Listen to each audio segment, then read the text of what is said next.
The next morning, the noise Xing Jingjing made as she got up roused Gu Shuang, who did not manage to have fun yesterday. Gu Shuang picked up her phone to look at the time in a daze and complained in a low voice.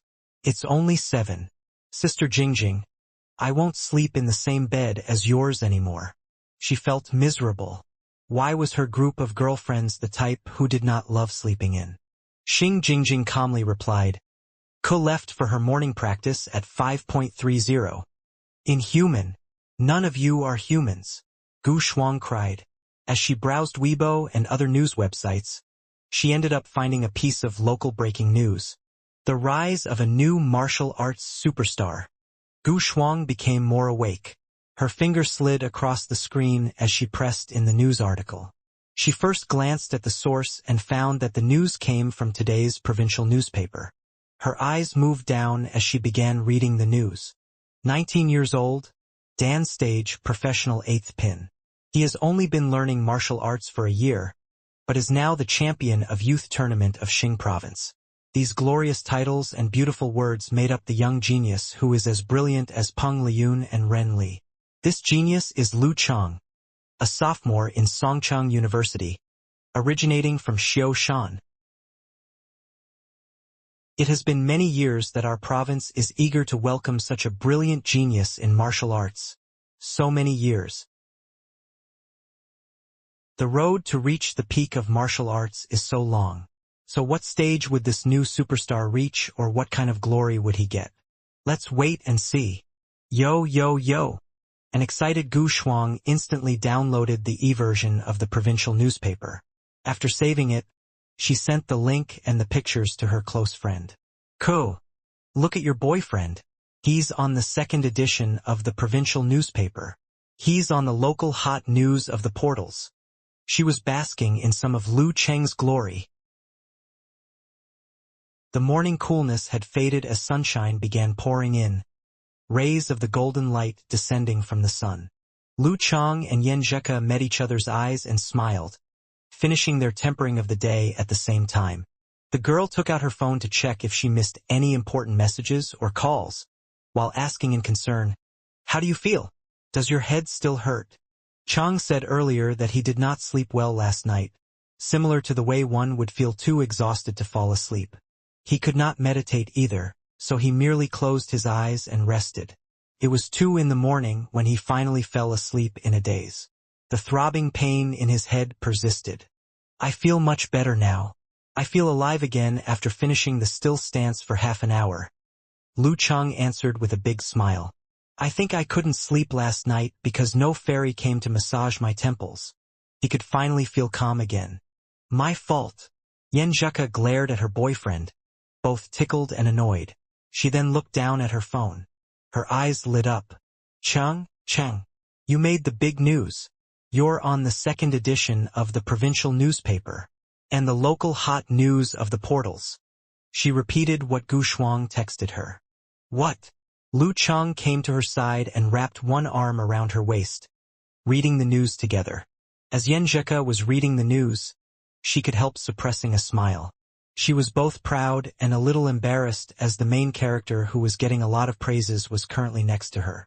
The write-up is okay, but the photo isn't good enough. It doesn't show even 1/10 of our Cheng's good looks, the girl said. Her eyes crinkled and the corners of her mouth upturned.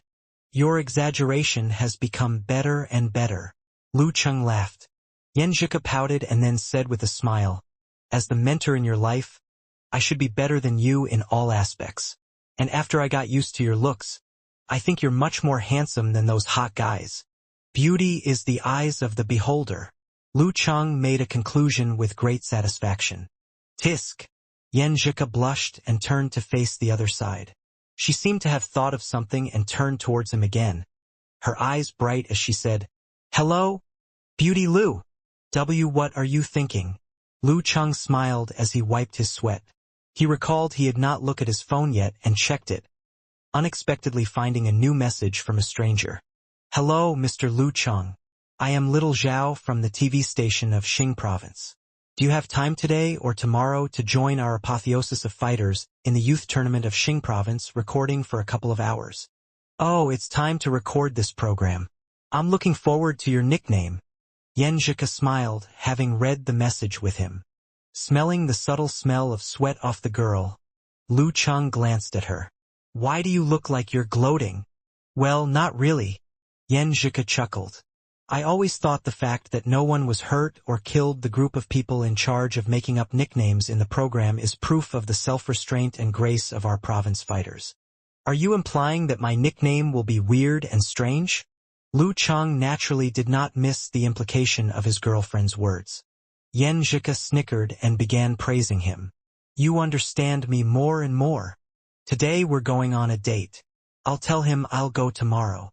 Lu Cheng was asking the fairy for advice. Yenjika pursed her mouth and laughed. Just go today. I'm really curious about your nickname, and if we delay it, we'll just think about it and can't enjoy our date. You're right. I'll go there later and we can have our date in the afternoon. But the weather is so hot. Where should we go? The water amusement park. Lu Cheng suggested. Next time. I didn't bring my swimsuit. Yenjika hesitated to answer. Though she could buy one in the mall later, she was embarrassed to wear one in front of Cheng. She was not ready for that yet. Without waiting for Lu Cheng's reply, she said, How about playing the board game? I'll show you what the IQ of a genius means. We can have dinner with Shuang, Sister Jingjing, and the rest tonight. Oh, but there's usually a post-competition gala. Then we can have dinner tomorrow. After discussing their plans, Lu Cheng responded to little Zhao from the TV station. Can I come to the station at 9:30 a.m.? Yes. I'll pick you up at the door. This is my phone number.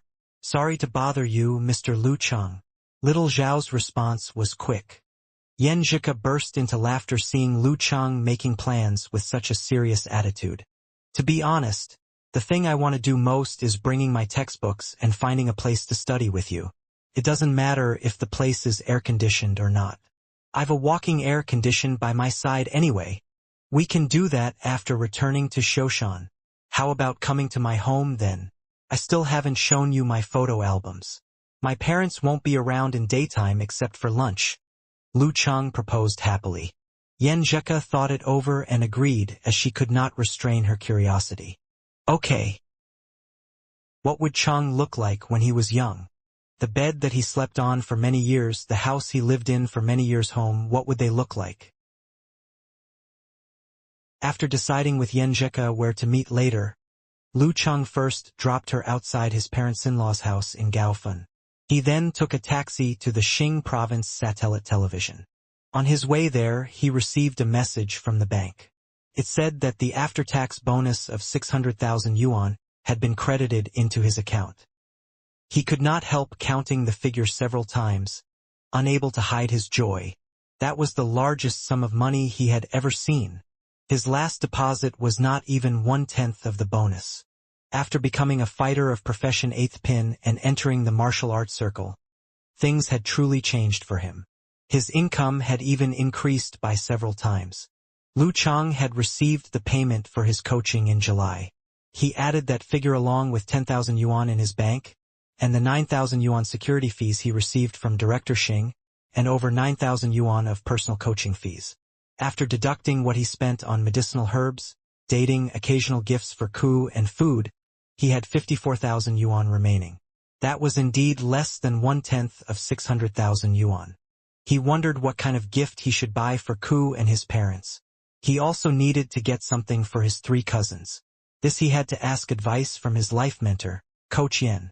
There were only 2 bedrooms and 1 living room in his house, so it was more and more inconvenient.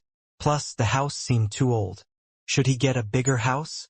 For himself, he was content with just buying a good computer. Of course, he could not waste the money as matches set for his level with such great bonus were rare. They were usually held every couple of years.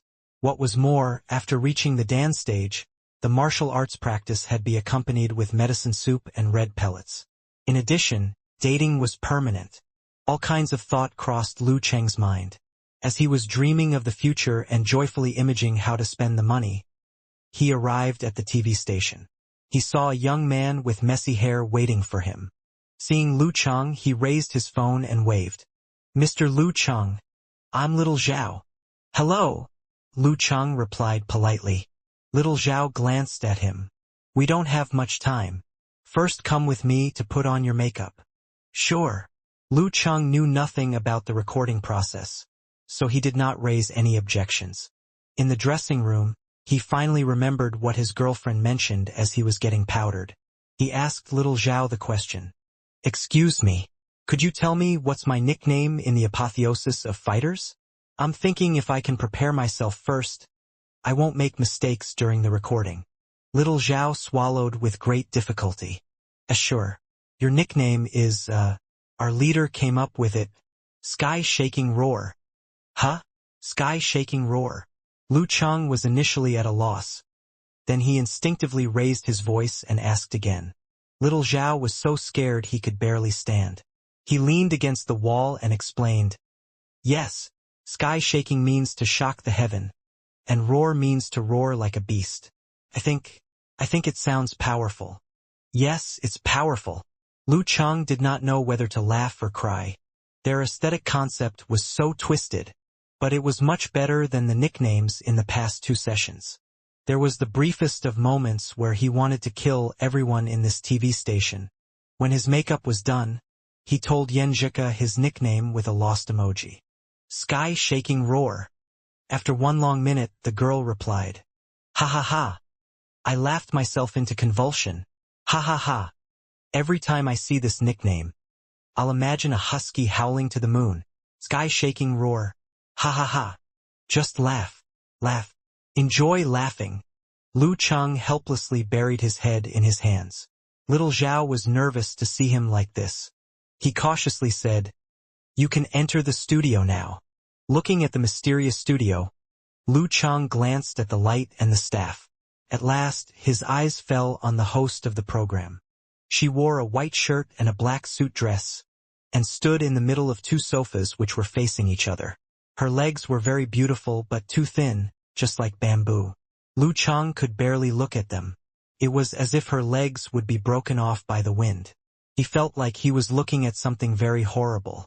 This hostess was one of the TV celebrities that he was quite familiar with, because he often saw her when he was watching programs with his parents.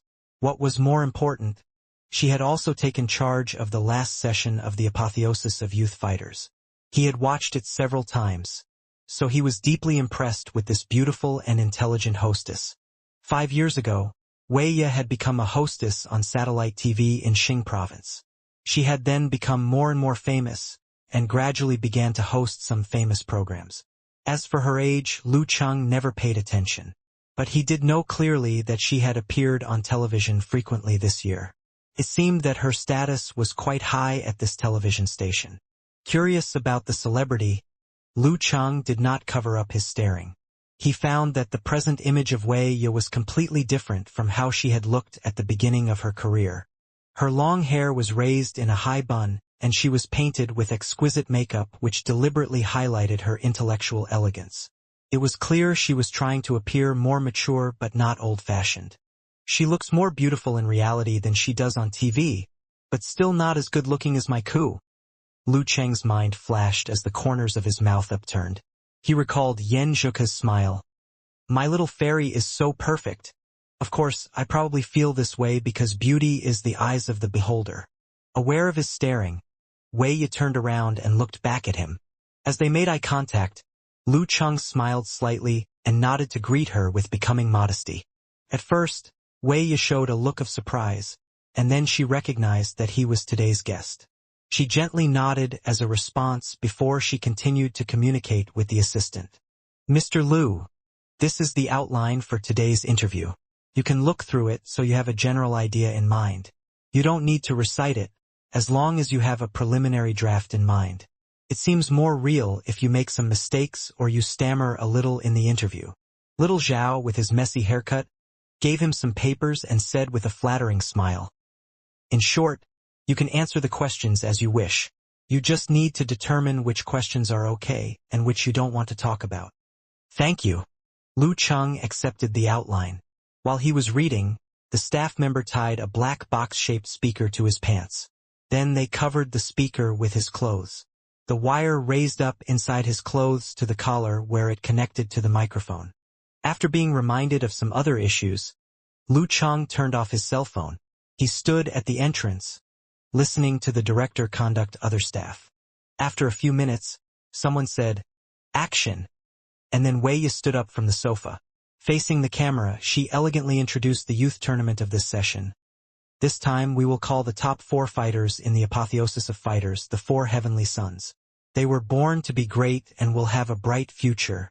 Let's welcome the champion of this session. The genius fighter who is only 19 years old, sky-shaking roar Lu Chang. Even though he had known this nickname in advance, Lu Chang still didn't know whether to laugh or cry when he heard the words, sky-shaking roar Lu Chang. He even quivered several times. What the fuck is with these people? Judging them silently, he walked onto the stage and arrived at one of the sofas. Lu Chang, it's your first time to participate in this kind of program, right? Wei Yi led the rookie with a soft gesture. Yes. Lu Chang tried to calm down and appear at ease. This is a high-ranking program, which means thousands of people will see it. So, if I make an embarrassing mistake, Ku will certainly laugh at me for a lifetime. When I am old, she will still laugh at me because of this embarrassing moment, even sitting next to the fireplace. Wei Yi smiled. First, please say hello to the audience watching at home. Hello, everyone. Lu Chang made a slight bow towards the camera. After finishing the greeting process, they both sat down. Wei Yi put her legs to the side to show her delicate and mature elegance. She laughed. Lu Chang, I should call you Student Lu. You are still a student, You achieved the dance stage less than a year after you began to learn martial arts. Now you have become the leader of your fighters group in one province. You really can be called a legend. I am curious, before university, you had really never come into contact with martial arts. No, I certainly knew about it before. With the popularity of modern martial arts, if a person really didn't know anything about martial arts, he must be isolated from society, right?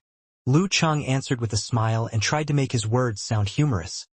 But I mostly knew it from media, like watching matches, talking about the mighty ones and collecting related data. As for the systematic practice of the martial arts, well, should P class be considered? No, mostly not, said Wei Yi with a smile.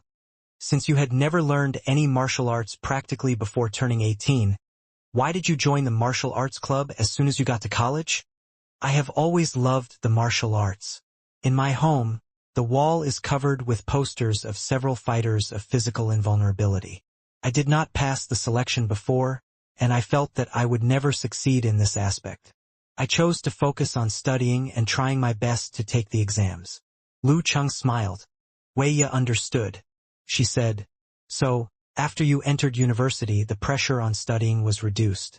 And you also had more free time, so you joined in the martial arts club with the passion and love you had for the martial arts? This is the reason that you suddenly began to learn martial arts. No, Lu Chang shook his head with a serious face. Both joining the martial arts club and beginning to learn the martial arts are because of my fairy. Well, then what did you want to say just now? Wei Yi kept calm, relying on her rich experience. Since it wasn't the reason, then what did he mean by saying so many things about it just now? Dude, do you know that your answer is quite irrelevant? Lu Chang smiled and said, this is why I did not begin martial arts for the previous 18 years. But the reason that I joined the martial arts club as soon as I entered university is another story. And this story I don't want to share with other people just yet. Brother-in-law, I am so happy that you set a good example. If I had answered truthfully, this news would be spread very quickly. The whole country could be watching. Although the fact that he'd begun to learn martial arts so that he could catch the girl he loved could be regarded as a romantic story. His father-in-law and grandparents certainly wouldn't think the same. The headline would be, the champion of the youth tournament of this session fought with others on the street, and was beaten black and blue by an old man of 70 years old. Hearing of this, Wei Yi bit her teeth tightly, slightly agitated. She controlled her temper and asked him with a perfectly elegant smile. Student Lu, I feel you are very humorous. Maybe now that you've said this, we are eager to know more. Really, you want me to tell the story? That's okay. But does it mean anything that you would be listening to several minutes worth of lies? Isn't this a waste of time? Lu Chang was gradually adapting to the atmosphere of the exclusive interview, so he behaved more comfortably and easily. Of course, it also meant he showed his true colors completely. Wei Yi could not help laughing and said, "Well, I won't ask then, in case you have to make up a story now. Student Lu Chang, with only 1 year of studying martial arts, you have become a fighter of professional ninth pin. Would you say that the mind can't keep up with the progress? Because other fighters usually begin to learn martial arts around the age of 10. They improve step by step, and they gradually adapt to realizing that they are stronger than the majority of people around them. Also, this helps them to avoid the arrogant mentality so they don't look down on normal people." "Maybe a little." Lu Chang thought for a moment and answered, "My parents are ordinary people. So are most of my other relatives and friends. So I never had any prior mentality. But after I mastered the martial arts, my thoughts became more direct and different from the past when I am dealing with things." "Oh, what kind of thoughts?" Wei Yi asked with interest. Lu Chang chuckled. "Thoughts like, nothing would fix things better than a fight." Wei Yi laughed with her hands covering her mouth. It took her many efforts to stop laughing. "You are more humorous than you look. In the past I was not so funny. Maybe when a person develops abilities, he becomes more confident. I am that kind of person.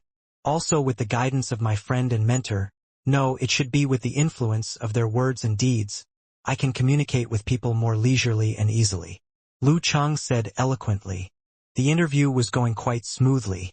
Lu Chang didn't use too many smart words or scintillating witticisms, but he showed his own style and shared some of the martial arts experience as well as some interesting things that could be spread.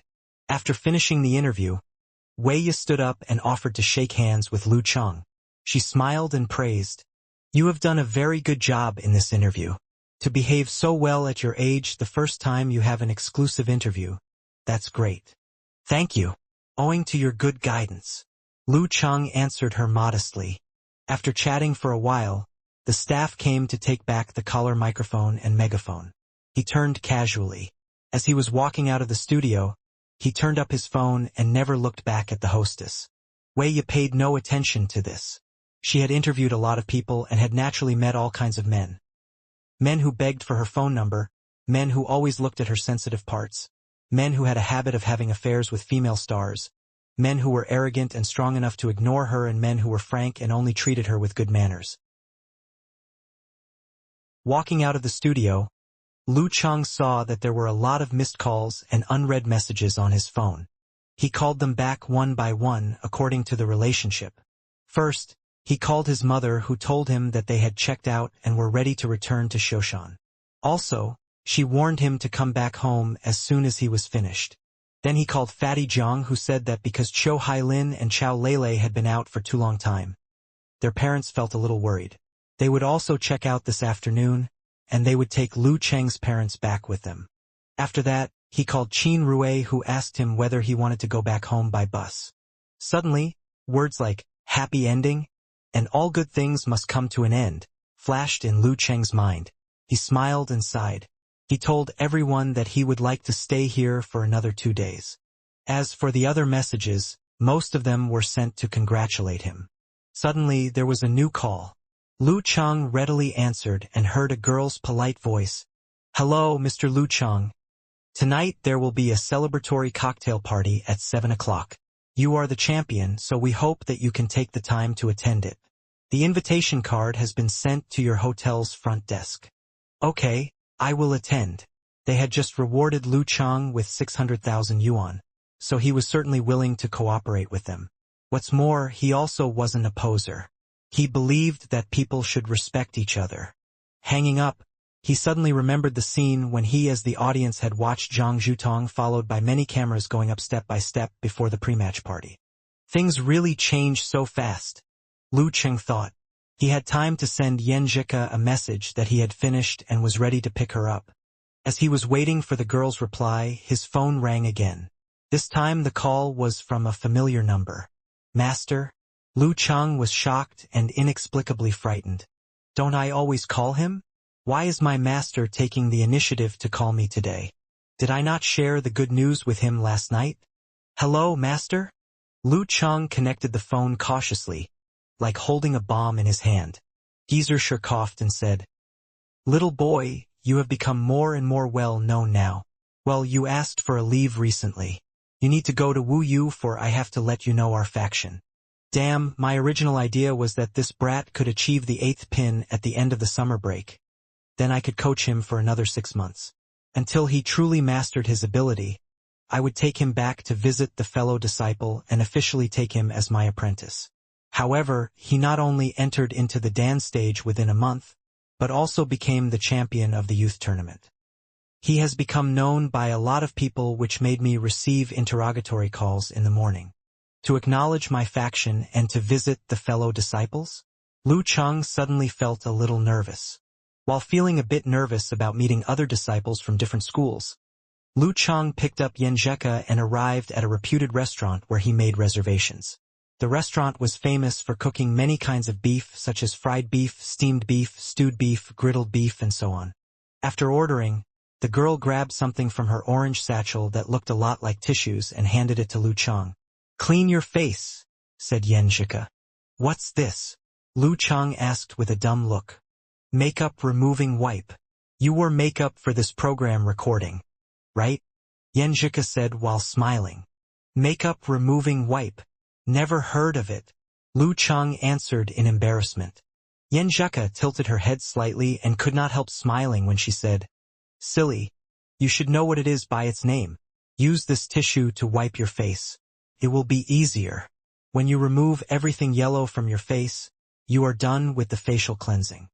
But I washed my face after the show," Lu Cheng explained in puzzlement. "I knew you would say this. You can't clean your face with water when you wear so much makeup.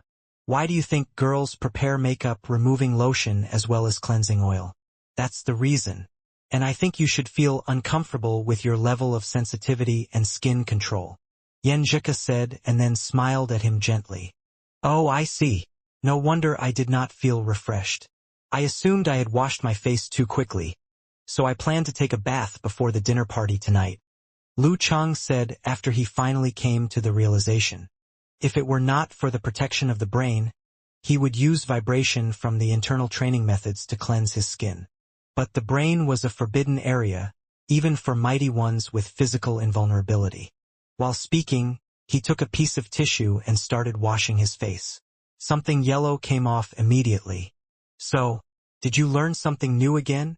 Yenjeka said while raising her head and curling the corner of her lips. Obviously, she was proud of herself. "Thank you, Coach Yen. No, you are my life mentor. I have learned so much thanks to you," Lu Cheng said and then gave an honest smile after the cleanup. Yenjeka suddenly let out a sigh. "Cheng, we might not be able to go on a date tomorrow. My parents are going to visit a friend and they are forcing me to go with them. Gee, I hate these types of social activities. If I know their friend, I would be fine with it. But if I don't, it makes me feel very uncomfortable. What am I supposed to talk about with a guy who I only see 3 or 4 times in a year? And I have to sit tight and pretend I actually care about what they are saying during the whole damn conversation. Sometimes they make me answer questions that I do not like. And that isn't even the worst part. If I meet some naughty kids there, the chaos is beyond my imagination." When Yenjeka went on with her complaining, she noticed Lu Cheng was smiling at her attentively. She pouted as she said, "Why are you staring at me? Are you disappointed in me? Will you ever get tired of my complaints?" "Nope, never. Actually, I'd love to see you complain more. You looked super cute," Lu Cheng said with a smile and added, "To me, it makes you more of a person and draws us closer together." Yenjeka rolled her eyes at him, smiling and said, "So what are you saying? I was not a normal girl to you back then, or is it that I didn't have the bearing of a normal girl?" "Yep, you definitely had the bearing of a fairy." Lu Cheng wore a serious look on purpose. "Puff." Yenjeka laughed, curved her lips and turned sideways. "What could I do? I feel like I was tricked. You know, last year when we got to know each other, you weren't like this. And at that time, I did not expect to have a conversation like this with you. People grow up, so have I. Plus, I have a good mentor." Lu Cheng answered without blushing. "Yep, somebody's skin indeed grew thicker," said Yenjeka gruffly. Lu Chang chuckled.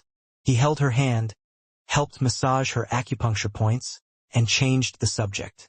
Ko, will you attend the celebration party for the youth tournament tonight? He heard from Zheka that Empress Dowager had received an invitation as well.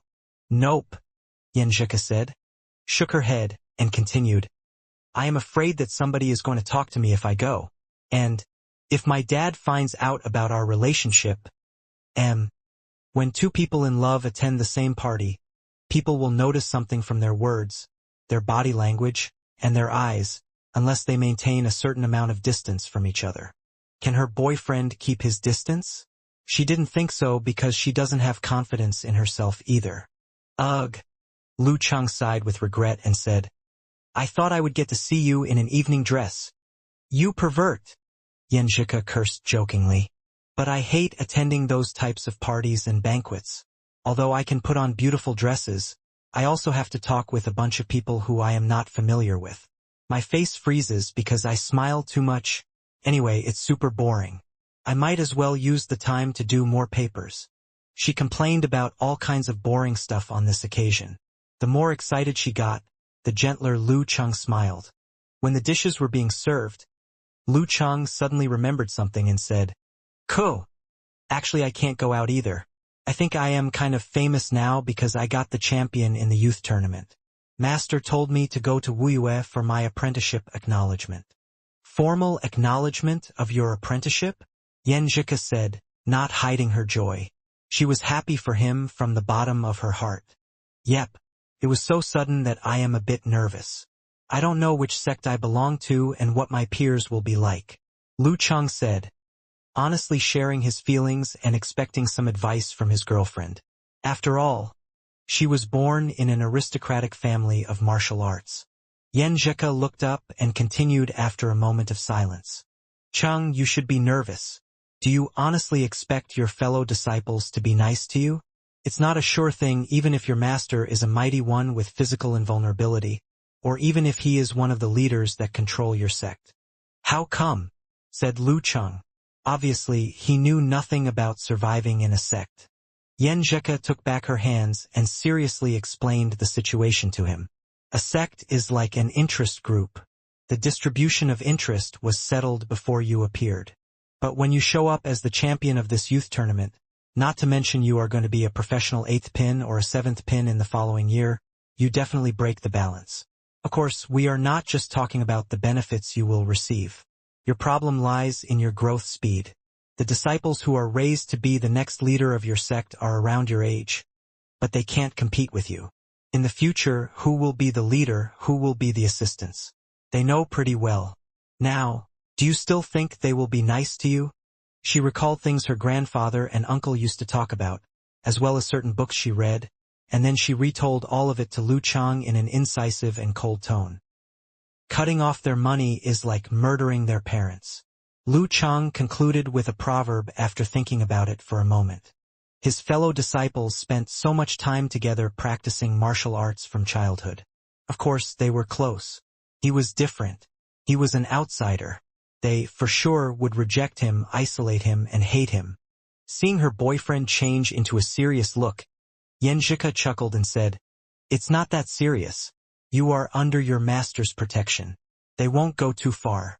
They might provoke you, trying to give you a little taste of humility. But don't get mad at them. Follow the rules and everything will be fine. Okay, Lu Chang replied, nodding with an occupied mind. Also, don't trust the passionate fellow disciples. People who confront you directly aren't the worst. Mind those who fight dirty. They will accompany you, bringing you out to eat and drink, to trick you and make you fall from virtue. Once you form a bad habit, you will only have yourself to blame. My grandpa has a martial nephew whose talent was wasted like that. He made bad friends and did bad things, so he had to suffer on his own. Yen Zheka said, then pursed her lips. She knew Chang would not screw around in nightclubs, but she feared he might be too embarrassed to turn down others' invitation. Lu Chang listened in a trance. After quite a while, he spoke in relief. Everything gets complicated when there are people around. Around 6:50 p.m., Lu Chang, wearing a white and black-edged martial arts suit, came to the venue in high spirits. The celebration party of the youth tournament was about to start. A long red carpet was already on the ground. Fans were there too. They held various cameras and signs, which reminded him of the day he and Zhang Zhutong first met. When his gaze swept across those fans, he found signs and bands that actually had his name on it. He finally understood how many fans he had gained on the forum in the last 2 days. He took a breath, put on a small smile, stepped on the red carpet, and walked toward the entrance with his head up. Snap! Snap! Snap! People kept screaming Lu Cheng's name. Under the flashing lights came tonight's leading character. He enjoyed everyone's admiration while he was on the red carpet. Once he entered the venue, before he could look around, an old man with white hair walked toward him. He was meticulously dressed. "I will call you my nephew since your master and I are friends for years." The old man laughed. "Well, this old man forgets things, and I haven't introduced myself. I am the former director of the provincial police agency. But, since I retired, I am only Shi Dawei, an old man who hasn't died yet. Uncle Shi, nice to meet you. Thank you for helping me so much before." Lu Chang greeted him according to the seniority of his master. Geezer Shi turned to Director Xing for help with what happened to Wang Su through this connection. Shi Dawei let out a big laughter. "Just a small favor. Stop mentioning it. Come on, I will introduce some elder masters to you." He led Lu Chang to Yin Huaming and started introductions again. "This is Little Yin. He is the chairman of the Martial Arts Association in our province. According to seniority, you can call him Brother Yin. But considering his age, just call him Uncle Yin. In this martial circle, we don't mind such things." "Uncle Yin, nice to meet you," Lu Chang said, almost failing to hide his smile. He greeted Yin Huaming as instructed. Yin Huaming shook his head with a big smile and said, "Martial Uncle Shi, I am only 10 years younger than you." Calling him Uncle Yin indeed brought them much closer after this reintroduction. "Who told your master to accept apprentices at the age of 20? Shi Dawei cursed jokingly. Next, he introduced Lu Chang to several other people. There was Luo Zhong, vice governor in charge of martial affairs, Yu Hong, vice principal of police school, who was also the boss of Divine Fire Club behind the curtain, and 60-year-old Gao Jianxi, a mighty one of professional fourth pin. Shi Dawei introduced almost all the big shots in Xing martial arts circle to his martial nephew. One stranger after another, one greeting after another, Lu Chang finally knew what it was like when he smiled too much. After another round of greetings, he excused himself by going to the restroom and snuck onto the balcony, where he hid in the corner complaining to his girlfriend by writing, "I guess this is the trouble of being famous. I'd love to study in the classroom with you rather than spending time in parties like this." Before Yen Zheka could reply, Lu Chang saw a tall man carry a bottle of red wine into the balcony. He was a lean man under 40. Lu Chang could sense the tiredness behind his eyes, yet he looked so energetic from his appearance. "Lu Chang," the man said, raising his bottle with a gentle smile. "Hello," Lu Chang answered instinctively, raising his bottle of water as well. "I'm Wang Zhou," he said and smiled. "Last night, I received a message from the underworld. Somebody paid 30 million for your life." "What?" Lu Chang said, both surprised and puzzled. "Who would want to set me up?" Wang Zhou sipped his wine and added leisurely, "But there was no follow-up after the message. People who have the ability to kill you would not risk their stable life for that amount of money. Right now, our society is stable and harmonious. Even if somebody got the money for doing the job, they might not survive long enough to spend a penny of it. You don't have much to worry about. The message only means that somebody doesn't like you, for now." "How did you get this information?" Lu Chang thought for a while before asking. Wang Zhou gently shook the bottle, turned his back, then walked away and said, "People in this circle normally call me Master Ba." "Master Ba?" "Master Ba from the Virtuous Hall. That makes sense now." Lu Chang thought, then exhaled and once again felt how this championship had changed his life. What will happen when his apprenticeship is acknowledged? Inside the venue, Gu Shuang, in a black evening dress, peeked at the balcony and then texted Yen Zhuke. "Hey, Ko. Your man is so honest. He won't even look at those debutantes. You know they flirt with men all the time, but he leaves them completely disappointed. Why should you care?" Yen Zhuke replied, annoyed and amused at the same time. "Right, bring me 4 bottles of Ningxue hard liquor. Original proof spirits, please. Chang will visit his master tomorrow and he is not going empty-handed." The next day, Lu Chang grabbed his luggage and headed toward the airport. For him, it was a new journey. The destination, Wuyue Province. After checking 4 bottles of Ningxue hard liquor of original proof spirits, Lu Chang carried his bag, held the boarding pass and came to the security area by airport instructions. Since Yen Zhuke helped with ticket booking, she habitually chose the first-class cabin for Lu Chang, so he did not take much time lining up and finished the security check through VIP channel pretty soon. Afterwards, he came to the VIP lounge of his airport company and treated himself with a free buffet. As the boarding time drew close, Lu Chang did not hear any news that the airplane was late, which made him quite satisfied. It was his first fight and there was no delay. He had to brag about it to Ku. After that, he left the VIP lounge and got on the plane without waiting in line. This was a medium-sized passenger aircraft, so seats in the first-class cabin and business cabin didn't differ much from those in the economy-class cabin. The only difference was the space. The first 2 cabins had 4 seats in a row, with 2 seats on each side, while the economy cabin had 6 seats in a row. According to the boarding pass, Lu Chang found his seat, put his bag in the overhead compartment, and then sat beside the window, watching the blazing sun outside. Honestly speaking, what Master Ba mentioned last night got on his nerves.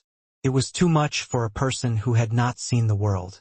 He was so paranoid that he could not control his thoughts. Although it was something that was not likely to happen, like an interlude in a movie or a spray in an ocean, what if he really encountered a maniac? He had read many novels, so he knew killing had nothing to do with one's level of martial arts.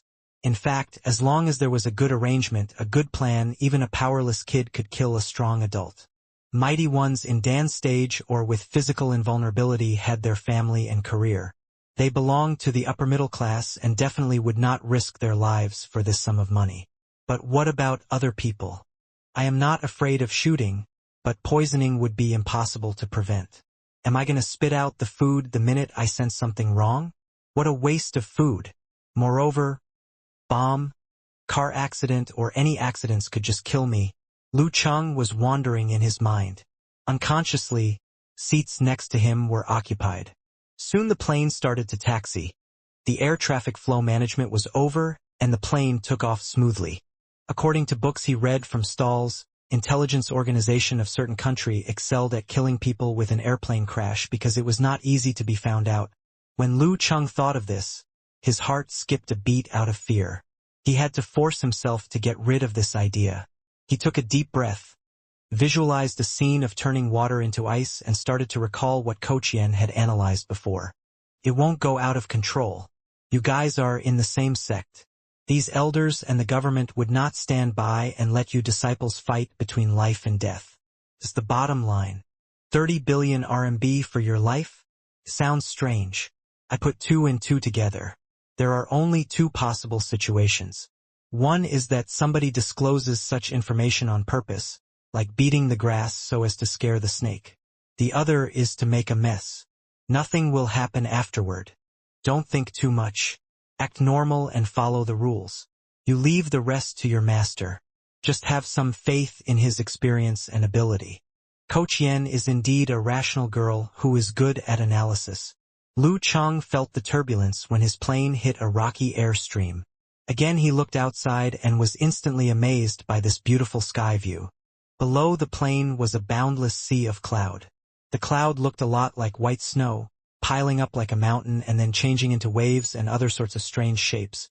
Meanwhile, the blazing sun from afar cast gleaming lights on the earth, dyeing everything to gold.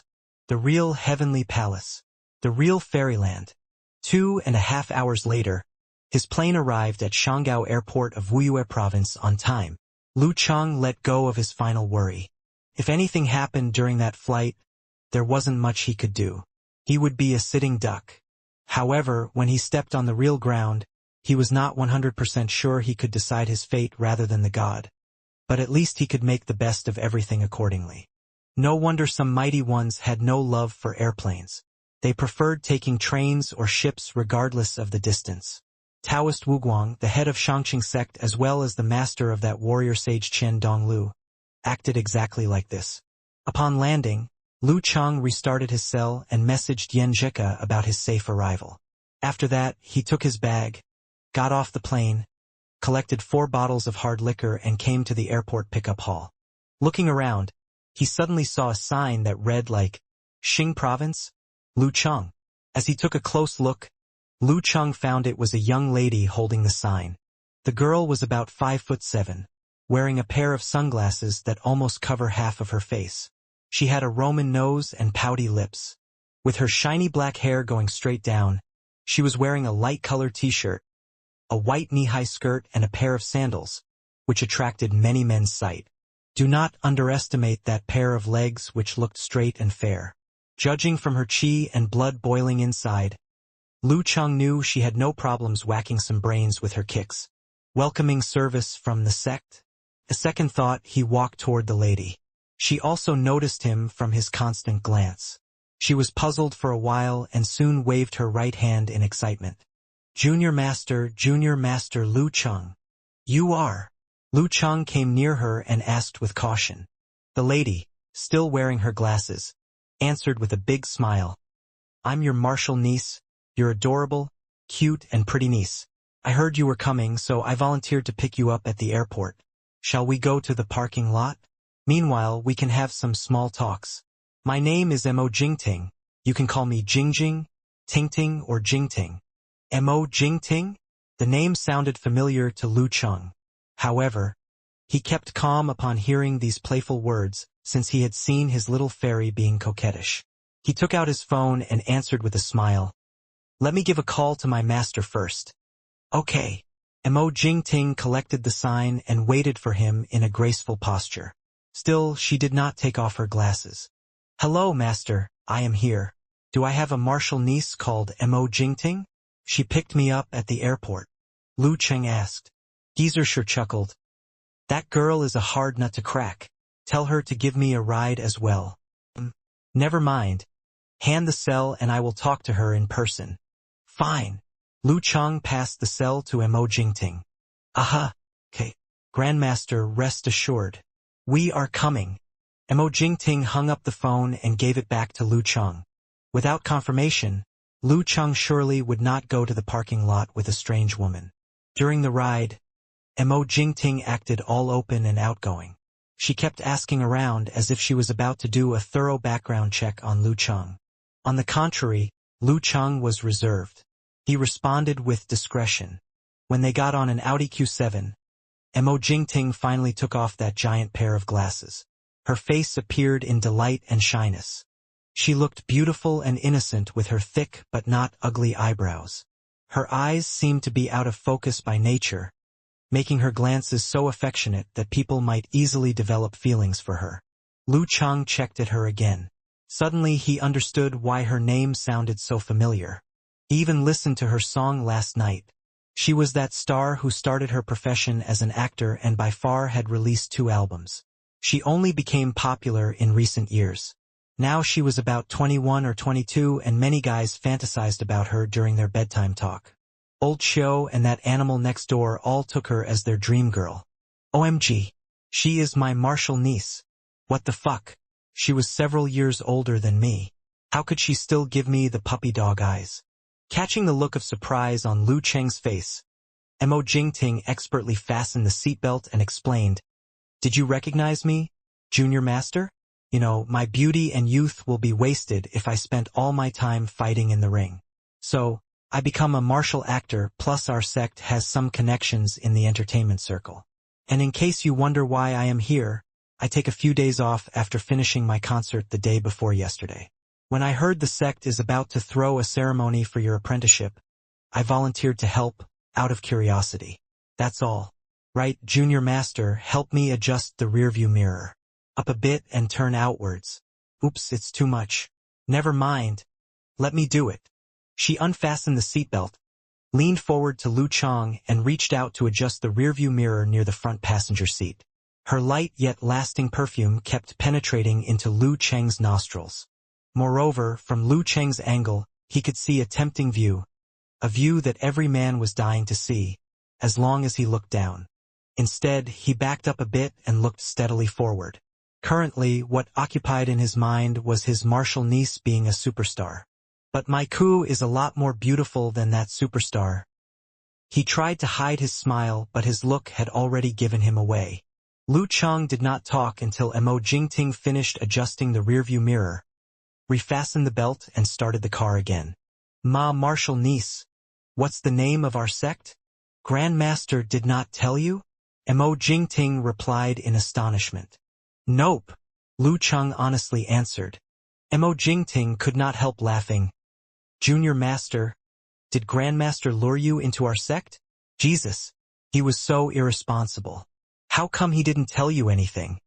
Our sect is called God Ice Sect, and we acknowledged Ice Queen, who created the ice magical Kung Fu 1,000 years ago, as the founder. However, as a matter of fact, our sect started around 573 years ago thanks to Yang Chenhui from Wuyue. He got the incomplete work of ice magical Kung Fu. Around 100 years ago, to compete the ice magical Kung Fu, our sect founded the Wuyue Club with other sects like Haishi, Hanqi, and Dinghai. Owing to this, we became the strongest power at that time. Now there is only one movement missing in unique skill of the Ice Sect, and we also have the incomplete work of Death Sect. Speaking of this, Mo Jingting turned to Lu Chang and pursed her lips. Junior Master, if you have heard some bad rumors recently, don't trust. Haishi, Hanqi, and Dinghai all want to put our Ice God sect into disorder. They'd love to see our sect caught up in endless infighting. Do those sects give out the information that somebody paid 30 million for my life? So what's their purpose? To stir up the disorder in God Ice Sect. Lu Chang was lost in his thoughts. He took a minute and then started to talk again. Were there any conflicts inside the Wuyue Club? As speaking, he quickly messaged Yenjika with a shocking emoji. It is Mo Jingting who picked me up at the airport, the one who sings Wait for the Wind. I can't believe she is actually my martial niece. It's her. Chang, you belong to the Ice God sect. Yenjika instantly replied. Looking ahead, Mo Jingting signed. In Ice God sect, there are 4 fighters with physical invulnerability. They lead the Wuyue Club. 3 of them are aged grandmasters. In the next generation, only martial Uncle Yuejian could help keep up the appearance of our sect. Outside, we had to deal with the pressure from Huang Ku in Haishi sect and Clown in Dinghai sect. Those guys do not want to compromise the cooperation, yet was willing to change the current situation. Huang Ku from Haishi sect. Lu Chang whispered his name. Everyone who frequently watched top professional events must know him. The 45-year-old mighty one. The Spear King in our generation. Dinghai sect's Clown, Gu Jianxi, was someone with a colorful history. His parents died when he was very young. Then, he was kidnapped and sold to the war-stricken southern region. He never went through orthodox or formal martial arts training. He merely relied on a few tattered and torn books on the street, talent, passion, concentration, and rigorous training to develop a set of skills unique to him. He also developed his rebellious and strong but chilling character. People like him would usually die in some brash battle before they came of age. However, luck was on his side. An elder from the Dinghai sect was out on some official business when he passed by Gu Jianxi and noticed him. The elder appreciated his talent and his abilities. So the elder used his connections to bring him back to the country. At that time, he was just a little past 17 with abilities well above professional 9th pin. After he entered Dinghai sect, unlike the other mighty ones in the Wuyue Club, who only trained in the specialty of Ice sect, Gu Jianxi chose skills from Death sect. After training, his path had been smooth sailing, creating miracles one after another. Time and time again, as the weaker side, he defeated stronger opponents. At the young age of 22, he had already achieved 5th pin and stepped into the realm of Inhumans. At 25, last year he mastered physical invulnerability, making a great leap displaying his great potential with a force. The origin of his nickname was from the clown tattoo on his arms and neck. As Lu Cheng thought about the Spear King, Huang Ku, and clown, Gu Jianqi, he somewhat understood why Mo Jingting said that senior sister Yuejian was sandwiched. She had mountains in front of her, and a formidable force chasing her. Based on the published information, Shi Yuejian attained physical invulnerability when she was 29 years old. Then she was classified as a third pin. Now that 6 years have passed, she was still at third pin. She was no longer a force to fear as compared to the clown and Huang Ku who were chasing so closely behind. In these few years, before the three mighty ones with physical invulnerability in the previous generation go past their prime, the Ice God Sect's status within the Wuyue Club should not change much. Nevertheless, time is cruel. Once the older generation of heroes starts to retire from the stage, and if the new talents are unable to fill their shoes, the Ice God Sect must give up a huge portion of their benefits. In the world, everyone gathers for benefits and works towards their own benefit. After understanding this point, Lu Cheng could not help but exclaim, "Falling behind means losing." Of course, I heard that Junior Master attained 8th pin in a year, chasing Peng Liyun, Ren Li and the others fiercely. Everyone is excited for you. Mo Jingting twisted her to one side while saying so. She blinked her eyes and smiled. Her eyes seemed to give off electricity whenever she looked at someone. Hearing her words makes it seem like the whole faction had great expectations and good sentiments towards him. Lu Cheng's heart skipped a beat, and he became even warier of Mo Jingting. From the bigger picture, most in the Ice God Sect looked forward to prodigies, so for them to have expectations of him was a rather natural thing. But there were simply too many people in this world who cared only about themselves, and not about the bigger picture. You flatter me too much. I still can't compare to Peng Liyun or Ren Li. Lu Cheng answered in a superficial manner. His hands flew across his phone screen as he replied to Yen Zhika's message. Yep. I just found out that I'm a member of the Ice God Sect. He had already had his master for a year, entered the Danchi state, and yet he only knew about his sect today. Master's too unreliable. Yen Zhika replied with an emoji covering its mouth laughing. You live a difficult life. So this means that Shi Yuejian from the Wuyue Club is your direct senior sister. Coach Shi is definitely her direct elder. Maybe it's not that simple. My master has a daughter. Lu Cheng could somewhat guess the relationship between Shi Yuejian and his master. At the same time, he multitasked and continued to listen as Mo Jingting shared Wuyue Club's internal affairs and politics. After talking about Shi Yuejian randomly, Yen Zhika sent a curious emoji and wrote, "Why did Mo Jingting come and pick you up? By herself. Is there anything wrong? I called Master earlier, but he had no objections," replied Lu Cheng, unable to understand the question. But then again, his master also said that Mo Jingting was someone hard to handle. There's nothing wrong if we look at this matter from the surface. But my intuition tells me that there's something wrong. She already has 1 foot out of the martial arts community, which means she has no reason to be enthusiastic about you. Tell me, what has she done recently? Don't leave out any details," sent Yen Zhika, with arms crossed emoji. Nothing at all. She was just holding a card with my name at the arrival hall. Acted cute a little, talked to my master a little, and then she brought me to the car. So far she introduced the faction and Wuyue Club. Oh, and she asked me to help adjust her back mirror, replied Lu Cheng, trying to recall the details while he typed. After being silent, Yen Zhika sent a spaced-out emoji and wrote, "Silly boy, you've been led on." Ha! Lu Cheng was confused and could not catch what Yen Zhika was talking about. Did she think you didn't do a good job with the back mirror, and then leaned over to adjust it herself? Yen Zhika replied with a huge laughing emoji. Yes, how did you know that? What's wrong with that? Lu Cheng asked, extremely surprised. He recalled the earlier scene where Mo Jingting leaned over to adjust the mirror. Yeah, that's a little strange. Silly boy, her car wouldn't be cheap, so such mirrors could be adjusted electronically. Plus, she drove all the way to the airport. Do you think her mirror was out of place? Yen Zhika sent a message with an emoji covering its face. What they? Lu Chang was enlightened and realized how naive he had been. I don't know anything. I've never taken a driving test and I don't even have a car at home. I believe you. She probably knew about this. That's why she did those actions to seduce you. Yenjika sent with an emoji huffing out a puff of air. How did it feel? How did it feel to be seduced? Nothing much. I'm such an upright person. Plus, Coach Yan's wise teachings are always on my mind. To always be careful of people in the faction who are extremely nice to me.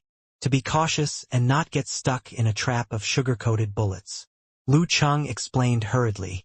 If you're not afraid of the sugar-coated bullets, you'd feel something? She's a star and she's throwing herself at you. Yenjika sent the message with a get-lost emoji. Ah! Tricked by Ku again. Lu Chang sent an emoji screaming that he had been wronged. I'm someone who has been seduced by a fairy. Why would I fall for someone below that level? When did I seduce you? You better not leave after school. Explain yourself clearly. Yenjika sent with a furious-looking emoji. Some year, some month, someday. I woke up with my lips coated in lip gloss. Lu Chang sent a sneaky smile emoji. Nothing like that. And, how could Mo Jingting be considered below standards? You're being too fake. Yenjika replied with an emoji turning aside and looking up into the sky. My standards are based on the fairy benchmark. Lu Chang gave a naughty smile and tried to change the topic. What motive does Mo Jingting have in seducing me?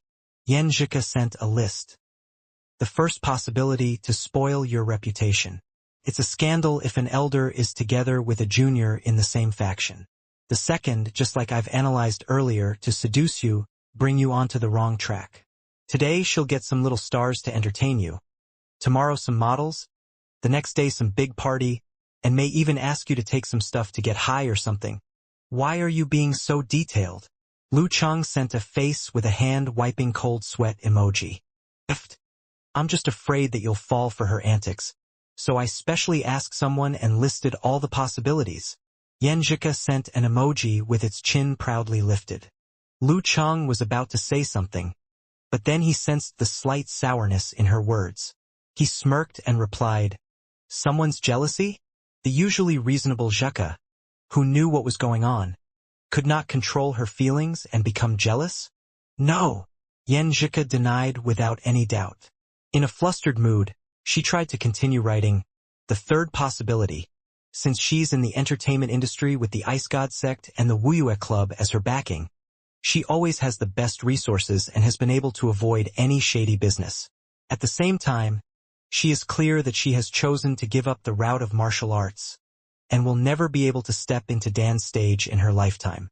This also means that she will never have too high of a position in the sect. Once her original backing has lost its power, she would have a hard time, so to try to seduce you who has some potential doesn't come to me as a surprise. Lu Chang thought about it carefully. With a tiny smile on his lips, he continued tapping on his phone screen, replying, What a pity. I only have my fairy in my eyes. So cheesy. Yenjika chided him.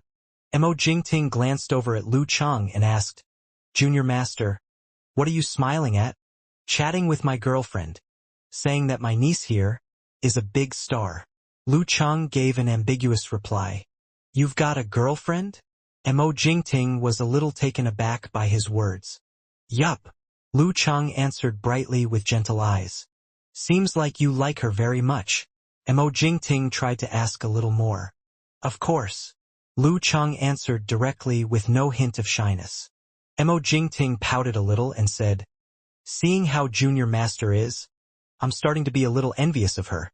At this moment, a car in front swerved into their lane and Mo Jingting stepped hard on the brake. This made the handbag by the side roll down, and because the bag was unzipped, all the bottles and small things came rolling out of it. Junior Master, could you help me pick them up? Mo Jingting asked with a coquettish tone in her voice. Lu Chang bent over. With one bag in his hand, he started to pick up the things that had scattered around him. There were 2 lipsticks like things that had rolled under Mo Jingting's legs. He looked at her long, fair, and soft-looking legs. Lu Chang was about to lean over to pick them up. Then, He stopped what he was doing and chuckled.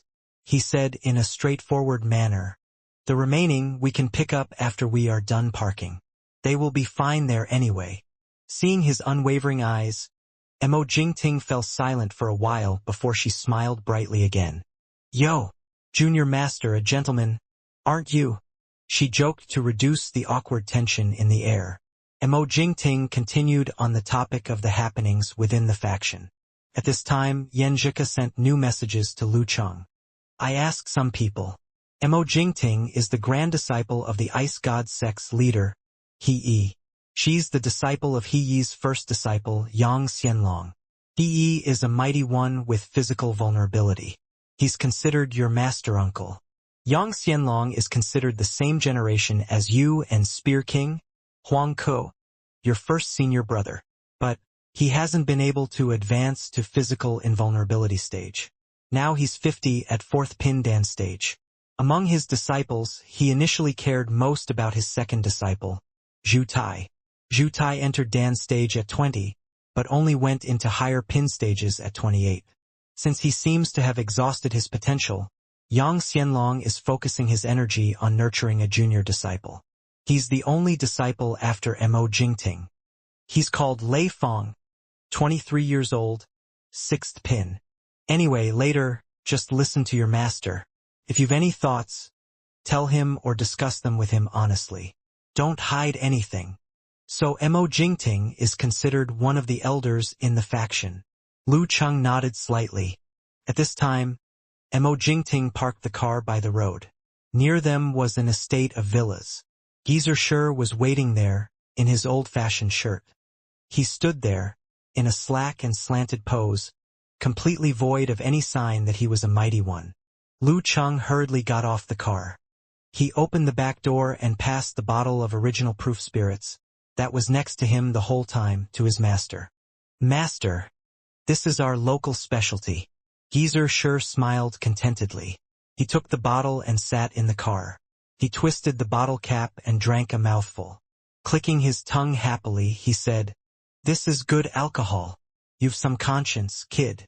Remembering to get me something and all. It's your daughter-in-law being considerate." Lu Cheng answered silently in his mind.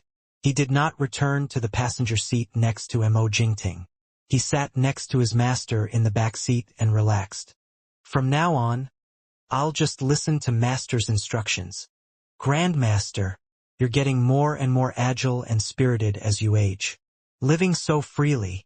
Mo Jingting smiled and gave a superficial comment. Geezer Shi chuckled and said, "Of course I'm living freely. I don't need to care about the matters of the faction.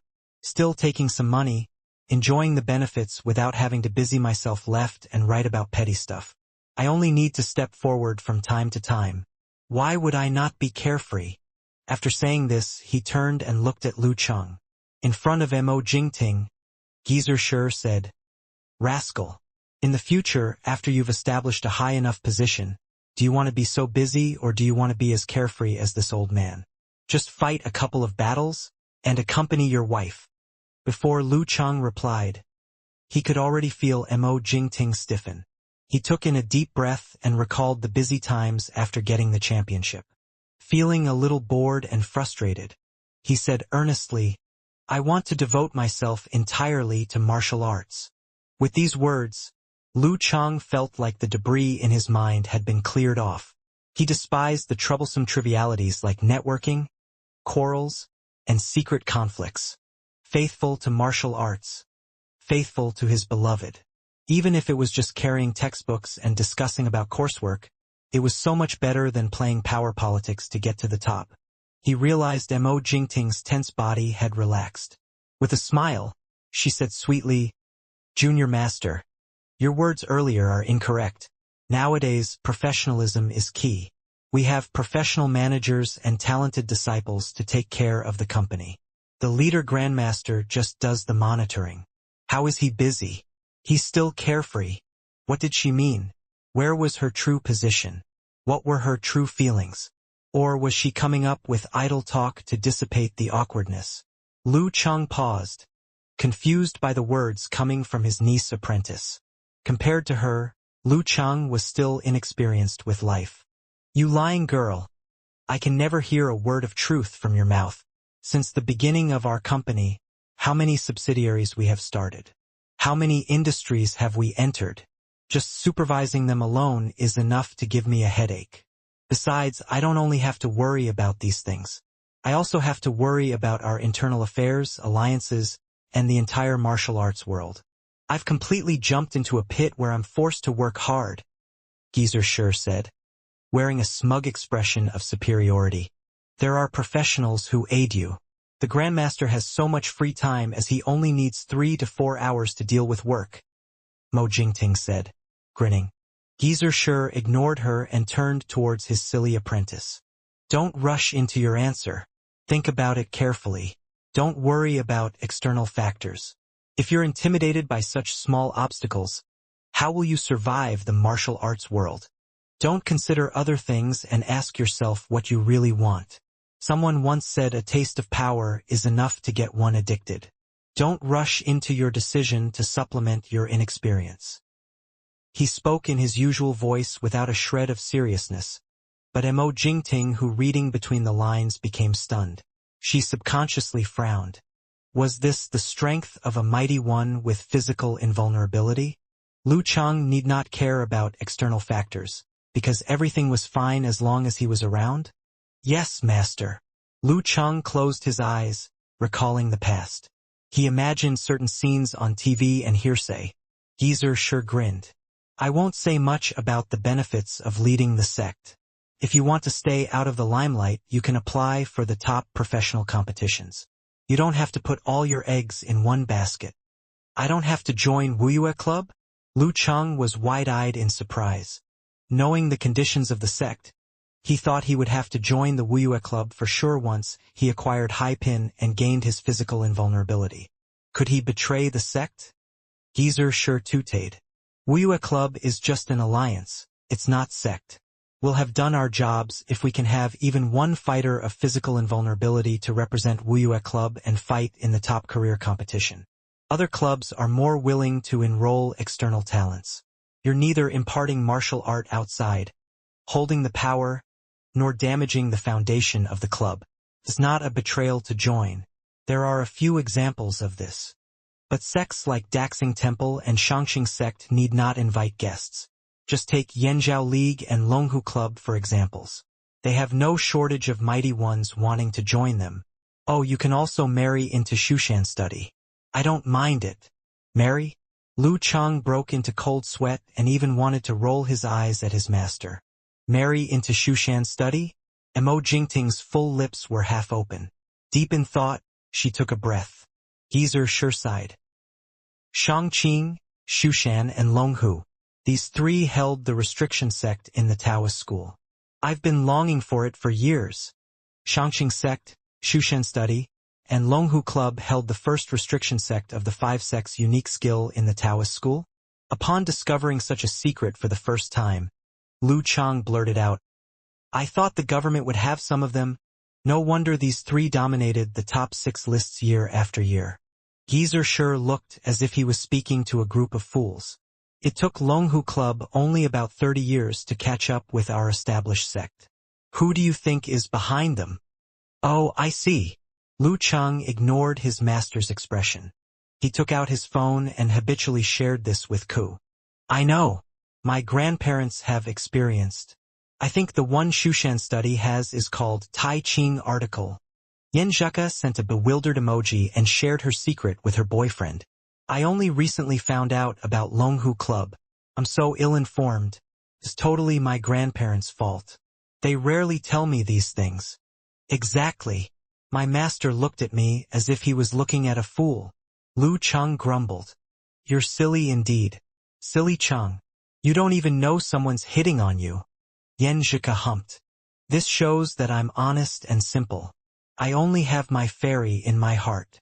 Lu Chang flirted with ease. After their conversation earlier, Mo Jingting drove the car in silence.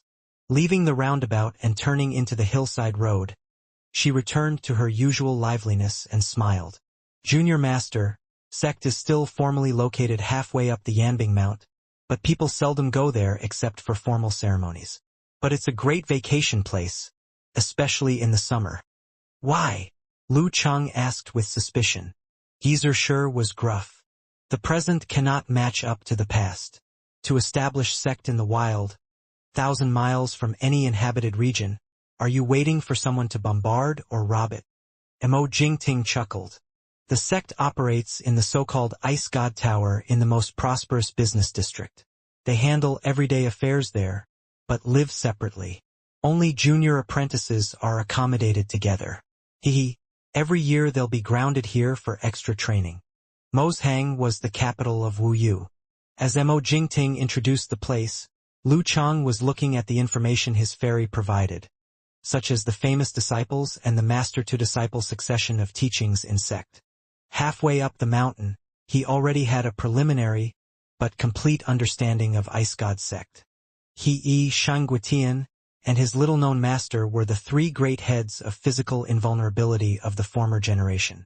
There were still several peers of the dance stage, but their physical conditions had degraded and they rarely came out in the public. In his generation, there was Senior Yuejian, who had physical invulnerability, and 4 high-ranked seniors of the dance stage. They were responsible for different affairs in the sect and aided the leader.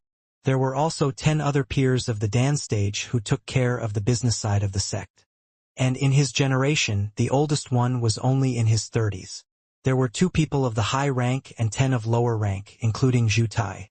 Some of them entered the Wuyue Club and tempered themselves with the mighty ones of the physical invulnerability while others fought in professional competitions.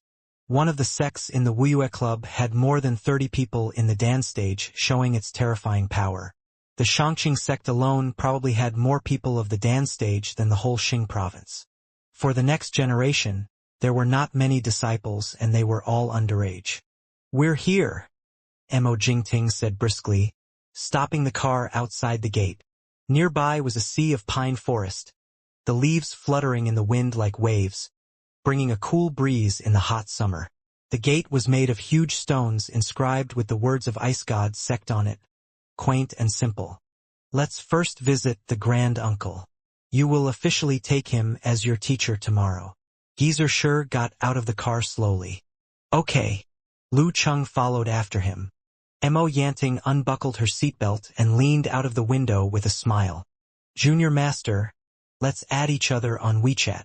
We'll be fellow disciples from now on. Little poor me will be under your care in the future. I barely use WeChat." Lu Cheng's refusal was polite. He did register a WeChat account, but since the people around him seldom use it, he could not be bothered either. "Okay then." Mo Jingting pursed her lips, looking a little chagrined. She sat upright and drove the car to the parking area. Geezer Sher stood watching them in silence. He tooted and said, "This lying girl is so mischievous. When she was still in the sect, so many seniors lost their minds over her and even quarreled from jealousy. Heh! In the end, none of them even managed to touch her hand." "Master Sher, it's probably not nice to say that," Lu Chang said, his mouth twitching. He was their elder. How could he say that about the younger generation behind their backs? "What's not nice? If they dare do it, then I can talk about it." Geezer Sher chuckled. "That little girl has grown so sociable and mischievous after becoming an actress. You shouldn't let her cheat you. What's not nice? If they dare do it, then I can talk about it." Geezer Sher chuckled. "That little girl has grown so sociable and mischievous after becoming an actress. You shouldn't let her cheat you." "Master Sher, don't worry. I'm not that kind of guy," Lu Chang replied calmly. His type was the fairy kind. As these words were spoken, a text from an unknown number arrived. "Junior Master, this is my phone number. Hope we can take care of each other in the future. Your cute and lovely niece apprentice, D." Lu Chang shook his head, finding the girl a little annoying. He then saved the number as niece apprentice Mo. Geezer Sher said nothing and led Lu Chang through the hall into the inner chamber. Passing the scouting disciples, they arrived at place with a plaque that read, "Ice Queen Pavilion."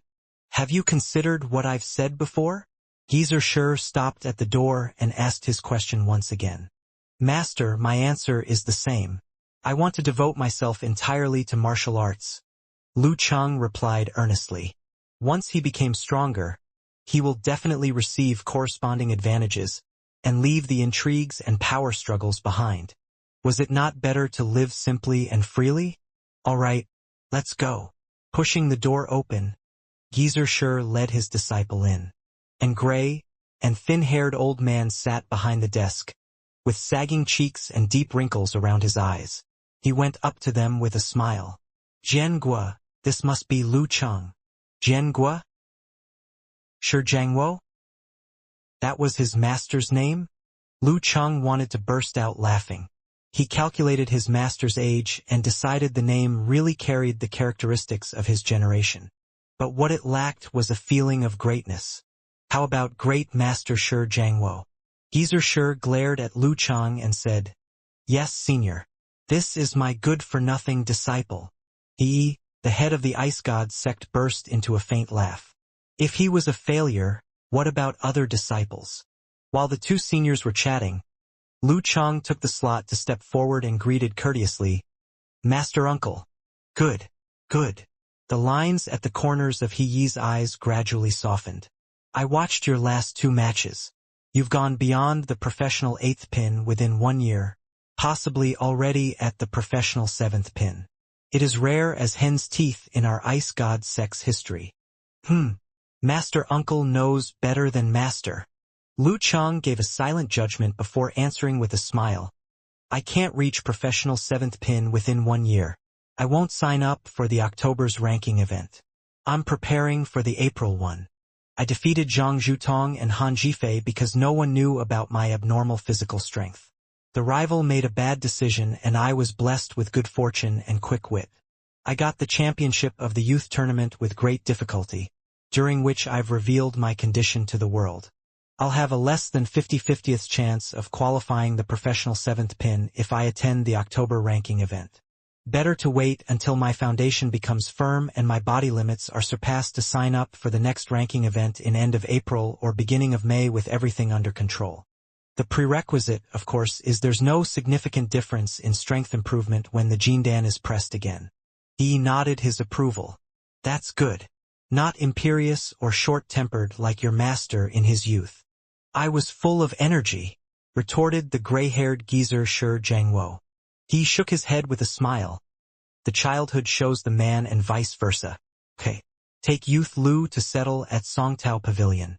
Tomorrow morning 9:15 sharp, he'll become an apprentice officially. He turned to Lu Chang. Tomorrow we'll just go through the motions. You are pretty much already a disciple of our sect and here is your home. Don't feel tied up. Take a walk tonight and communicate with your fellow disciples. Don't be shy. Everyone is friendly. He emphasized the word friendly as if it was final. Don't get too close to Tingxian Pavilion so the guests won't be disturbed. There are guests from Haishi sect, Dinghai sect, and Hanqi sect for the ceremony, added He. Guests for the ceremony? Lu Chang blurted out in surprise. Isn't it too much? We are of the same breadth and branches all these years to achieve the current situation. They came with good intentions and we can't turn them away, said he thoughtfully. Hey, we old blokes are here. Let them watch. What could happen? Said Geezer Shur gruffly. I'll take him to Songtao Pavilion. He nodded. Go ahead. If you are too tired, wait for tomorrow to meet your fellow disciples. Watching the two step away from Ice Queen Pavilion, a robust man came down the stairs. Appearing to be around 40 years old, his eyes bore heaviness and vicissitudes. His hair black and skin with few lines. Master, isn't this ceremony too serious? Asked the man with a frown. He laughed. Serious? It wouldn't be necessary if it was only a man of the professional 7th or 8th pin to join the sect. But he reached this level in less than 1 year. He's not even 20 years old yet. You've heard his conversation with your Uncle Shi. He's not interested in management. Xianlong, don't think too much or secretly make mischief, which would ruin the atmosphere of the sect and make us a joke in front of the Haishi sect and Dinghai sect. This is the eldest disciple Yang Xianlong, a 50-year-old professional 4th pin dance stage fighter, in charge of the Bingshin sect's routine matters. His brows were not soothed. He muttered out of concern, "The spoken words fly. So you want a contract? They have given their words before me. They won't break their promises as long as I'm still capable." He shook his head. "Tell Lei Fong, if he can reach the physical invulnerability, it will be his and no one can take from him. But if he can't and someone else succeeds first, it's not his and he can't get it. Strength is everything in a martial arts sect. He can get rid of one or two with his relations and outside support, but he can't push out everyone." "Yes, master." Yang Xianlong bowed low before turning around to leave from the Ice Queen Pavilion. Standing in the lonely room, he heaved a long sigh. The Songtao Pavilion had a great view of a sea of trees dancing with the wind from the second-floor window. "Don't stroll about tonight and have a good rest. Tomorrow you get over with the ceremony. Take a look at your fellow disciples and come to mine. I've got the visualizing chart of the Zhu Rong force." Geezer Sure disappeared quickly with 4 bottles of the original proof spirit. Zhu Rong force. Lu Chang was full of joy and anticipation. It had been a long journey and he felt a bit tired mentally. Chatting with his fairy in bed while bullshitting with his friends and browsing forums and Weibo, he felt free from restraints and had no intention to make friends with his fellow disciples. Half a day's leisure from an ephemeral existence. After dinner served in the room, he took out his laptop, planning to play some game before a video call with Yenjika. Ku is visiting someone. Anybody fancies a game? I'll ask again if no one is available now. Lu Chang sent the same message to his university dorm group and high school friends group. Little Ming laughed. "You are either spending time with Yenjika or busy in the challenge tournament when we are short of hands. Now you are free and want a game with us? You can't have everything. Treat us to some seafood at least. Bro Cheng, Master Cheng." The award money was 600,000. "You see the bills? I can buy so many presents for my Ku. Why should I buy you any seafood? To quibble with Casanova every day can be fun." "Gross. You are getting nastier and nastier. Your Ku." Kai Zongming was close to throwing up. "Your fingers are more and more flexible and your head more and more responsive. Playing with you is not fun. Of course, it's no fun to be bullied all the time. I've been holding back or the screen would have been broken." Lu Chang laughed loud with his hands on his waist. "By the way, Casanova, how's your training in the summer holiday?" "Haha, I find no match in my city. That would be bragging. Honestly, I think I'm the best in my compound. I've made great progress, close to the amateur 2nd or 3rd pin level," answered Kai Zoming with some hesitation. Qin Mo the Beast, a rich kid from Songcheng and a roommate of Kai Zongming's, interrupted. "Excellent. You are both here. Please help me vote. One phone number can give vote 10 times. "What vote?" asked Lu Chang casually. "An evaluation. Vote for my Jingting." Qin Mo sent a link to a poll of a music program. "Holy cow. I can't believe you Beast is a true fan." Kai Zongming jeered at him mercilessly, showing his nature of a talker. Qin Mo looks up in the wind. "There is a white beam of moonlight in everyone's heart. She happened to hit me. Get lost. Jing Ting is mine." Old Qiu gave his usual response. Zhao Chong the erudite sighed. "It's the estrus again. All we can do is to give some insignificant help." Reading this random conversation, Lu Cheng's lips twitched. "I was once a fan of Mo Jingting's shows and songs. She's nothing like the image her company created for her. Meeting someone in person is not as good as knowing her by her reputation." Zhang Fei responded before he could answer. A few of them began to play. As soon as Yenjika got online at home, Lu Chang immediately pretended to fall offline, defrauding his teammates. A message from nephew Mo came in during his video call. "Junior Master, is Municado beautiful at night?" "Nope. Go away." Lu Chang gave a silent judgment before putting his mobile away. He continued with the video call and planned to reply when he got time, but he soon forgot. On the 2nd floor of Tingxian Pavilion, a well-shaped, long-haired girl was watching the sea of pine trees at night. "Sister, why do you think Master sent us here to watch the ceremony?" Their senior masters are here and we are no match. A youth with a cherubic face came out of a room. The long-haired girl laughed. Simple. We stand there for comparison. A 25-year-old high-pin fighter and a 22-year-old 6-pin fighter. This is a comparison. That Lu Chang has reached the 7th pin within 1 year. Pretty impressive. The youth with a cherubic face flung up his hands and started to browse Weibo. All of a sudden, his eyes shone upon seeing a hot piece of news. Apotheosis of young fighters in Xingxing, 4 heavenly sons. The most liked comment was, "Do they deserve to be called heavenly sons? In my opinion, only Peng Liyun and Ren Li of their generation can live up to this reputation. Wherever there was ridicule, there would also be praised." The one that earned the most likes stated, "The one who has reached the professional 8th pin, even the 7th pin within 1 year of martial arts training, is not good enough for you guys? I, Zhao Ritian, will go under the table."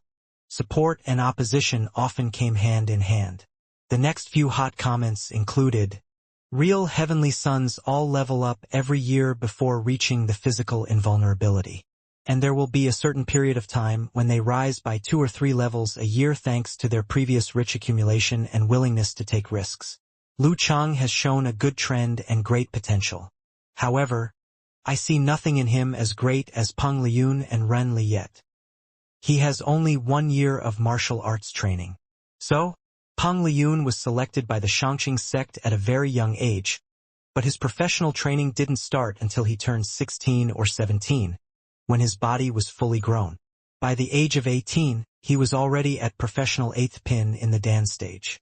The bro 2 floors up said it very well. I think Peng Liyun is at the stage where he takes risks to overtake others. During the final match of the University Martial Arts Tournament in April, his strength and combat skills were close to professional 6th pin fighters. He might enter the high-ranked Dan stage by next year, and keep Lu Chang and Lin Ke suppressed throughout their university years. Ren Li displayed her level of top professional 7th pin during the finals in April. Don't forget she attended school earlier than average and skipped grades. She's, in fact, 1 year younger than Peng Liyun and of the same age as Lu Chang. Half a year has passed. Considering her speed of improvement, I bet she can reach 6th pin by the end of the year. Would you stop using so many exclamation marks? Can't you talk like a normal human being? I, Yi Liangchen, am not convinced. Those comments were followed by some reposted content written by a VIP user. The VIP user, called Superstitious Belief is Bad, remarked on famous commentator He Xiaowei. It was a long post with a lot of writing. With no intention to get in this argument, I'd like to list my 4 heavenly sons of the age, from martial artists under 26, according to the criterion of Xingxing Youth Tournament. Mr. Clown? I'm sorry, but don't look at me like that. I might get a nightmare, but I have to say you are half a year too old. Just like the 4 heavenly kings have 5 members, the 4 heavenly sons should be a group of 5 as well. For the first, I'll go with an inhuman beast outside of the system, Shirshan, the reincarnated Buddha from the Daxing Temple. I know some people find similarity in his face and Lu Huan's, but reaching the physical invulnerability at the age of 20 makes him one of the first 3 in martial arts history. He just turned 22. The number 1 heavenly son on my list will be Zhi Hai, a disciple of the Daxing Temple. Bright and handsome, he often dresses in white and stays unaffected by the reincarnated Buddha. He successfully made it to the physical invulnerability state last year at the age of 23. The second heavenly son will be Peng Liyun, a disciple of the Shangqing sect by direct lineage. A real genius. He's known for walking on unusual paths and daydreaming. No, I meant thinking about life. According to a reliable source, he defeated 3 seniors of professional 6th pin last month during the Shangqing sect's internal practice. In other words, at the age of 22 years into his degree, he already has an 80 to 90% chance of becoming professional 6th pin. If nothing goes horribly wrong, he can easily achieve a high level before his graduation. He might even reach professional 4th pin by 22. Of course, it will take him loads of effort to catch up with Zhi Hai. Unless something unique or special happens, he has little chance of reaching the physical invulnerability in 1 year. The third heavenly son is Ren Li from the Kongtong school. She just turned 19 on the 7th of July, a bit younger than Lu Cheng. She was already at the level of professional 7th pin earlier this year, and it should be easy for her to reach professional 6th pin by the end of the year. I'm confident that she can achieve a higher level before graduation, but she has to work really hard to surpass Ji-Hai and reach the physical invulnerability by 23. She has a lovely nickname, Sunny Star, and another very friendly one, Little Li. The number 4 heavenly son is not yet determined. Why is it not yet determined? And Chaoyang from Huahai is still working on his professional 6th pin certificate in his senior year. Not to mention, Queen of Thought from the Xinghai Club has selected him to join Xinghai and called him a rare talent who is to be remembered in martial arts history. We must believe this brilliant fighter's eyes for her over 20 titles throughout her career. Maybe and Chaoyang does have something special that has not been revealed yet. A sleeping tiger can be very dangerous when it wakes up. Of the same reputation, Zhen Huanqing from Guangnan had his heyday in the past. At the level of professional 7th pin, he's said to be self-conceited and insolent on account of his ability and has wasted his best years. There's not much potential left in him. I'm afraid he might not be able to suppress his teammate, Li Xiaoyuan, in next year's finals of the National University Martial Arts competitions, let alone the robust, overwhelming Lu Cheng, who is aiming at Peng Liyun and Ren Li. So we've got quite a few capable competitors for the 4th seat of the Heavenly Sons, yet each of them has their own problems. Some are less competitive, some are not in ideal condition, and some have little more than the potential to offer at this stage. We need more time to decide it. The candidates are An Chaoyang from Huahai, Zhen Huangqing and Li Xiaoyuan from Guangnan, Lu Cheng and Lin Ke from Songcheng University, Fang Zhirong from Shanbei, and Qing Song Taoist from Mount Shu. The last heavenly son should come from this list. These are all martial artists with a good chance of reaching high pin before the age of 22. On the second floor of Tingxian Pavilion, the youth with a cherubic face put on a wry smile after reading the list in this long post and the following discussion. A professional 6th pin fighter at the age of 22 such as me is not worth mentioning or comparing. Ah! The long-haired girl took his mobile and read carefully. She said with bitterness and indignation, "A high-pin martial artist at the age of 25 such as me is not qualified either. Why do those people love to compare fighters? Wherever there are people, there are comparisons, or there wouldn't be any professional challenge tournaments held all over the world. Never mind, sister. No point getting angry. Whoever can reach physical invulnerability wins." The cherubic-faced youth spoke and then heaved a sigh. The post killed his interest in tomorrow's ceremony. He didn't even have any desire to point out that his sect has no lack of successors that could steal the show from Lu Cheng. How should I put it? At this moment I'm confident I can suppress him with ease, but he's only been training for a year, and he's 2 years younger. Moreover, he is compared with Peng Liyun and Ren Li while my name has no chance of being remembered on such an occasion. Who is suppressing whom? Sigh. I hope Lei Fong will stir up some trouble tomorrow, said the long-haired woman with little passion. In Songtao Pavilion, Lu Cheng was having a video call with Yan Zhika, who just took a shower and changed into her nightie. Her bare skin, white like snow, and her cheeks, pink like roses, delicate and attractive. Lu Cheng wished he could become part of the radio waves and travel to his girlfriend via the fiber optics to hug and kiss her. It's turning into a horror film. Lu Cheng withdrew his thought and continued to report his earlier conversation with his master. That's really good. Not too much social interaction or trouble, and quite aloof, like a long-sought dream of mine, said Yan Zhika with her eyes shining. She sounded very agreeable. The longer a relationship lasts, the more important it is for the pair's point of view must be in unison. In this way, even if your fellow disciples don't like you, they won't pose much hostility against you. Tomorrow you play along with Coach Sher's plan. He'll take care of you and you will be okay. Her voice rose slightly with happiness. Her cell phone suddenly rang. Yan Zheka took a look and blurted out, "Chang, Shuang told me the Apotheosis of Fighters 4 Heavenly Sons episode has been released on Weibo." Really? Let me take a look. Lu Cheng picked up his phone and unlocked the screen. realizing he didn't reply Mo Jingting's message. Never mind. It's been so long. No point in replying now, thought Lu Cheng liberally.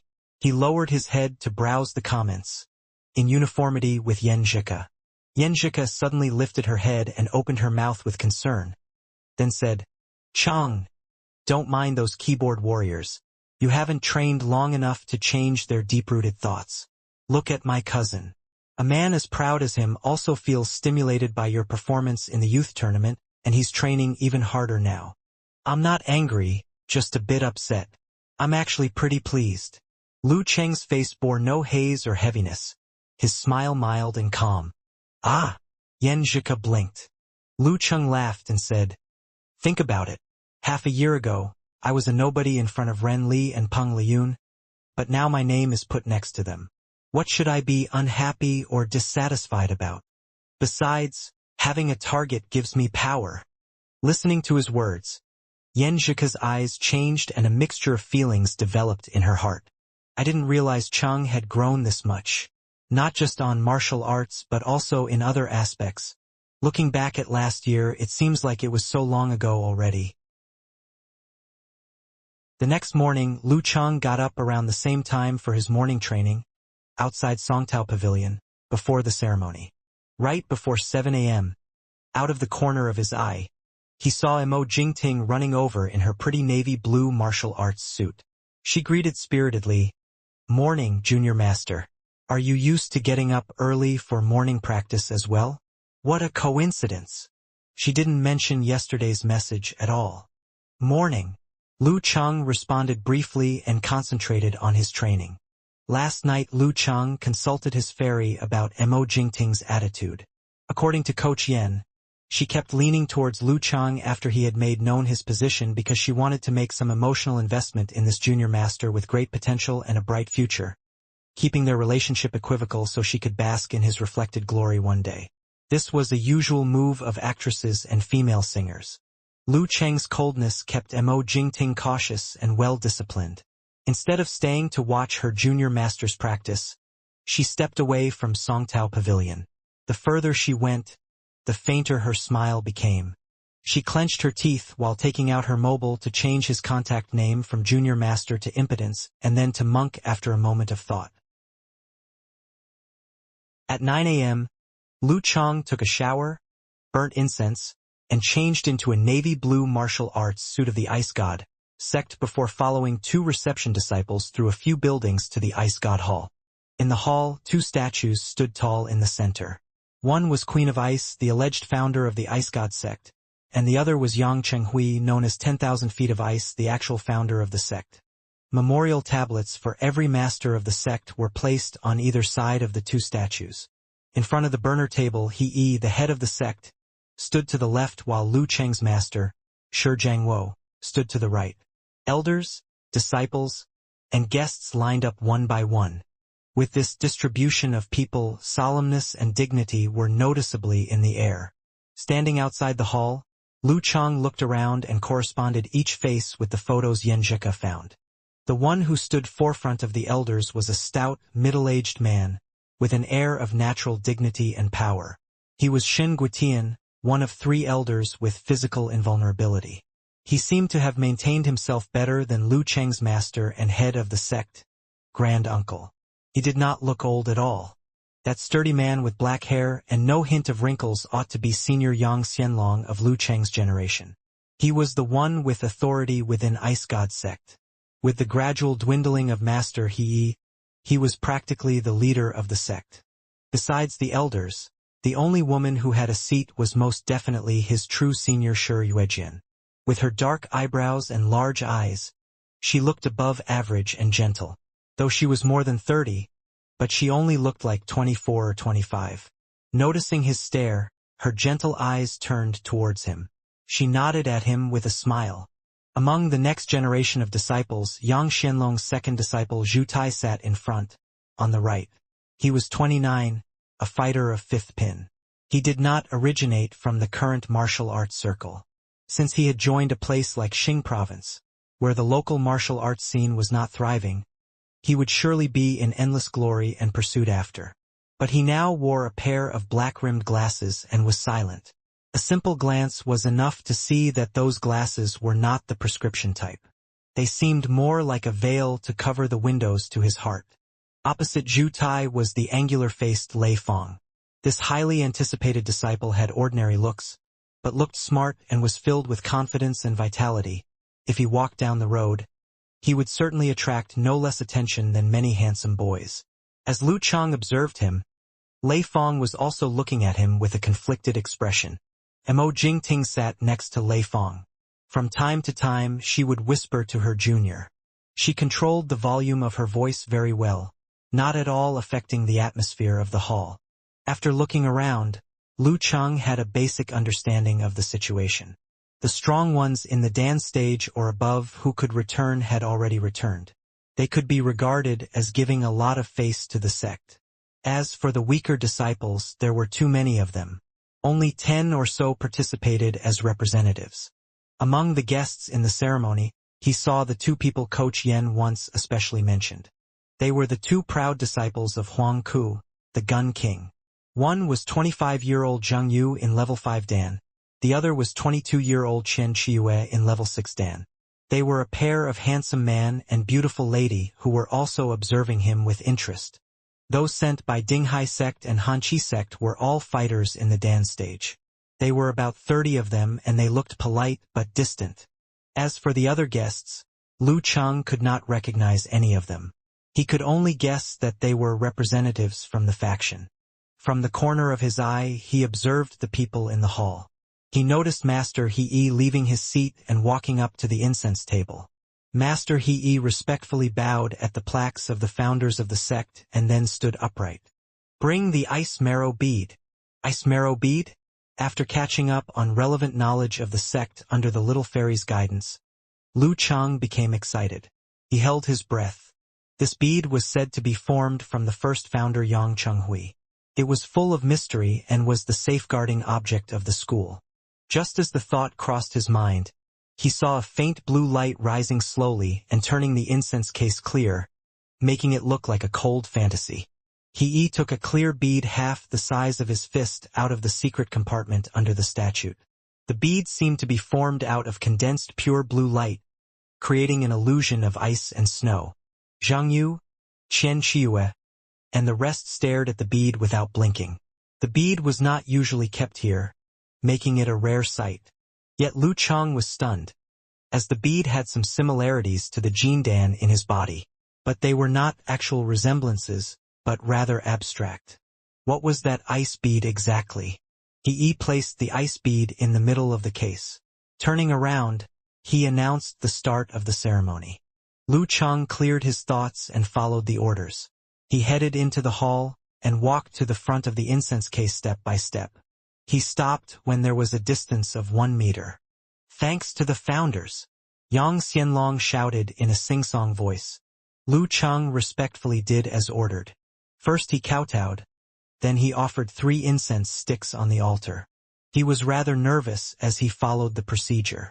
If he went by how things developed in certain novels, the Jindan in his body might trigger the ice bead and create an illusion that will shock everyone. Fortunately, such thing did not happen. If something did happen, it showed that his Jindan will interact with the outside world without his control. That would be dangerous. Thanks to the masters. Yang Xianlong continued, singing. Lu Chang thought of his master's hard work and sacrifice to get him the looking-thinking picture from Zhu Rong Force without asking for any returns. Without the slightest resistance in his heart, he kowtowed again. The ceremony is complete. Disciple Lu Chang, serve the tea. After finishing, Yang Xianlong returned to his ranks. Lu Chang picked up the cup of tea from the disciple beside him. Carrying the cup with 2 hands, he handed it to Geezer Shur. When the cup of tea entered the range of the dark blue light of the ice bead, the temperature rapidly lowered and a thin layer of ice covered the surface. Geezer Shur accepted the cup and took a sip. He grinned. Hurry up and give your greetings to your grand uncle. Nice to meet you, grand uncle. Lu Chang turned towards He. He took out a card that flashed ice crystal colors and gave a slight smile. You're now the disciple of the 27th generation. In accordance with the rules, you have no title in the door and no subsidies. But with this card, you can get practice-related learning materials and Dan medicine from our sect and Wuyue Club once a month. Sure enough, even the martial arts faction was advancing with the times. On TV, sects usually use things like token, but in reality they have upgraded to membership cards. Lao Cheng could not help wanting to laugh, but he suppressed his mirth. He accepted the card and thanked the Grand Master. The welcoming process for a new disciple was considered over. He began introducing the other disciples to Lu Cheng. Zhang Yu and Qian Chiyue, who was watching the ceremony, turned to Lei Fong, looking as if they were waiting for a good show. Yet, what surprised them how unexpectedly well-behaved Lei Fong was. The willful and arrogant Lei Fong did not even try to verbally attack Lu Cheng. Rather, it was Mo Jingting who was constantly laughing, as if she was very familiar with Lu Cheng. Just as they were wondering what was going on behind the scenes, Geezer sure coughed twice. "Let's go, you brat. Let's go?" Lu Cheng looked at his master in surprise. He had just finished meeting his fellow disciples. Should there not be some kind of ceremonial feast to welcome him? You've already worshipped the founders and met your fellow disciples. If you're not leaving, what are you still doing here? Geezer sure did not say anything else. With his hands behind his back, he proudly walked out of the hall. The sky outside had already darkened, with gathering gray clouds with cold wind blowing, covering all the features of the summer. This, Zhang Yu and Chen Chiyue turned to look at Shi Jiangwo.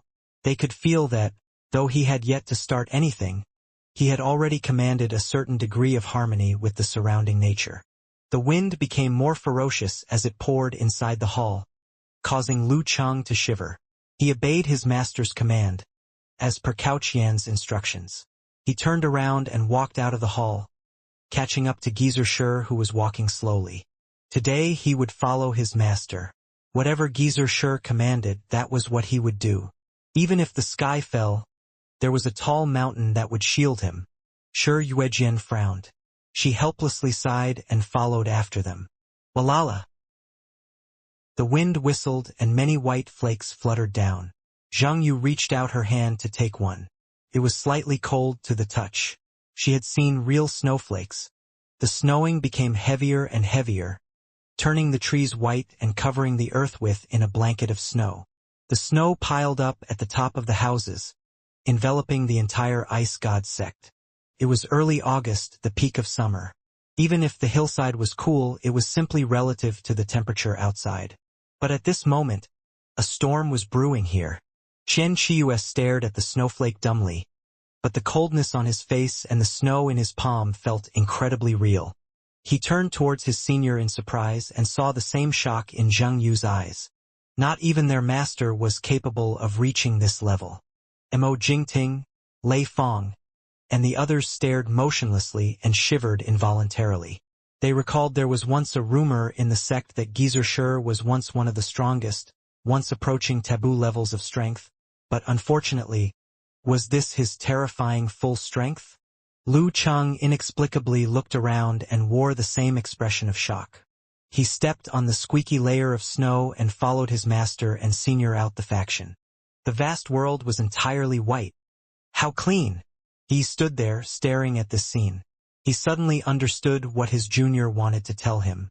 It was not that Geezer Shi did not have the ability to compete for power. He simply did not want to and disdained the power struggle.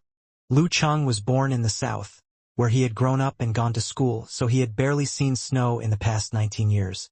It was not until he went to Yanling for the Little Warrior Sage Challenge tournament that he saw a world of ice and snow while touching large snowflakes for the first time. However, the scenery in front of him greatly surpassed his prior memories of snow. For at least 5 centimeters of snow had piled up under his feet in less than a minute, which was now creaking and showing footprints under each of his steps. In the vast expanse of whiteness, he could see nothing several meters in front of him except for the wind and snow. Lu Cheng was subconsciously about to say something, but all of his words were blocked from his mouth by the wind and snow. A man with this level of kung fu could definitely be called a living immortal. No wonder my master said that there were lots of myths and legends based on the deeds of mighty warriors. When can I develop such a strength? While all of these ideas flashed across his mind, Lu Cheng followed his master and older sister to leave the school. In the clean white world, he looked to a nearby parking lot, where he saw all the cars were covered with a thick frost. As Shi Yuejian waved her right hand, the wind immediately grew stronger, enough to blow away all the frost that was on her car. Until this time, Lu Cheng did not get a clear view of this stylish sports car that bore an unfamiliar brand name. After opening the door and seeing her dad get in, Shi Yuejian spoke gruffly, "Cough if you want." A fit of violent coughing burst from Geezer Shi's smiling mouth before he could say something in response, making Lu Cheng scared and worry greatly. At the same time, Lu Cheng's feeling of being at the mercy of a never-ending brutal blizzard abruptly stopped, and big snowflakes pouring down from the sky also began to slow down and tail off. Senior sister, is my master okay?" he blurted out. Shi Yuejian took a deep breath and sighed. Not severe enough to kill him. Saying this, she put on a soft smile, for she could do nothing for her dad.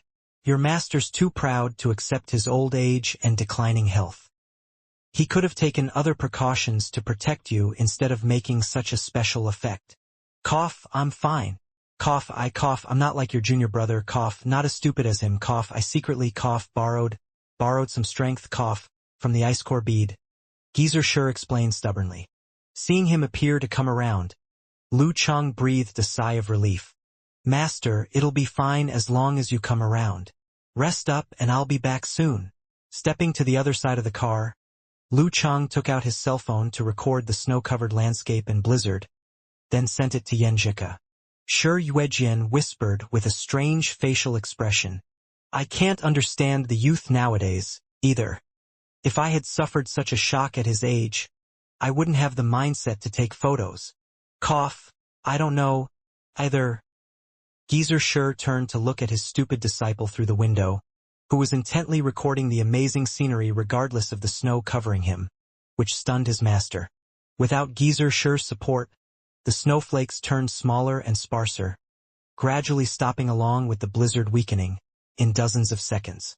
The dark cloud vanished, and then the sun came out to shine on the snow-covered Binshan sect in silence. Lu Cheng stopped taking photos, and patted his head and clothes to brush off the snow. He then came back to Shi Yuejian's car with an embarrassed smile. Senior sister, sorry to keep you waiting because of me being impulsive. Don't be so polite. You are my dad's first disciple and my first junior brother. I'll protect you for any reason. So just withdraw your honorifics and regard me as your sister. Shi Yuejian smiled softly and pointed at the car. Get in and let's discuss it on the way. Okay. Lu Cheng replied briskly, being affected by her attitude. He sat by his master's side and closed the door. Shi Yuejian started the car and drove up the mountain highway. It took no more than 4 minutes for the cloud to thin out and the snow to stop. In another black car, a man who was focused on his cell phone tilted and raised his head to relax his neck. Then all of a sudden, his gaze froze on the white trees and field outside. This is... Unfastening his seat belt unconsciously to get out, he saw that the car was also covered with a layer of snow. There were some kids making a snowman in a strange shape on its hood. He immediately took out his cell phone to make a call. Honey, what's today's date? Which month is it? How come I forgot that winter had already come?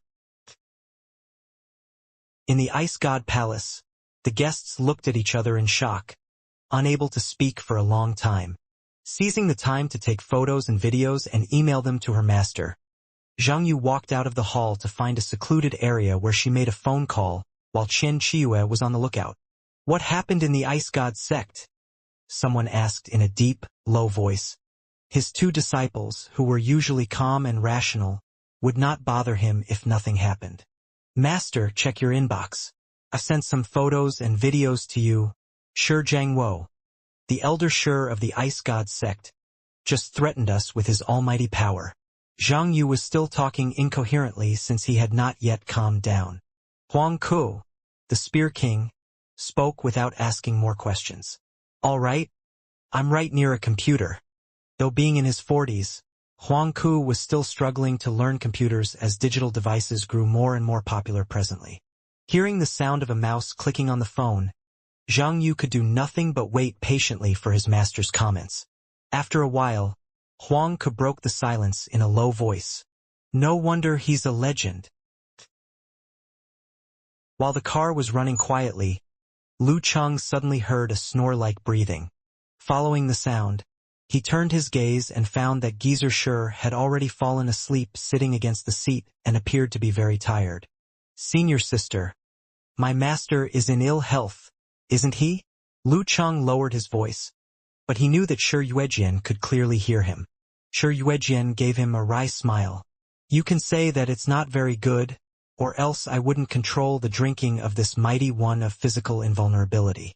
But sometimes, I turn a blind eye to it, since I don't want to force a poor old man to quit his hobby. After grumbling for a long while, she concluded, my father's only 3 years older than your headmaster's. Most physical invulnerability warriors are able to keep a youthful appearance like your senior Uncle Shin, who looks like a middle-aged man with some gray hair. Anyway, none of them would look like my dad as a man in their 70s or even 80s. What? My master is just in his 60s. But another senior uncle of mine, the chief of this sect, also looks like an aged man. Why? Lu Cheng asked in confusion. Shi Yuejian was amused. Our senior uncle is very old actually, for he's the eldest disciple of his generation and 3 years older than my dad. His 90th birthday was celebrated last year. As the chief of this sect, every day he would deal with all kinds of sect affairs, heart and soul. So no wonder he is aging quicker than the other physical invulnerability warriors. She paused to sigh with concern. Senior uncle had already been a physical invulnerability warrior and began to help his master to teach his junior sisters and brothers when my dad entered the sect. He was both a teacher and a brother to my dad. Dad would never argue with him about something unless it was of principle. She was actually prompting Lu Cheng.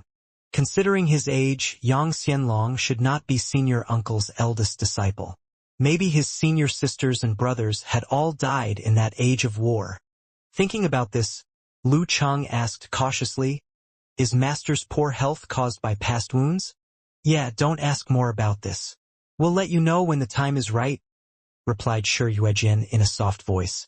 Considering the self-healing capability of a physical invulnerability warrior, what a bad injury it must be to almost destroy his body. And what a horrible might his enemy must have to be able to injure him so severely. Lu Cheng was almost struck with fright by the ups and downs of his thoughts. Can it be healed? Have you found any radical cures? He asked with great concern. He should also devote all his efforts to treating Geezer Shi. Shi Yuejian slightly shook her head. None at present. We have tried all kinds of treatments but none of them have succeeded. Hope that the newest military study will come out soon, or maybe those seniors that are studying cultivation methods will make breakthroughs. Cultivation? Lu Cheng was lost in deep thought as if he could see the dawn but had not found the right direction yet. Let's stop talking about it. Anyway, it's not difficult for my dad to live 7 or 8 more years, and maybe the problem will be solved before then. Shi Yuejian changed the subject into an anecdote of this sect to enliven the atmosphere. At that time, Yan Zhika's response to his videos arrived. What happened? How could it be snowing in June? Or no, August? Chang, you're there to formally acknowledge Coach Shi as your master, not to move the heaven to tears. She said jokingly with a bewilderment emoji to show her confusion. Not to mention that the Ice God sect was not at the mountaintop, and even if it was, it could not be snowing on such a small mountain as Yanbin during this season. Typing with both hands, Lu Cheng summarized what had happened just now in vivid words with the help of the videos. How powerful Coach Shi is. Yenjika sent a dodge emoji. Even my grandpa couldn't be his match. She only mentioned grandpa instead of both of her grandparents, so her grandpa must be the tougher one. Lu Cheng thought for a while and said, I once watched a video of Warrior Sage and he seemed to be also able to do these kinds of things. But what he made was not a brutal blizzard. Yeah, I've watched it too. So Dragon King should also be able to do this. Chang, what a terrific master you have. Yenjika acclaimed in surprise and joy, and then sent a scratching its head emoji. But Coach Sure seems to be in poor health. Yeah, it is said that he was once badly injured, or he wouldn't have come to our university to be a coach. Lu Chang sent a sigh with relief emoji. Maybe it was fate. All of a sudden, a text from Nisemo arrived. Grandmaster is really a mighty one. I can hardly believe what I've seen. Lu Chang was not afraid of Emo Qianting. He just wanted to keep her at a distance instead of avoiding seeing her or turning a deaf ear to her message. Besides, as a conscientious boy, Lu Chang did not want to make friends with someone who was so calculating. So he just replied politely, I'm also shocked. Wow. Little uncle finally replied to my message. Hey, I thought that you changed your phone number. Emo Qianting replied quickly. Taking a glance at the text, Lu Chang decided to ignore that nonsense and continue to chat with his senior sister and Yenjeka, or log into the forum to see that his area had become more active than before. Eternal Nightfall and Brahman agreed with what the Weibo article said about the present 4 heavenly suns. Lu Chang had greatly improved his strength, which was too dreamlike for them to accept. So maybe he should be more moderate. Without their noticing it, the car had arrived at Shi Yuejian's house, where Geezer Shi had gotten into the car yesterday. Well, back in the day I would not be tired at all after doing all of this. Geezer Shi woke up just in time and sighed with emotion. After all, I'm old. Having spoken his mind, Geezer Shi was about to roll down the car window to take in the fresh air when he found Lu Chang staring at him with a complicated expression. So he asked gruffly, Brat, what are you thinking about with such a stupid look on your face? Lu Chang was pondering his master's condition with a heavy heart. He first thought it was due to his old age and chronic coughing problem. Perhaps it was the after effects of such a stunning performance. He thought his master would be fine after a while. It was only after he had a chat with his senior sister in the car that he realized how bad his master's condition was. The science and technology developments in modern society meant the average person was likely to live past 70. It was astonishing that a physical invulnerability master had just entered his 60s only had 7 or 8 years to live. Lu Chang recalled his master's lonesome figure walking along the snowfield in the brutal blizzard with his hands behind his back. How could he not be dejected and feel like he want to cry? His senior sister's comments about Geezer Shi being a person who valued his image, verified by his personal observation, meant he was not to give Geezer Shi a pitying look or say sentimental words. He finally forced a smile after considering all this. I'm recalling what happened. I always know you're a powerful master, but your performance is still beyond my expectations. You're just like an immortal, making snow in August without even waving your hand. You've painted the world white. Geezer Shi beamed and replied in faux modesty, just as I'm not as good as I was in the past. Those days, I could make it snow without borrowing energy from the ice pulp. He snickered mentally, having finally shocked his bratty disciple for the first time. Shi Yuejian shook her head with a smile. She navigated the car into the villa district, finally parking it in her garage. After they entered her home, she put on slippers and smiled at Lu Chang. Make yourself at home. I won't be treating you as a guest. I'm going to cook rock candy snow pear soup for your master. She tilted her head to one side when she noticed Lu Chang's confusion. What's so strange? No, I just didn't expect a physical invulnerability master to cook herself. Lu Chang explained with a smile. It's my hobby. I like to make dishes in free time. If I didn't have my talent in martial arts, I'm probably a chef or baker by now. Shi Yuejian chuckled as she headed towards the open kitchen. Remember to cool it down. In this hot summer, how do we drink it if it's not cold? Geezer Shi shouted at her daughter's back. Lu Chang was about to take the initiative to complete the task with his power of frost, when he heard Shi Yuejian chuckle in defeat. Okay, fine. I'll cool it down with ice spirit force. No wonder she was a physical invulnerability master of the ice sect. He had better not embarrass himself in front of such an expert, wiping off the imaginary sweat on his forehead. Lu Chang sat down in front of Geezer Shi and asked with concern, Master, is there any progress in the study about cultivation? If there was, perhaps he could comprehend by analogy and lay the foundation to cure his master in the future. Those old guys would have already called me to show off if there were any, Geezer replied with a contemptuous look. Since I'm going to the secret base of the military tomorrow, I'll visit them on the way and fetch you some materials. I've made contributions, so they'll give me a regular physical examination every year. I would have gone 2 days ago if you hadn't won the youth tournament's champion and let all your senior uncles know. Regular physical examination? Lu Chang recalled one of the first things Geezer had told him. He had said that his job was to be the object of examination. Lu Chang struggled to suppress his laughter and Geezer coughed. Now that you've decided to merge cultivation methods with martial arts, you won't have predecessors to learn from, making your journey that much harder. I can only advise you to base it on my experience. It's still fine before the physical invulnerability state, but you should be prepared for beyond that. Master, I understand. Lu Chang took a deep breath. It was the price he must pay for his unwillingness to forsake his greatest advantage. Geezer's serious demeanor did not last more than a minute. He began tut-tuting. It's not necessarily terrible since misfortune and fortune are interdependent and intercontained.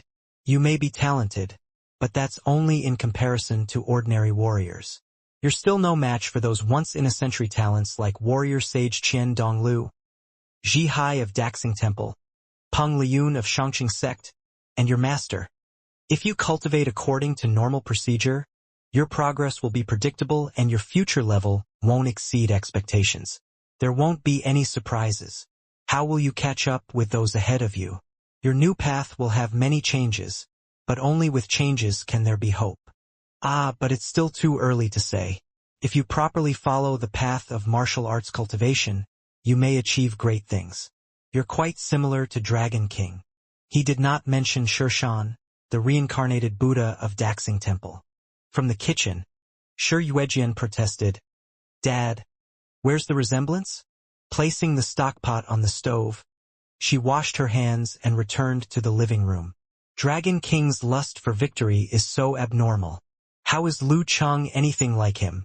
How is Dragon King's lust for victory simply abnormal?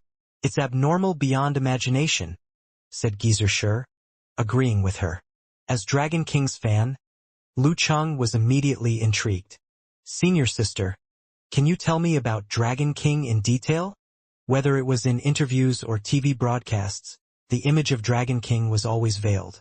But Shi Yuejian, as the Wuyue Club leading player and a physical invulnerability warrior in the upper martial arts circle, often interacted with Dragon King. The Dragon King she knew might be more real. Shi Yuejian noticed the change in his attitude and smiled. You're a fan of Dragon King? Our club will be heading to South China to challenge Longhu Club. I might not be able to fight him directly, but I can still introduce you two after the match. Do you want to come? Dragon King is usually kind to his fans. Lu Chang was naturally interested, but he resisted the temptation after recalling that he had already taken several days of leave. He replied pitifully, I need to get back to work in 2 days. I can't keep going on leave after taking someone's money. Please bring me next time. Dragon King won't be running anyway. The income from his part-time job seemed pitiful in comparison to his 600,000 yuan bonus. But the bonus from youth tournament was a coincidence and he had never expected to receive it. Since he had promised to help the Gushan Martial Arts School, he was morally obliged to continue. A real man's promise was heavier than gold. Sure, you have quite the self-control. I suddenly feel you resemble Dragon King a little. Shi Yuejian nodded with emotion. You're going back to Xing province tomorrow? Your brother-in-law is still abroad and won't be back in a few more days. Looks like you'll have to see him next time. Your trip here is so rushed. I really don't know what the chief sect is thinking. They discussed this for a while longer before Lu Chang steered the conversation back to the original topic, all while wondering the implication of Shi Yuejian's words. You mentioned Dragon King was kind to his fans. What about to the other warriors? According to his anti-fans and gossip news, the Dragon King, Chen Qitao, was a contradictory character of both pride and inferiority. He was said to be vain, harsh, overbearing, and narrow-minded. Shi Yuejian replied after some thought. As mentioned, Dragon King has an abnormal lust for victory. He's kind to his teammates and fellow disciples in some ways but harsh and merciless in others. When it comes to his opponents and enemies, he's unwilling to fail. If his team loses to some underdogs by luck, don't expect him to be a good spirit or have the grace of a mighty one. He'll get particularly angry if the winner is also a warrior sage. He's very concerned with external evaluation, especially compared to other warrior sages. But he's undeniably a fighter that commands respect. Not even those physical invulnerability warriors would deny this. There's acknowledged fact among us. Warrior sage, Qian Donglu, in a once-in-a-millennium talent capable of surpassing all his contemporaries. It's shocking enough for one to be a physical invulnerability warrior at 23 or 24, but he has already reached the first pin and won his first title at that age. There's a large talent gap between Dragon King and Qian Donglu. You won't be able to imagine how much effort he had put in, how many sacrifices he has made. Also, he won't lose to warrior sage Qian Donglu. Geezer sure tut-tutade. I know what you mean. After all, I've once fought Dragon King, no, the boy Qin Chitao, for some time back then. Ah, master, when did that happen? Lu Cheng asked in confusion. How could he be unaware of this as Dragon King's big fan? Geezer sure giggled. Do you remember that Chen Chitao has once disappeared for almost a whole year without attending any challenge tournaments, which he explained as being treating with his injuries? I remember. He hadn't won any titles then. Lu Cheng was coming close to the truth. Last year, he made the finals of several title tournaments but lost to Qian Donglu each time. This disappointed the media due to his reputation, and they published numerous articles doubting his qualification to parallel the warrior sage, said Shi Yuejian, taking over her dad's explanation. This affected Dragon King greatly. He shaved his head and he applied to enter the war zone. Using his life as a bet, he spent 10 months on the edge of life and death to cultivate. When he returned, he defeated Qian Donglu thrice and won 3 titles in a year. Leaning on the sofa, Geezer Shi said with some nostalgia. Chen Chitao was already a first pin at that time, so there was little room for progress. But you don't know how insane and stubborn he was. He completely transformed into a different person. Excitement surged in Lu Cheng as he listened to Dragon King's past. A true fighter should be like him. Qian Donglu is younger than me, but I still call him warrior sage out of respect. He has many flaws common to talented ones. He's not hardworking enough, or should I say he's lazy. He's the kind who wouldn't stand if he can sit and wouldn't sit if he can lie down. Initially, he was able to keep working hard out of his desire for the titles. He soon relaxed after winning. He thought he could win just with minimal effort. Just then, Dragon King appeared and nearly destroyed all his self-confidence. Qian Donglu only recovered his spirit after much difficulty. This forced again him to make the most of his talent, said Geezer Shi, gossiping with great enthusiasm. We can say there won't be the present warrior sage without Dragon King's stimulation, and no Dragon King without warrior sage as his goal. So they're worthy of the title legendary twins. Shi Yuejian sighed with emotion once again. Lu Cheng listened with great interest, his blood boiling with excitement. Were these the true facts of Dragon King and warrior sage? After lunch, Geezer Shi led him to the second floor and gave him 2 visualization pictures. He joked, "These are the prairie fire diagram and the Zhu Rong diagram. Find their core and charm yourself. You can bring them home, but if you lose them, I won't be responsible. You'll have to think of how to compensate for them yourself." "Thank you, master."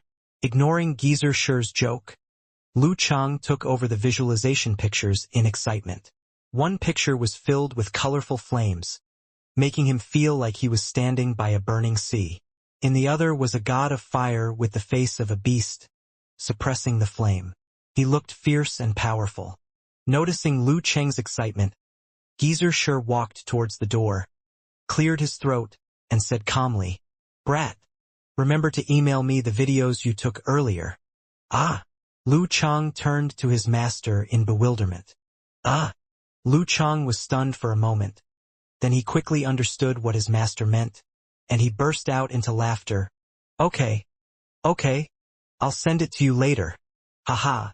Does he want to create a scene where he can show all his strengths? Or Does he want to show off in front of his old friends?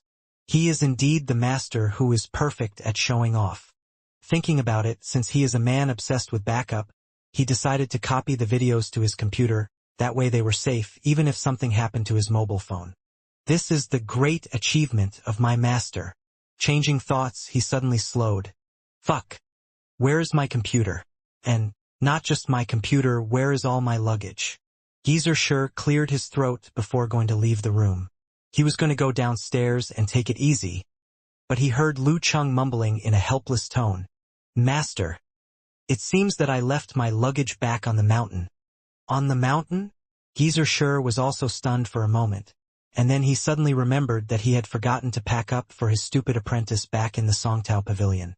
He had been too busy with covering the mountains with snow. After they had chatted leisurely, for more than 2 hours, they even enjoyed a substantial lunch, and then, both of them completely forgot this whole packing thing. They stood there for half a minute, looking at each other in shock. Geezer sure, being mature, was able to calm down instead of becoming flustered, and he laughed while saying, You little boy, are so shocked by such a normal scenario? Even though you forgot your luggage, haha, it doesn't matter at all. Why are you looking at me like that? You can easily find a nephew to send your luggage to you. After saying this, he walked out through the door quickly and went to take a nap. Lu Cheng didn't know whether to laugh or cry as he watched his master leave. He covered his face with his hands and sighed deeply. Showing off his great power was exciting as long as he didn't forget his own luggage on the mountain. What's more, master, because you were so rushed to show off your great power that you didn't even give me an opportunity to exchange my contact information with my other nephew. Currently, I only have Mo Qingting's phone number. Will I have to rely on her? Well, she looks like a troublemaker. If I had it my way, I would never have anything to do with her. I should find my senior sister and ask her to help me find a nephew on the mountain to do me this favor. Lu Cheng stopped overthinking and took out his phone. He intended to write an email with the videos attached to his master. While writing the email, he was smiling, hoping it would cheer up the old man, but midway he became sad. Will my master still have a chance to do something like this in the future? Is it possible for him to recover from his injury? Will he really only live for another 7 or 8 years? Thinking about all of this, Lu Cheng felt very uncomfortable. He wanted to do something for his master, but under the condition that he did it by his own identity, his own strength, his own circle friends, and his own knowledge, even though it was much lower than his master's. How can I deal with this thing which even my master and senior sister can't solve? Even I can't find any clue or the location of his injury. I hope that his cultivation will be effective. Even if the way of cultivation was effective, I'll have to wait for the results of the study to help me to extract things. This process would last at least 1 to 2 years. Especially the extracting part, which needed more time because under the condition that Longhu Immortal has achieved the peak of physical invulnerability, if there were any crucial things in the Jindan, it could only appear in the process during which I achieved the physical invulnerability. I still find this fact from the Ice and Fire Sky, which he has practiced for about a year. There was still a long way to go. As a boy of 19, Lu Cheng was confident and he believed that he could change the world. He also thought that as long as he made the effort, he would be rewarded for it. His experience last year only solidified this belief. However, he was currently feeling helpless and sad. He was feeling small and weak, wanting to help his master, but not knowing how. All I can do now is burying this feeling deep in my heart and leave it untouched. Over the next few years, I will strive to find new hopes and enhance my strength as much as possible. Even though there were a lot of uncomfortable and helpless feelings in one's heart, people would still have to face life with a smile. This is life and this is growth. Lu Cheng took a breath and slowly exhaled it. He moved his thumb to send the videos. Lu Cheng changed over to another application and sent a message to Yen Jika. Ko, is there an expert who is very good at curing internal injuries in your grandfather's sect? The main symptom is a cough. Of all the people I know, it seems that only Ka's grandfather might be able to find a man who would be able to help my master. Yenjeka at first sent the emoji with the face with a hand wiping a cold sweat. Then she added a hold your head emoji.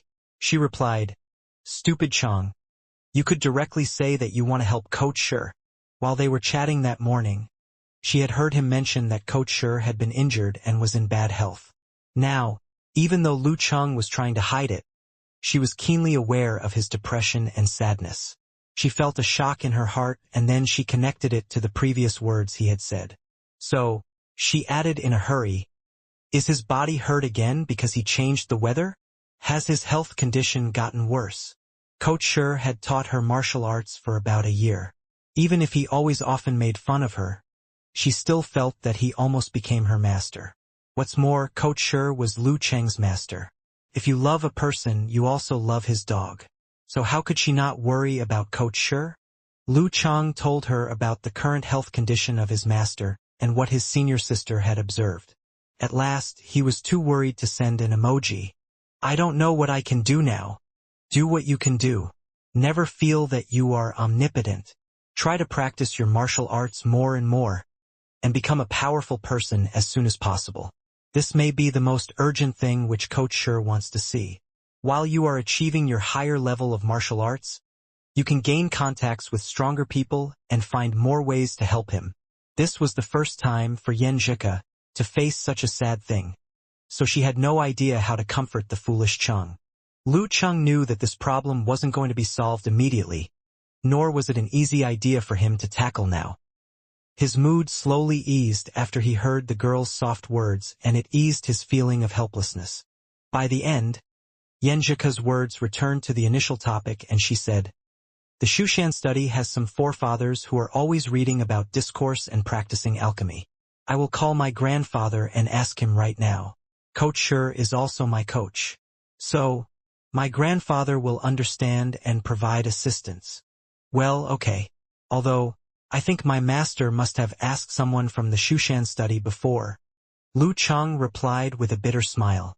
"Since I am feeling so down, I can get Ko to keep me company. Her gentle words and understanding. I am so lucky to have her in my life." After waiting a moment, Yanjika sent him an opening a pair of stunned eyes emoji. "My grandfather said that your senior sister has specifically gone to Shushan for your master. But, unfortunately, even the leader of the Shushan study and the other elders tried, together, to cure your master. It still didn't work." "That's what I thought." Lu Cheng looked at the phone screen with another bitter grin. "If there was any way, my senior sister and my master's old friends had certainly tried them. You needn't worry too much. You said that coach could live another 7 or 8 years, and now with the fast development of science and technology, there are many innovations. The mighty fighters who are at the peak of martial arts often fight against each other. So their unique skills will integrate with each other. They then will surpass their predecessors, which means that maybe after a few years, people could discover a way to cure Coach Shi. Maybe Dragon King or Warrior Sage will someday break to a higher level. My grandfather said that Coach Shi had a close relationship with the Longhu Club and also developed a good relationship with the Wu Guang Taoist in the Shangqing sect. And, as long as he is alive, there is hope." Yanjika made an effort to say this with a positive attitude. "Yes, as long as he is alive, there is hope." Lu Cheng repeated her words to help ease his feelings of sadness and depression. "While I'm waiting for science and martial arts to develop, I can try to improve myself to achieve my physical invulnerability as soon as possible and unlock the secret of Jindan. So I will be able to find an effective way in the end. If the old friends of my master worked out something through cultivation, I would be willing to cooperate with them wholeheartedly." That afternoon, after he had adjusted his mood, he began his daily tempering. He also began to learn the marrow and charm of the prairie fire diagram and the Zhu Rong diagram. At the beginning of his learning, he hadn't intended to use the Jindan to speed up his progress, because it would hinder his perception of visualizing other diagrams in the future. Not every visualizing diagram would be about ice and fire, so he couldn't rely on the Jindan completely. After he practiced martial arts for 3 hours, Lu Cheng was sweating. In addition, he felt more relaxed and relieved. As the youth tournament ended, I officially visited my sect. Later, I may be able to stop running around and worrying about trivial things like social interactions. So I can focus on practicing martial arts and spending more time with the person I love.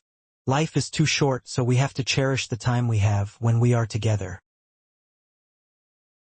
The next day he said goodbye to his master first, who was about to go to the secret military base. He then took his luggage that a nephew named Lu Tang had brought to him and got into the car of senior sister, Shi Yuejian. She drove him to the Shanggao airport and he took a plane, successfully returning to the Xing province. After, Lu Chang changed from a plane to take the high-speed train from the airport.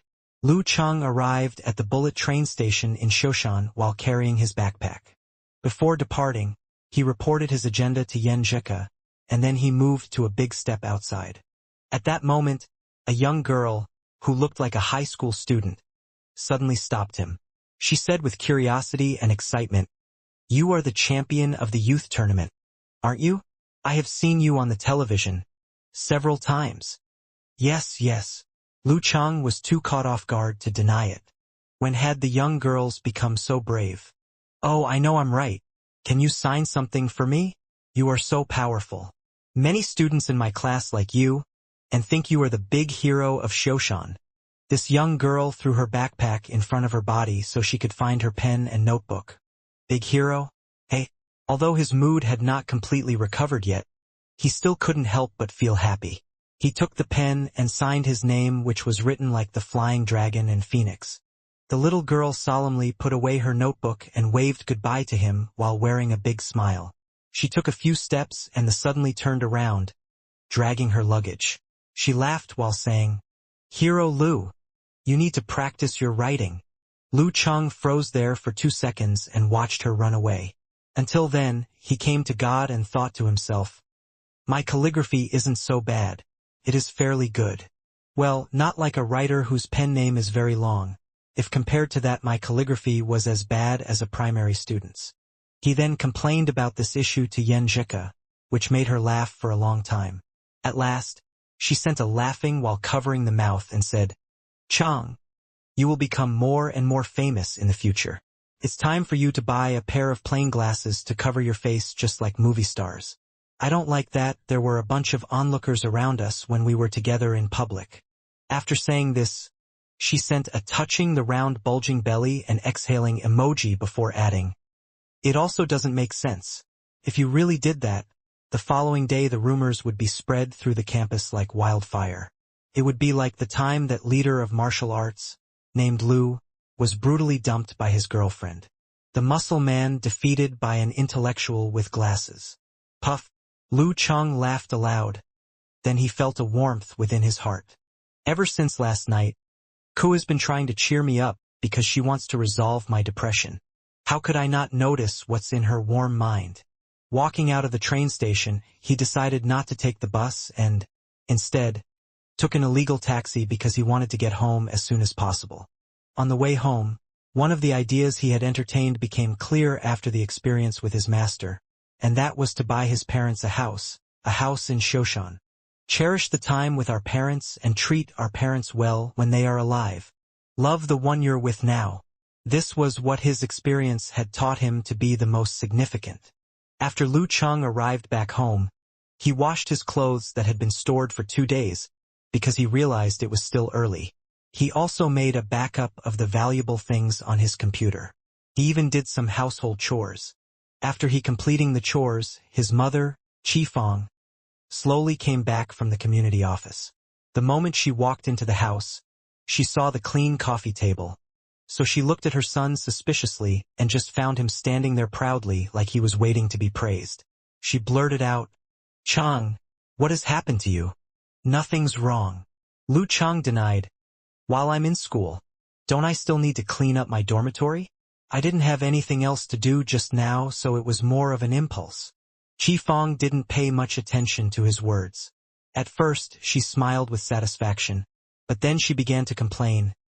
"You, as my child, how could you not tell us that you will go to visit your sect officially, in advance? We had no time to prepare specialties for your master. That was very impolite. What's more, I know that your master is great, so he may have looked down upon our little gifts, but we still had to express our appreciations to him. In some TV series, some people say that it's not the gift that counts but the thought itself. Mom, that was because my sect held the ceremony too quickly. And, be easy, I helped you prepare the specialty for my master, the 4 bottles of hard liquor from Ningxue County that were the original proof spirits. My master was very satisfied. He liked the liquor very much. Lu Cheng comforted his mother with a smile. Or, was this because your daughter-in-law is very considerate? Qi Fong looked him up and down, revealing a suspicious look. When did you become so thoughtful? Although her son had grown up and become mature, it was still hard for her to comprehend the details of these interpersonal communications with himself.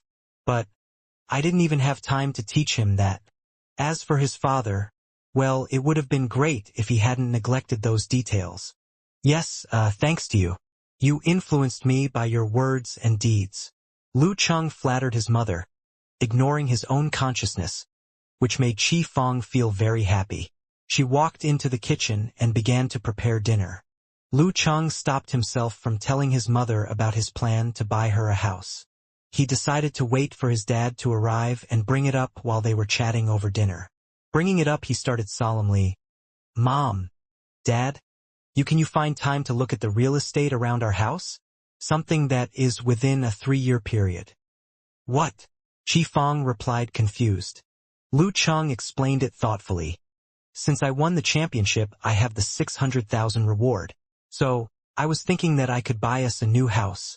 Not to mention, our house is so small it is inconvenient to entertain guests. Oh! Qi Fong was surprised and then laughed happily. Cheng, I'm so glad that you are so thoughtful, but you don't need to buy it. While we wait for another 2 years, we will be able to save enough money for the down payment. Also, Fatty Gua and his family are treating your dad well and even raised his salary. He even gave him the technical bonus as well. Lu Jisheng also could not resist laughing. He could barely contain his happiness and said, Your mother is right. You are so thoughtful to offer, but we are not so poor that we can't save money. 600,000 yuan is a large amount of money for us in this small place, but I have also heard that you need to spend a lot of money on practicing martial arts. You shouldn't waste your money like this. You should save it for yourself since you will need to spend plenty of money in the future. Yes, Cheng, your future is bright, so you won't be staying at ritual places like Shoshan in the future certainly. I have even heard that the housing price in big cities is quite high, more than 10,000 yuan per square meter. So, if you want to buy a comfortable and roomy house, you wouldn't even be able to afford the down payment with just 600,000 yuan. You should just save it to marry your wife in the future. Qi Fong said with a smile. Why the script change? How did we start talking about the housing price in big cities? Lu Cheng's mouth twitched slightly. However, he didn't correct his mother's misunderstanding. Not all the house prices were over 10,000 yuan in the large cities. He thought for a while. He then deliberately showed a confident posture. Dad, Mom, why are you talking about things so far into the future? I mean, with my current strength and level, even if I don't make any progress in the future, I could still earn 1 or 2 million yuan a year. Also, if I am lucky enough, I can win several championships and get the higher rewards, so I will be earning more money than this 600,000 yuan. Until then, the down payment doesn't mean anything to me. What's more, the housing price in Shoshan isn't that high. You have said that the housing price nearby is only 3,500 per square meter. The housing price of the better district is only 4,000 yuan, so if I buy you a house which is 120 square meters, I can still have 10,000 yuan left, which is enough for my spending within 2 years. In addition, I can earn money by myself later. You keep your savings. Besides, don't you plan to give it to me in the future? Lu Cheng couldn't help but joke to get rid of the concerns in his parents' minds. Qi Fong was persuaded a bit by his words. I also heard that the housing price of Shoshan is rather low, but it will rise later, and if we don't buy a new home now, we will be wasting more money on it in 2 years. This housing price is low? Shoshan is not a big city. How would its housing price rise? Maybe it will fall later. Lu Jisheng shook his head in disagreement. But we just want to live in the house instead of investing. Lu Cheng added, Don't you feel that our house is rather small? However, we have so many acquaintances in this community. They are your uncles and aunts, you know. Your dad and I usually chat or play cards with them. So, if we moved to another community, we would be very bored without your company. Mom, you think too much. We are going to select a new house in the surrounding buildings. After you have dinner, you could come back here by walking. What's more, you also have to work in the community during the day. Lu Cheng continued to persuade her. Qifeng stopped talking. She began to look at Lu Jisheng and just found that he was pondering instead of objecting. Actually, our house is small and it is inconvenient to serve our guests. In 2 years' time, Cheng may come back home with his girlfriend, and we can't make his girlfriend feel like an imposition. Qifeng rambled, beginning to agree with Lu Cheng unconsciously. Lu Jisheng poured a little wine from the bottle and drank it in one gulp. At last, he had made a decision. Cheng, you only need to provide us with 400,000 yuan. We will make up the rest money. Also, you should write your name on the real estate license. Well, okay. Lu Cheng could tell that his father had made up his mind and that there was no point in arguing further. Qifeng sighed, and soon she became excited. Then, I will ask somebody tomorrow and look for a new house nearby through the real estate company. It would be better to hire an agent to deal with this kind of thing. The person that others recommend can't always be trusted. Wasn't Chun Hui cheated out of over 10,000 yuan last time? Lu Jisheng said seriously. Watching his father and mother talking about the house thing so excitedly, Lu Cheng smiled by their side. He felt very happy and satisfied. All of the depression he had been feeling during the last 2 days had dissipated. Cherish the present moment and look to the future. Try not to worry about the things that you can't solve now and try to love the people around you. After chatting for a while with his parents, Lu Cheng took out his phone and sent Yanjika a message. Ko! I plan to take 400,000 yuan out from my bonus to buy my parents a new house. He usually felt the need to discuss this kind of thing with Coach Yen. Yanjika had heard about this plan before, so this came as no surprise. She snickered and said, That's good. But why are you telling me this? Deciding how you spend your money should be left up to you. I am your Cheng. Of course I have to tell you. Lu Cheng replied her with a sinister smile. Yanjika gave a rolling eyes and said, So, if I do not agree with you, will you not buy it? I believe you will agree with me. Lu Cheng sent a smile with red face emoji. This is the tacit understanding of a worldview, values of worth, and philosophy about life which was shared by both of them. Yanjika sent a single hand holding her chin and looked up, emoji, and said, I mean, what if? Lu Cheng felt the weight of her question. How was he to answer it? This kind of tricky quandary is an eternal problem. Just as he began to type, his girlfriend sent a smile with a covered mouth emoji and replied, Are you frightened by my question? Well, you don't need to answer me because I will answer you. If two people have such a big contradiction on their basic values, their relationship won't last for too long. However, Cheng, I recently read many posts in Weibo, so assuming that you can only earn a few thousand yuan per year and you are so lucky to win 600,000 yuan. In addition, the house in which your parents live is a little old and small, so you will still take out 400,000 yuan to buy them a new house even though they already have one. Lu Cheng thought a moment and sent a smile bitterly emoji. In that case, I think I shouldn't buy it because people need to know their limitations. Yanjika sent a sitting well-behaved emoji and replied him. So, you can see whether the fact you are able to buy your parents a house with no psychological burden or the fact I only think that you are so kind and thoughtful for doing this instead of having other ideas, is based on our full ability and our strength. Money isn't equal to strength, but it definitely is an important part of strength. Ah, I feel I have been instructed by my life instructor once again, Lu Cheng said with sincerity. Hey. Yanjika sent a make progress emoji. So, young man, work harder. Try to earn more money and improve yourself. This is the key to solving this problem. Seeing this sentence, Lu Cheng suddenly understood that Ku was still comforting him over the thing with his master. Even though she was trying to do it indirectly. She was trying to stop me from sticking to my own decadence so that she can help me see the light and hope in life. He smiled and sent her a kiss emoji. Yes, I'll work hard. From now on, show a smile. From now on, I will not blame myself and I won't feel helpless. Go for my goals with excitement. From now on, I will hold a firm belief and hope. At that time, he felt so firm and clear-minded, so he also made another decision. He found Wei Renjia's phone number in his contact book, and then he called Chairman Wei Renjia. "Hello, Lu. Have you already gone back to Shoshan?" Wei Renjia said with a smile. "Yes, because I have to go back to work at the martial arts dojo on time. You know, I can't receive my salary for doing nothing." After Lu Chang greeted him, Lu Chang directly got to the topic. "Chairman, I can only help with guiding their special training 1 day a week. You know, I am unable to teach them the martial arts from my sect. So, I can only be an instructor or be their sparring partner. That is to say, I can accomplish all this in just 1 day a week." Because he was born here, he loved the mountains, the river, and this city deeply. If he could, he still wanted to do something good for his hometown. Wei Renjia said gladly, "Great.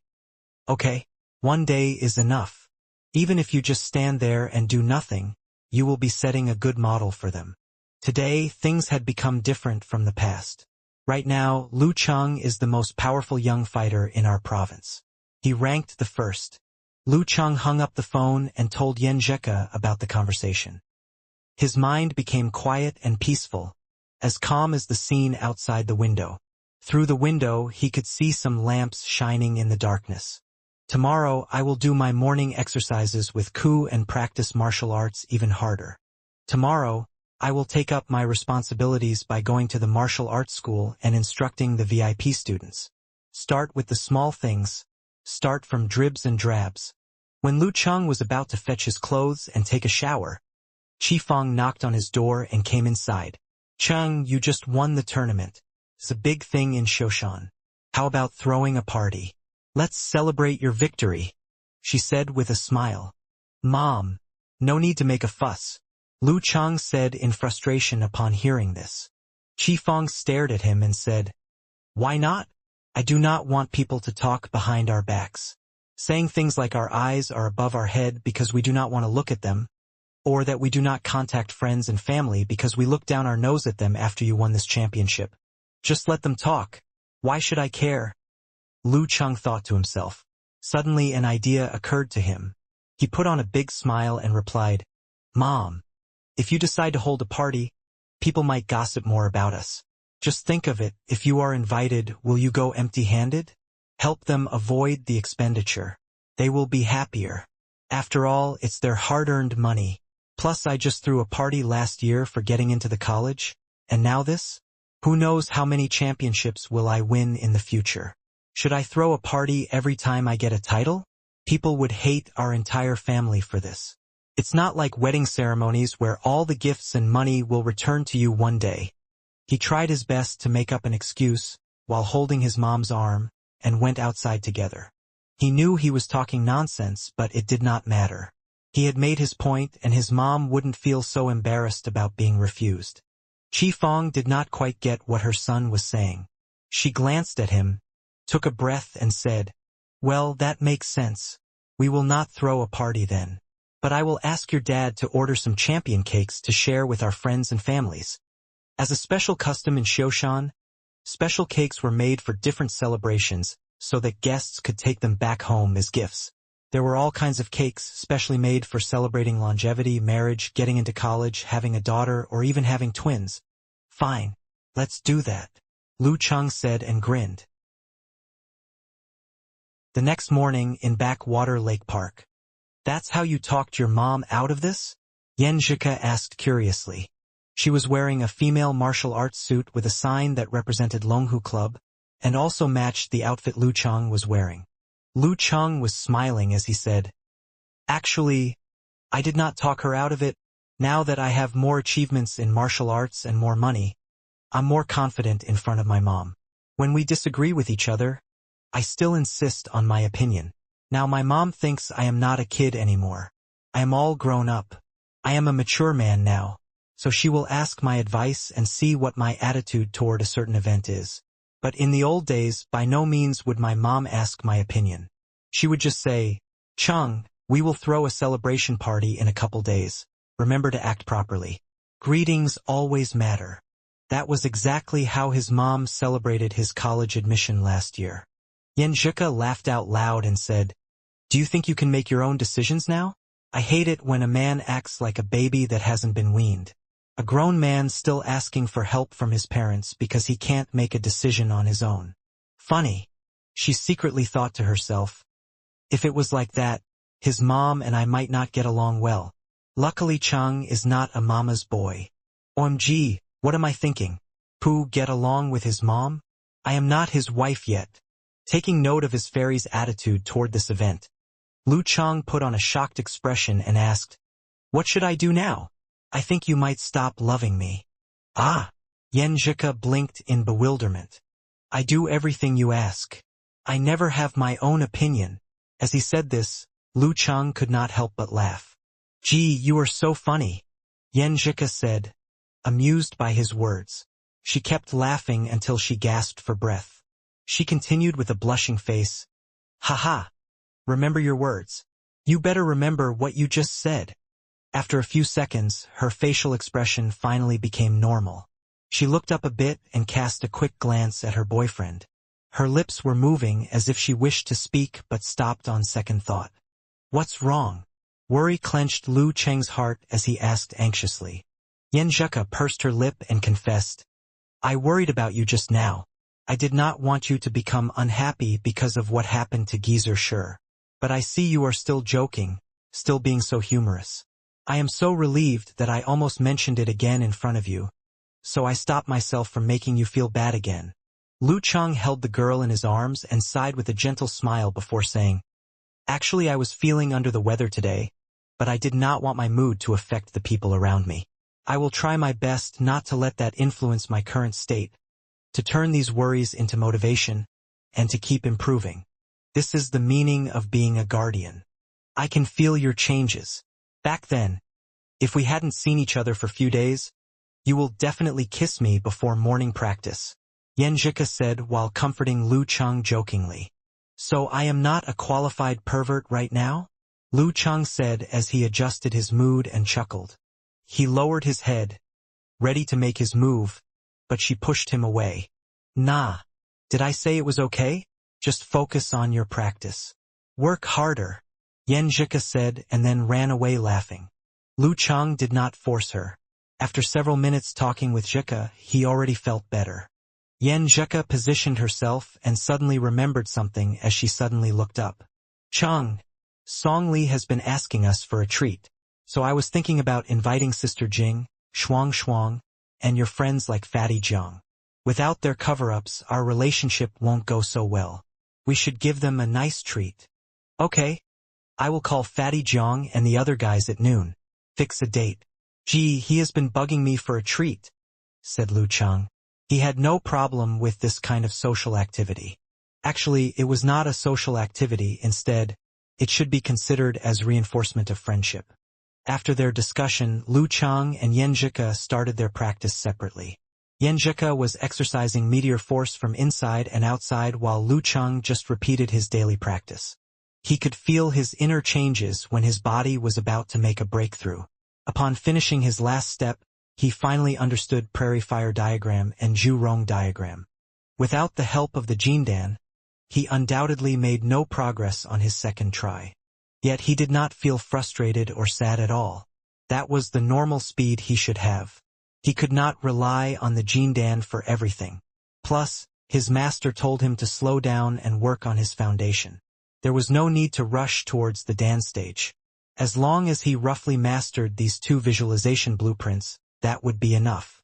After withdrawing his thoughts, Lu Chang submerged his spirit into the diagram again. The fire was burning so furiously that the Zhu Rong diagram had to suppress it. It looked a lot like his current mood. He wanted to improve himself as fast as possible and help his master treat his burning flame, but his sense and determination, like the Zhu Rong diagram, was telling him to slow down. If the burning grew out of control, it would only hurt himself. Though he did not know the exact date, he felt he might master Zhu Rong force in less than a month. After trying the Sichuan-style sweet noodles with Yan Zheka, Lu Chang hurried home, took a shower, grabbed an outfit, and took a cab to Gushin Martial Arts School. When he stepped into the entrance, the receptionist at the front desk immediately stood up and gave him her brightest smile. Her eyes became brighter as well. "Coach Lu, you came back to work. Why not take a few more days to relax?" she said, smiling timidly and full of awe, not as active as she usually would be. "School starts soon," Lu Cheng answered casually. His attitude was so mild that nobody would believe he was condescending. While speaking, he passed the front desk and walked to the training room for VIP students. "Hello, Coach Lu." "Morning, Coach Lu." Students in the summer class and disciple class stood in two separate lines, giving their warmest greetings. Someone must have organized this. Lu Cheng shook his head while smiling. He saw Chu Weikai, Dai Linfeng, and Qin Rui there as well, standing in front of Wu Ting, Zhang Qiufan, and the other students. When Wu Ting noticed his arrival, she guided people around. Everyone lined up quickly and greeted him together. "Sir Lu." They were so excited and proud that their voices became loud and sharp. "Do not assume welcoming me like this will convince me to cut you some slack. Those who took a break in the last couple of days will be found out easily once practice begins," Lu Cheng said, standing in front of the team and smiling. "Sir Lu, with you as our model, everyone works harder. Sir Lu, Sir Lu. Now you are the #1 youth fighter in our province. Can you teach us some impressive movements?" Wu Ting asked with a smile. She already learned to talk like an adult. "Impressive movements? You guys are too young for that. If I teach you now, you might develop a stocky and imposing build. Do you want to look like a bear or a tiger?" Lu Cheng said while chuckling. "Ah!" Wu Ting, Zhang Qiufan, and other girls hesitated upon hearing this. Wearing an awkward look, they continued, Then just forget it." Imagining themselves with a stocky and imposing build, they could not stand it. Lu Cheng corrected their moves separately so each could complete their stance well. When he finished the guidance, he turned to three guys standing at the side and asked, "Master Chu, is there anything I can do for you?" "Nothing important," Chu Weikai said, and then laughed before changing the topic. "Luckily you aren't living in the old days. Back then, if someone got a championship and the news went out, people would queue up to challenge them. Nowadays, it was the age of information. Through videos, people saw the fighter's performance and also had a pretty good grasp of his level, thus knowing whether they had a chance at defeating that fighter or not. Moreover, among all fighters in Xing province, those who were able to challenge Lu Cheng all participated in the youth tournament. That's to say, nobody would be challenging him so soon after the youth tournament. Lu Cheng's sight swept across Dai Linfeng and Qin Rui. Suddenly, he let out a laugh and said, "Master Chu, what are you trying to say? Somebody came for a challenge? Who would dare challenge you?" "It is about my disciple. He wants some guidance," said Chu Weikai and then smiled at Dai Linfeng. Dai Linfeng spoke with a bitter smile. "I want to know how big the difference between us is, so I can set a goal for myself." Instead of watching videos, he'd rather have a real battle with Lu Cheng. Dai Linfeng had a strong ego. When other disciples paid for a solo training session, he never got involved. However, after the youth tournament, his pride was gone. Lu Cheng looked at Qin Rui, the other guys, laughed and then said, "Fine, but only for learning. That's all." "Okay. Thank you for your guidance." Dai Linfeng postured with great respect. When he finished his stance, Lu Cheng suddenly strode forward, united all qi, blood, spirits, and force, and got ready to explode all at once.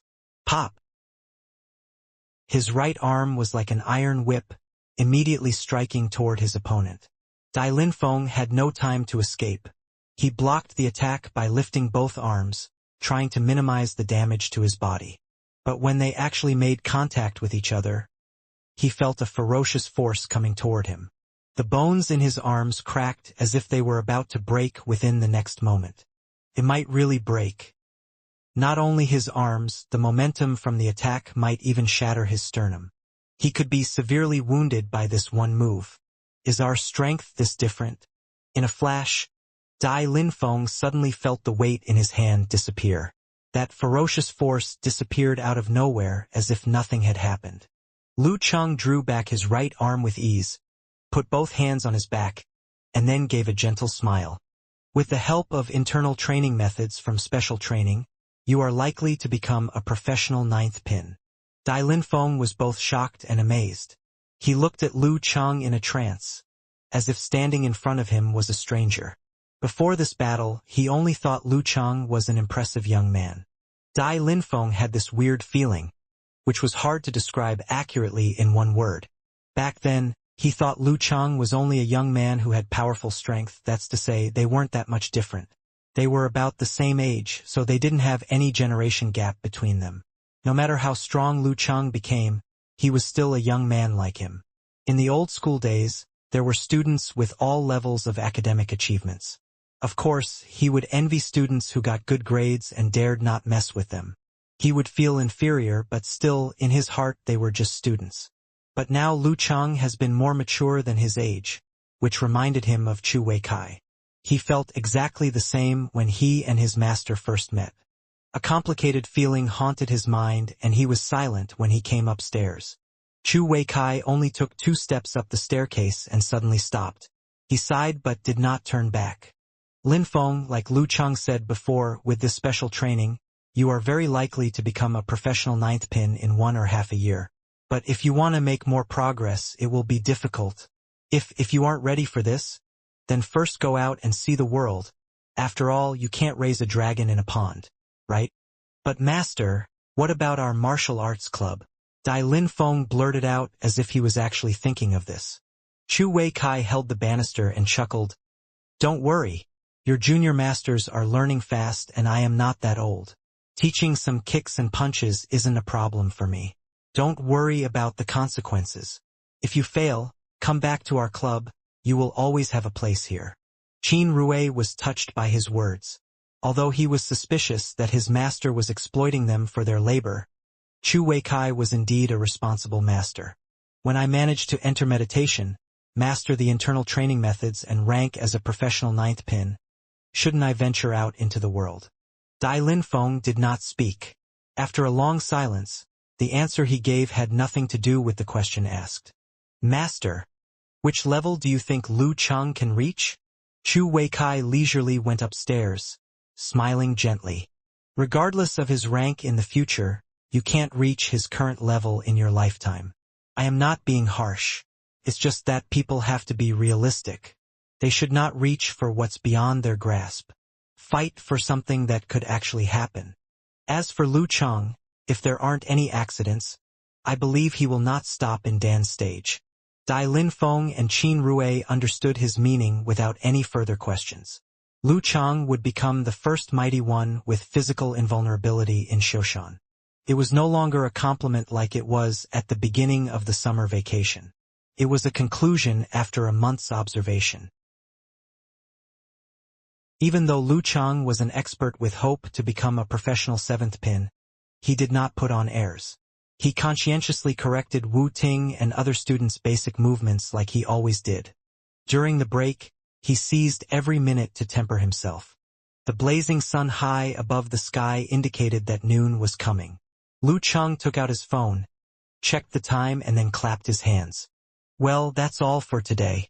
Everyone has been working hard recently. I am proud of you guys. Before Lu Chang could finish his sentence and Wu Ting could speak, long-term students and inner disciples who had been watching their training rushed up, surrounded Lu Chang, and begun asking all kinds of questions. Brother Lu, I want another 2 hours of private training. Coach Lu, let me pay you.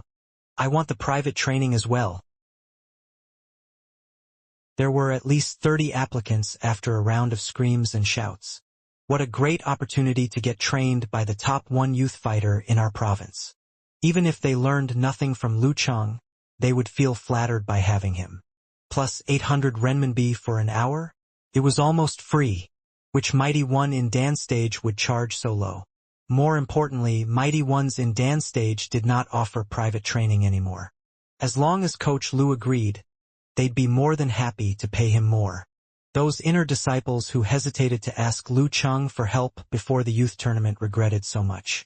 Their income was modest and now the price of training was more exorbitant than the price of housing. They could only ask money from their family. Lu Chang was quite surprised. He counted roughly and realized he could not say yes. He wanted more time with with his parents. He definitely would not waste his training time for this amount of money. He kept his hands down to stop their rumbling and then casually said, "Everyone gets 1 hour of private training. I will let you know the price tomorrow and it will not be cheap. I want you guys to give it a second thought. Is this special training necessary for you or not? Is it worth paying so much money for?" His voice was deep and mellow, but everyone heard it clearly. They became quiet and made way for him. At this moment, Ding Yanba in the crowd decided to come into the spotlight. He held his excitement, took a deep breath and yelled, "Big brother Lu Chang." All of a sudden, everyone looked at him in astonishment. When Lu Chang responded with some encouragement, that astonishment changed into admiration. Ding Yanba's blood was boiling inside his veins. He was so proud that he could not hide the joy on his face. "Haha! That's my brother Lu Chang." After Lu Chang won the youth tournament, the students in my class are now extremely nice to me. They think he is my cousin. Lu Chang did not talk much with Ding Yanba. He grabbed his phone, went back to the locker room and changed his clothes. Yanjika had already sent the date after her discussion with Song Li and other friends. The date was tomorrow night or the night after tomorrow. She asked Lu Chang to check with his friends like Zhang Fei. If they weren't available, the dinner could be rearranged. As he walked outside the martial arts club, Lu Chang made a phone call. "Hello, Fatty Zhang. My treat is coming. The dinner is set for tomorrow night or the night after tomorrow. Just pick one." Zhang Fei was quite confused. "Chang, something is wrong. You invite me to dinner without me pushing you. Just one word. Yes or no?" Lu Chang asked while laughing. "Yes, definitely. What about tomorrow night? In case anything happens and you change your plan." Zhang Fei replied without a doubt. "Fine. I will call you when I know the place." Lu Chang hung up the phone and called Chang Chili, the old Chang in his address book. Chang Chili was playing video games. Upon hearing the buzz, he checked the phone. Chang showed up on the flashing screen. He seemed to be in a trance, and it took him a few seconds to answer the phone. "Hello, Chang?" When he called his name, Chang Chili thought about Lu Chang standing in the arena, enjoying all the attention and admiration, which made him all the more embarrassed about himself. "Old Chang, you guys are always bugging me for a treat. What about tomorrow night? The dinner is on Ku and me," Lu Chang said with a smile. Chang Chili was about to say yes, when suddenly a mixed feeling of anger and regret nagged at him and he seemed to be out of breath. He blurted out without a second thought. I will visit my grandpa tomorrow. I haven't seen him for a while. The date was set a while back. Ever since the youth tournament, when he was reminded of Chiu Hailin and Chao Leilei's compliments of Lu Chang. When he thought of his good friend winning the championship and how he himself might never have a chance, he just wanted to lock himself in the house and never ever talk about this again. "What about the night after tomorrow?" Lu Chang pressed. Chang Chili spread his finger and he was not smiling at all. "We plan to stay at my grandpa's house for several days. It sucks. You guys just eat without me. I am fine with it. When I am back, let's meet alone and then grab dinner together." "Okay. See you later," Lu Chang answered regretfully. When the phone call was over, Chang Chili quietly looked at his cell in front of him and gave his pair of glasses a shove. As he came near the exit, Lu Chang consecutively called Qin Rui and Tao Xiaofei and checked their availability. The dinner was scheduled for tomorrow night. Later, he took a cab to the villa district beside the backwater lake and met Yanjika there. They decided to have their lunch at that new restaurant, Old Tan Private Kitchen, as they tried out some dishes for tomorrow night. "You invited Zhang Fei, Qin Rui, and Tao Xiaofei, right?" Yanjika confirmed with Lu Chang, so she could make the reservation ahead of time. "Yep." Lu Chang nodded. Yanjika's rolled her eyes and she broke into a smile all of a sudden. "Actually, I know Qin Rui. He is tall and strong. I always saw him in our classroom with Chung Tao. But at that time I had no idea who you were. My future boyfriend was in the classroom next to mine, who could have guessed? And I had never noticed you before. Amazing. Back then, I never thought you could be my girlfriend." Lu Chang also became emotional. Destiny was so amazing. While speaking, their hands intertwined and they smiled sweetly at each other. It was their fate. High school strangers became lifetime companions. They had their lunch in this warm atmosphere. When they were almost finished, Lu Chang got a call from his senior sister Shi Yuejian. Senior sister, what happened? Lu Chang unconsciously worried about his master, because Geezer Shi had just had his medical examination in the army's secret base.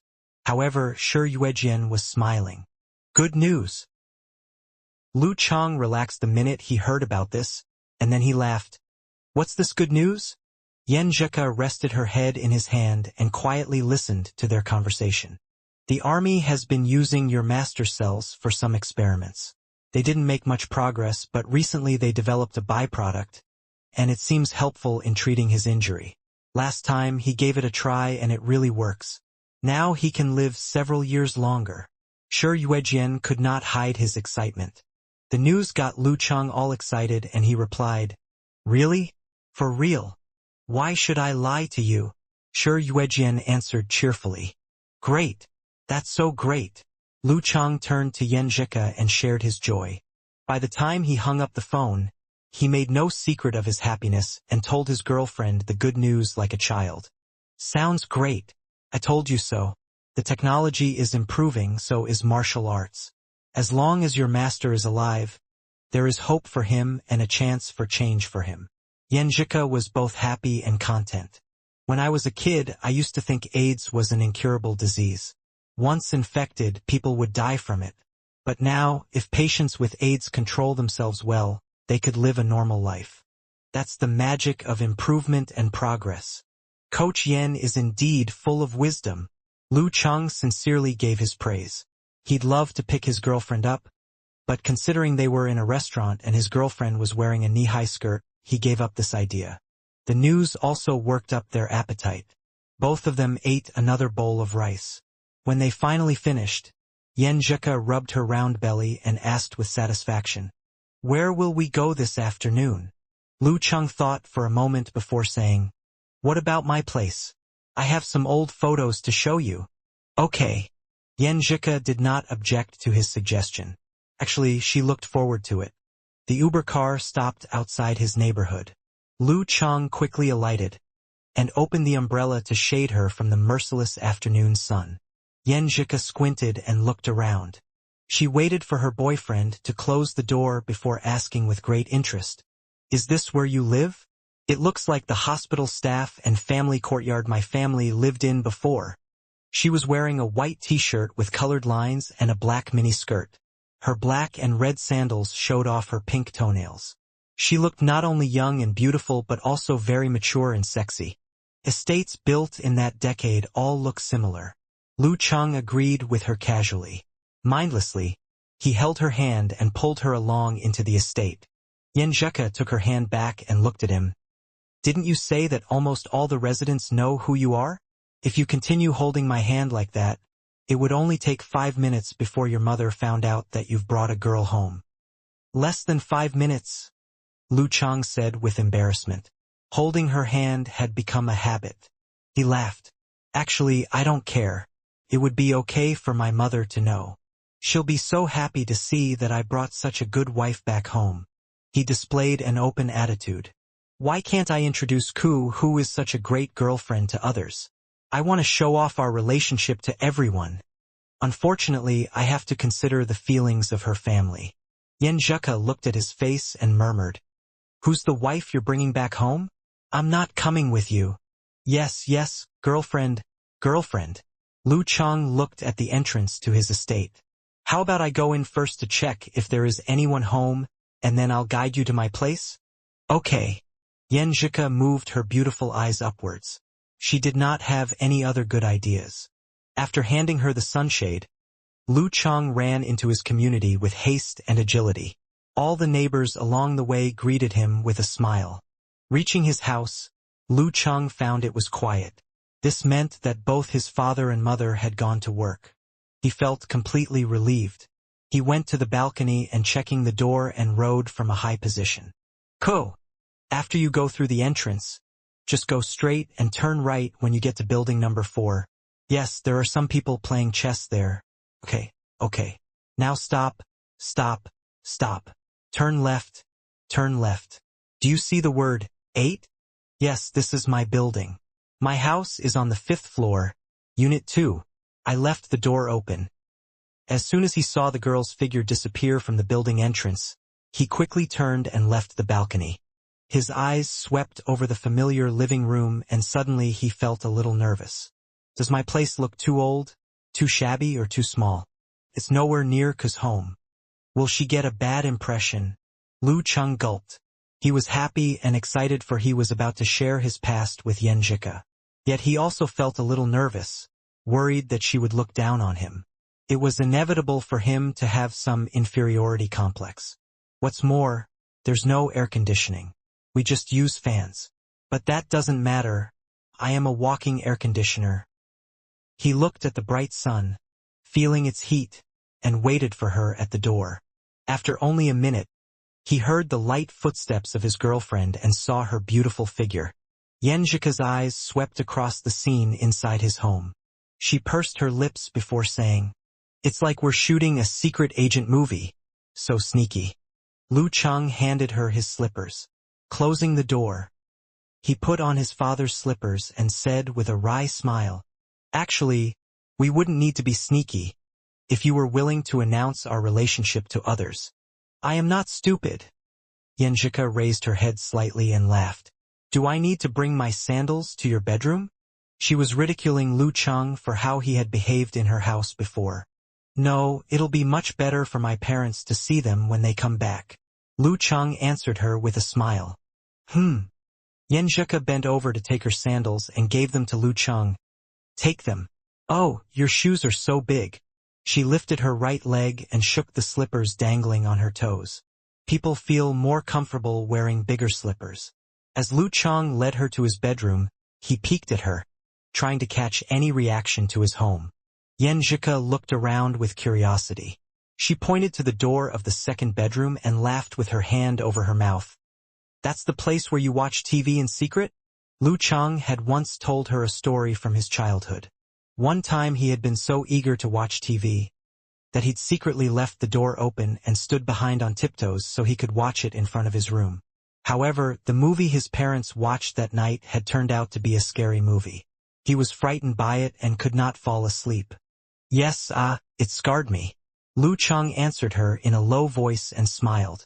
He then took the courage to ask her, "Ko, do you feel that my home is a little shabby?"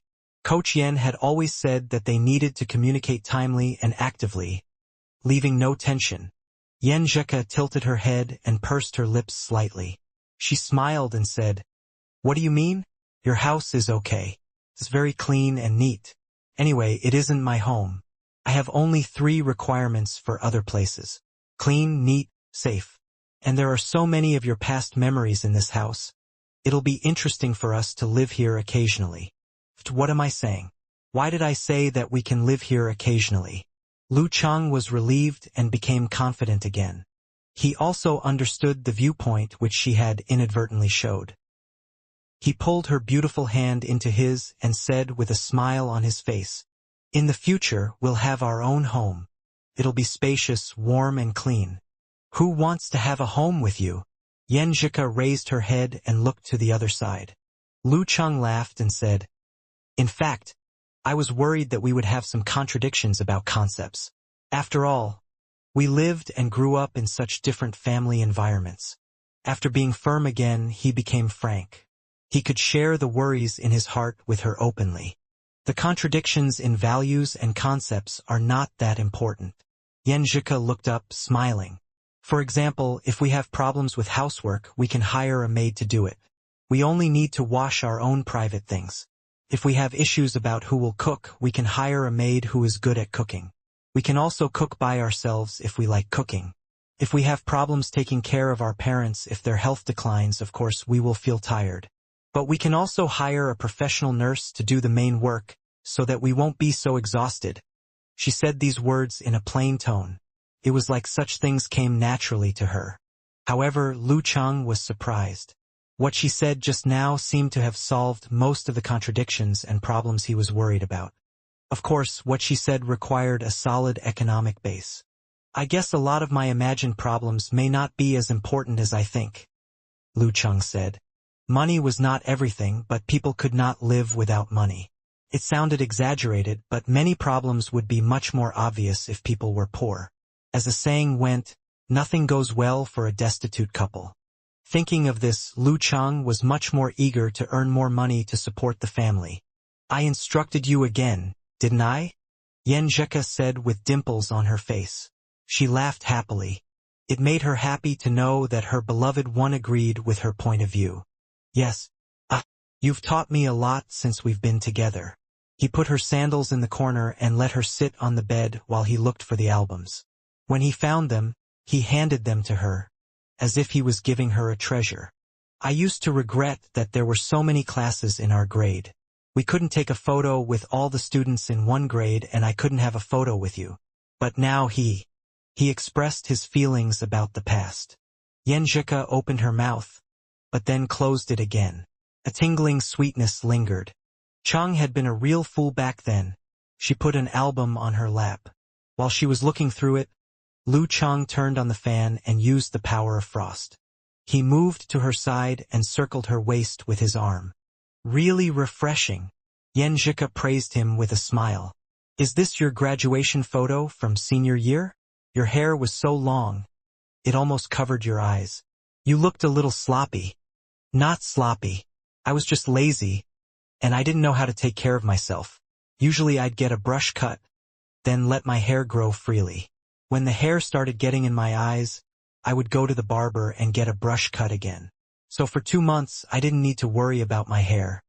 As Lu Cheng was explaining the mentality he had had at the time, he felt a little guilty. Yan Zheka glanced at him and snickered. If you still have this kind of haircut in the future, I will help you cut your hair. Are you good at it? Lu Cheng asked her with surprise. No, I am not. In fact, I've never done it before. So I dare you to be lazy. Yan Zheka laughed, covering her mouth as she continued looking through the photos. After their family became poor, there were less photos of Lu Cheng. Besides, after he'd entered high school, he didn't like taking photos. So after looking through half of the album, Yan Zheka only found pictures from when he was in primary school. Haha! There was a red dot on your forehead. You looked like a girl. That was the class dance. Every student in my class had a red dot on their forehead. I don't know why the teacher made us do that. Hey! This is the naked photo taken in the bathtub you told me about? Your body is totally exposed. I had no choice. At the time, I was so innocent, giving my father the chance to take such a photo. This photo is a black mark in my life. Sitting there, side by side, they discussed the photos and the stories behind them together. Both of them felt excited. They could hear each other's breath. Lu Cheng could smell the fragrance of her body. Holding her in his arms, he had some ideas. Whether he looked up or down, all he could see was his girlfriend's attractive figure. We are at home without other people. It's very comfortable and very secure. Also, my mom and dad won't be back for a while. It has been a long time since we made out. Lu Cheng turned to the other side and saw her pouty lips. When he lowered his head, he noticed her beautiful fair legs. He suddenly stood up and walked toward the door. Where are you going? Yan Zheka looked at him, confused. Lu Cheng closed the door to the second bedroom and pretended to explain seriously. Shutting the door. I forgot about it. So, my parents wouldn't notice anything even if they came back suddenly. Okay. Yan Zheka's long eyelashes fluttered. She lowered her head to look at the album on her lap. Lu Cheng sat beside her again and circled her waist with his arms. This time he tightened his hold. It was like he wanted to wrap around her. Yan Zheka wriggled twice, then quieted down. She was still staring at his childhood photos. The sunlight came in through the window and decorated the desk with a layer of golden color. It also helped to sketch out the perfect outline of the girl. Her skin looked pink and white under the shining sunlight. Lu Cheng again pulled Yan Zheka to his side with his left hand. Although he had thought of several opening remarks in his mind, he vetoed them quickly. Ku? In the end, he only pronounced her name with a charming voice. Yes. Yenjika's body tightened slightly. She turned to her boyfriend and gently gave a response, but she consciously avoided looking him in the eye. Under this condition, Lu Cheng did not say anything. After he heard the word, yes, he moved his right hands to touch the girl's face and lowered his head. At first, he touched her lips with his own lips. Then he kissed her gently. As Yenjika's tightening body gradually relieved, she seemed to find the familiar feeling. She raised her head and closed her eyes. She then opened her mouth unconsciously. Their tongues were chasing each other. Lu Cheng controlled the passion in his heart and released it bit by bit. After a while, Yenjika moved her head backward to escape from his increasingly fierce kiss. With shiny lips, she said in a peevish tone, "Let's continue to see pitch." Until she finished her words, she found that she was held into Lu Cheng's powerful body. All coldness of the frost faded, leaving the burning ripples in their heart lake.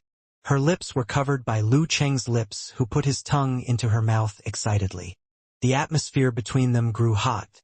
After Lu Cheng tasted the sweetness of her mouth, heard her gradual heavy breath, and felt the intimacy from their tangled tongues, he felt his blood was burning.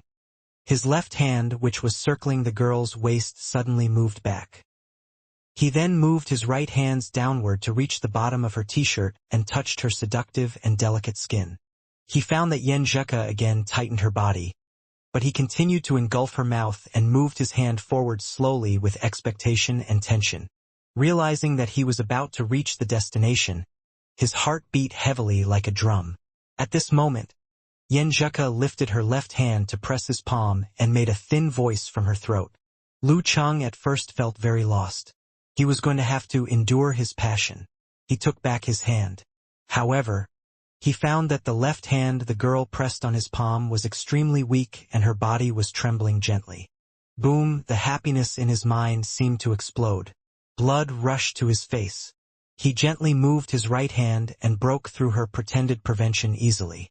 Yenjika's legs closed together with her toes bending and grasping. The album on her knees slid forwards and dropped to the ground. It was turned to the photo of Lu Cheng standing naked in the bathtub. Time went by, and the girl's white t-shirt fell down covering the album. Her legs moved to the edge of the bed. The sunlight coming in the room through the window had become abnormally beautiful. Lu Cheng thought that he would never forget the scene before him. He would never forget his amazement as he witnessed Yenjika's body. He lowered his head to lick her body as if he was going on a pilgrimage, as if he was violating it. Time passed slowly. Suddenly Lu Cheng's right hand, which was exploring the lower part, was pressed tightly. Yenjika, who had been biting her lips and only making the occasional sound, opened her charming eyes and said in a gentle but firm tone, "No!" Feeling her insistence, Lu Cheng took back his hand. He then kissed the girl and said with a bitter smile, "I need to go to the bathroom." "Okay." Yenjika lowered her eyes and answered him. She grabbed the quilt by her side to cover her body. She breathed heavily, and her face flushed red. When Lu Cheng opened the door and ran out quickly, she suddenly curled up and raised the quilt to cover her head. She even cursed him several times from under the quilt. "Lecherous Cheng! Lecherous Cheng! So lecherous!" After Lu Cheng handled himself, he washed his face. When he went back to the room, he saw that his girlfriend had already put on her clothes neatly. She reclined on his bed against the pillow, with the album which had fallen down earlier open at her side. The moment she saw him, Yenjika turned around and said the word with a heavy voice to show her dissatisfaction. "Deviant," she muttered in a low voice, while Lu Cheng's heart was full of joy and satisfaction. He walked over and lied down next to her. He held her in his arms again. Yenjika struggled slightly, but then she relaxed her body. She leaned her head on his body again and pinched his arm with her right hand to show her shyness and anger. "You only want to make out with me."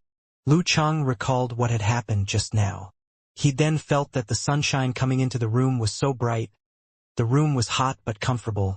Everything was so great. so there was a sincere smile on his face. All his mind was filled with happiness and sweetness because he found that their relationship had been assured they'd become closer. Yes, she is my wife. My wife. Yenjika found that he did not answer her, so she quietly raised her head and glared at him. Annoyed, she asked, "Why are you laughing like a fool? I feel like you have already become my wife." Lu Cheng replied with a smile. Pooh! Yenjika cursed him with a blush remaining on her face. Thinking of the previous scenes, Lu Cheng chuckled with relief. He sighed. Girls' undergarments are really hard to unbutton. Even with my flexible fingers and smooth force, I almost failed to unbutton your bra. Yes, mainly because I'm too impatient. In the past, he would never have said such shameful words directly in front of Yenjika. However, he didn't know why. He thought that they didn't need to avoid this topic anymore, for their relationship had achieved a new level. Hearing his words, Yenjika was stunned. She had never thought that Lu Cheng would talk about something like this with her. On the one hand, she felt shy and annoyed. On the other hand, she felt what he'd said was a little funny. So she fiercely twisted him. "You are a hooligan. How can you say such a thing to me?" Hey. Lu Cheng bore her twisting with a smile. He knew that Ku was not really exerting force into her fingers. She could tear a piece of meat from his body with her fingers' current power. Are all the boys so dirty? Recovering from the shame, Yenjika blinked her eyes and questioned him with slight curiosity. She found that the topic Lu Cheng talked about before wasn't so resistant and repellent to her. My bra has been unbuttoned by Cheng, so to talk about such things seems to be normal. I think except a few men, most men are the same. But the problem is how dirty they are is different. This is a feature people are born with. If they are not curious about sex or don't look forward to having sex, then they may have some problems. How about girls? Except for girls like Dirty Tong. Lu Cheng felt so relaxed he answered frankly. We are not. Yenjika at first denied. She looked at her toes and pretended to say it normally. But we still know something, we are not as innocent as boys think. Speaking of this, she began to blame Li Lientong. I learned a bit about it through reading romance novels. What I learned next was all taught by Dirty Tong. She even said that she had entered many online chat rooms and found that married women were much more dirty and violent than most men. Really? Lu Cheng asked in astonishment. I don't know whether it's true or not. I've never entered into such groups. Yenjika played with Lu Cheng's stomach using her right hand. She pressed it, pinched it, rubbed it and outlined his muscles with her finger like a naughty child. She was stunned to see Lu Cheng react again to her touching. You, she stammered. Lu Cheng would never tell her that he had recalled what happened just now because he was stimulated by her touching. So he said with a hollow laugh, my chi and blood is particularly vigorous. Isn't it? Super invincible pervert. Yenjika blushed slightly and gnashed her teeth to say this sentence. She turned over to get off the bed before putting on slippers. Where are you going? Lu Cheng asked quickly. The bathroom. Yenjika answered in an annoyed tone. After washing her face, Yenjika stood in front of the mirror. When she saw her pink face and moist eyes, she suddenly felt it was time to become a woman. Love was not only in the spirit. Love was also about sexual desire. The blending of body and soul is the basis of a long-term relationship.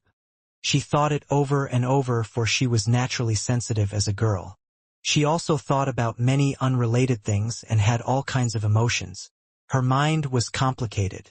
After a few minutes, she patted her face and went back to Lu Cheng's bedroom. However, the moment she saw this fool, all her emotions suddenly disappeared, leaving only softness in her heart. She pursed her lips and said with pretended gruffness, I want to continue to see these photos. I blame it on you, the big pervert. Okay. Lu Cheng answered happily, hugging her once again. Compared to before, he felt that more inexplicable burdens had been put on his shoulders. It is my duty, but also my happiness.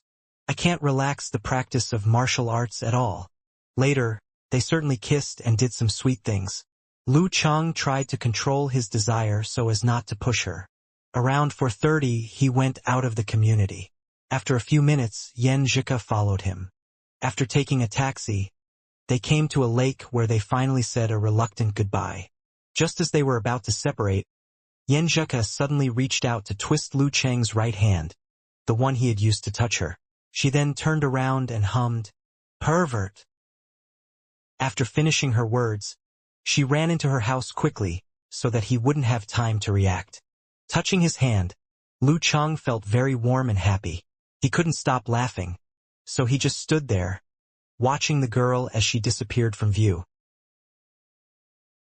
Even during dinner, he was still occasionally thinking about their afternoon. Girls had a special fragrance, not just the aroma of a shampoo or shower gel. Something more. What excuse could he make next time to get her to come to his house? Glancing at her son, Qi Fang looked at Lu Jisheng and said casually, "Han Er's wife told me that a particularly pretty girl came to our community this afternoon. I don't know which boy could have such a beautiful friend." Lu Chang suddenly woke up from his daze. He admired the gossiping ability of his neighbors. If Cook came to his house again, they would know that he was the boy. After finishing dinner and helping to clean up the table, Lu Chang sat on the sofa, chatting with his mother. He listened to her complain that his dad had gone out to play chess again. He took out his phone and began to share with Yen Zhika the impression she had made on the neighbors. As they were chatting, Yen Zhika suddenly asked, "Chang, do you think that I'm being selfish?" "No." Lu Chang was confused. "Why would I think that? Where was this coming from?" Yen Zhika sent him a sentence without using an emoji. "Because of what I said this afternoon. I said that we could occasionally hang out in your home. Didn't you think there was a problem with my words?" Lu Chang now understood the meaning of the word, occasional. He asked, "Do you mean that we should live alone instead of living together with parents? Who has planned so far ahead? I have never considered such thing. I think there are at least several years for us to plan." "Yes," Yen Zhika added. "I have never told you, but I am a little selfish. I regard myself as the center of my life, and then I draw circles outside the center. The innermost circle is the parents, then followed by relatives and best girlfriends, and I draw other circles in turn." "Yes, I know. I have asked you which circle your husband belongs to." Lu Chang thought of this thing. "Well, I will tell you the answer now. My husband also is the center of my life. After we have our own family, we should maintain a certain distance with our original family." "Thinking like this is very selfish, isn't it?" Yen Zhika asked him again. Considering himself a lot more mature than his actual age, Lu Chang had dreamt about tying the knot with Yen Zhika and living to a ripe old age in conjugal bliss, although he had never thought about the details. He felt lost for a moment. Are girls generally more precocious than boys? Do they have a different mindset built for planning the future while thinking of the details? Or are only a very few mature and intellectually inclined with a nearly perfectly developed worldview and having their own opinions and thoughts on everything in life? After a moment pondering in silence, Lu Chang answered honestly, "Of course not. I find it very normal and realistic. If my grandparents moved over, my mom would be arguing with them because of their partiality for my uncle. Sooner or later something bad would happen. I think that there are already many things to work on between two people in a relationship. If the immediate families also get involved, then the two families will find it more challenging and prone to trouble. Our parents are already in their mid-40s and pretty set in every way. It would be really difficult to make them change. It's better to keep some distance from each other to avoid frequent quarrels. We can go back to stay with them when we miss them. Of course, we'll look after when they are ill." It was rare for Yen Zhika to explain her opinion in such detail. She had no intention to talk about this to Lu Chang at this early stage. Instead, she gradually influenced him slowly through their daily communication and interaction. However, after becoming more intimate this afternoon, she felt a lot closer to him, as if they were completely on the same side. It seemed a good time to reveal things hidden in her heart. "Can't agree more. I never really thought about it. I feel that there is still a long time before we have to face such issues. It is a bit early to worry about it," said Lu Chang while thinking deeply. Yenjika smiled with her chin resting in her hands. It's great that you never thought about it in the past. As Dirty Tong would say, I can train you better this way. Drawing on an empty piece of paper is a lot easier than fixing someone else's work. It sounds dirty, sneered Lu Chang with his brows raised. He began to accept Ku's idea on this matter. You are dirty. Your head is full of dirty stuff, snorted Yenjika as she lay on her side while grinding her teeth. Who kissed me and touched me this afternoon? Her words brought the earlier scene back to Lu Cheng's mind. He recalled the brilliant sunlight and the shocking beauty. He replied with a shy smile, Ku, you are gorgeous. Ah. Yenjika was puzzled by this sudden compliment, but soon she realized what he was talking about. Her face blushed, burning with fire. Chang, you are a pervert. A terrible pervert. She covered her head with the duvet and pounded her bed a few times. After venting her annoyance, she sent an emoji that said, Go away. Bashful, indignant, aloof yet sweet. I don't talk to perverts. Before Lu Chang could write something back, she suddenly remembered something and saved a photo from Weibo. She sent it to her boyfriend and asked, Which one is sexier? Which one do you prefer? One was slim and the other curvaceous. Lu Chang took a quick glance and laughed. You are the best. Yenjika burst into a laugh and rolled on her bed. Ha! Now you know those standard answers. Of course. Coach Yen has taught me well.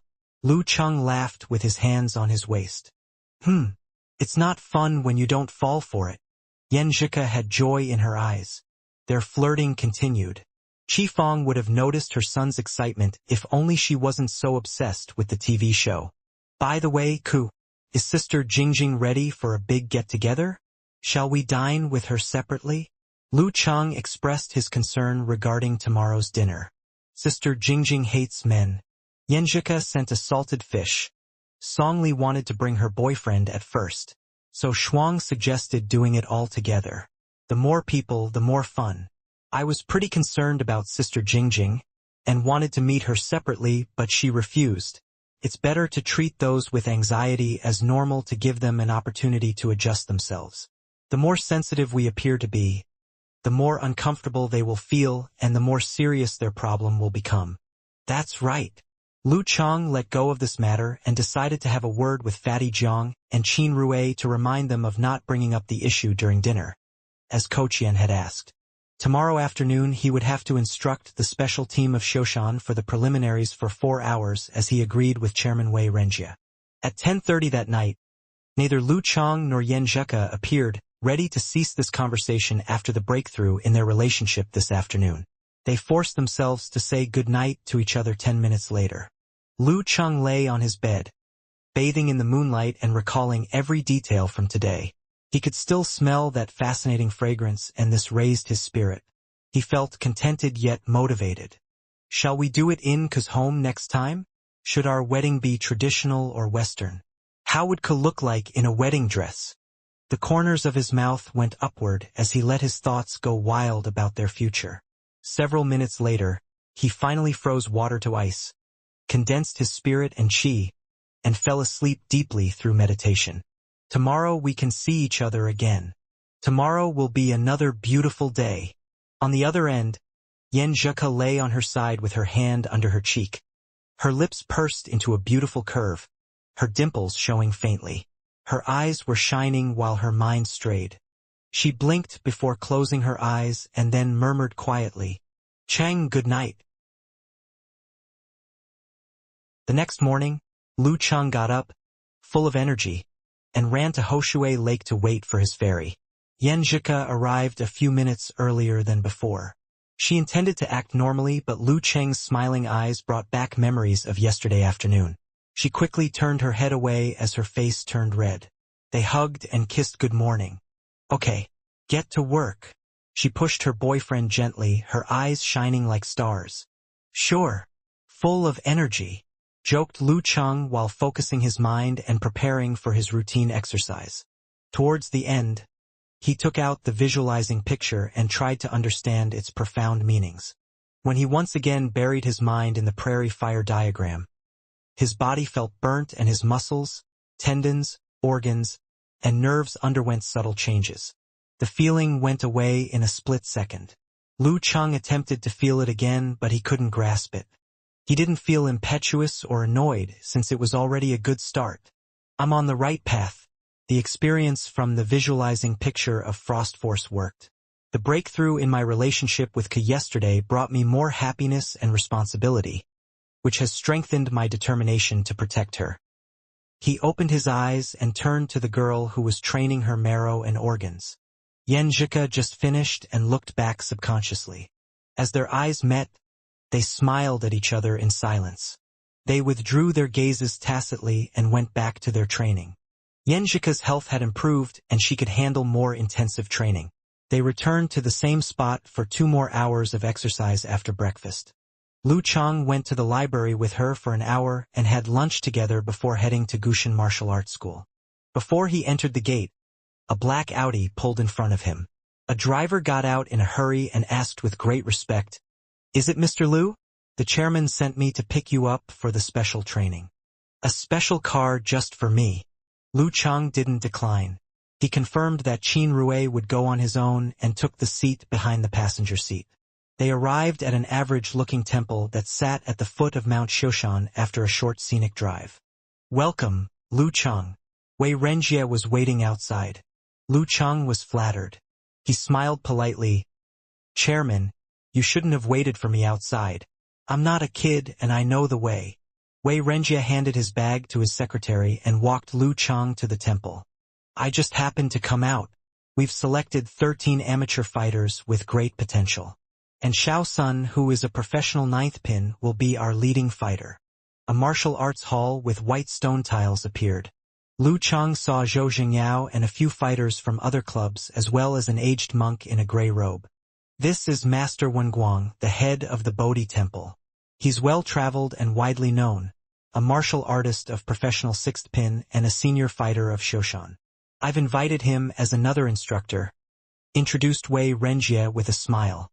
Wenguang put his hands against each other in front of his chest and chanted with a smile. "At this age, I'm no longer capable like before. I'm not a match for this young warrior at all."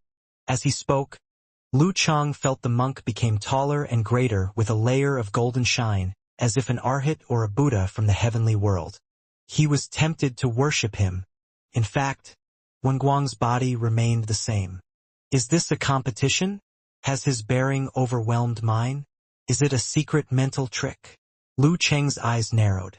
In front of Monk Wenguang, Wei Renjie appeared normal. But Lu Chang kept on feeling watching a Buddha with a brilliant shine. He could think sensibly and tell something was off, but he couldn't develop any will to fight. A martial artist with no will to fight can't raise his spirit to respond quickly, and a slow reaction can be deadly. Wenguang stood still, smiling and looking at Lu Chang in a leisurely manner, with no intention to fight. Lu Chang attempted to visualize the scene of water freezing to ice, but a golden Buddha statue appeared in his heart lake oddly. Grand, stately, bright, and solemn, the statue suppressed all his other thoughts. Interesting. In a flash, he made up his mind and sank his spirit to have it connected to the Jindan, expanding its conception. The surrounding changed and shifted into a boundless void. Lu Chang found his heart floating and sinking in a freezing darkness like a blue planet, and that golden Buddha statue standing at the center with pity on his face and mercy in his eyes. His spirit raised and touched the great sun, causing his heart and the Buddha statue to shrink rapidly at once. Soon after, Lu Chang saw the galaxy, the Milky Way, a majestic sky full of stars. With this scale, the golden Buddha statue became too small to be seen. Your bodies and souls will fall into decay, while their fame will last as the river flows forever. Wenguang's leisurely, warm smile suddenly froze as he noticed Lu Chang becoming vague yet deep like the starry sky at night. His chest smoothed out when he felt so negligible in front of the grand nature. The countless stars in the sky shone like Lu Cheng's eyes, staring at him in silence with little feeling. Tick! A cold sweat came out of Wenguang's forehead and dripped along his face down to the ground, making a splash before disappearing. His body swayed and his eyes closed unconsciously as he opened his hand and fell 2 steps back. Master Wenguang? Wei Renjie began to notice the subtle oddness in the air. Wenguang steadied himself and opened his eyes, looking into Lu Chang with astonishment. He saw the young man fresh and calm with a gentle smile, introverted in his usual form. The starry sky was like a dream or an illusion of his own. The youth is to be afraid of. Wenguang forced a bitter smile, his hands pressing against each other in front of his chest. Seeing this young master so successful and vigorous, I couldn't resist trying out my own skill in secret, but I got the worst of it myself. That was an imposing attack that combined the Buddha's most virtuous and awe-inspiring secret art and some true desire. He didn't believe a young man close to professional 8th pin could handle it. He expected the rival to irritate his own chi and blood and torture his own body to escape. However, his great force was deep like seas, grand like mountains, and vast like the boundless starry sky, totally overwhelming. Training beyond professional 8th pin would turn inward towards root pulp and further blend one's spirit, chi, blood, and force, grounding for the coming connection between heaven and earth. During this process, divine abnormality would take place. For instance, some professional 7th pin fighters would develop the absolute reaction to dangers and malice within a certain distance, and some professional 6th pin martial artists could launch imposing attacks without secret mind discipline. Wenguang didn't expect such an experienced 6th pin reaction from a professional 8th pin youth. Lu Chang responded with a smile.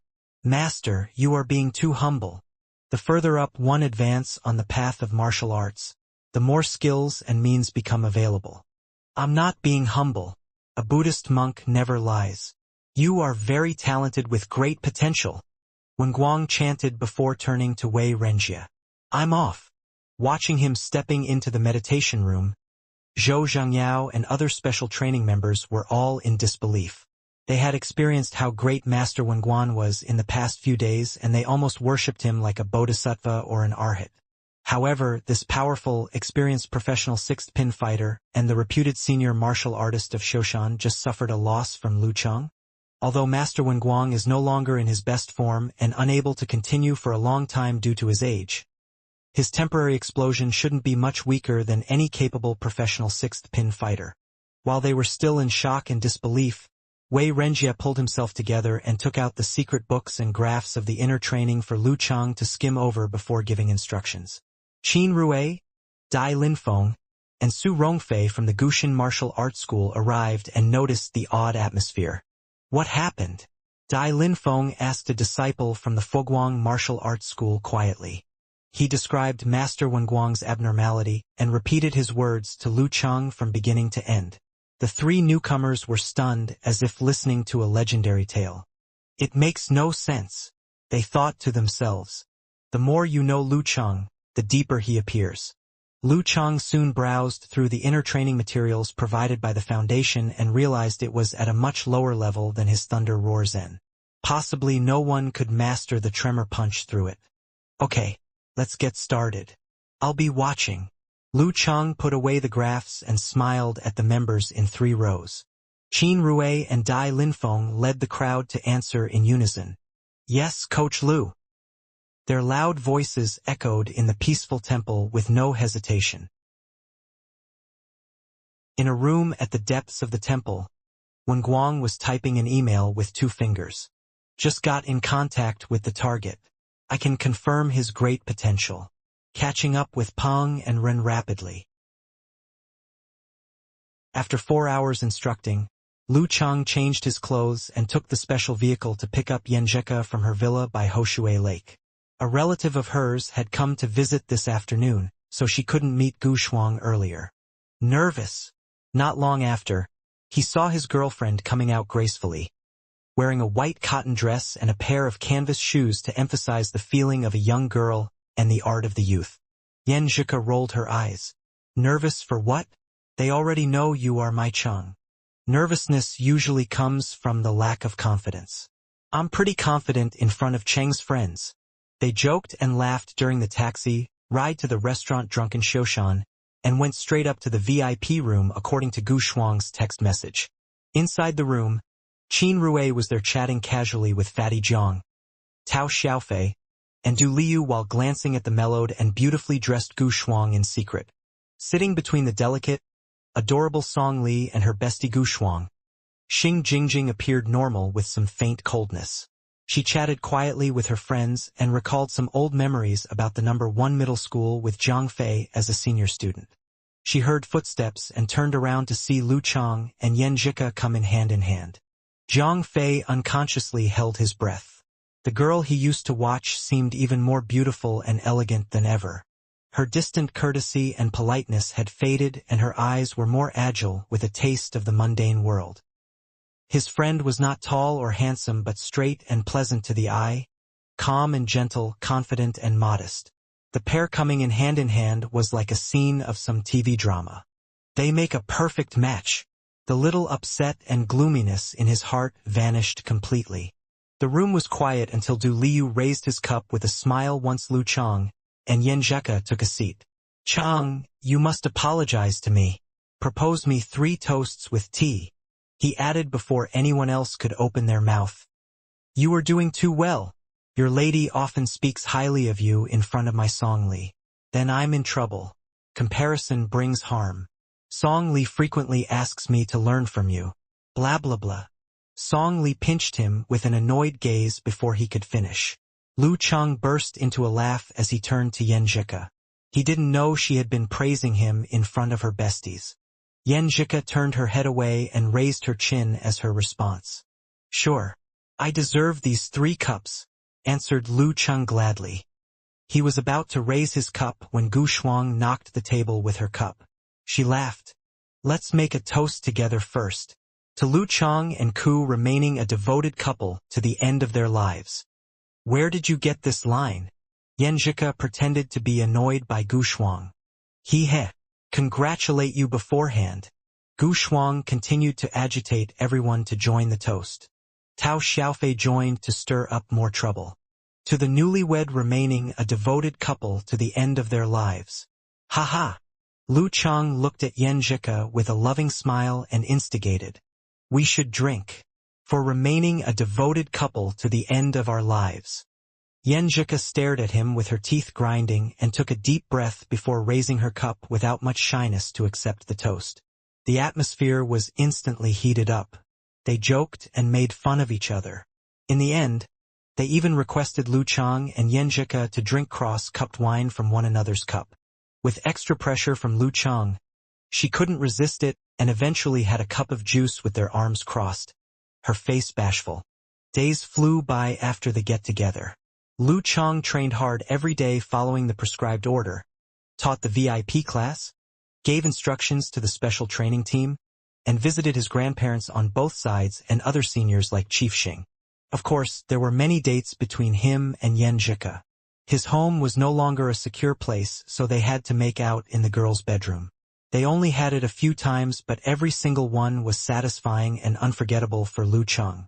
In the blink of an eye, it came to the end of August and summer holiday would soon finish.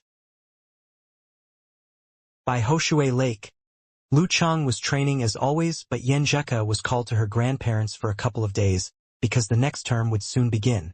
After thinking about his fairy for a moment, he withdrew his thoughts and visualized a scene of an intense fire burning across the ground. His body felt burnt and painful and his muscles and tendons underwent more changes. Without taking advantage of the Jindan, he managed to grasp the essence and core of the Prairie Fire graph and the Zhurong graph in just over 20 days. Towards the end, Lu Chang adjusted his tendons and muscles and wiggled his organs to the Prairie Fire graph, accordingly to allow the fire and hot stream to break forth. In the back of his head, he drew the half-monster half-human god riding a red dragon. Once the fire quieted down as if suppressed or completely tamed, Lu Chang took one step forward and threw his right fist into the void. Boom! A loud explosion was followed by several fire waves rolling out of his fist. The heat distorted the light. Lu Chang took back his hand and felt satisfied to call it a day. He turned around facing the lake with his back, very excited about the new term. National University Martial Arts Competitions. I'm coming. Peng Liyun and Ren Li. I'm coming. The The cool breeze in the morning slowly blew away the hotness of autumn. Yan Shaoling carried her luggage and left the registration stand. Following her senior sister, she found her dormitory, number 401, 3rd unit, 2nd block. She wore a large white t-shirt with a knot on the lower hem and a pair of hidden heel shoes. Rather than active and outgoing as she often appeared online, she looked quiet as a quail. After saying thanks to her senior sister, she opened the half-closed door and found the A room. The moment she entered the room, she saw a black kitten running away. She was frightened to jump up. She cried for a moment, then turned around to look outside. She wanted to find where the black cat had gone. But at that moment, she came face to face with a set of eyes hidden behind a pair of glasses. She leaned aside and moved her head slightly. Then she looked around the empty living room, but she still couldn't find the black kitten. "Have you seen a cat?" "A black one, it runs fast." She asked the roommate in front of her directly. She should be my roommate, she thought suspiciously. Because the girl was wearing a pair of round glasses and dressed in dull colors, she looked a little old-fashioned. She also looked as if she was wearing her aunt's clothes and had left home too quickly. "You must be seeing things," the girl answered her calmly. "Probably." Yan Shaoling looked for it once more, but still couldn't find the black kitten. She then laughed embarrassedly. "Hello? I am Yan Shaoling. From now on, we are roommates." The other girl nodded. "The bed beside the window is mine." She pointed to the left side. Box. Yan Shaoling did not understand, so she asked again. "You can read the name list on the door." In addition to her round glasses, her face was also very round. "There is a name list on the door?" Yan Shaoling looked to the other side in bewilderment, then noticed a white paper with black words.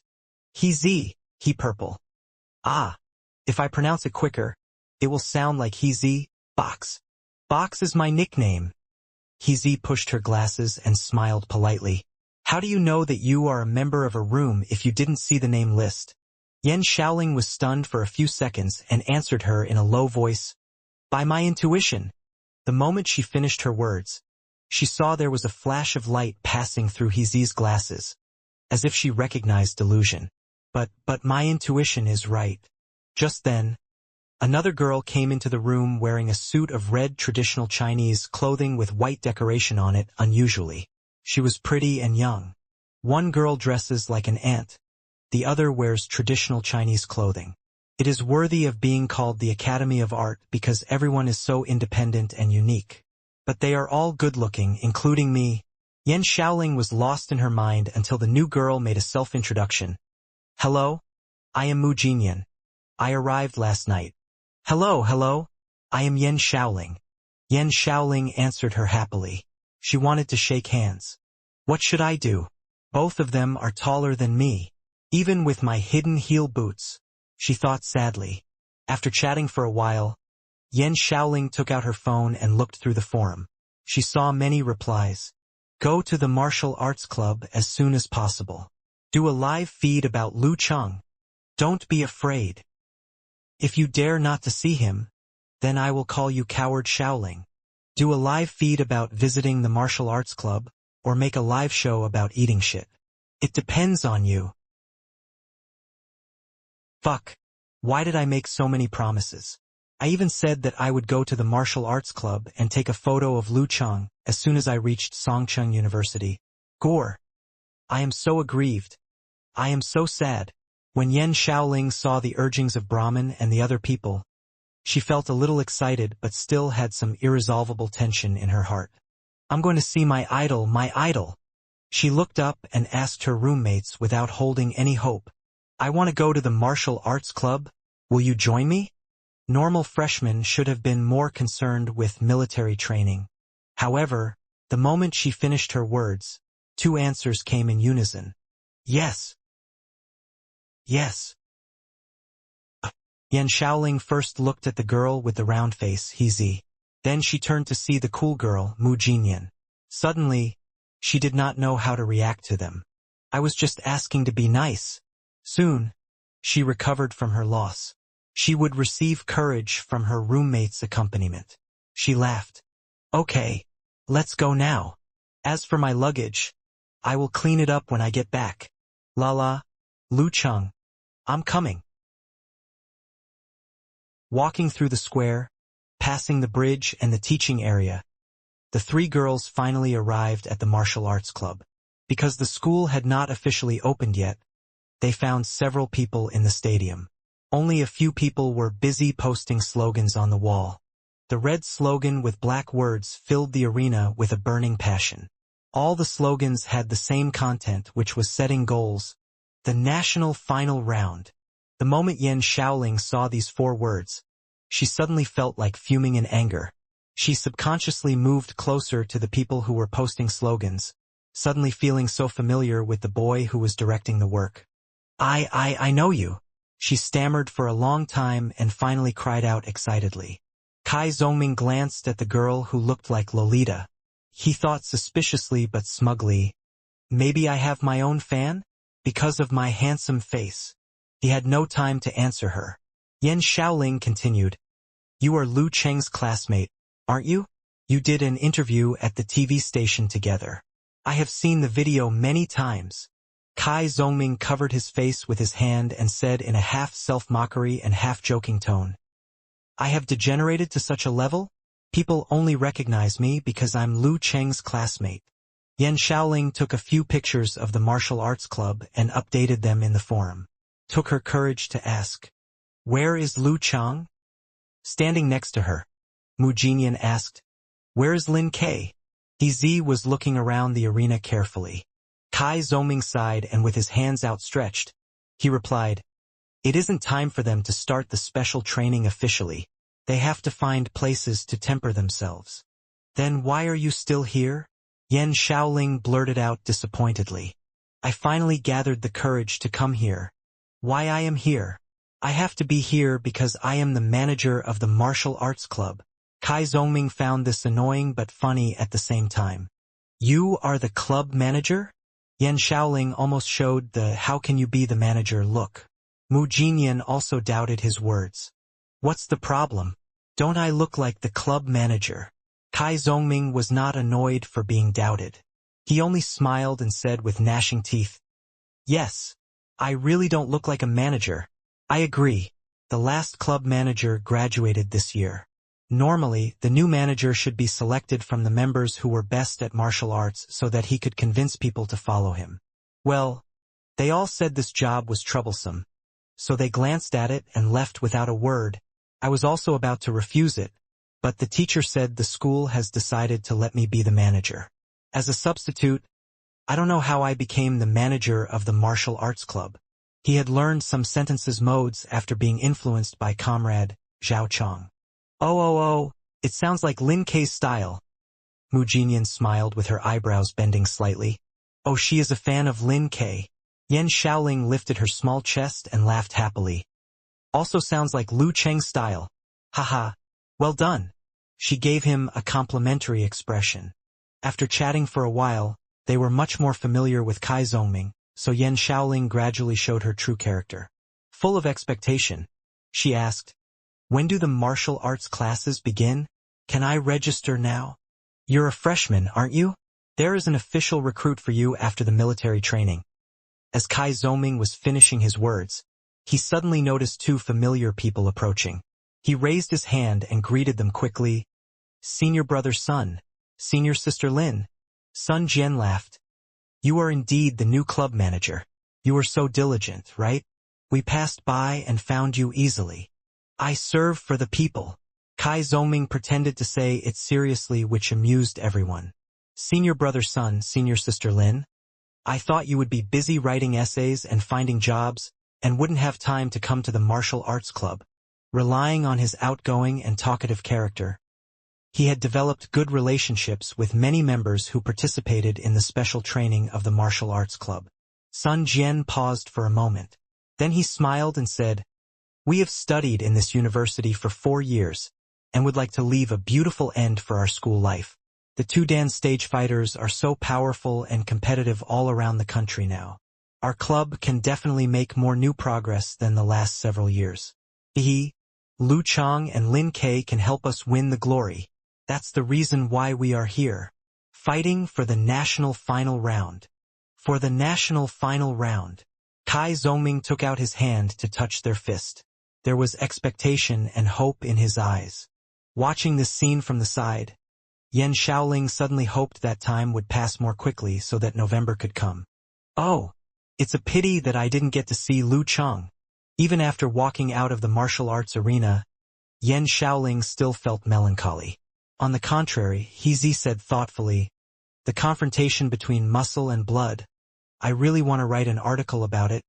You can write articles? Yan Shaoling looked at her roommate in surprise. I am not only good at writing, but also chatting. After we are familiar with each other, I can chat with you until you're cried out. He Zi smiled. What a strange roommate she is. Yan Shaoling rubbed her face and quickly began to think about other things. I am so pissed off I didn't see Lu Cheng. Well done. Practice makes perfect. Beside the lake, Geezer Shi folded his arms and watched his foolish apprentice practicing the Zhu Rong force. Lu Cheng changed his practicing posture. He smiled a bit proudly before making his request. Master, I want to awaken the supernatural ability to the 2nd degree. In the morning, it was not very hot as a cool breeze was blowing by the lake. Hearing Lu Cheng's request, Geezer Shi became happy. I know you can't help yourself. Even before you have mastered the martial arts of the Dan stage, you want to awaken a new supernatural ability. Just do it. I'll help you and be right by your side. Nothing will happen to you. Hee hee. Lu Cheng simply laughed without further explanation. After seeing his master's power in the snowy mountain, Lu Cheng completely believed in his strength. As for the problem of which supernatural ability he should improve first, he had already analyzed the advantages and disadvantages. He had made a decision. The power of frost. He chose it just because people always chose the lesser of two evils. Human beings are better at withstanding the cold than resisting the burning of a flame. If I suppress the Jindan this time, something will come out other than a hot current and a cold wave. There may be some substantial changes to those things. After Lu Cheng had thought about those things, he began to meditate to calm his mind and then walk toward the lake to prevent causing a fire. First, he adjusted his fascia, his muscles, the 5 viscera, and 6 bowels to create the burning feeling brought about by the prairie fire diagram, and to expand the power of blaze in his body, which was strong enough to change a stream into a tide. Then by visualizing the beast-headed and human-bodied Zhu Rong, who stepped on the fire dragon, he imitated Zhu Rong commanding the flame and suppressing the tyrannical power and changed his body movements and spirit. This helped him control the blaze that was about to fly away. Bam! Bam! Bam! He punched to the left and right and bombed the air in front of him constantly. His fists were powerful enough to blow up the red blaze, which looked like fireworks from a distance. Geezer Shi stood by his side, holding a silver flagon. He leisurely enjoyed drinking the liquor brought to him by his own apprentice. He did not know many fists he punched out, but he made the air increase to such a high temperature that it distorted the light and made the vicinity around him look like a vague, illusory dream. Until now, Lu Cheng had used his power of blaze to the limit and had consumed almost all of it. He did not hesitate and continued to firmly repeat the previous process. He twisted his waist and swung his arms. While visualizing Zhu Rong, he threw a blast punch forward. Bang! The airflow scattered, which affected the Jindan in Lu Cheng's body. At first, it expanded to make its own nebula brighten to the fullest, and then it quickly retracted and shook out several layers of the great sun, making them turn into the fire meteor which followed the force and rushed outward. Boom! The waves roared on the lake. A fire pillar suddenly rose up several meters high surrounded by a white gas, which produced a scene that looked imaginary. This? Geezer Shi opened his mouth halfway and was so shocked that he even forgot to pour the alcohol into it. Is this the performance of the supernatural ability of the 7th or 8th pin? Even the abilities in the inhuman level couldn't create such a tremendous power. The fire pillar quickly scattered and turned into a fire wave that covered the area of the lake near the shore, making it seem like the lake had put on a red robe. About 5 seconds later, everything returned to normal. On the bridge, several students who were going to study in the teaching area rubbed their eyes and gave up the idea of calling the firemen because they suspected that they were hallucinating. However, at that moment, the Jindan rotated in balance and flung out the extra ice crystals one by one to disintegrate into the coldness and released it to the host body. Lu Cheng lost his consciousness directly. He could neither see nor hear anything. Then the hot current poured in from the Baihui acupoint on his head to protect his brain and his heart, and he slowly recovered from the frozen feeling. He then heard his heart beating violently and his blood running through his body like a rapidly flowing river. At that time, he experienced the natural change, which was like ice floating on a lake that melted gradually. After a few seconds, his qi and blood strengthened, which softened the coldness and also gave birth to the vitality that revived everything. Cold, cold, it's so cold. With his teeth chattering, he was shivering because of the cold. He saw his master retract his left hand from his head. Geezer Sure furrowed his white brows. Fortunately, you did not try it by yourself. Wait until next month to try to awaken the power of Blaze. Lu Cheng quivered and nodded. He totally agreed with his master's opinion. If my master hadn't been at my side helping me, I would have probably suffered from severe frostbite and that would affect my organs. Even if I didn't die from this, I would have still lost my health. The boomerang of Jindan is several times more severe than I expected. Fortunately, I didn't flaunt my superiority this time. It would be much safer to awaken the power of Blaze if he waited until the body could adapt to the frost and improve its strength. If you awakened the supernatural ability for the third time, I guess that thing in your body would collapse by itself, so the damage would be very frightening. If you don't have a strong physique that is physically invulnerable, never try it, Geezer Sure reminded him. But he then smiled and said, "Do you want to drink a sip of alcohol to warm you up? Hey, haven't you already decided to quit drinking?" "No, I have hot water." Lu Cheng finally was able to talk. "I know. Your girlfriend has been waiting for you there the whole time." After Geezer Sure made fun of him and put his bottle away, he then walked toward the long bridge with his hands clasped behind his back. My apprentice's awakening process of supernatural ability is a little weird. I still don't know enough about this cultivation, so I need to remind them to get me some information as soon as possible. When he left, he coughed twice intentionally to remind the girl in the woods. Yen Zhika blushed because he had poked fun at her. She walked toward Lu Cheng, carrying the down jacket and the thermos cup. While helping Lu Cheng put on his clothes, she asked with great concern, "Are you okay?" She knew that Lu Cheng would try to awaken the power of frost today. Although she knew that Coach Sure would guard him so nothing would happen to him, she still worried about him and could not calm down. She finally chose to make sufficient preparations and wait for him nearby. Fortunately, my master helped me by my side. Lu Cheng did not directly speak of the danger that he had just encountered. He took the thermos cup handed over by his girlfriend and could not wait to take a sip of water. He felt the warmth go down his throat and spread out, making him feel very comfortable. "Who?" Yen Zhika was relieved and glanced at her boyfriend. "Why are you so eager to awaken that supernatural ability? Your speed of improving martial arts has not slowed down." Even though she had asked him, she seemed to have guessed Lu Cheng's thoughts.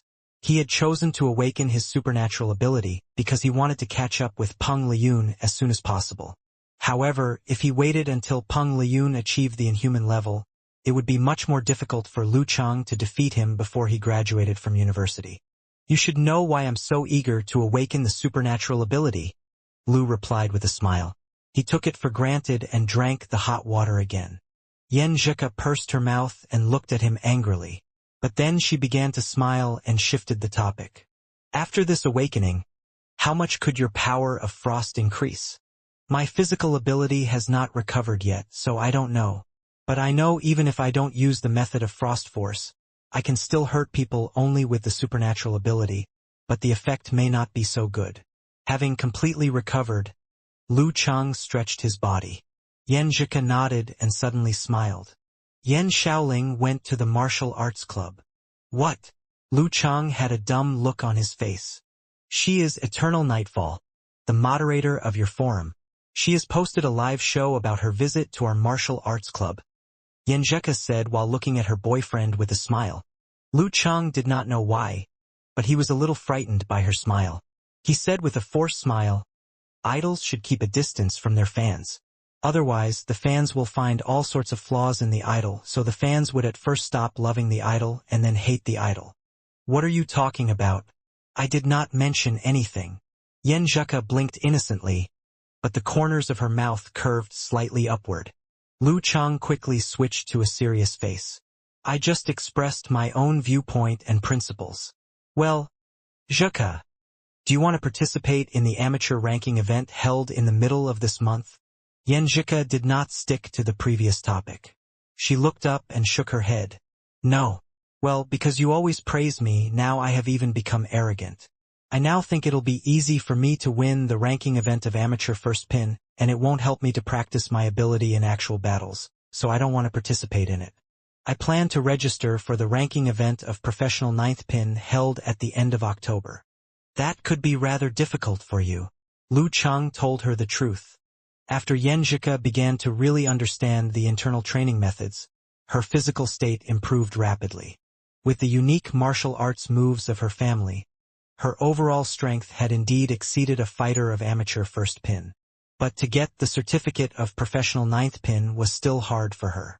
After a few months, when she had basically mastered the meteor force, she would have a higher possibility to win the certificate. "I know. I never thought that I could get the certificate this time. I only want to fight with the experts so that I can practice and temper myself." Yenjika spoke with her eyes bright in an excited tone. She was enthusiastic about martial arts. "Okay then. This month, you need to find some opportunities to fight and to beat 2 amateur first pin fighters. Otherwise, you can't register for the ranking event." Lu Chang mended his clothes and drank up the hot water.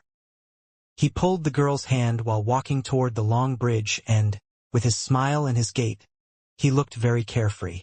"At that time, I'll book the hotel and ensure all the logistics for you to participate in the ranking event of professional ninth pin." Hearing those words, Yenjika could not help but recall the previous experience.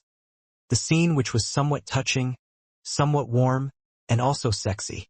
She subconsciously turned to look to the other side and took a sip, but she did not say anything. "I hope that stupid Chang can hold in his desires and doesn't influence my condition for the match. As for the time after my match, well, it depends on his behavior." Lu Chang understood his girlfriend's attitude, so he was so glad and full of expectations. After the term began, they could stay together every day, but simultaneously, they lost the space in which they could be alone with each other. Lu Chang respected his girlfriend, so he would not do anything that would cross the line. He was still looking forward to staying together with Yenjika because he already knew how great he felt when he made out with her. Oh, you can't have it both ways. Following this topic, the moment she stepped on the long bridge, Yenjika asked Lu Chang curiously, "Chang, do you want to participate in the ranking event of professional 7th pin at the end of October?" That was the ranking event on a large scale, and it was not held in Songqing. "Probably not." Lu Chang did not conceal his plans. "Why?" Yenjika was quite surprised. From her point of view, with Lu Chang's martial arts improvement rate and the practicing methods and martial arts of the Dan stage that he mastered, he could definitely advance by leaps and bounds during the 2 months before the end of October.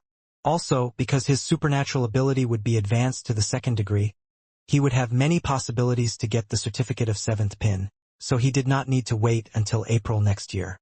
She believed in Lu Chang very much.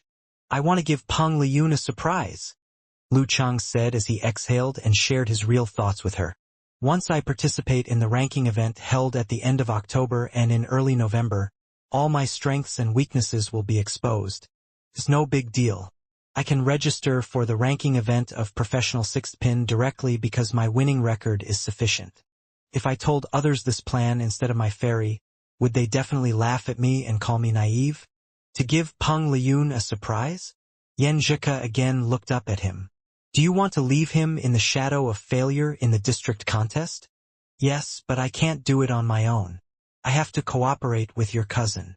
Lu Chang looked ahead and took off the jacket. Even though he was very weak and powerless, he still went steadily. Peng Liyun will probably still be at the level of profession 6th pin before the winter vacation. This is our chance. By that time, I also will have made progress in all aspects and I will achieve at least the level of the top 7th pin. What's more, your cousin will not be too slow. I guess he'll also achieve at least the 7th pin. So we can fight with him by using attrition warfare, which can help us defeat Peng Liyun who goes so smoothly after entering the university. In addition, we can suppress his will, affect his confidence to win, and delay his speed of breaking into the inhuman level by defeating him. Only in this way, we won't be confronted with a monster who is strong enough to defeat everyone in the national match held in April next year, and we will retain our hope. Hearing those words, Yenjeka turned to look at Lu Chang next to her. Looking at his profile and his firm and straight eyesight, she suddenly lost her mind. Took a few seconds for her to recover, and then she smiled. Didn't you say that you don't care about those topics about the favored fighter of the age? Lu Chang laughed and answered honestly, which fighter is not eager to win? I'm also a fighter. I don't care too much. I am not blindly arrogant. But it doesn't mean I fight so hard to prove Peng Liyun's talent. Lu Chang was still weak since he had yet to completely recover from his severe illness. So Yenjeka forced him to relax in his dorm. He sniffed and opened the door, discovering that old Qiu and Qiu Zhigao were still in the dorm. Haven't you gone to study? Lu Chang asked in surprise while putting down his jacket and thermos cup. Pigs might fly if old Qiu abandoned his pet phrase, plan your day as soon as you wake up in the morning. While staring at the computer screen while constantly shifting the mouse, Qiu Zhigao replied without looking up, I'm waiting for the ticket. For what? Lu Chang laughed as he opened his wardrobe, folded his jacket, and tucked it into the corner. The ticket for Mo Jingting's vocal concert. There's going to be a scramble for it at 9:30, said Qiu Zhigao while staring fixedly at the webpage. Old Qiu had started looking for a girlfriend as soon as he entered college. Unluckily, on the one hand, girls who wanted to pursue him all failed to meet his standards.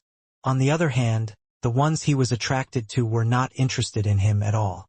So he had to remain single, devoting all his energy into his studies and idols. Mo Jingting? Lu Chang twisted his lips slightly and smiled before asking, where's the vocal concert?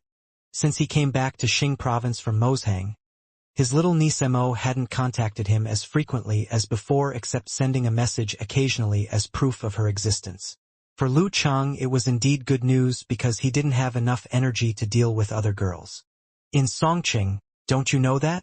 It was announced officially several days ago that in November she would hold a vocal concert in Songqing. I can't miss it. Old Qiu replied excitedly. Time is up. Time is up. Songqing. Lu Chang frowned and soon beamed again. It doesn't matter. It occurred to Lu Chang that the university's martial arts competition kicked off in November. With their previous record, most of the games would be away from home, and he wouldn't be in Songqing for the weekend. It would be perfect because he could avoid encountering Mo Jingting, according to his master Lin Ke, and he would take turns being the key player in the first half of the district contest in order to train the substitutes. Of course, otherwise, why would I bother waiting to book the ticket? What a chance this is, Old Qiu said. Suddenly, he felt blue.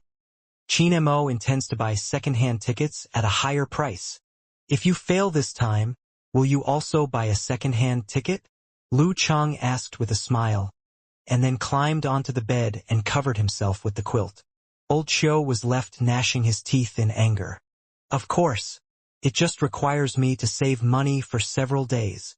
That's true love, Lu Chang said to himself. Old Qiu's family situation was average, just like Lu Cheng's before he came into contact with martial arts. As a student with no stable income, he still relied on his parents. So he had no choice but to economize on food. Lu Chang stopped talking so he would not disturb Old Qiu. Taking out his cell phone, he found a photo sent by Yenjeka, in which the girl was cleaning her dorm. Smiling, Lu Chang quickly typed praises to his fairy. While the girl was busy cleaning, Lu Chang logged in Longhu Club's forum to scan the news of the top professional tournaments and news about mighty title holders such as Dragon King. As a fighter who had set physical invulnerability as his goal, Lu Chang focused on it not only as something he was interested in but also because it was closely related to him. Lu Chang still didn't have enough fans in his own forum, so they seldom focus on other fighters, offering him very little news on this subject.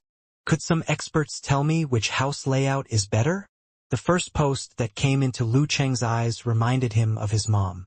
1 month had passed since she announced the decision to buy a new house, but obviously, she hadn't found the house yet and had even expanded the search to other areas beyond their old neighborhood. What a bore. Luckily, I have transferred the 400,000 to her. Complaining about his mom silently, Lu Chang began to take account of his savings. On the one hand, his private instruction fee had increased to 3,000 per hour. The crowd's enthusiasm had died down and he only earned 40,000 yuan this time around. On the other hand, the part-time job brought him 20,000 yuan, so the balance in his account was now around 290,000 yuan after he deducted his expenditures. Lu Chang didn't need to worry about money for the time being. He browsed through the post, taking notes on all the useful information. He planned to call his mum tonight so that he could guide her. As he exited the post, he saw a hot post from Unparalleled Dragon King. Favored fighter of the age, the battle is about to begin. Lu Chang versus Peng Liyun. They still had 2 months to go before the opening ceremony of the university martial arts competition, and at least 3 months before their match with Shanbei. So why was there someone paying attention to this right now? This topic had even become hot in such a popular forum like Longhu Club. Lu Chang took a deep breath. At this moment, Old Xiao jumped out and shouted cheerfully, "I got the ticket! I got the ticket!" In the male dormitory area of Shanbei University, Su Wanyan, the martial arts club manager, was standing outside the dormitory building and browsing through the news of Heavenly Sona's competition, forwarded by someone on his phone. "I'm really looking forward to it," he said to himself and then called Peng Liyun. "Junior brother Peng, hurry down. The training's going to start and we're all waiting for you." "Okay," Peng Liyun answered concisely. Before the sound of Peng Liyun's voice had died away, Su Wanyan saw a window in the 5th floor burst open as a figure jumped down through it. "There he goes again," said Su Wanyan while sighing with his hands on his face. In the background, he could hear some freshmen screaming, "Someone jumped off a building! Someone jumped off a building!" All of a sudden, the figure, while in midair, expanded as he stretched out both arms, like an eagle, and glided gracefully before he landed. The moment he stepped onto the ground, there seemed to be a small earthquake. "Let's go!" Taking advantage of the rebound, Peng Liyun flitted to Su Wanyan's side and greeted him with a smile. Taking a glance at where he landed, Su Wanyan didn't find any obvious traces left, which shocked him and left him singing the praises of this junior brother. He was getting more and more powerful. There was dead silence. All the freshmen around looked as if they had seen a monster. Just then, the dorm supervisor rushed out and yelled, "Peng Liyun, why didn't you take the stairs again? What if you scared someone?"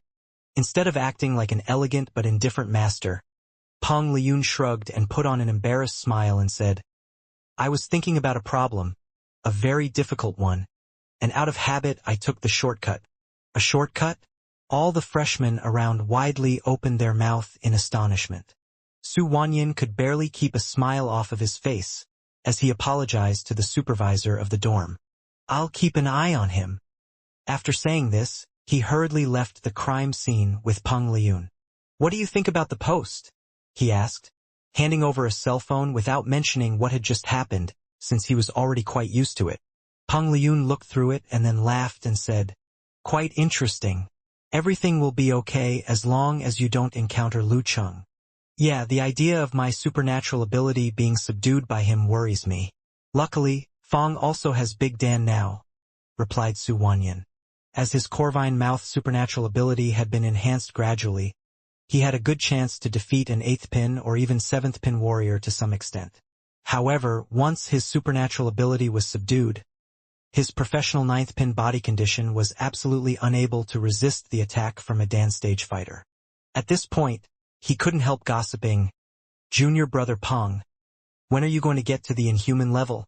I heard that Ren Li will soon reach 6th pin, and Lu Chang is catching up fast. The championship of the upcoming martial arts competition will be fierce. But everything would be easier if his junior brother could just step up a higher level. As for whether Ren Li and Lu Chang would also reach the inhuman level in the next session, it was not his concern since he would soon graduate from the university. His face was clean, his eyes clear. Peng Liyun looked up at the skies and murmured to himself, "When?" The light in his eyes gradually emptied, and his movements became diffused, as if moving forward by instinct, but he was able to dodge obstacles like trees, stones, and frolicking students. Junior brother Peng has gone into a trance again, even when he was walking, said Su Wanyan while sighing. He turned his thoughts from the martial arts competition to the red light district of Pingjiang, as well as the girls there. Pulling down his collar band, Su Wangyan felt his body heating up. In the only campus of Sanjing, Chu Hui, who wore a white shirt today, was floating 30 centimeters off the ground in his martial arts club office. Looking at the group in front of him, he put on a faint smile and said, "Well, what do you think of this discussion?" All the leading players and substitutes of the martial arts club remained silent with their heads dropped down, as if they had done something wrong and dared not say anything. "Luo Haija, you speak first." Chu Hui had the authority to look down on others since he was also the martial arts club's coach. Luo Haija was tall and simple. The childishness of his face had faded. He touched his half-bald head and replied, "Those beasts of Songcheng University are growing too fast. Last year it was a walkover. This year they have 2 dance stage warriors, and Lu Chang is close to 7th pin. It was just like a nightmare." Of course, there were talented fighters and mighty ones in the university martial arts circle. However, dance stage warriors were still scarcely seen in most schools. All in all, dance stage was the real entry level of martial arts. Though Sanjiang was a famous university with several professional 9th pin warriors in the previous sessions, no graduate had ever become a big Dan and let chi arise from within their body. So, how difficult was it to reach Dan's stage? Given the fact that 2 students of Songcheng University Martial Arts Club had reached Dan's stage within 1 year, wasn't that the same as cheating? It was because of their talent, and we can't do anything about it no matter how envious we are. Chu Hui crossed his arms and said insincerely. Then, all of a sudden, his facial expression changed and he said, "Haija, you are actually talented. Even if you aren't Peng Liyun, Ren Li, Lu Chang, or Lin Kei's match, and can't reach the inhuman level, you are sure to get to the Dan stage. But look at yourself now, you're such a playboy. You'd better stay away from your evil associates." "Okay," Lu Haija replied and lowered his head. This was his greatest shortcoming. He couldn't deny it. After scolding Luo Haija, Chu Hui turned his gaze to another team member and frowned before saying, "Be careful. You are also likely to reach the Dan stage. Don't you want to take a step further before graduation? Then you'll have a good life in the future." In Xiangxi put on a wry smile and said, "We've known each other for more than 3 years, and you know my character." He was famous for his radical fighting style, being at ease, never using any defensive play unless it was absolutely necessary. Because of this shortcoming, he had been injured several times in the recent years even though the referees had stopped him in time. His talent was also wasted since he was unable to keep practicing martial arts. They were all troublemakers. Chu Hui stared at the cell phone on the table without saying more to them. In the discussion of this division, they only mentioned Shanbei and Songcheng University. The fighters they mentioned were Peng Liyun, Fang Zhirong, Lu Chang, and Lin Kei, which meant they had totally ignored Sanjiang College. They had totally ignored Chu Hui. "Sorry, I've also reached the Dan stage and improved my supernatural ability." Shanbei, Songcheng University. Just wait for my surprise. When the freshmen began their military training 3 days later, Lu Chang had made a full recovery from the boomerang effect. He stood at Weishui Lake with eager eyes, waiting for his master to teach him something about Dan's stage. He focused on rehabilitative practice in his 2 recent morning training. Pacing back and forth with both hands behind him, Geezer sure snickered. "Not bad. You managed to be patient, only asking this now. As for the Dan stage, we all have a common understanding that it's about inheriting the past and ushering in the future. How should I put it? You should keep your concealment of spirit and chi simple and still. Direct it towards your own spirit refining. That means to combine your spirit with chi, blood, and force as a preparation for connecting heaven and earth. Second, you should surpass the limit of your physical body and mortal condition to refine your root pulp. Third, after doing all these, your speed, responsiveness, coordination, and body controlling ability will be greatly enhanced. You can then combine the basic skill of gathering strength with the corresponding body moves to form real movements. Combine them to form real moves? Lu Cheng asked, confused. Was what he was using all along not moves at all? Geezer Sure took out a small wine pot, took a swig, and smacked his lips. Think about it. Didn't you notice that the moves in 24 Blizzard Strikes and Thunder Roar Zen are simple and practical? Besides strength gathering skill, strength borrowing method, and corresponding visualization method, you only have to learn basic moves like avalanche, blast, chop, whip, burst, pound, and smash. But in my fights, I'll combine them basing on the situation. Aren't those considered moves? Lu Cheng gradually understood what his master meant. Yes, those are the most basic of moves. Why else would the fighting style of the Dan stage be called the link between the past and the future? Geezer Sure replied smugly. But the moves at Dan stage are the result of our pioneer's adjustment and improvement. They're of course superior to the moves you come up with on the spot. As you go further, you will learn killing moves. Of course, you can't be restricted by our predecessors' moves. However powerful they are, you still need to apply them to actual combats. When you've truly mastered them, you can use them in different combinations as you will. Then you'll be truly a master.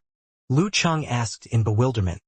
So what's the difference from the basic moves I've been using? They're all used in combinations based on my situation at my will. Of course they're different. It's just like taking an exam. One doesn't know anything and rakes his brain during the exam, and the other has studied known knowledge before comprehending his own. Do you think there's no difference? Geezer Sure scoffed. So it was the difference between professional and layman. Lu Cheng suddenly saw the light. Is it the so-called 3 stages of learning Kung Fu? First, learn what's visible. Second, learn what's invisible. Third, realize that what is the invisible is actually hidden in the visible. If you put it that way, you're not wrong. Geezer Sure coughed. I'll start from visualization method. You won't have much problem with the parts about the Dan stage since you're already acquainted with it. As for the spiritual cultivation, you'll progress from condensation stance to ice mirror. It's fine if you haven't reached the threshold of ice mirror. It's fine if you apply what little you know onto condensation stance. Master, I'll soon reach the threshold of ice mirror, Lu Cheng said joyfully. After the preliminary combination of energy and force, Lu Cheng had gotten some feel for the practice of ice mirror on the base of meditation and was about to slowly reach the threshold. Though he could not progress at lighting speed, he was sure to begin practicing the real ice mirror in 2 or 3 months, at most half a year. That's not what I want to hear. Geezer Sure glared at him. When you reach the threshold of ice mirror, your spiritual cultivation will be based on it. You can continue practicing until you reach the physical invulnerability state. As for body refining, you can depend on the cold and frozen blueprint and frozen river diagram that you've already learned. They're both above the mortal level. What? Isn't it called frost force? Lu Cheng was perplexed. Geezer Sure gave a smug smile. It's called frost force when used as martial arts move and body refining method when used within your body. That's why it is called the core force of ice sect. I didn't bring it up earlier because your body wasn't tough enough to bear the pressure of force withdrawing. Once you practice it, you'll definitely get injured and be destroyed. That's also why a warrior needs to determine his cultivation methods at the beginning of the Dan stage. You need to distinguish between the primary and the secondary. The corresponding force will affect your martial arts route and change your body condition from the biological level. If it's a mess, it'll contradict each other. You'll end up suffering a genetic breakdown. After reading so many military research reports, he started using one of their jargons. Is that so? Something suddenly occurred to Lu Cheng.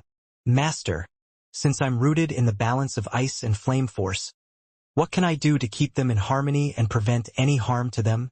I don't have experience in this. Geezer Shi's answer greatly shocked Lu Cheng. Who told you to awaken both ice and flame supernatural abilities and combine cultivation method with martial arts? Leaving Lu Cheng no chance to raise another question, Geezer Shi continued with a smile. But to be honest, these are all non-issues. Your root has long transformed. Why else would you develop a supernatural ability? Besides, isn't your supernatural ability under the influence of immortal Longhu's remains and your balance of Dan? There's no contradiction, is there? This means your foundation has always fused with it and your body has always got used to it. As long as there isn't any huge gap between the two forces, you won't suffer a genetic breakdown. He had been so terrified earlier. Lu Cheng wiped the imaginary forehead off his forehead. Master, does that mean I have to cultivate my flame force to keep up with frost force? Exactly. It's the same even after you reach physical invulnerability state. Geezer Shi nodded with a relaxed expression. Lu Cheng became intrigued and asked, then what's the corresponding physical invulnerability force of Zhu Rong force? How could he get it at a later stage? Fire force, Emperor Yen force. Geezer Shi answered with a grin. Emperor Yen force. Why does it sound so familiar? Lu Cheng blurted out. It'd be weird if you're not familiar with it. It's Dragon King's special skill. Geezer Shi coughed twice and straightened his back with his hands behind him. Oh right. Lu Cheng subconsciously mimicked Yen Zhika's favorite saying. After getting to know each other for some time, they gradually became affected by each other. Lu Cheng suddenly came to himself and asked in astonishment, is it a kung fu from the fire sect? Fire sect. Fire sect from the five sects unique skill of the Taoist school. Unlike the ice magical kung fu, which was dubbed the unique skill of the ice sect, the kung fu itself was called the fire sect. Exactly. I've exhausted a lot of my connections and reputation to get this. Geezer Shi nodded triumphantly, satisfied with his silly disciple's reaction. Lu Cheng was greatly moved, but he knew what his master wanted was not words of thanks. Thus, he replied in a manner befitting his master's taste. You're amazing. You managed to get even the fire sect kung fu. Though I'm a little old, my network is quite useful. Geezer Shi's cough became smooth as he added. And some people think rather highly of you, so perhaps. Perhaps what? Lu Cheng asked. Nothing. I'm just saying. Geezer Shi replied casually. Let's continue our topic. Inner withdrawing is done in the reverse. First, use the frozen river diagram and then freezing cold blueprint. This way, you can refine even the smallest parts of your body and gradually adjust your root and core. When you reach the immortal level, you'll be able to transform bit by bit. He explained the inner refining method of the Dan stage, showing Lu Cheng its difference from the combination of Frost Force and Zhu Rong Force. His explanation was detailed, lest his disciple made mistakes in the future. After Lu Cheng made several attempts and Geezer Shi confirmed that there would not be any initial problems, he said, there are two kinds of kung fu at the Dan stage. The first one, as I've mentioned, is our predecessor's combined movements. The other is simple moves as an application of materialized force at physical invulnerability level. Your supernatural ability is quite similar to this. You can practice it in advance, though it naturally won't be powerful. In the coming few months, practice the three moves first. Geezer Shi's expression suddenly turned solemn. Lu Cheng immediately held his breath and waited for his master to announce the three moves. Geezer Shi cleared his throat. The 13th movement of the Ice Sect, Snow Cover. The 19th movement of the Ice Sect, Cold Swallow. The 26th movement of the Ice Sect, Ice Burning. In Lu Cheng's excitement, a thought suddenly came to him. This was the privilege of a first-class disciple. From now on, he would widen the gap between him and Zhang Zhutong, Han Jifei, and the rest of his former opponents even without his Jindan. Feeling fortunate and grateful, Lu Cheng began to pay full attention to his practice of the new movements. He then heard his master say, okay, practice by yourself for a while. Remember, it's your first special training class today. Don't be late. Recalling something, Lu Chang left his stance and asked, "Master, have you prepared the internal training methods for the martial arts club?" He, Ku, and brother-in-law already had a method, but not the other members. "I'm still considering it." Geezer Sher took a sip of wine. Lu Chang gave him a smile. "Then I won't trouble you for it. I've prepared one for them." "Where did you get it from?" Geezer Sher gave his disciple an once-over. "Remember I went to guide Shoshan team in their special training? When the chairman wanted to compensate me, I remembered that our team members still lacked an internal training methods. So I asked him for something related to their team's internal training methods. It's not the best, but good enough for them." Lu Chang grinned. This would not only help his teammates but also friends and relatives who wanted to enter the martial arts circle but was unable to enter the Ice God sect. Geezer Sher huffed. "You exchanged your tiny bit of contribution with an internal training method? You only taught them once a week." I was also embarrassed and thought I needed to chip in some money, but Chairman Wei agreed easily. "He's really a good guy," said Lu Chang. "Yeah, he's good. The method isn't his anyway. Taking something belonging to the foundation to exchange for goodwill with a promising mighty one like you, isn't that very cost-effective?" Geezer Sher thought it was ridiculous and laughable. Lu Chang chuckled dryly without replying. Ku had already come up with the same analysis for him. "Give me the diagram of the inner refining method then." Geezer Sher tut-tutted and turned around. "I didn't think you'd be so concerned about the martial arts club. Internal training methods of this level do not touch the core and spirit yet." Lu Chang smiled. "Our foundation is weak. If we want to catch up to other famous martial arts schools, we need to make the most of everyone's strength." "You're pretty ambitious," said Geezer Sher, pretending to scold him. "Hee.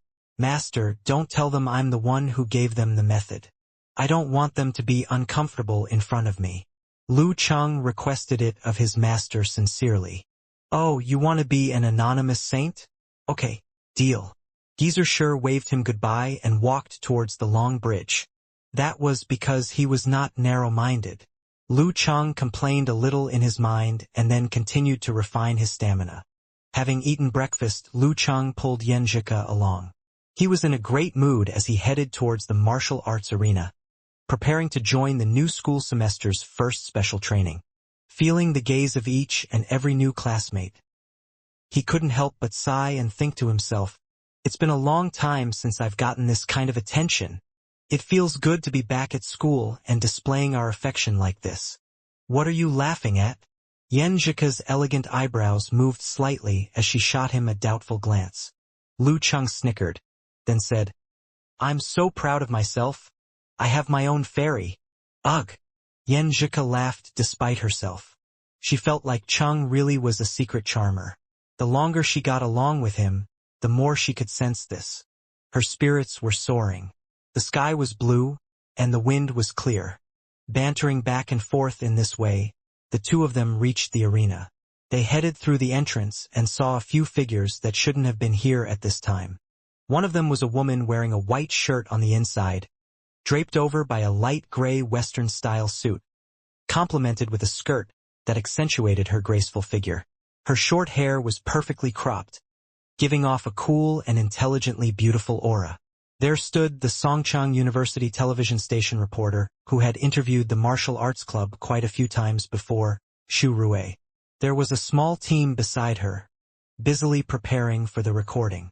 Lu Chang and Yen Zhika stared at one another and saw the same question in each other's eyes. Without having to say anything, they released each other's hands in order to avoid being recorded by the cameras as they walked in. "Hi, Lu Chang," Xu Rui said while she looked all around her as if she'd suddenly discovered an old friend.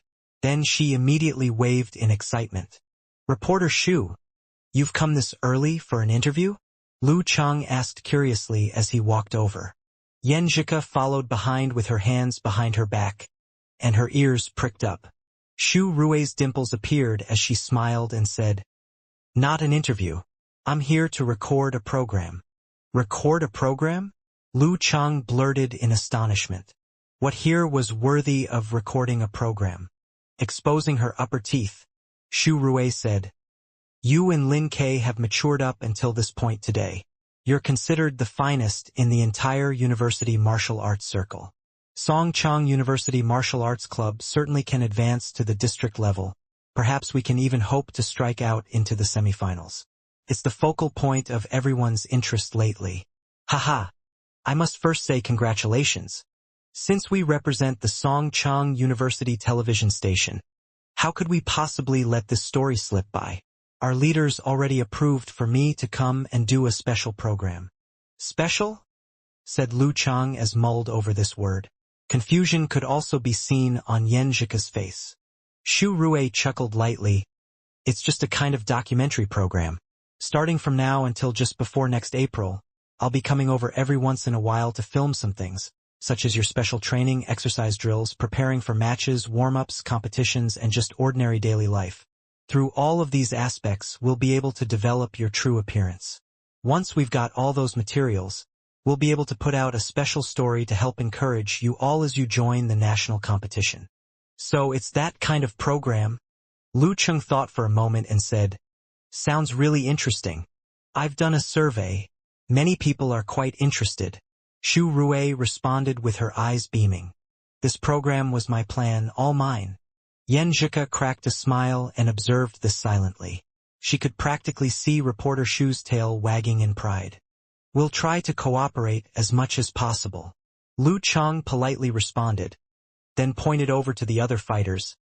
I'm going to go join them first. Oh, no need to rush. Since you're here, can you give me 2 sentences, even just one sentence? Classmate Yen. Wait a moment and you can also say something. Xu Rui made the video camera point at Lu Chang, and Yen Zhika moved to the side with great agility. Fine. Lu Chang was already well experienced in this area and was no longer a novice. Xu Rui giggled, then said, Just relax. Pretend we were chatting like a moment ago when I greeted you. Hi, Lu Chang. You've arrived quite early. It's not early, reporter Xu, you're all here too. Lu Cheng joked. You're in a good mood. You seem quite relaxed and full of energy. Do you have a definite goal when it comes to the National University Martial Arts Competition? Xu Rui asked with a smile. One should always aim high, Lu Chang answered wittily. I understand. I don't want to hold up your special training. Bye-bye, Xu Rui said, and waved her hand. Bye. Lu Chang stepped towards the other fighters, greeting Kai Zhongming, Li Mao, Guqing, Sun Jian, Lin Hua, Jiang Fuxing, Li Xiaowen, Wu Meng and others. As Yen Zhika was stopped by Xu Rui, she had no choice but to remain for a moment. Classmate Yen, you really are a beautiful girl. There's no need to be worried about being in front of the lens without makeup or not having Photoshop. Xu Rui loosened into her everyday attitude as she began the interview. I'm not worried about that, Yen Zhika innocently responded as she flashed a glance. Xu Rui laughed, then said, You haven't been interviewed many times before? It makes it hard for me to avoid any misunderstandings. That time I was a substitute. There was no need for me to steal the limelight, Yen Zhika said stiffly. Then, being a substitute, is that what you are preparing for in university martial arts? Xu Rui asked, returning to the topic. Her eyes bright, Yen Zhika said, That's what I'm doing. But I still have a long ways to go. I'm hoping that before the district contest I can approach the level of professional ninth pin. She wasn't modest, nor was she grandiose. Wow, that'd be amazing. I'm jealous. With a gesture, Xu Rui said, You can do it, classmate Yen. Thank you. Yen Zhika turned politely and with a handsome figure, headed towards the group. Just then, Lin K brilliantly appeared from the locker room. Xu Rui motioned to the cameraman to keep up as she marched forward, a nervous smile blooming on her face. Hi, classmate Lin Quebec. Hopefully he is in a good mood today. It's you again. Lin K glanced at her. What does he mean by again? Xu Rui's mouth twitched upon hearing this. Was he ridiculing the fact that I've been an ordinary reporter for more than a year? That I'm still interviewing the Songchang University Martial Arts Club? But being promoted for doing a job only a year isn't very long. Especially since I've disregarded a few suggestions from the leader She drew her lips back and said with a cold smile, "Yes, it's me again. I'm just an ordinary reporter. I have to make a living and the leader told me to do this, so all I can do is listen and reluctantly come over here." "You can do it," Lin Kei answered blankly as he walked past, not stopping as he went by the cameraman. "You can do it? Just who in the hell is the interviewer here?"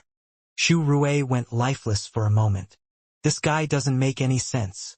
A few minutes later, Geezer Sher arrived and the cameraman pointed at everyone. "It's been almost a year that we've known each other. I won't talk nonsense. Instead, I'll get straight to the point," Geezer Sher said as he drank a mouthful of alcohol. "This semester we only have one objective. That's to advance into the University Martial Arts Competition District Contest.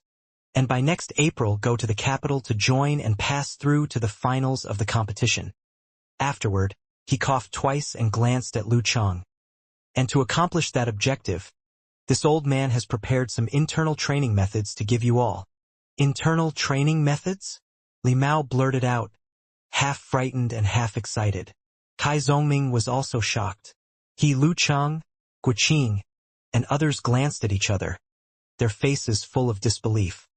Things such as internal training methods were priceless. Other than dealing with a sect or an outstanding martial arts school, there were only 3 definite and precise channels to get access to internal training methods. One was to join a professional competition and obtain it as a reward. The second was to set up a contribution fund and receive one from the government. The third was to dedicate oneself, slowly accumulate bit by bit, and then trade with the Martial Artist Association. Ordinarily, many that circulated throughout the marketplace were fake, and furthermore, the government as well as the martial arts circles both detested businesses that caused internal training methods to become widespread, simply for the sake of maintaining their own interests. In other words, when a fighter with no inheritance obtained internal training methods, it would be okay for him to use them to teach his disciples or even sell to someone. But if he sold to more than one man, he would be given a warning. This whole thing was technically a continuation of corrupt customs in the martial arts circle. From the time Chu Weikai first opened a martial arts school until now, it had not been possible to obtain an internal training method.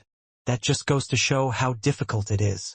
Of course, this difficulty was only universal in regards to fighters. After Li Mao entered meditation, he himself felt that within a year, he could obtain the professional 9th pin qualification. Now he was a 4th-year student and finding a job was of higher importance. Occasionally he would fantasize about going through a martial arts club competition and obtaining an inner training method reward. If that happened, he could possibly become a 9th pin in less than 6 months, play through a few games, and then open a small martial arts school in his own hometown. However, if he was honest with himself, he also felt that this didn't seem truly attainable. However, at this very moment the inner training method was clear and vivid, right in front of his eyes.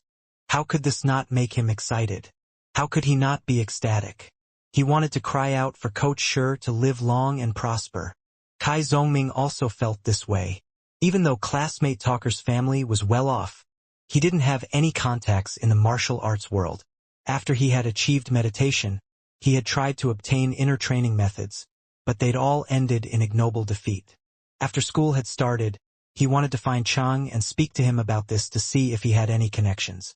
To beat this age and have inner training methods. I couldn't say for sure if I'll walk the path of martial arts, but I can definitely use it to charge out into my own life.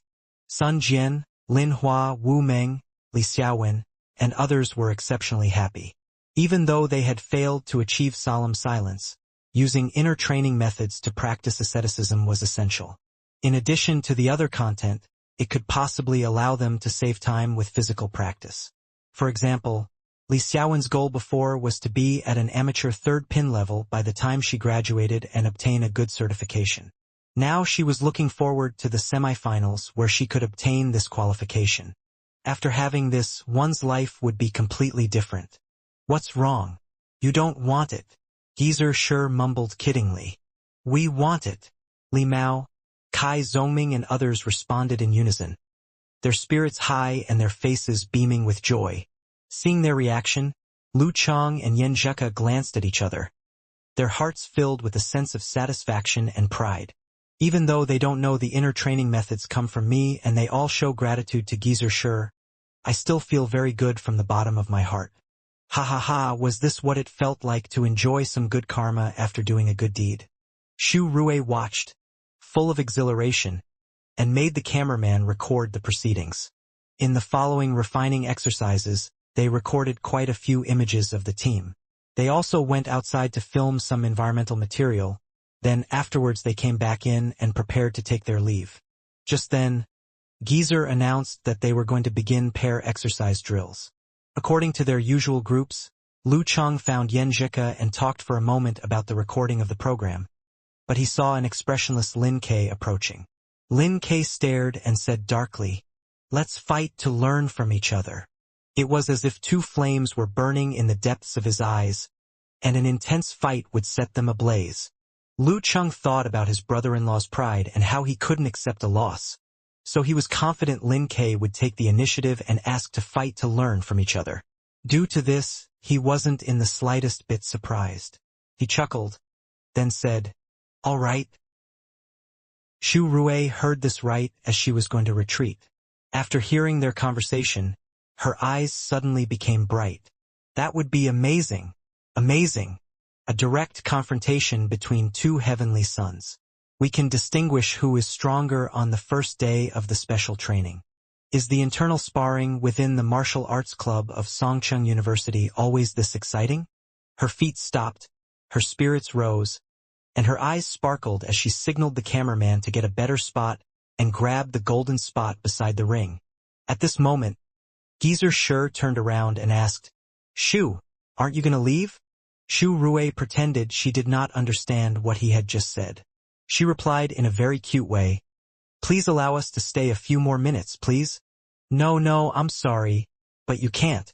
We're going to have to clear people out as this concerns the secret of the martial arts club's preparations for war.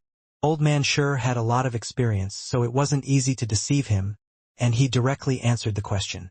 Shu Rue begged him, as if she had been wronged. "Coach Sure, we aren't strangers. We have had so many interviews before, and we guarantee you that we will not divulge the secret to other people. Before the show is broadcast, I will ask you to go over it and see if there is anything I should not display." "No, sorry, we can't," Sure Jiangwo said and then shook his head with a smile. "We can sign a guarantee."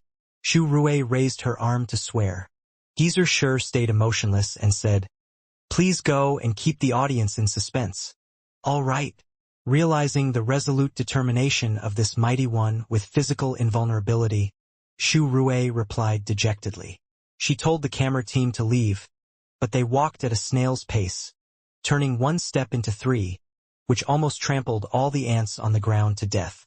The moment they exited the arena, she heard the sound of footsteps behind her. She became excited because she thought Coach Sure had changed his mind. Constantly bear it in mind, we will get good results. Shu Rue turned back. Then she saw Kai Zongming. She smiled very gently and asked, "Club manager, what brings you here?" Kai Zongming looked at her in a very appreciative way. But even if he was willing to help, he was powerless to render assistance. So he said, "Locking the door." "Locking the door." Shu Rue looked at him while he closed the door, and as she was turning back she heard the sound of the door shutting. Bang! The lock clasped. The wind was blowing, and her hair was dancing with it. After a long time, she turned around and asked the photographer and the rest of the team to leave, in a low voice, "Let's go." "Shu, don't worry too much about this. This happens all the time.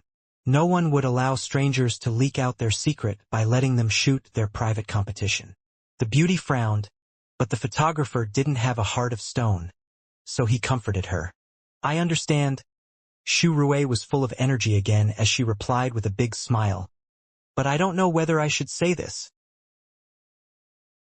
Wu Meng and Jiang Fuxing helped Li Xiaowen invite all the students who were training in the arena to the strength training gymnasium and told them to stay inside for a while, and maybe use the training devices to kill time. But they returned to the arena themselves and surrounded the arena in order to watch the game. They were waiting for the next game to begin with a lot of interest. It looks like this has become a martial arts club tradition. It was the first day of the special training, and also the fight between Lin Ke and Lu Cheng. Even though Lin Ke had defeated Lu Cheng last time, Lu Cheng progressed a lot and even won the championship of the youth match, which endowed him the capability of being a seventh pin. This time, who can tell which one is stronger? However, they didn't think that Lu Cheng was guaranteed to succeed, because Lin Ke had already entered Dan's stage this June. After 3 months of hard training, it was difficult to say which level he was really at. But Yen Zhika knew them very well. She was going to say something about this, but in the end, she decided to remain silent. This sort of thing I'd better let them solve by themselves. It's the basic principle among fighters. No matter how close we are, we shouldn't get too involved in their fights. Based on what she knew about Lu Cheng and Lin Ke, she was sure that they would spend all their might fighting, without considering any other factors. Lu Cheng smiled at his girlfriend and stepped onto the stage. He was very curious about how much his brother-in-law had improved during these 2 months. The Dan stage training method? The moves to deal with other moves? He has officially become an apprentice of Shushan study and has probably learned some tactics from the fighting sect. What a pity. I just learned a new move this morning, but I haven't made any progress on it, other than the external release of force and some rough applications. Because I can replace it with my supernatural ability, I can, for the moment, skip the hardest part.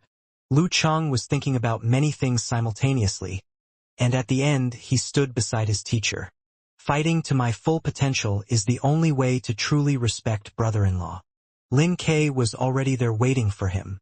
His eyes were cold but also burning in a rather contradictory manner. It's just a simple fight, so we won't leave you time for meaningless chatter. Geezer Sure cleared his throat and said, "Just begin." The moment right after he said that, Lin Ke's chi and blood immediately expanded and contracted. He was like a bomb that was about to explode as he bombarded the enemy. It was so fast that Lu Cheng almost thought that he was going to break the speed of sound. Bang!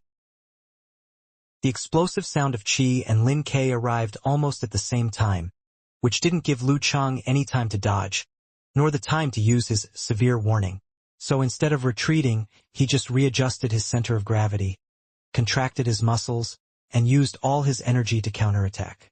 He gave him a hard blow like thunder. We'll see which is stronger, my exploding 24 blizzard strikes of Dan stage or your yin-yang twist of Dan stage. When they were about to collide head-on, Lin Ke stopped suddenly, his right arm swelled, and his fist swung out. It was so fast that it appeared to be dragging his shadow. But this hit didn't land on Lu Cheng. Instead, it landed on the vacant space between them. Pum!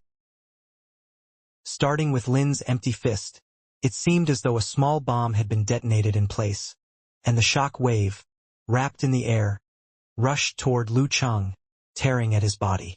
A hit like an exploding mountain. Fighting Sect, number 127, Meteor Blast. Lu Cheng was very surprised by this move. He defended against the attack, being knocked directly backwards, with his fingers wide open as his left arm bounced back. He wobbled backwards from the huge shockwave while defending skillfully. After his first move, Lin Ke continued attacking with the rest of his moves. First, he continuously erupted twice. With his right leg supporting him, he took a step forward with his left foot, as if he was digging up soil. Bang! The ground he stood upon was intact, but the surface around him exploded into pieces like a volcanic eruption. The pieces turned into hidden weapons that shot upwards. Fighting Sect, number 116, Earth-cracking. The moment when Lu Cheng was confronting the shock wave, he felt the big explosive force from Lin. He lost his center of gravity and he had to deal with all the pieces that were attacking him. At the crucial juncture, Lu Cheng bent his leg and held up his chi. First, he used the Dan realm to relax his muscle, which counteracted part of the force from the hidden weapons, and then he used all his energy to pull off an explosion to defend against the pieces.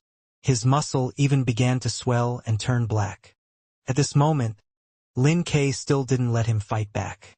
When Lu Cheng was approaching, Lin Ke stretched out his right hand and opened his hand, reaching out towards him. Continuous attacks.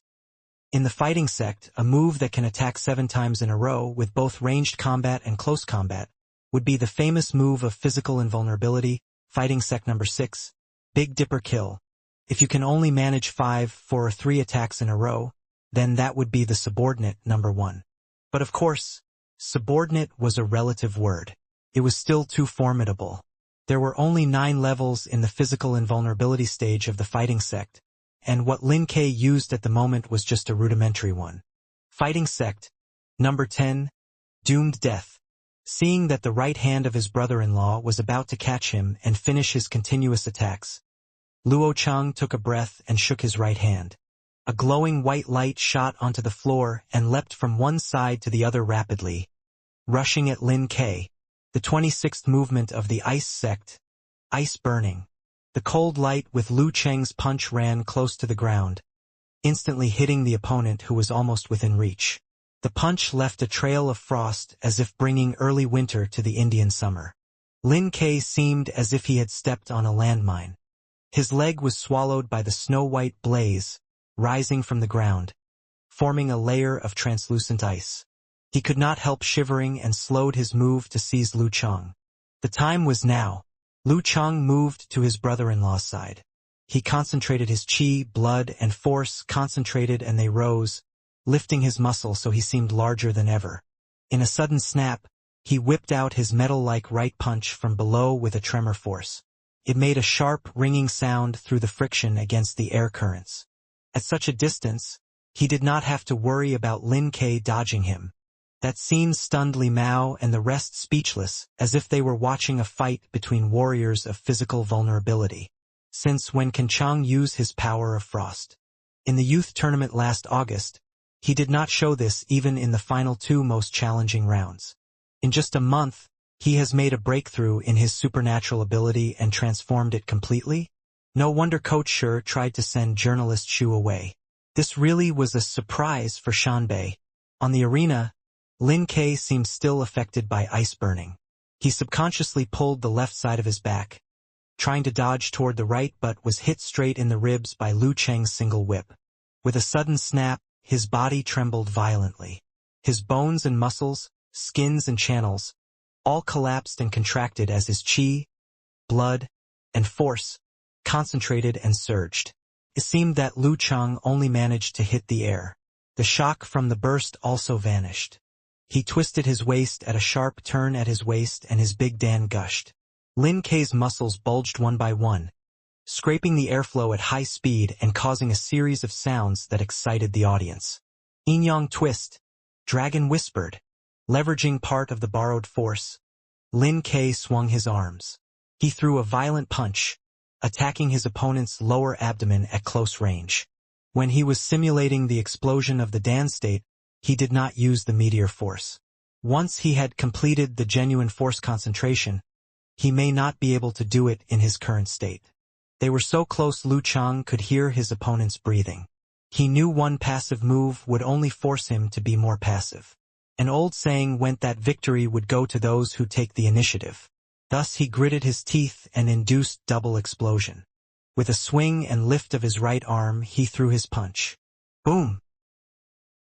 The shock waves coming from these punches caused a strong wind in the arena. Lu Chang swung his body and withdrew his right arm, attempting to transform the coming force into mega avalanche. But he found only emptiness, without any force for him to borrow. Lin K's violent trembling had yet to cease as he moved like a puppet. He stood on the side, condensing the incoming force and the force from himself. Almost bursting out of his martial arts suit, he charged furiously at his opponent like a meteor storm. This was the perfect mix of yin-yang twist and force concentration. Double explosion. The wind snapping and sizzling, Lin K turned into a mountain made of metal and was about to close in onto his opponent. Their distance was less than a step away. Lu Cheng's weight shifted and moved sideways. He lowered his body and dodged the attack. He kicked at his opponent's weak point on his lower body, trying to make Lin K lose balance and fall by himself. Just then, Lin K's body became still and screeched to a stop, the same way he did at the beginning of their match. The sound of the friction was sharp and terrifying. He restrained the accumulation of his power and stopped just before Lu Cheng's right foot before his kick made contact. Almost immediately, Lin Ke took a step forward and skillfully avoided this attack. He threw his right arm from below with a snap, so furious that it could break even metal and stone. Depending only on the mysteries of yin-yang twist and meteor blast, he had sustained himself this far using the force concentration and the borrowed force. Under such circumstances, Lu Chang decided to withdraw his qi and blood and brought together in the dantian. He reached out his hands expressionlessly, with his blue tendons, vessels, and muscles bulging. He used one hand to grasp Lin Ke's fist and the other to pull sideways. Boom! The attack threw his right hand backwards and his fingers kept shivering. Thanks to the pull, the false grasp of Lin Ke's fist, and the unloading of the force in his palm, he managed to avoid a fracture. He dared not stubbornly resist and retreated 2 steps back along the counterforce. With Lin Ke's successful attack, he stepped even harder and approached Lu Chang in record time. Lu Chang exhaled suddenly and used his force concentration again, bringing the qi and blood back in the dantian and steadied himself. His martial arts suit stretched tightly over his body, outlining his muscles. He moved his left shoulder and threw out the arm. His punch crackled in the air, aiming for the middle of Lin Ke's torso. Lin Ke managed to fend off this punch with his arms. He tried to visualize and adjust his posture again, borrowing and released force with his yin-yang twist. However, he was fundamentally different from Lu Chang because he had not reached the explosion of the Dan stage yet. So he could only release a little force and his head also fell back with this hit. Lu Chang followed him without any hesitation, delivering his thunder roar zen persistently and furiously. Boom! Lin Ke shivered violently, feeling dizzy and frozen in place. Before his master announced the outcome, Lu Chang stopped and sighed quietly to himself. His brother-in-law was just recently promoted and the limit of his body had yet to realize the change. Thus he was still in the level of normal 8th pin of the Dan stage. He was not strong enough to complete the serial explosions. Otherwise, he would have put an even tougher fight. A fighter at the normal 8th pin of the Dan stage could make double explosion at most. Even Zhou Zhengquan, who was training to improve his endurance, could only do the triple explosion. Though Lu Chang's previous opponents, Qiu Lin and Meng Jiefeng, were 8th pin fighters, they were professionals and their physical bodies were closer to the 7th pin. Lin Ke's consecutive moves in the beginning had impressed Lu Chang. Lin Ke had showed a completely different fight mode from before. If not the breakthrough of his power of frost and his preliminary understanding of ice burning helping him to interrupt Lin Ke's moves, he would have likely lost. Was this the powerful and historical Dan stage? His brother-in-law has made such amazing progress in mere 3 months since his breakthrough. Peng Liyun had already received the certificate of the 6th pin after entering the Dan stage 2 years ago, and also had the unique skill of the Thunder Sect. What about himself? One could not realize it through mere videos and could never develop a deeper understanding of it without experience. Thinking of these, the giddy self-satisfied feeling he had since winning the youth tournament vanished. He had underestimated Peng Liyun. Breaking out of his reverie, he watched Lin Ke, who was standing there stupefied and panting. He said with an honest smile, "You have to work on your physical strength." He knew that any other comments would have annoyed Lin Ke since his brother-in-law was such a proud and aloof person. It was better to give direct suggestions. Lin Ke came round again. Without saying anything, he turned back and walked down the stone steps. Near the end of the stairs, he paused and gave a gentle nod.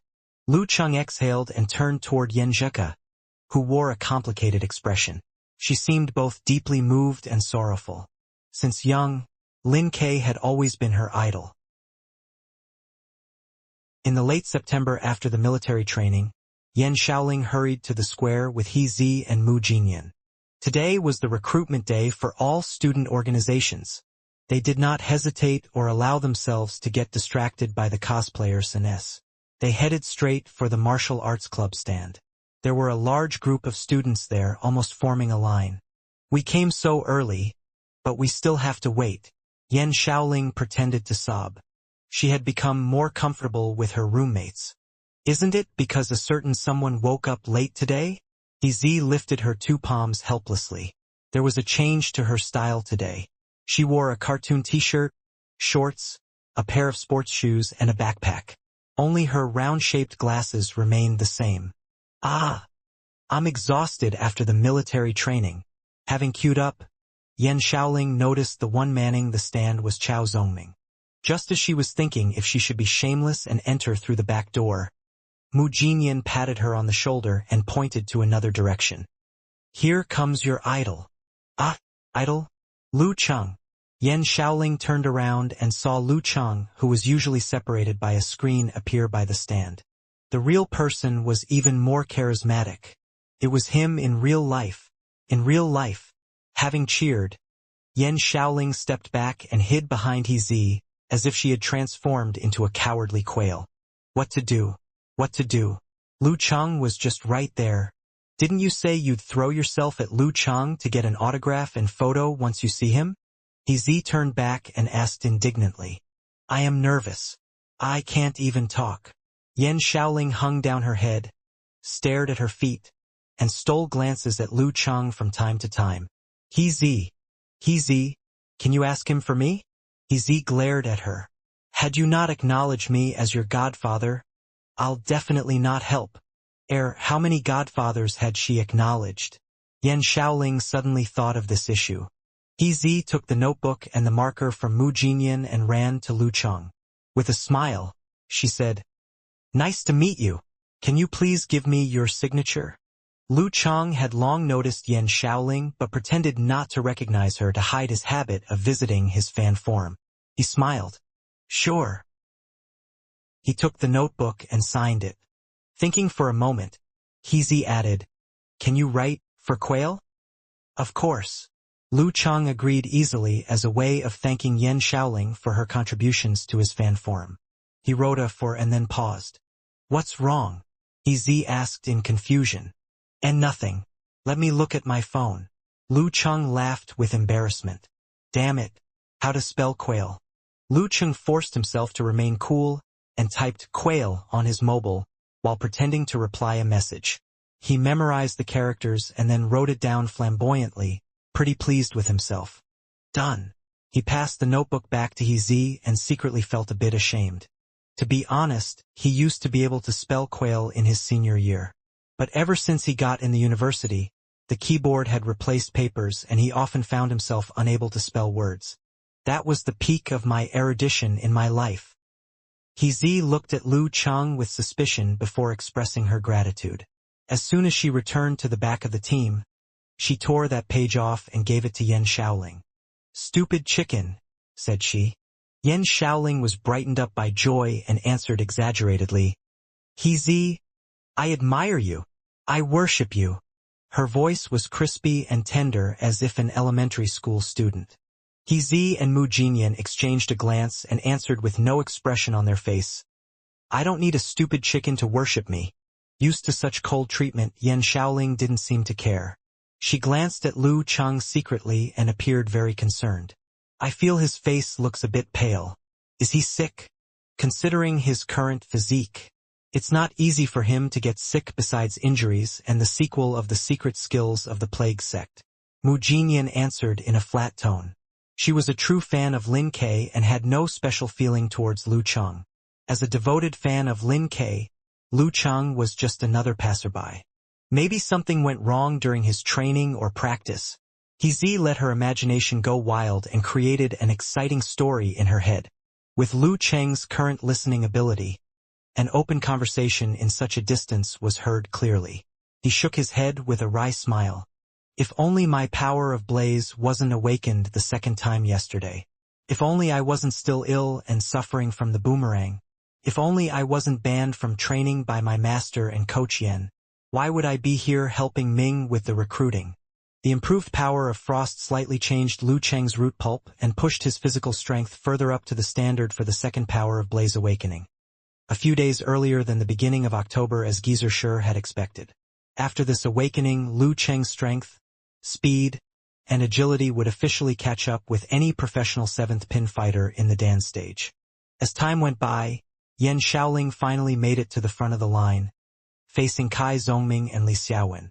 It's you, smiled Ming amiably as he passed 3 application forms to them. Yan Shaoling didn't feel shy or nervous at all in front of Ming. She asked cheerfully, "Can we get an autograph by joining in the martial arts club?" She didn't mention Lu Cheng's name as her idol was right there. "Of course. Come. I'll sign one for you. Keep it safe.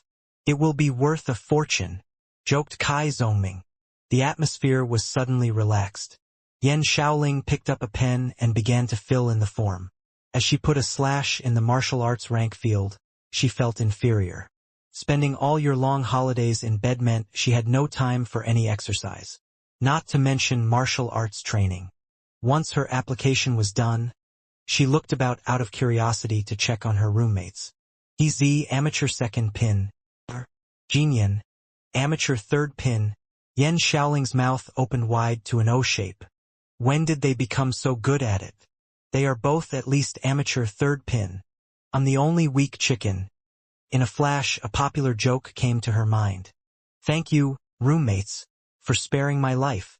Kai Zongming took back the form and glanced at it with a bright smile. "Welcome to the Martial Arts Club. The orientation will be held after the holiday. I'll call you once the time is set." "Wow, manager, you were never this enthusiastic before," teased Yan Shaoling, surprised.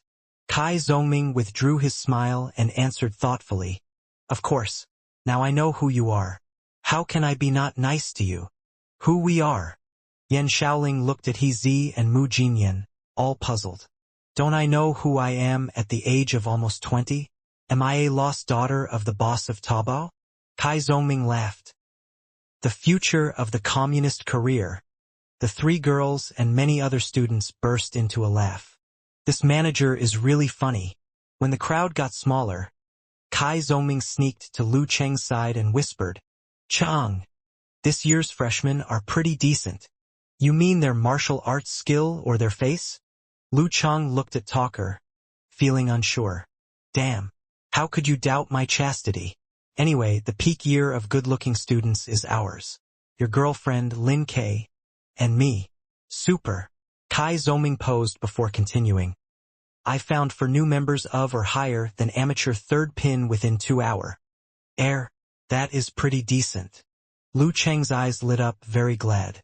Different from those professional teams, a university martial arts club would suffer greatly from fluidity as every year there would be members graduating from school. The freshman's quality became very important. Lu Chang could leave everything behind after his graduation, but he had developed feelings for the club and the school after 1 year of training side by side with other members and the unconditional support from the audience. He had taken over the responsibility to keep it going strong on his own initiative. "In general, they are better than us." "Yeah, don't look at me like that. You had no rank, no strength, and no experience back then." Kai Zongming poked fun at him. "That's right. When we first joined, the imposing Lin Kei of professional 9th pin was followed by an amateur 5th pin student." Lu Chang tried to argue. "My brother-in-law can fight 10 single-handed."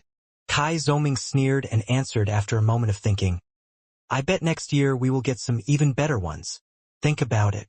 When these kids filed their university applications, our club was still struggling at the division stage and earned some fame in the finals where Lin Kei at the edge of professional 8th pin and the Dan stage was the only selling point and you were merely a talent with some potential and insane physical strength.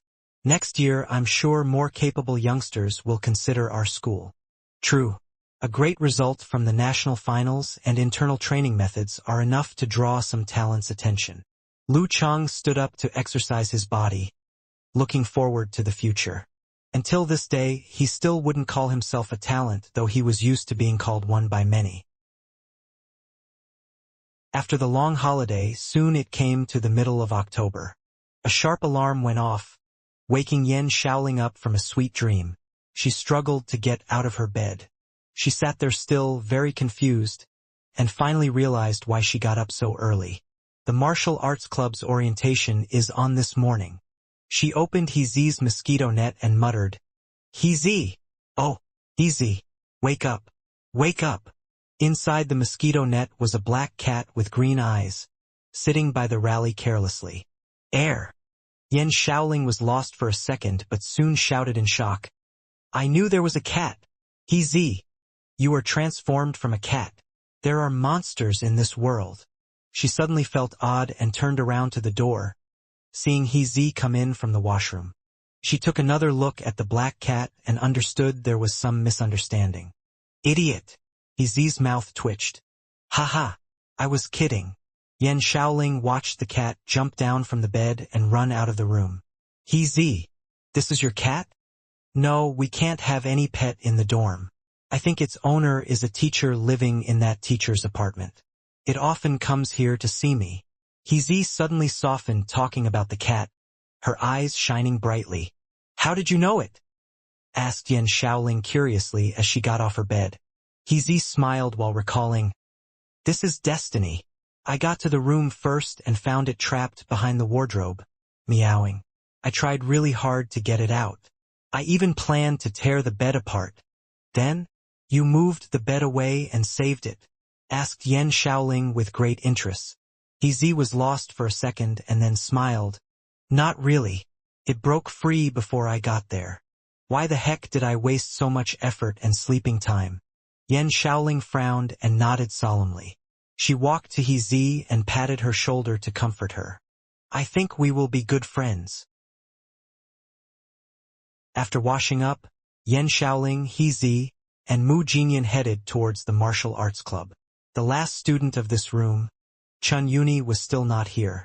According to the counselor, she was sick and wouldn't come until her disease was cured. Thanks to the two members in the dance stage and their outstanding performance last term, the martial arts club attracted many new members, including a decent number of students in their second or even third years. The stadium was packed, way busier than last year. How lively! Yan Shaoling looked about excitedly. Her eyes shone when she spotted the pretty Yenjika in her white martial arts suit. Can you see how beautiful that senior is? She's prettier in real life than on the screen. Yan Shaoling pointed her out for He and Mu Jinyan with joy. Yep. He took a quick glance and nodded. I really want to take a photo of her, Yan Shaoling whispered with excitement. She saw the elegant, fresh Yenjika turn and move towards them. The closer, the prettier, said Yan Shaoling with a fascinated smile. She suddenly stopped when she realized Yenjika was heading towards her. Coming to me? Coming to me for what? Confused and stressed, as soon as Yenjika stopped in front of her, she nervously greeted, Hi, sister. What is the matter? Yenjika smiled gently. Hi, little Changya. Ah, little Changya? Little Changya. Yan Shaoling was shocked, opening her mouth wide like a stunned cat. All of a sudden, she no longer knew who this beautiful senior was. You know me? Yan Shaoling interrupted when she recovered from the shock. Even Box and Jean don't know this nickname, little Changya. My current QQ name is Master Hua. At this very moment, the stunned girl had two ideas. My hidden identity is revealed. I'll talk. I'll tell everything. Amused by Yan Shaoling's response, Yenjika tried hard to restrain her laughter. She waited for a moment to answer. I'm a frequenter on the forum and have seen many of your posts and your photos. I always find you cute and adorable. I've been looking for you, she added silently. Also very amusing. Yan Shaoling blushed. I'm not that good. Hang on. She must know how I got an online father and a bunch of online elder relatives. She must know how I poked fun at myself. She must know my nickname shit-eating moderator. I'd rather die. I'll hide in my room for 6 months without going out. Wait, she's a member of the martial arts club. She often visits Lu Cheng's forum. She's a gorgeous senior sister. Yan Shaoling's brain worked hard and finally reached some conclusion. She blurted out, You are. Her high pitch drew much attention from the crowd. Their eyes quieted her down and her imposing manner shrank. She continued with a lowered voice, Are you Lu Cheng's girlfriend? Otherwise, how could she have the first-hand information on his matches? She claimed to be a student of the Songcheng University. She called herself a cute girl. Yes, Yenjika answered with a faint smile. To be honest, my heart had quite a journey before deciding to come over and say hi generously. A female fan of her boyfriend, Watching in a distance online seems fine, but once she physically appears in reality, I can't help feeling complicated. I always try to act maturely and rationally, but after all, I'm a young girl just under 19 years old. I do have concerns and I do lose control of my imagination. I sometimes make several plans to respectively handle each specific situation. However, after I made all those plans, I found it rather ridiculous and I decided to be simple and bright. Maybe little Changye in real life is just as amusing and funny as the girl online. Oh! Yan Shaoling nodded continuously with excitement. There is a forum member in the martial arts club, and she is a cute girl. The excited girl could no longer hold her mouth. She asked curiously, "Sister, are you really Lu Cheng's girlfriend? Otherwise, why would she pick such a name?" He Zi and Mu Jinyan had totally lost in their conversation until this question popped up. Their eyes locked, attention paid fully, crying out their desire for gossip. "Yeah," answered Yen Zhika calmly, her lips curved. "Considering how shameless Chang and I can get showing off our love, little Changye will figure it out herself in no time once she joins in the martial arts club and comes to classes for a week." "I knew it!" shouted Yan Shaoling in great delight with her right hand waving in the air. "How exciting it is! I'm chatting with Lu Cheng's girlfriend now." They doubted my intuition. "I saw you guessed so." Yen Zhika's dimples appeared along with a sweet smile. She then naturally changed the topic to interesting stuff on the forum. She was a girl of details, very good at socializing. She didn't mention any of Eternal Nightfall's dark history, so she wouldn't feel embarrassed in front of her roommates. However, she underestimated Yen Shaoling. How could a girl so used to self-deprecation control her mouth when it came to a familiar topic? She immediately revealed her true form and exposed many of her embarrassing moments. He Zi and Mu Jinyan didn't know much about Yen Zhika or Lu Cheng's fans club. It would have been hard for them to get involved in this conversation, but Yen Shaoling's self-deprecation made it a lot easier. They couldn't help asking for details and the conversation went on merrily. Once Yen Shaoling calmed down, she at once realized how wrong it had been and noticed her roommate's strange eyes on her as if saying, "Yen Shaoling, we didn't expect this from you." "Boo! I want to die." Yen Shaoling covered her face with her hands. Yen Zhika covered her mouth and chuckled, her body rocking back and forth slightly. She took a glance at her watch and asked, "Little Changye, will you participate in the special training?" "Special training?" Details about the special training flashed in Yen Shaoling's head and her face turned paler. I don't think I will. Look at my skinny arms and legs. For hours training every day. I'd rather die. Lazy as me. I only eat one meal a day so I don't have to get up early. No way I'm joining in the special training." However, a sudden disappointment and pity hit her. "Not in the special training. I can't watch Lu Chang exercise or get first-hand information." "I knew it." Yen Zhika said word by word silently before putting on a gentle smile. "What about some office work for the club?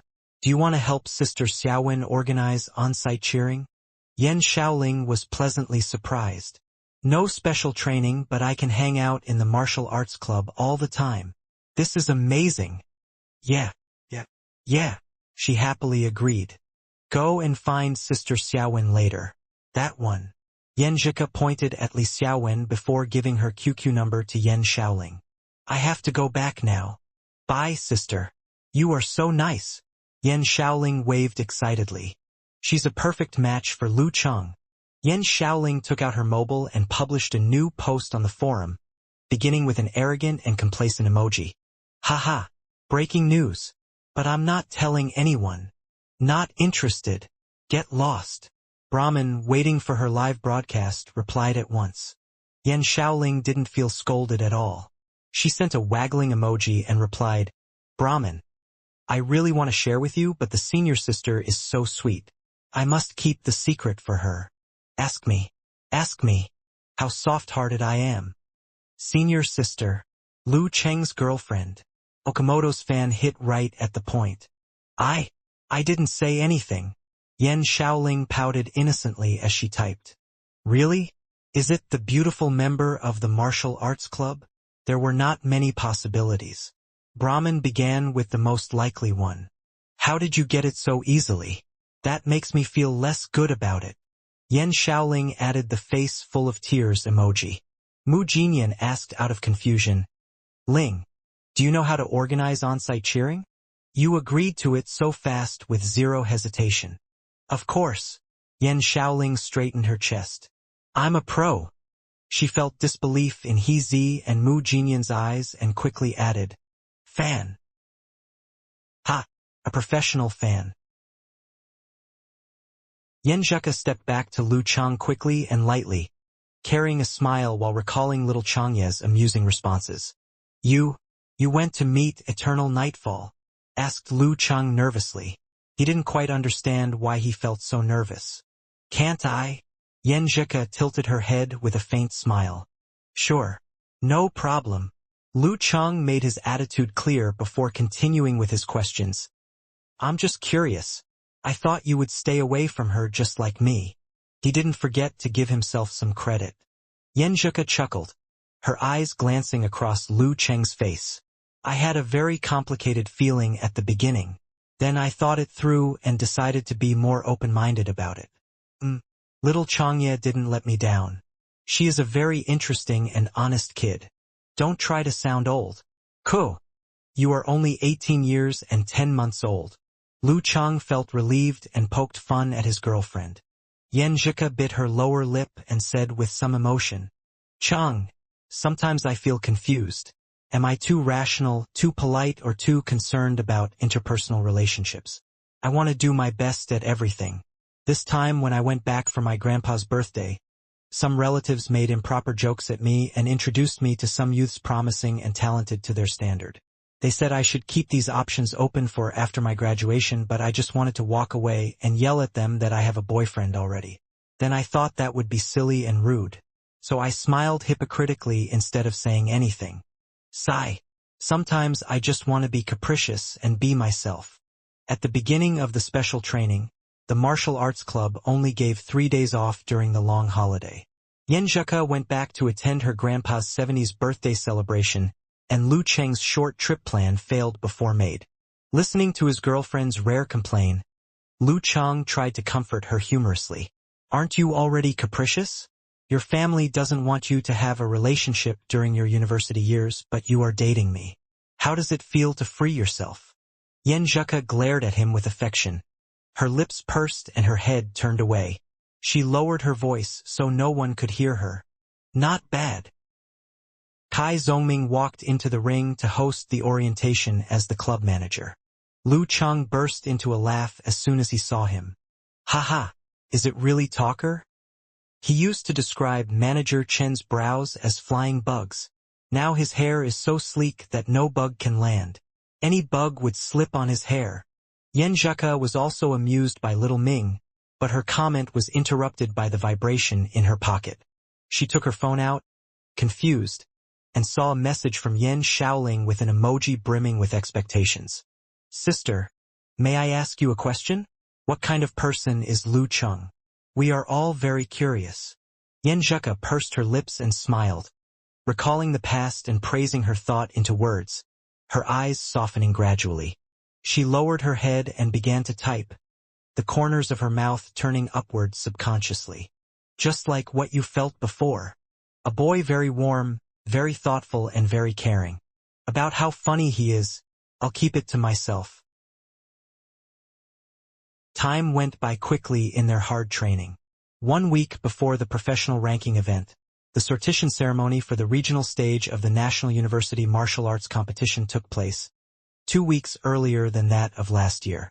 Every member of the martial arts club gathered in the office, waiting for the live broadcast. Their performance last year was awful. Lu Chang and Lin Kei were not invited to the scene of the event. A teacher of the university was assigned as the representative. In the office of Martial Arts Club, there was not only veteran players like Lu Chang and Lin Kei, but also new members like He Zi, Mu Jinyan, and Wang Dali who had only been training for 2 weeks. Even Xu Rui was there guiding the cameraman to record the daily life in the club. It was late October, so the weather has gradually turned cold. Xu Rui, who often came here recently, was wearing a casual thin sweater and a skirt that went down to the knees, instead of something more professional. Dressing in such a youthful style made her look like a college student, causing Li Mao, Wang Dali, and the others to glance at her occasionally. Take it easy, don't worry about the camera. Just pretend that you don't see us and keep chatting like you would usually. Looking around with her sharp eyes, Xu Rui was trying to find topics for them. However, no one took her words seriously. They all wanted to show a good image to the people who watched this interview. While all the new members like He Zi were so nervous that they kept moving slowly to hide behind someone's back, Geezer Sher, who was still enjoying his wine and spicy peanuts, didn't seem to care about the reporter at all. On the other side, Lin Kei was standing quietly with his hands in his pockets. From this angle, Xu Rui could see his sharp profile and stoic expression. On the computer screen, those several special guests were still making their boring speeches. Leaning back in his seat, Lu Chang took out his cell phone to text Yan Zheka, who was sitting next to him. He typed, "I feel so uncomfortable in front of the camera," followed by a crying emoji. Having been informed in advance that Xu Rui would come to take videos of them, Yan Zheka even applied makeup before she went to the martial arts club today. While keeping her makeup simple, she was wearing a cotton skirt and silk stockings, which made her as pretty as a picture in the interior light. Lu Chang had been praising her as a little fairy. Noticing what her boyfriend was doing, Yan Zheka also took out her cell phone. After replying to Lu Chang with a laughing behind-hand emoji, she wrote, "Isn't it weird? Why can't we chat face-to-face? We have no choice since the reporter is staring at us." Lu Chang sent a painful emoji. "Can't you keep quiet for a while instead of annoying me?" Yan Zheka replied with a looking upwards emoji, pretending to get angry, but she was actually feeling happy. Lu Chang replied with finality, "I can't." Yan Zheka arched her eyes and eyebrows and sent a touch your head emoji. "Okay. Let elder sister take care of you. Hee hee. You're so cute when you call yourself senior sister." Lu Chang giggled. "Really? Is that the only time you think I'm cute?" Yan Zheka replied with a sit and wait for praise with a lovely face emoji. "Not exactly. You are even cuter when you call me pervert." Lu Chang replied with a sinister smile. Puff. Yan Zheka bit her pink lip as soon as she saw the text. Her body was trembling because she was having trouble stifling a laugh and resisting the urge to give her boyfriend a supercilious look, as well as a kick. Gnashing her teeth, she typed with great force, "I'll call the police." Lu Cheng's mouth twitched with laughter unconsciously, and it took him great effort to control his facial expression. In the eyes of Xu Rui, and everyone else who didn't know they were flirting, the two of them were just playing with their cell phones as a retreat from the boring speech. After a while, Lu Chang suddenly remembered something, so he sent an emoji with a question mark above its head. "Ku, isn't it said that when someone reaches the inhuman level, his foundation will gradually change and his offspring might be born with a supernatural ability? Why hasn't your cousin awakened any abilities?"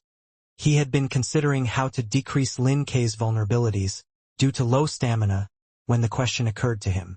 Zheka's grandpa, Ji Jianzhong, was an elder of Shushan study, who had already reached first pin with physical invulnerability decades ago. Zheka's grandma, Dou Ning, was also an elder of Shushan study, so there was a great possibility that their kids might awaken a supernatural ability. "Stupid Chang, just as you said, it's a possibility, not a certainty," Yan Zheka replied with an emoji laughing with tears. Besides, the foundation change at the inhuman level is actually small and unstable, so most kids are unable to inherit a supernatural ability unless their parents had both become physical invulnerability warriors before giving birth. My uncle and aunt were born while my grandpa was at a low-level Dan stage and inhuman level, so neither of them inherited any supernatural abilities unless their abilities just haven't appeared yet. My mother was the only child born after my grandparents had both gained physical invulnerability, and that was why she awakened a supernatural ability. "What? Your mother has a supernatural ability?" Lu Cheng wrote while slightly dazed.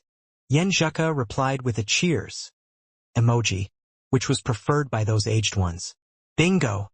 Since she never paid much attention to martial arts and supernatural ability training, she's at most an 8th pin fighter now, Yan Zheka said and then added, My aunt was born in the period when my grandparents were both at the inhuman level, so she might have inherited the superior foundation, and my brother might awaken a supernatural ability one day. Though I'm also capable of awakening a supernatural ability, being congenitally deficient might prevent me from inheriting it. Lu Cheng replied to her with a hug, and replied, "Don't worry.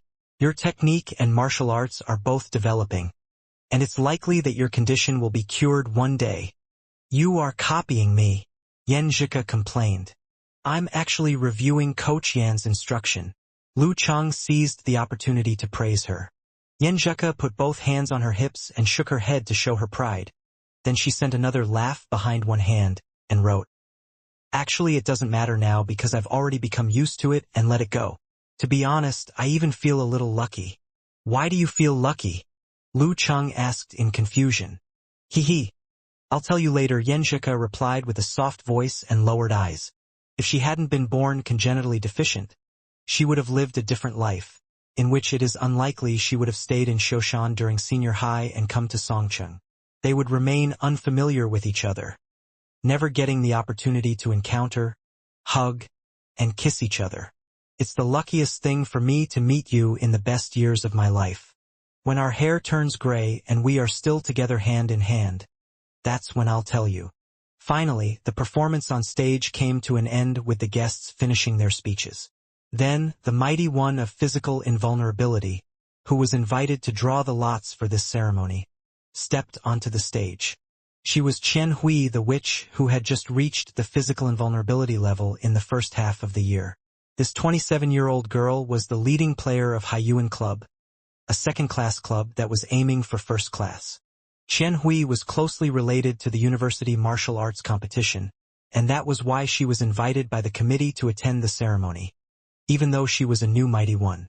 Before Peng Liyun, Ren Li, and the other talented fighters flooded into the university martial arts circle, Qian Hui was already the representative character in this circle. She was one of the rare examples who were able to climb to the top of martial arts, step by step, after graduating from university. Her successful image was of great importance to the junior brothers and sisters following her. Qian Hui cropped her hair in a brush cut, which gave her the appearance of a feminine boy, but her eyes were as deep as the ocean and full of magical charm. Even the hostess was afraid to make eye contact with her, causing her to look away unnaturally while reading the rules. The most popular rumor about the witch was that she would hypnotize anyone who dared to look into her eyes. While Qian Hui was making her short speech, the television camera turned to the stands to catch the top two teams in the last competition, Shanbei University Martial Arts Club and Sanjiang College Martial Arts Club. Peng Liyun was leaning back in his seat with unfocused eyes, relaxing in his imaginary world. While those familiar with him knew it was just part of his personality, anyone who didn't know him well might think of it as arrogant behavior that meant he was looking down on his opponents and the ceremony. Su Wanyan, who was still wearing heavy pouches, as usual, straightened his body unconsciously while focusing on the upcoming ceremony. The one sitting beside him was Fan Zhirong, a good-looking boy with a freckled face, was currently wearing a ferocious expression. In Sanjiang College's area, Chu Hui was wearing a tailcoat, looking both poised and composed. But he had changed the position of his hands unconsciously, locking his fingers in front of his stomach, giving away how anxious he was.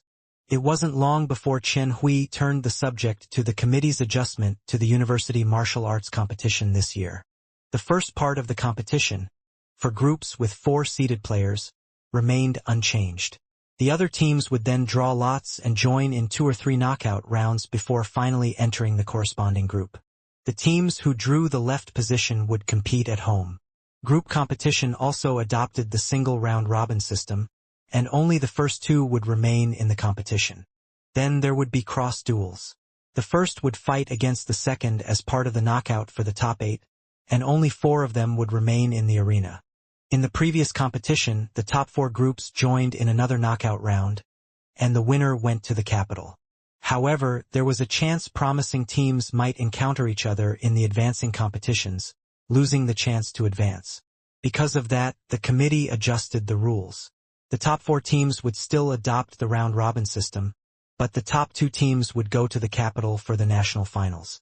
It added an extra round to the competition this year, and that was why the district contest for the martial arts competition was being held a week earlier than the previous year, which was on the same week as the end of the professional ranking event. Good news, Kai Zongming said with a big smile. It meant that Songcheng University Martial Arts Club was still likely to get a spot in the national finals, even if they encountered Shanbei University's team before the national finals. It seems we'll fight against Shanbei University at least once, Li Mao said and then sighed. The top four teams would fight in the single round-robin system. Exchanging a look and a smile with Yan Zheka, Lu Chang turned his gaze towards Lin Kai, his brother-in-law, and gave him a victory sign while clenching his fist. Peng Liyun came, as expected, withdrawing his hands from his pocket. Lin Kai returned the same gesture to Lu Chang with a fire burning in his eyes. Geezer Sher let out a heh and poured the last drop of wine down his throat. Group A, Shanbei University. Group B, Haiyuan School. Group C, Shannon University. Group D, Sanjiang College. Qianhui drew the seed groups first. These dominant teams were also the top four last year. As the lot drawing continued, groups were picked one by one.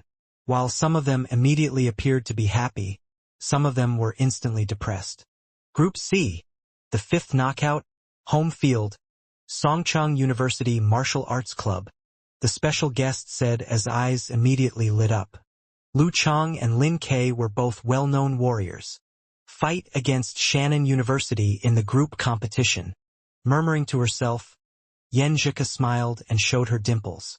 While Shannon and Haiyuan were both weaker than Sanjiang, Sanjiang was also weaker than Shanbei.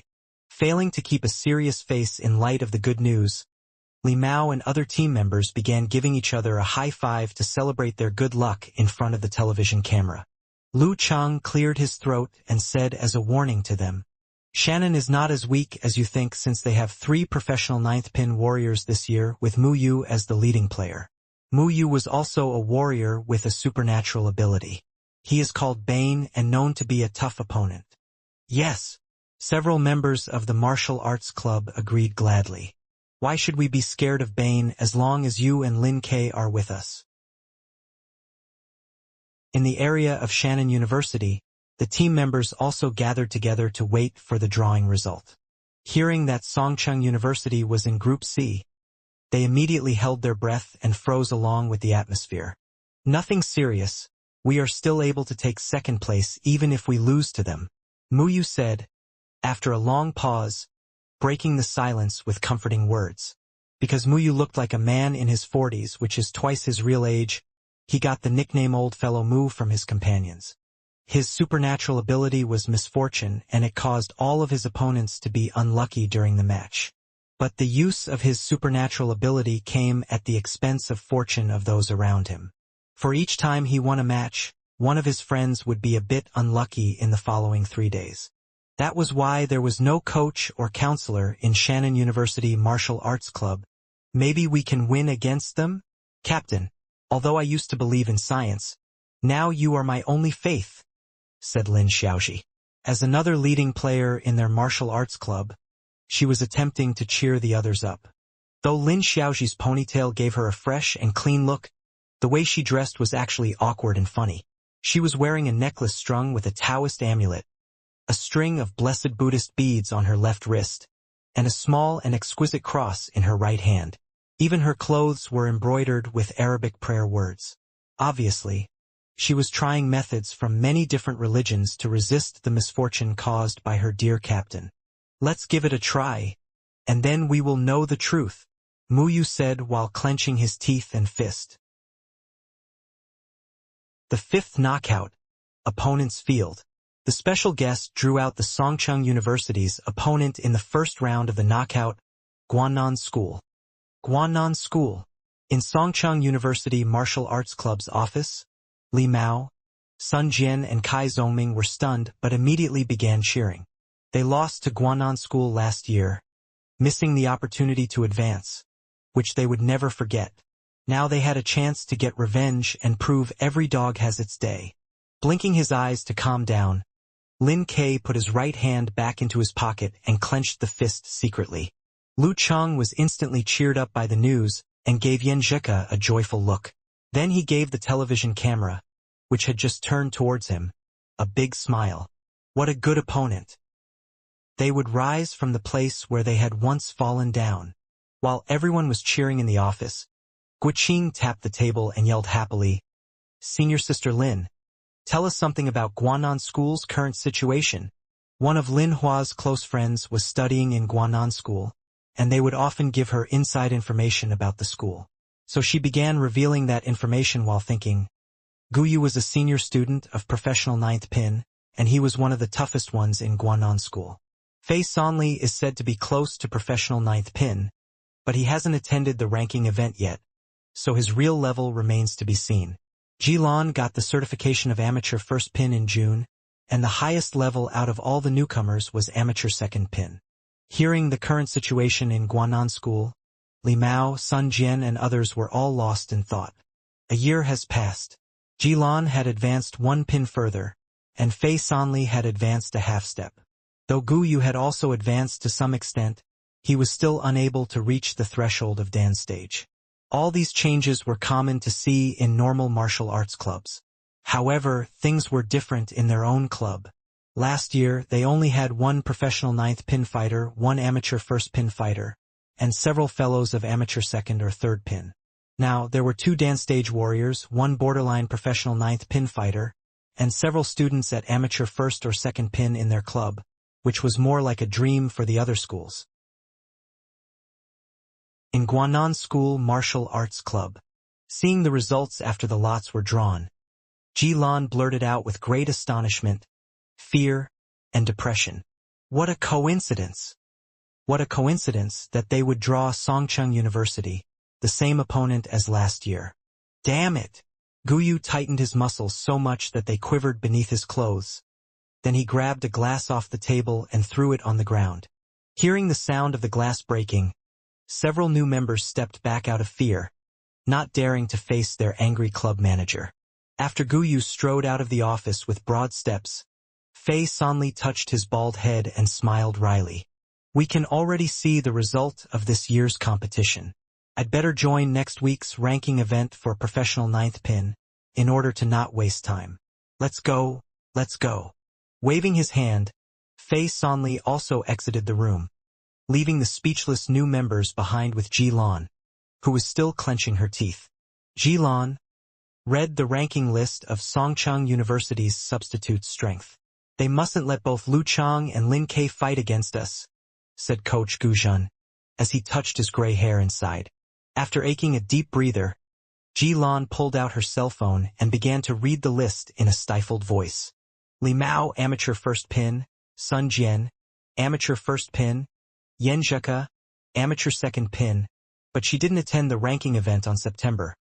Lin Hua, amateur 2nd Pin, Kai Zhongming, amateur 2nd Pin, He Zi, amateur 2nd Pin, Wang Dali, amateur 2nd Pin, Jin Lu, amateur 2nd Pin, Guiqing, amateur 3rd Pin, Mu Jinyan, amateur 3rd Pin. After reading it all, Jilan thought to herself, as for their leading players, Lu Chang is a professional 8th Pin warrior with 7th Pin strength, and Lin Ke is a dance stage warrior that is stronger than some 8th Pin warriors. They are definitely among the top 4 of this competition. Is it possible for us to win this fight? Friendship first, competition second? The autumn sky was clear, and the crisp night air carried a refreshing breeze. Lu Chang and Yen Zhika were taking a walk hand in hand along the lakeside, basking in the joy of the good result from the drawing. They were also reminiscing about was last year's competition and their future goals. The freezing air was flowing against their faces, so gently that not even the water was rippling. After chatting for a while, Lu Chang was preparing to leave, when he noticed Zhika lightly pulling his sleeve. What's wrong? He said, looking towards her while smiling. He seldom saw Zhika act like this. Yen Zhika stood there wearing Lu Cheng's coat, with her long black hair hanging casually behind her, serving as the background to her small white face. Her eyelashes were trembling as she carefully said, Chang, I have something to discuss with you. What's the matter? Lu Chang said in confusion. I don't want to attend next week's ranking event for professional ninth pin. Yen Zheka said, less confidently. I'm not confident, and I just planned on training myself in the ranking event to gain some experience for the district contest. Now that the martial arts competition will be held 1 week earlier, I'm afraid there won't be enough time for me to recover from the ranking event, so I've decided not to put the cart before the horse. Normally, she would have talked to Chung in a rational and direct manner that matched her character and style, but she felt insecure and guilty when she was about to tell the truth. Damn it, why should I feel guilty? Lu Chang had already anticipated Zheka's change of mind when he heard the adjustment to the competition schedule, so he responded with a smile instead of feeling surprised, and said, It's reasonable. The ranking event for professional ninth pin will last for 2 weeks and 4 days, with 3 high-level matches per day. Since you don't have the same abnormal stamina as me, it would be difficult for you to recover from the event within 1 week. Though saying it like this, Lu Chang was actually feeling slightly regretful and disappointed. Though they were back in Songqing for 2 months now, he had yet to find a chance to spend time with Zheka. He had intended to book a hotel room for their precious time together during the ranking event, but now it seemed unlikely. What a pity. Thinking of this, Lu Chang smiled in order to let Ka know he wasn't annoyed at all, and said, It's okay. We will have plenty of chances in the future. Yen Zheka pretended to be irritated with him while giving him a punch out of both anger and joy. What are you talking about? I mean that we will have more chances to attend the ranking event for professional ninth pin in the future, Lu Chang said while giggling. Before he could finish his explanation, Yen Zheka closed her eyes, stood on her tiptoes, and kissed the corner of Lu Chang's mouth. Then she deliberately said with a soft voice, Honey, you're perfect. Right after the kiss, Zheka turned to run away with a red face while waving her hands, leaving behind a string of laughter as she left. After being stunned for 2 or 3 seconds, Lu Chang touched his mouth while smiling, and then lengthened his stride to keep up with her. Only at moments like this could Lu Chang, a mature young man who had experienced many things, see the 19-year-old boy living in his heart. Yen Zheka went back to her dorm at a brisk pace. As she opened the door, Yen Zheka asked, in order to prevent being made fun of by Li Liantong, Dirty Tong, are you still studying? It's already so late. Li Liantong gave out a sad cry. It's not what I want. I'm only a sophomore, but professional courses are piling up with an increasing degree of difficulty. Damn it. I'm already worn out from translating all these Latin words. Yen Zheka could understand Dirty Tong's feelings, since she was also suffering. Me too. Just listening to the teacher isn't enough to help us comprehend the subject. We used to go out and have fun once a week, but now it's once every 2 or 3 weeks. Of course, such hard work helped maintain her spot in the top 5% of her class. As for those who just wanted to graduate with an undergraduate diploma and degree certificate, they only needed to listen to the teachers carefully and review before the exam, so they still had enough time for fun. Recently, she was open about going on dates with Chang in the self-study room and library. Once every 2 or 3 weeks. How could your Chang bear it? Said Li Liantong, while turning to give Zheka a surprised look and implying something lewd. What are you talking about? We see each other every day. Yen Zheka pretended not to understand her words. Li Liantong tut-tutade. You have been dating for nearly 9 months, right? Hasn't your relationship developed? I don't believe that your Chang is an ascetic monk. He is an energetic young man, who can't help wanting more once he's had a taste. Before she could finish talking, Yen Zheka picked up the decorative telephone and said angrily, Hello, 110? There is a female hoodlum here. Their conversation amused Shi Xiangyang and Zhong Yenru. Even so, Zhong Yenru helped change the topic because she was close friends with Yen Zheka. Dirty Tong, I can't agree with you. What's wrong with a monk? I remember this saying from a book. 1 for Buddhism, 2 for the monk, 3 for the lustful devil, 4 for Asmodeus. Li Liantong nodded immediately. Yes, yes, yes. There are lots of FaceTime with a monk as the main character. Being successful in changing the topic, Yan Zhika breathed with relief. While listening to the girls chatting, she took out her cell phone to reply to Lu Cheng's text and logged into the forum to see the public's attitude towards the result of the drawing. In the Lu Cheng fan forum, Eternal Nightfall, Yan Xiaoling posted a topic titled, Broadcast for Martial Arts Club's Reaction to the Drawing. In the main post, she wrote, So sad. I didn't attend the ceremony because I was scared of the television camera. No, cross this part out, cross this part out. I wasn't allowed to enter the office since I'm not a special training fighter, but I had an undercover source in the office. Let's welcome reporter He Zi. No, reporter Many Cats. For the scoop. In the second post of this topic, Many Cats wrote, When drawing Guanan School, Lu Cheng gazed at Senior Sister Yen for the 28th times tonight, and Senior Sister Yen looked back for the 28th time too. What? Yan Zhika opened her mouth with an innocent look, and then looked up while recalling all her actions tonight. She began seriously counting the number of times she made eye contact with Cheng. She's lying. I only made eye contact with Cheng 19 times. Turning her gaze downwards, she continued to read the report. Lin K closed his eyes and put both hands in his pockets with usual, emotionless, expression. He doesn't know that Jin Jin is always looking at him. Club manager Kai Zongming is chatting with senior brother Li Mao happily, but it seems brother Li Mao wanted to cover his ears with his hands several times. Reporter Shu is like a shark that smelled blood, constantly shifting her attention from one fighter to another.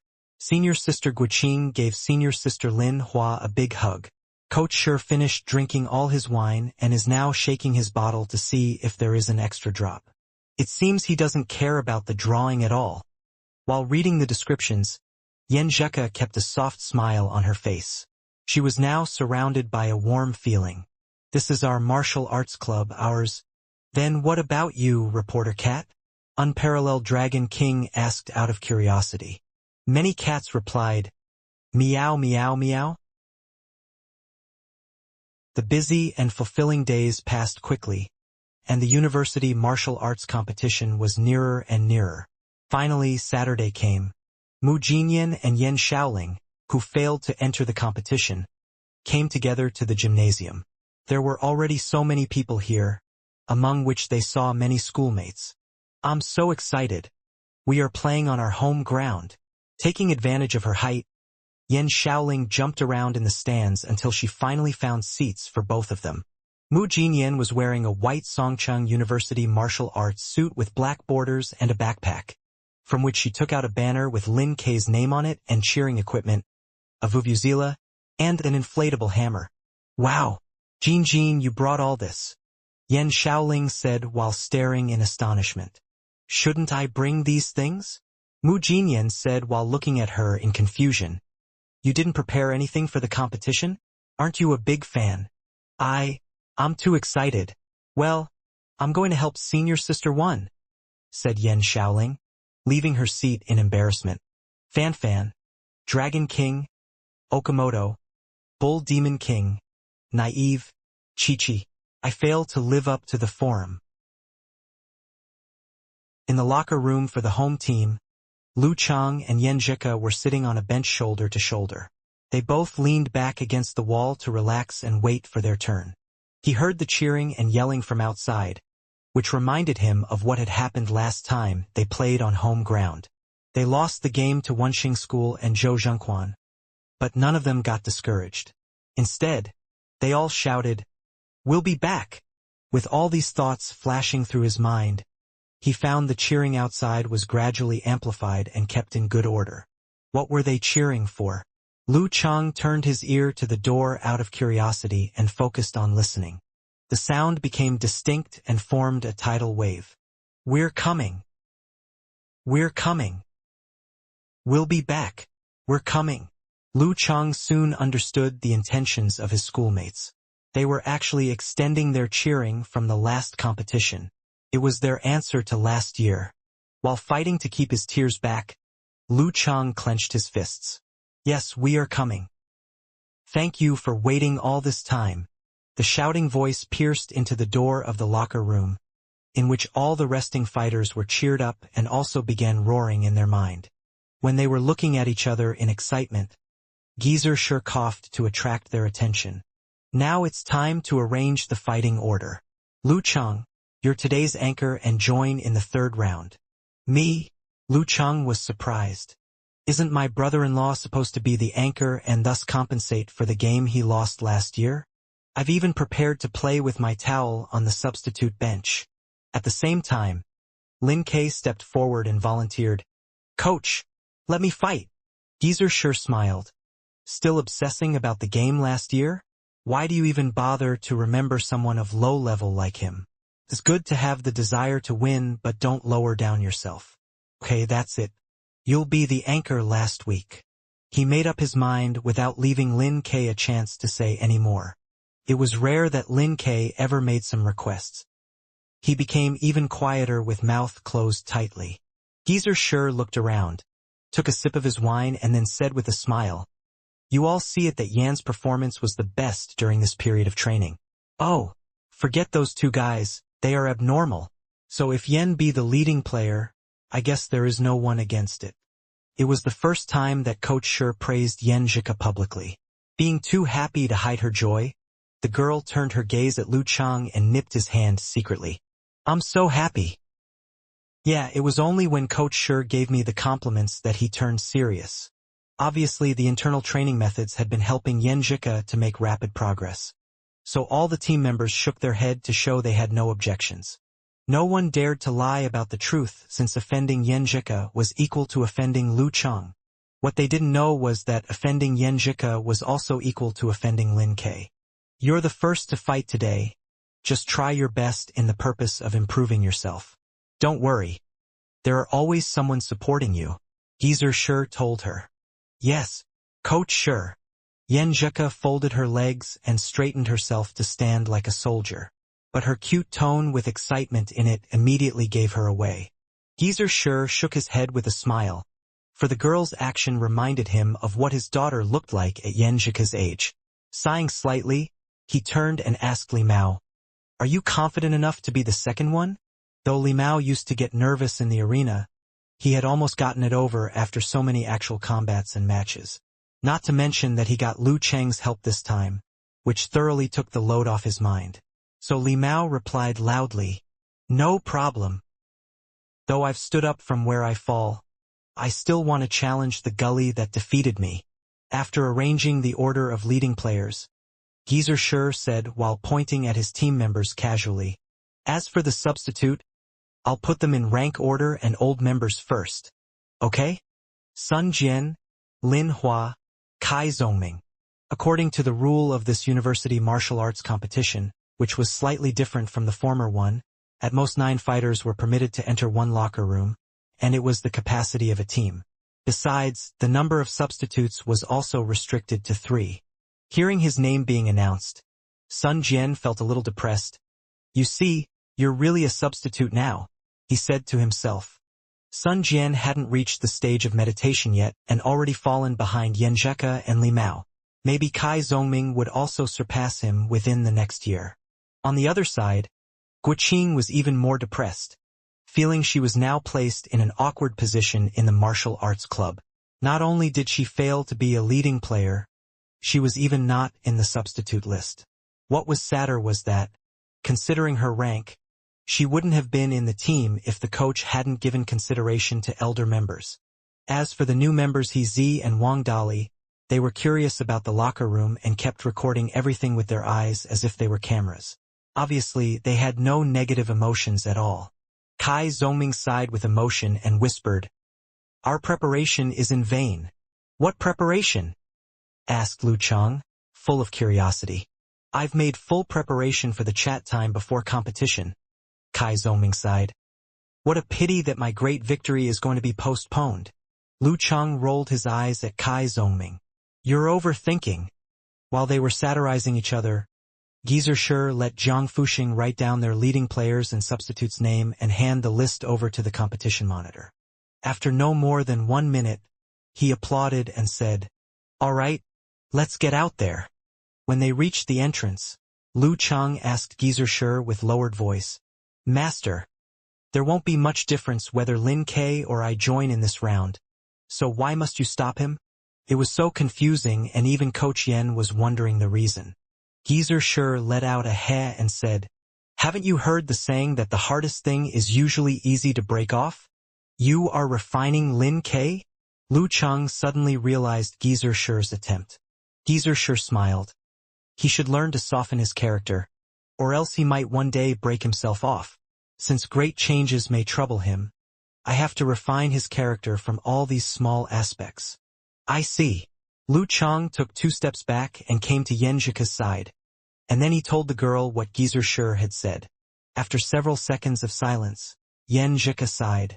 My brother is too harsh to himself. Suddenly the door of the locker room was opened and all the shouts and cheering outside poured into everyone's eyes, igniting their passion. Songchang University! Songchang University! At this moment, students outside saw Lu Chang and his team members, which fueled their cheering as if they had made a burst. We're coming! Lu Chang blinked his eyes and then turned to look at Yenjika, from whose eyes he could read the same thoughts as him. National University Martial Arts Competitions. We're coming. There was no broadcasting or webcast of competition at this level, and even no reporters recording the process. Only Xu Rui was recording something with the help of her team as a preparation for her show. Standing at the edge of the stands, enjoying the cheering wave came from the crazy audiences. She could not help sighing with emotion. It's so nice to be young. I've once spent my youth on such things like them. However, now she was a woman fighting to survive, to maintain her romance in reality, to see her future more clearly and to keep a good relationship with others. All the business wore her out and swallowed up almost all her young dreams. But it might be a good choice to give vent to her pessimistic feelings and thoughts.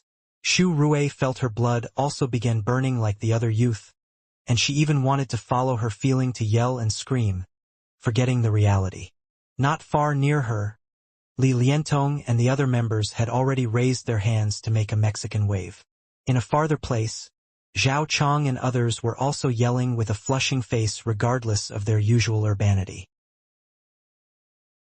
In the locker room of the guest team, hearing the cheering outside, which recalled him of the previous match, Guyu suddenly thought of a saying, "Times have changed." Taking a glance at his father, he spoke first. As the accepted practice, I'll join in the first round and you decide your own orders. Let's have fun. Even if we are doomed to lose the game. Obviously the last fighter of Songcheng University would be Lu Chang or Lin K in order to give their substitutes enough chances to practice in actual combat. So Guyu and his team were able to take a breath in the first few games. Considering all this, he should appoint Jilan as the vanguard to gain more experience from joining in more game, and thus make a contribution to the upgrading of our martial arts club. However, he was a senior student now and wanted to graduate from school with the honor he deserved. So he was eager to draw a perfect conclusion to his school life with a great victory in the last martial arts competition. It would not be called a failure if he lost the game to Lin K or Lu Chang after winning 2 rounds. Fei Sonli encountered a tough group in the ranking event 2 weeks before and failed to advance, which made him depressed and unwilling to discuss Gu Yu's arrangement with the other members. Taking a glance at Jilan, he accepted it in silence. As for Jilan, she actually did not care about the arrangement and just wanted to gain more experience of fighting against mighty ones of Dan's stage. They stood up one by one to leave the locker room, but the momentum of last year's competition was hardly to be seen in them. After calling the leading players and substitutes' name along with the broadcast, the referee went onto the arena, made a gesture to stop the excited crowds and announced loudly, competition between Songchang University Martial Arts Club and Guanan School Martial Arts Club, Round 1. Yenjika versus Gu Yu. Upon hearing the impressive beauty's name, a new wave of cheering and vuvuzela burst out from the stands. Fighting against Gu Yu? Lu Chang gave Yenjika a smile without leaking his worries. Your challenge comes. Yeah. Yenjika nodded with a serious look. Then she stood up, gave Lu Chang, Lin K and other fellows 5, and then walked toward the arena. The charming girl had put up her hair to show her bright eyes and white teeth. Gu Yu had never expected that his first opponent would be this girl and was stunned for a moment. When he regained consciousness, he saw Yenjeka standing in front of him and the referee's raised hand. The talk time starts. According to the collected information of Yenjeka, she was just of amateur twice pin, but she was absent from the ranking event this September. Now that she replaced Sun Jian, who was of amateur first pin, to join in the first round, she should be at least an amateur first pin fighter and even higher than that. She looked graceful as a well-educated girl who didn't know how to quarrel with others, and was easy to be influenced by opponents' words. As the thoughts flashed through Gu Yu's mind, he laughed deliberately. Though there are lots of female physical invulnerability warriors, I have to say that the arena belongs to men and you women had better come home for housework. Special case is after a special case. Yenjeka was immediately annoyed by him and was about to argue back. However, she calmed down before acting as she knew Gu Yu would not debate with her peacefully. When it came to cursing and calling someone's names, she could not even match a pupil. He was so disgusting. Obviously, he is being unreasonable. Taking a deep breath, Yenjeka closed her eyes to calm herself down regardless of Gu Yu's continuous taunt. Then she began reciting in her mind a sentence Lu Chang often told her. It's a competition of martial arts, not a debate. It's a competition of martial arts, not a debate. It's a competition of martial arts, not a debate. When Gu Yu realized the pretty girl was not affected by his words, he stopped talking. The 3 minutes was nearly up. Yenjeka opened her eyes as she had adjusted the body condition to its peak. The referee looked at the electronic clock and raised his right hand. Then he swung it down with great force before announcing, "Start." The National University Martial Arts competitions started. Being an aggressive fighter, Gu Yu took the initiative to attack Yenjeka because he thought she was a tender and pretty girl that he could completely suppress with his strength. He exerted force into his legs and ran toward her as fast as an arrow. In an instant, he crossed his left hand and twisted his back, hurling a right hook at her. Pop! His fierce attack cracked in the wind. In his mind, it sounded like the roar of the king of the beasts. This was Black Tiger Dig's heart. Facing such a ferocious attack, Yenjeka neither dodged nor avoided him, despite her weak and powerless appearance. She stamped on the ground and allowed the force to travel from ankle to knee, into the spine and finally into her arm. She raised her left arm to block Gu Yu's sound attack, while simultaneously punching with her right fist. They traded hard blows and fought strength with strength. Her response was somewhat beyond his expectations, but he was still confident enough not to amend his strategy. Bang! A dull sound echoed. Yenjeka was trembling and her shoulder was forced backward, as if she was unable to withstand her opponent's force. Though her movements were agile by the rules, her face was flushed and her center of gravity unstable. He harumphed. Annoyed she dared to compete with him when it came to brute strength. Seeing an opportunity, Gu Yu stretched his body and transformed into the Herculean spirit. He took large steps, gripping his right fist like it was a giant hammer, and fiercely smashed onto Yenjeka's head without any show of mercy. Watching such a scene, everyone in the audience all gasped. Their hearts raced as they held onto their breaths. How could a young girl of amateur second pin trade blow with a strong man of professional ninth pin? Just then, Yenjeka stopped abruptly without any previous indications. Though she was still trembling, her temples were bulging in an odd manner. Crouching with her legs pinned together, she was like a swaying wooden human ornament. Her right hand was made into a fist, seemingly to block her opponent's attack. Bang! The sound of their collision rang in the air, as web-like cracks appeared by their feet. Gu Yu was surprised to find Yenjeka's fist was only slightly less powerful than his own. Coupled with her defensive stance, she had actually become his match. How could this be? Deeply shocked, he watched as the girl extended her left foot, borrowing power to land a kick. Snap! She stretched the muscles on her straight and slender leg tight and lean, yielding it like a hair-raising whip that landed on Gu Yu's knee. His pupils contracted as small as needlepoints. There was no ceasing of the brutal blizzard. This scene stunned Yenjeka's classmates who sat in the audience, and they wore similar astonished expressions. They never expected such a gentle girl to not only rival the large, muscular man, but also take the initiative to retaliate. The reason Yen Zheka accepted Gu Yu's sound attack head-on was because she wanted to determine the level of her power. Of course, she only made this decision because she was sufficiently confident in herself. Earlier, Lu Chang had assured her that her physical state was close to the 9th pin. After the first blow, she was finally sure of her state. Her power was inferior to Gu Yu's, but not so weak that it was an unbridgeable gap. By moving a step back to unload her power, she was able to steadily block his attacks. She only moved backward because she was using the skill she had advanced by leaps and bounds, the yin-yang twist. This tactic borrowed her opponent's power to bridge their gap. Using this, she managed to gain the upper hand and attack with the 24 blizzard strikes. With the start of her blizzard strike, her attacks would only be stronger and fiercer.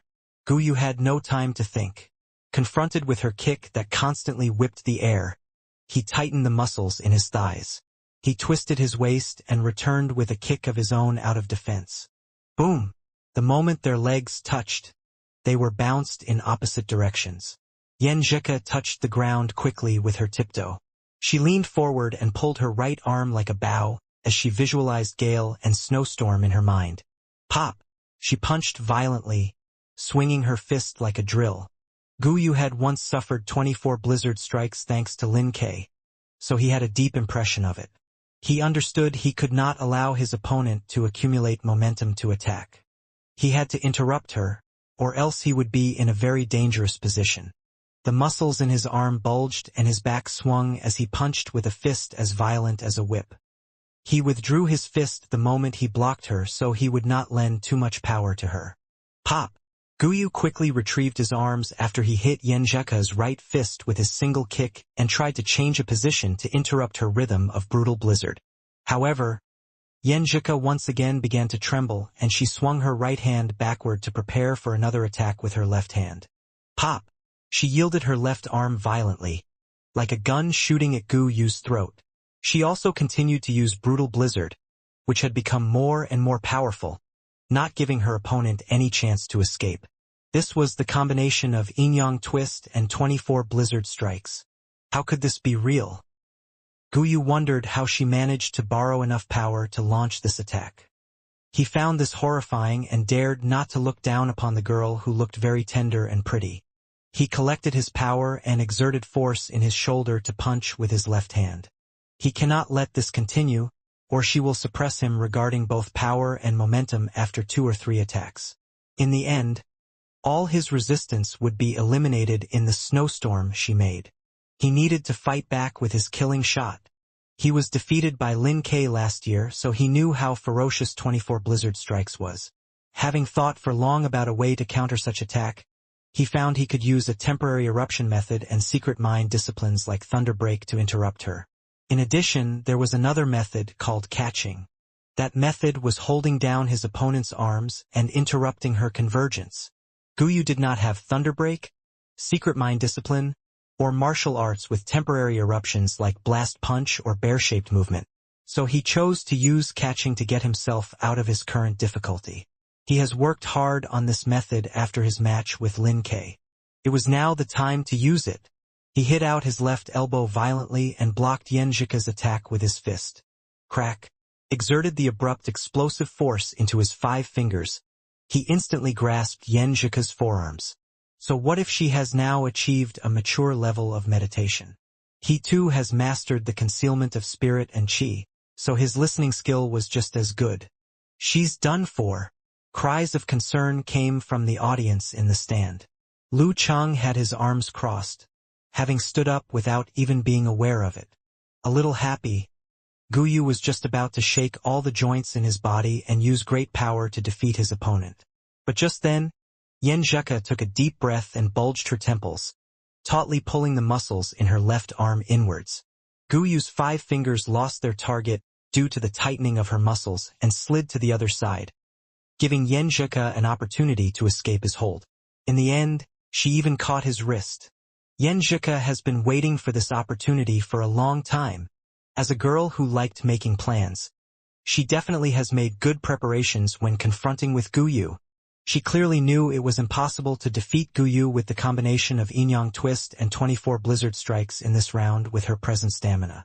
Even Lin K in this martial arts level last year could only finish one round of 24 Blizzard Strikes without the Yin-Yang Twist. If she kept attacking him with this martial art, she would deplete her stamina before he would.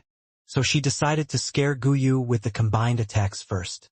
Taking advantage of the fact that Guyu's ignorance of her abilities and his anxiety to rid of this difficult position, she then induced him to use grasping hand that he was good at. And when it came to such this catching method, Yenjika's family has a unique method to deal with it. Lin K has also used this method against Lu Chang in the past. In a split second, their roles changed. The audience was stunned to watch this change and they stopped cheering. Guyu was frightened when he found that Yenjika had held onto his arms, so he tried to tighten his arm and shake her away. Hearing his intention, Yenjika shifted her left hand back and forth like she was doing Tai Chi to offset his struggle. She lifted her waist and kicked her right leg violently, forcing Guyu to counterattack with his leg. Bang! Both of them withdrew their legs. After Yenjika borrowed force from the kick, she trembled and activated many joints. She exerted force into her 5 fingers to tear Guyu's arm ferociously like a tiger tearing its prey apart. Ah! Guyu screamed as the muscle in his arms distorted and his tendons were all fractured from one another. As he was screaming, Yenjika withdrew her arm and changed her posture. She visualized a scene about the collapsing of snow in her mind and fiercely bumped into Guyu. The mighty mega avalanche. Bang! The referee intercepted her deadly hit. The muscles in Guyu's face twitched and he was in so much pain that he was flushed with shame. Round 1, Yenjika wins. The referee raised his right hand. Lost. He lost. He actually lost to a woman who was obviously weaker than him. Guyu forgot his pain and stood there, still in bewilderment. Was this the end of his 4-year martial arts career in university? Bursting with joy, Yenjika turned around and waved her fist at the stand where the host team sat. She won. She really won. She had defeated a professional 9th pin fighter. Lu Chang smiled and waved his fist in response, afflicted with some inexplicable feelings. Ever since they started dating, he had gradually taken in charge of their exercise and practice. In other words, he was the one who instructed her to make progress step by step. It was such an unbelievable satisfaction to see her use a power close to the level of professional 9th pin and defeat an unimaginably strong opponent. Unconsciously, Ku had also become powerful. What are you thinking about? Kai Zongming stood behind him and asked curiously. How can I put it? Lu Chang made an analogy. Watching Ku defeat Guyu is like watching my daughter grow up day by day, and who has unknowingly become an adult. Do you understand this feeling? Kai Zongming thought for a moment and glanced at him. At last, he said contemptuously, Pervert. Fuck. Dirty people have dirty thoughts. Lu Chang also thought his friend's answer was hilarious. Just then, Jilan followed the referee's gesture and quickly entered the arena under the audience's cheering for Yenjika. Lu Chang took a step backward to stand by Lin Kei's side and smiled gently. See? I may not even have the opportunity to fight this time. Maybe Ku and senior brother Li Mao can defeat all our enemies. There's really no need to mind opponents at this level. Instead of preaching lofty principles, he only told the truth to comfort his brother-in-law because he thought his brother-in-law was the kind of stubborn guy who would never obey the principles even when he knew they were right. Lin Kei nodded slightly and felt a little relieved. I thought you'd say something to me. Lu Chang casually added, too happy over Yenjika's victory that he was not truly thinking. Lin Kei gave Lu Chang a fleeting glance and answered with emotion. I don't like cross-talk. What? Lu Chang wore a dumb look on his face. Kai Zongming next to him mused and said, I think he's mocking us both. Looking at Kai Zongming, Lu Chang exclaimed with sudden realization. It's not just a feeling, it's the truth. Fuck. He was ridiculed by his brother-in-law. He had always regarded him as a serious and cool man. Turning his back against Lin Kei, Kai Zongming laughed and cocked his eyebrows. Chang, go ahead. Hit him. He knew Lin Kei would hear him at such a close distance no matter how he lowered his voice. so he was only joking around. What you said is just like asking a dog to bite others. Lu Chang looked at his friend contemptuously. Why don't you hit him yourself? Me? If it's me, I'll be hit badly. Kai Zhongming showed his powerlessness. Haha, this reminds me of a joke about a hunter who tries to hunt a bear. Lu Chang pursed his mouth to hold back his laughter and did not manage to finish his sentence. Even so, Kai Zhongming still completely understood what he meant, for he had read many similar jokes. He also trembled and barely restrained his laughter. He cursed Lu Chang. Jackass. Just then, Jilan passed the stone stages and stood in front of Yan Zhika. Looking at her, Yan Zhika wondered if she should surrender so senior brother Li Mao could have his chance to fight Jilan. It would help him get a closure. Li Mao's nervousness had caused his defeat in Jilan's hands in December last year, resulting in Songchang University Martial Arts Club failing to advance in the tournament. After considering it for a moment, Yan Zhika turned down the idea. It was so obvious and ritualistic, showing no respect to Jilan and placing more pressure on Li Mao. It might even backfire. She should just let it go. Yan Zhika sighed quietly and seized the precious remaining time to restore her body's condition. Even though the previous fight did not last long, she still expended a fair amount of energy with a powerful professional ninth pin fighter. Especially during the process that she was trying her best to create opportunities, she had to remain in focus all the time. Once the fight ended, exhaustion was inevitable. After she let out her breath in a long exhalation, the referee raised his right hand and made a loud announcement. Round 2 start. When Jilan first gathered information about Songcheng University Martial Arts Club, she noticed Yan Zhika did not participate in the amateur ranking event in September. Thus she suspected that Yan Zhika might be stronger than an amateur first pin fighter and was going to achieve the level of professional ninth pin in late October. But Yan Zhika did not apply for the position, making Jilan doubt her speculation. But it turned out that she really did achieve the level of professional ninth pin and even defeated the leader, Guyu, in a violent head-to-head match.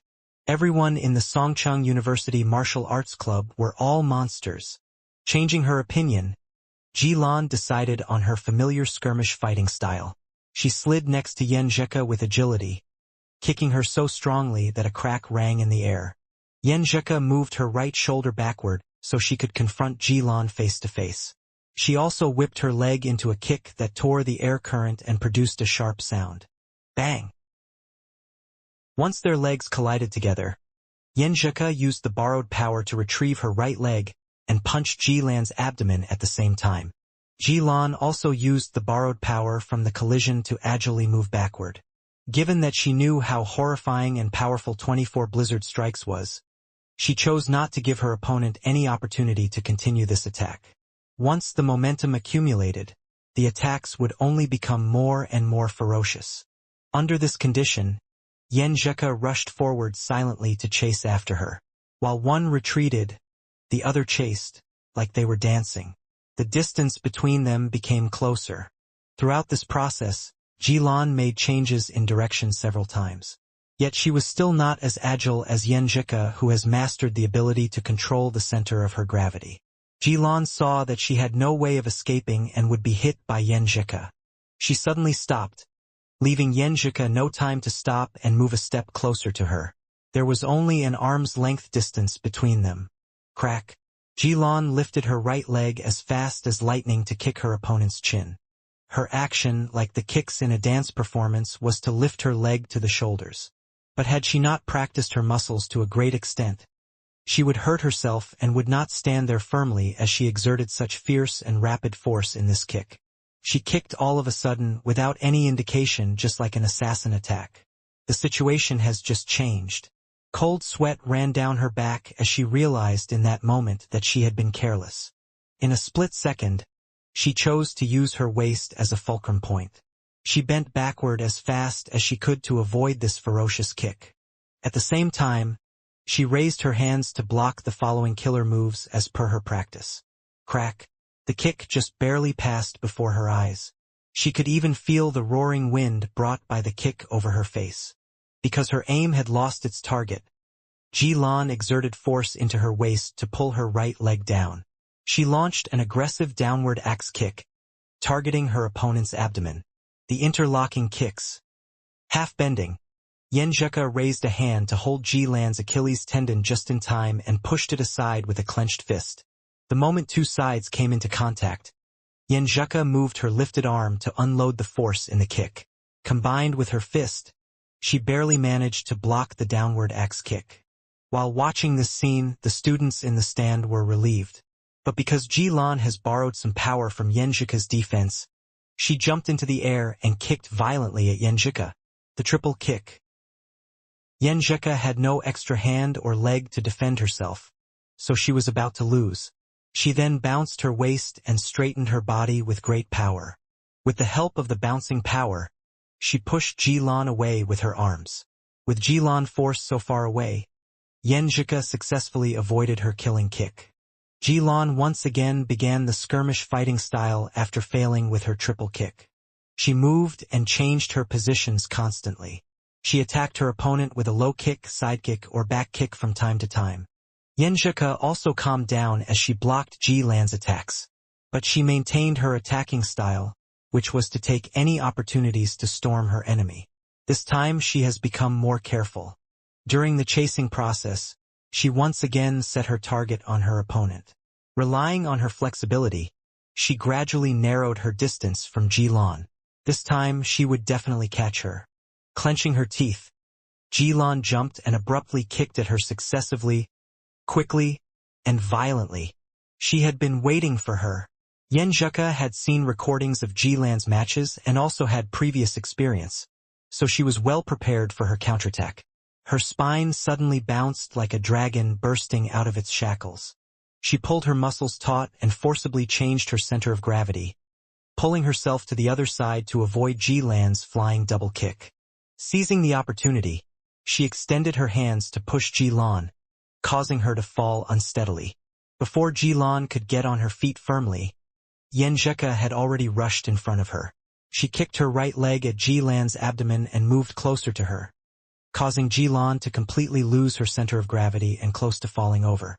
Yenjeka grasped Ji-Lan's arm on time, pulling her back on her feet. She threw her right fist at Ji-Lan's temple. Round 2, Yenjeka wins, the referee announced. Though Yenjeka withdrew her fist happily, she was wheezing. She was physically and spiritually feeling like she was experiencing chi deficiency and was close to her limit. She had been so focused during their fight earlier that she did not consider this issue. She was only concerned about winning against her opponent before completely exhausting herself. Ji-Lan glanced at her and sighed in dismay before turning around and leaving the arena. Fei Sanli touched his own bald head and stood up reluctantly. Both Gu Zhen and his father were humiliated because their martial arts club might lose before even having the chance to fight Lu Chang or Lin Ke. Yenjeka wore a sweet smile and waved to the audience sitting on both sides of the stands. Without waiting for Fei Sanli to enter the arena, she took the initiative to leave, accompanied by cheers from the audience. Walking forward to welcome her, Lu Chang bumped fists with Yenjeka and sincerely complimented her. "You were awesome." Before, he was only expecting Ku to win against Guyu. But who knew she would defeat two of her opponents? Yenjeka laughed, her chin raised in a show of pride. "Do you feel like worshipping me?" Lu Chang smiled at her. "Yes, I worship you very much." He did not mind Shu Rui, who was recording the game nearby. The journalist should already be aware of his love affair with Ku since a long time ago. After all, she almost saw both of them making out. Li Mao had left his seat and walked towards them. "Good luck." Lu Chang and Yenjeka bumped fists with him. Since Li Mao and Fei Sanli were both new players, they did not need to recover their stamina. The referee beckoned the staff to clear the ground. Standing on the clean ground and watching the bold fighter not far away from him, Li Mao could not help recalling the match last year. Many emotions abruptly came to him. He was too nervous back then and was full of regrets and pain. At that time, he really did not imagine he would make such big progress. He was barely affected by tension in the match now. Even he had the potential to achieve the professional 9th pin. He closed his eyes, recalling Coach Sher's comfort and guidance, Lu Cheng's suggestion and encouragement. and the special training team members' understanding and support. Thank you, everyone. Thank you. After Lu Chang helped an exhausted Yen Zheka find a seat in the host team stands, he looked up at the arena. What is he thinking of now? Seeing that Li Mao had closed his eyes, Lu Chang gossiped for fun. Kai Zhoming next to him took the initiative to answer. Probably things like thanking the country, TV station, and Songchang University. Can you stop talking nonsense? Lu Chang glared at him. So you know it's nonsense? We're not mind readers. How could we know what he's thinking of? Your question is inherently flawed. Kai Zhongming laughed. After hearing their meaningless but funny conversation, Yen Zheka went closer to Lu Chang and whispered in his ear. Do you think he can win? There's hope. Though Li Mao only began mastering the internal training methods a month ago, he's now in the level of powerful amateur first pin. Fei Sanli is close to the profession 9th pin level, but he participated in the ranking event and fought intensively for several days. His condition isn't tip-top. I'd say Li Mao has 40% chance of winning. Sounds like you want our senior brother to lose. Yen Zheka widened her eyes, chuckling. Lu Chang replied, Hey, I can only fight if he loses. Yen Zheka pursed her mouth before looking at him with a big smile. Do you think there's meaning to bully someone who hasn't even achieved the professional 9th pin and has even experienced many intensive matches? After considering it, Lu Chang covered his face and sighed. No, not at all. After the arena was cleared, the referee allowed Li Mao and Fei Sanli to come a little closer to each other. He then raised his right hand and announced the start of their match. Having successfully meditated for several months, Li Mao was no longer a complete rookie at 24 blizzard strikes and has grasped it inside out. So he took the initiative to step forward as if he wanted to attack, looking for an opportunity to showcase his moves. Just then, his body slightly shuddered and left a little nervousness in him. Yet this was not the nervousness that could affect his judgment and performance, but rather an ordinary psychology reaction of wanting victory and fearing defeat.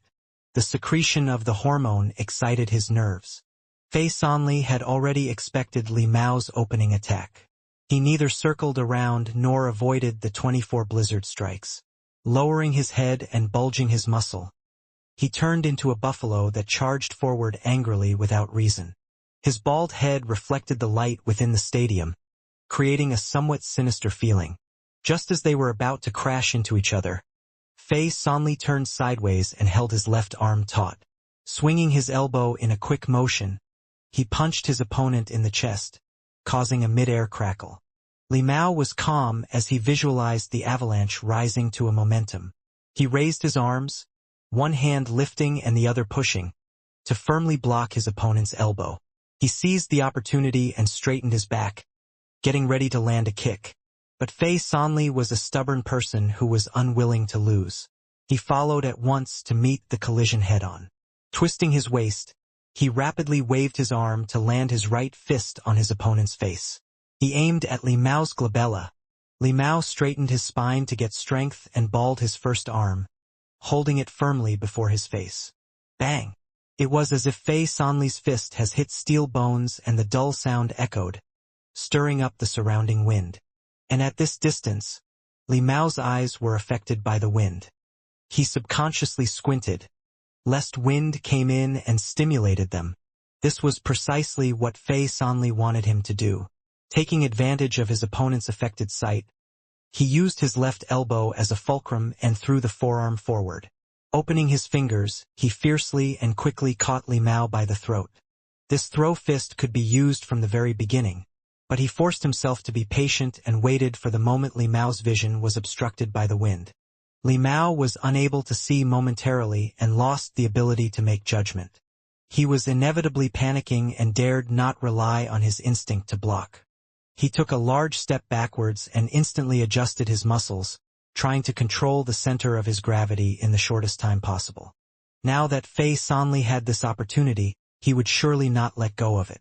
Though he ended up hitting the air, he rapidly closed onto his opponent. His shoulders strengthened. He yielded his palms like knives and cut Li Mao down from both sides. Li Mao was barely firm on his feet when he opened his eyes. It was too late for him to dodge, and he could only fling his arms to block his opponent's palm knives. The moment he attacked, Fei Sanli twisted his palm knives to face down and adopted a pressing motion. He pulled the muscles in his back taut, triggering those in his thigh as well to extend his left foot and hit his opponent directly between his legs. Snap! His left leg stretched into a whip, tearing the airflow.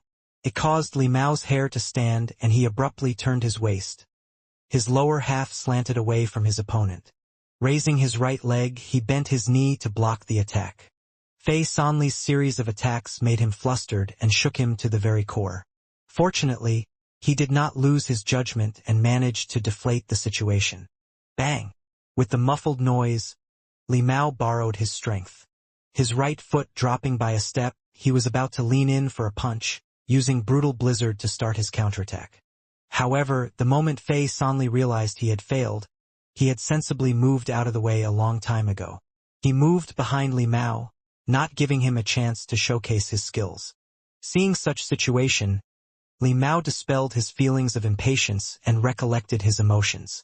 He readjusted his position and met each of Fei Sanli's trick with his countermeasure. At the same time, he did not forget to look for the opportunity to create a favorable situation for himself. Pa! Pa! Pa! Bang! Bang! Bang! The two occasionally fought hand-to-hand, sometimes circling one another from a distance. Fei Sanli was shrewd and evasive, firmly maintaining his rhythm without allowing Li Mao to use 24 blizzard strikes more than 2 consecutive times. Their fierce match went on for several minutes, putting on an enjoyable show for the students. They experienced what it looked like for a fist to hit the flesh. From time to time, they would sound their little trumpets and wave their inflatable hammers, as if they were here for a vacation. Li Mao knew Fei Sanli had fought in many matches and had less than a week of recovery, which explained his calm fighting style. He fought in a straight and proper way, waiting for his opportunity to come. The match reaching a climax, Li Mao abruptly noticed the bald guy's knees going soft. Fei Sanli's sliding seemed to have gotten slower. An opportunity. Instantly refreshed, Li Mao took a large step forward, swinging his right arm and launched a crackling blast punch. Fei Sanli immediately lowered the center of his gravity and lifted his arm to hastily block the attack. Bang! Li Mao's right fist failed to keep off the opponent's stance and was bounced back. But he was already visualizing the scene of gale and blizzard. With a slight change in posture and toning of his muscles, he stretched out his left arm and thrust at his opponent's throat like a gun barrel. Fei Sanli's gaze was unwavering as he used his other fist to firmly counter this blow. There was no stopping Brutal Blizzard after it started. Li Mao withdrew his leg and sent a whizzing kick at Fei Sanli. Just then, his thigh turned limp and painful. He nearly fell down. Smiling, Fei Sanli stepped forward and stretched out his right hand, opening his fingers to grab Li Mao's neck. Humph! Who would not know 24 blizzard strikes was a test of stamina? The only reason he allowed Li Mao to try and hit him so many times was to let Li Mao expend his strength, step by step bringing him closer to the limit. In the end, he even faked a flaw to force him to use Brutal Blizzard. Yet at this time, how many attacks could he deliver in his current state? If Li Mao was a little steadier, he would really have a flaw for him to manipulate. But the winner was still undetermined in this match. The referee raised his right hand and announced the result. Fei Sanli wins. Hearing these words, Fei Sanli retrieved his right hand and looked at Li Mao with a smile. Young man, you're still too inexperienced. Though they were both juniors, he was by far more experienced. Li Mao exhaled, feeling both dejected and sad. But most of all, he was reflecting upon himself and did not experience any of those painful emotions. When it came to martial arts competition, there was no such thing as only winning and never losing. And Fei Sanli was indeed stronger than him. He turned around and walked down the stone steps, while the students on the stands was shouting and exclaiming, Li Mao, you're the best. You did well. They were very confident about the final result, so a momentary failure did not affect their moods. Hearing them, a smile appeared on Li Mao's face. He raised his hands to clap in gratitude, leaving behind no remorse or pressure. In the home team seats, Lu Chang looked at Yanjika and smiled.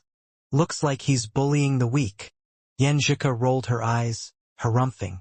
If you don't win your opponent within 3 strikes, then you don't have to come back. She reached out her hand and bumped fists with Lu Chang. 3 strikes? Aren't you too lenient of Chang? Kai Zongming beside her interrupted their conversation. I bet he'll do it within 1 strike. Bet what? Lu Chang did not immediately rush to the arena and bumped fists with each and every of his team members. Without hesitation, Kai Zongming said, I bet on my integrity, but don't you dare perform worse on purpose. Forget it. What's the point of betting on something you don't have? Lu Chang adjusted his sleeves and walked towards the stone steps. The moment he appeared, the stadium rose into a momentum. Yan Shaoling in the aisle, Zhao Chong, Li Liantong, and the others in their seats raised their voices, all shouting a single name. Lu Chang. The sound was overwhelmingly loud, as if they were welcoming their hero. Lu Chang waved as he came to the stone steps along the road. Mu Jinyan at the stands stamped his feet, secretly complaining Coach Shi actually did not let Lin Ke fight. Standing opposite Fei Sanli, Lu Chang looked calm and his eyes were clear. He chuckled. Rest assured I'll be going all out. This was a form of respect towards an opponent. Rest assured? He scorned. Not at all feeling assured. He secretly begged Lu Chang to not respect him. Fei Sanli took a breath, seeing the referee raising his right hand again and shouting, Begin! The referee was too lazy to say which match this was. It was the last one anyway. Fei Sanli estimated he had used up most of his strength and did not want to struggle against an inevitable death. Either way, it was not shameful to lose to Lu Chang. Back then, he was already far behind Lu Chang by 8 streets. What more today? He charged forward, ready to wave his arm and vigorously punch his opponent. Lu Chang gave a slight smile. He opened the fingers of his right hand and gripped Fei Sanli. Just as they were in contact, he returned qi and blood, condensing it in his lower abdomen. Fei Sanli felt like his fist caught in the nothingness, soft and without any power to grip. He then saw his opponent's arm muscles bulging and felt a wave of mad and vast strength, as he was meeting a real-life, soaring dragon. Danchi gushing, Lu Chang rapidly twisted his waist and flicked his arms, hurling Fei Sanli and sending him flying in the air.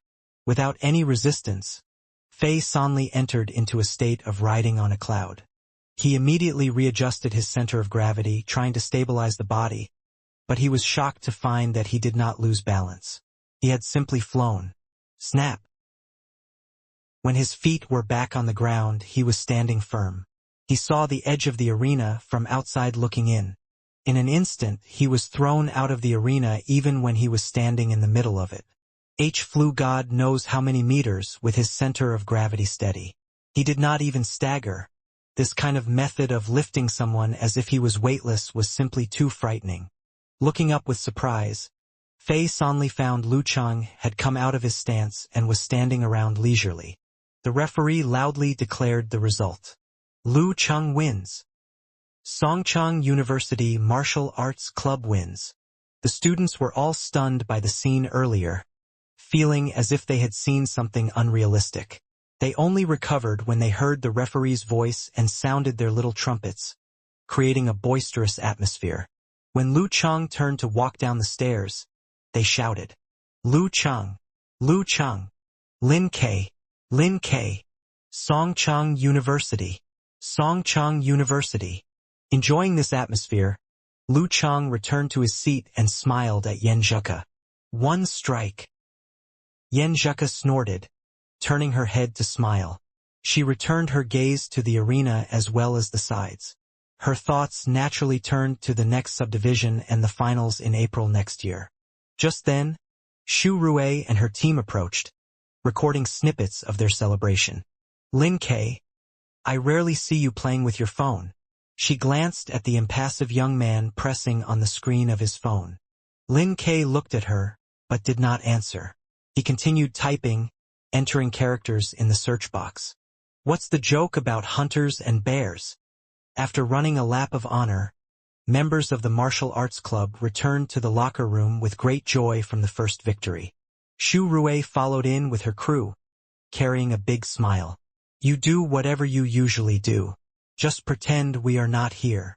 Geezer sure approved her request for filming in the locker room during these matches to add some details to the documentary.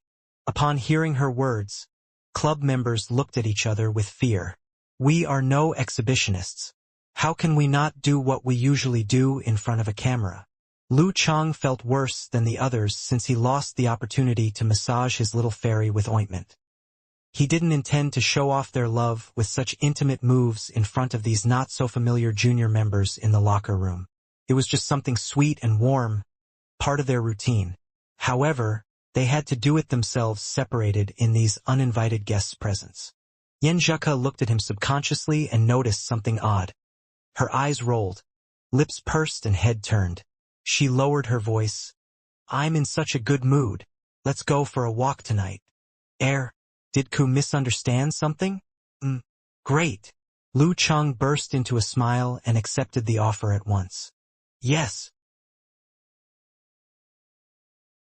The bright moon was accompanied by few illuminating stars. By the lake, there was a refreshing breeze. Wearing her boyfriend's jacket, Yen Zheka held his arm while strolling slowly on a path with gentle water sounds. Her head raised up, filled with excitement and expectation. Chang, how far do you think we can make it in this martial arts tournament? Her hair was a little bit messy, face rosy pink, lips moist, and eyes shiny and bright. With one hand in his pocket, Lu Chang smiled after a moment of pondering, joyfully and free from worry.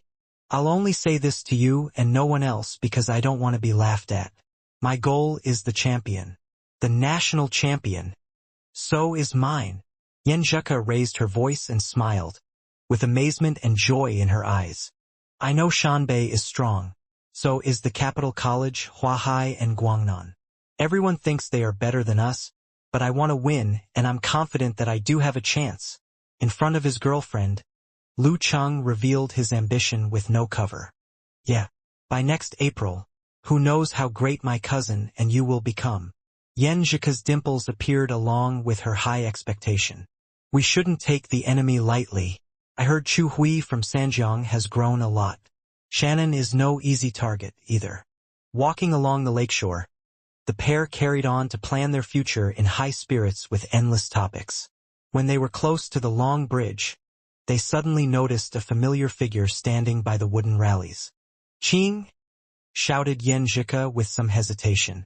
Guqing turned her head immediately and hurried to dry her eyes while forcing a wry smile.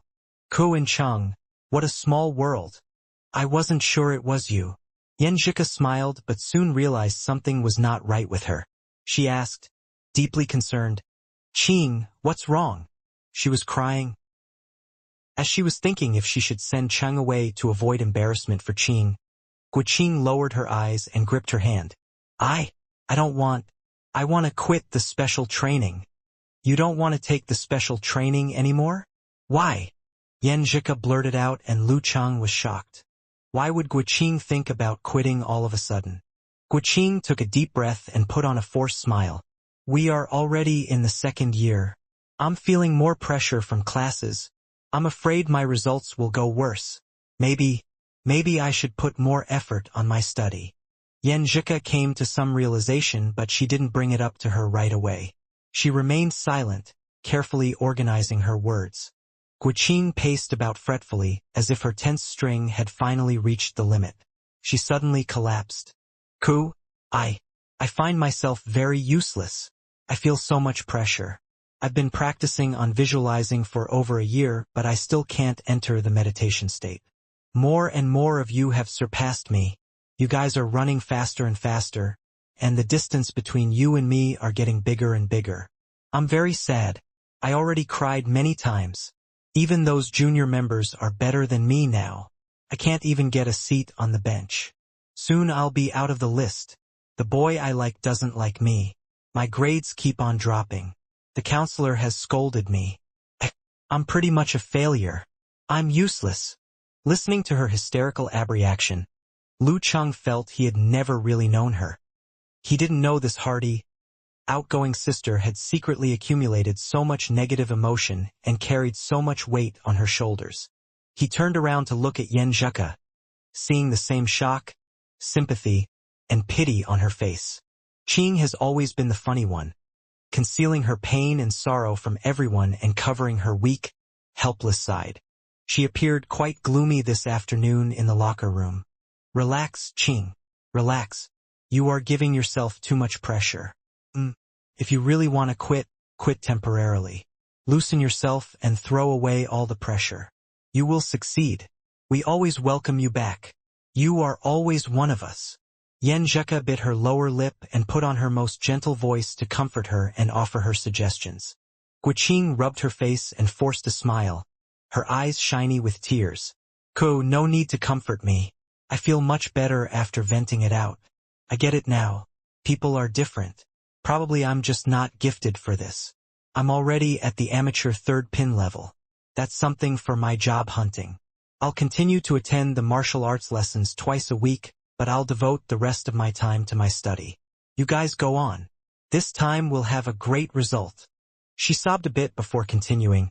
I'm out of the special training team, but I'll cheer for you on the stand. I'll be proud of your great performance.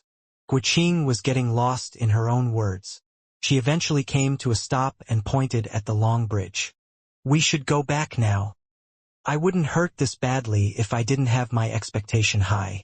I would have chosen to stay if I came for a certificate like Sister One. Ku, Chang and everyone, sorry, I'm a quitter. Neither Lu Chang nor Yen Zheka had any experience dealing with such a problem. They had no idea what to do but to watch Guqing leave in a rush but determined manner. With feelings welling up in his heart, Lu Chang turned to look at Yen Zheka, who looked very down and low-spirited. Her lips pursed tightly. He tried to comfort her with a hug. Ku, don't be upset. Like you said, we have two kinds of friends. One will stay with us for the rest of our lives, and the other will cross their path with us for a period of time but then go on their different journey. Guqing's roommates are still in touch with Chong, Old Xiu and the model worker, but I've long forgotten their faces. Although they are from the first and is very likely to be the only social meetup dorm room that I have ever had. Yen Zheka buried her head in his shoulder and tapped him gently. Don't talk. I understand this, but I can't help feeling sad. Lu Chang stroked her back gently, while watching Guqing gradually disappear in the dark. A line of lyrics flashed in his head that might not be perfect for this situation, very pretty close to it. Hundreds of thousands of gates. One of us must leave first. For this precious get-together, we must write down the most beautiful and unforgettable memories. We must get the National University Martial Arts Competition's champion. Guqing's leaving also shocked Li Mao and Sun Jian. The low pressure hovered above the martial arts club for a week until the end of the second round of the knockout. The joy of the victory and the fun from teasing Kai Zhongming helped leave this matter behind. Guqing was no longer a topic in the club. This is cruel, but this is the reality. They pulled themselves together and advanced steadily, entering the group stage with ease. Their first rival in the group would be Shannon University Martial Arts Club, the seed of the group. On a Saturday morning, the express train sailed away from the station. Lu Chang and other members of the club were either watching out of the window or chatting about the opponents. The first powerful rival of this tournament. Here we come. Mu Yu is a top professional ninth pin fighter, specialized in ancient Xingyi, including the dragon, tiger, leopard, bear and eagle styles and modern styles like the blast punch and the shooting Philip. However, his blast punch hasn't awakened the tremor force yet. He's known as the Bane for his supernatural ability to cause misfortune to a specific person within 20 meters. The boomerang of this power is that a random friend or family relative within the range might suffer the bad luck. He's also nicknamed the Old Fellow Mu for his over-matured looks.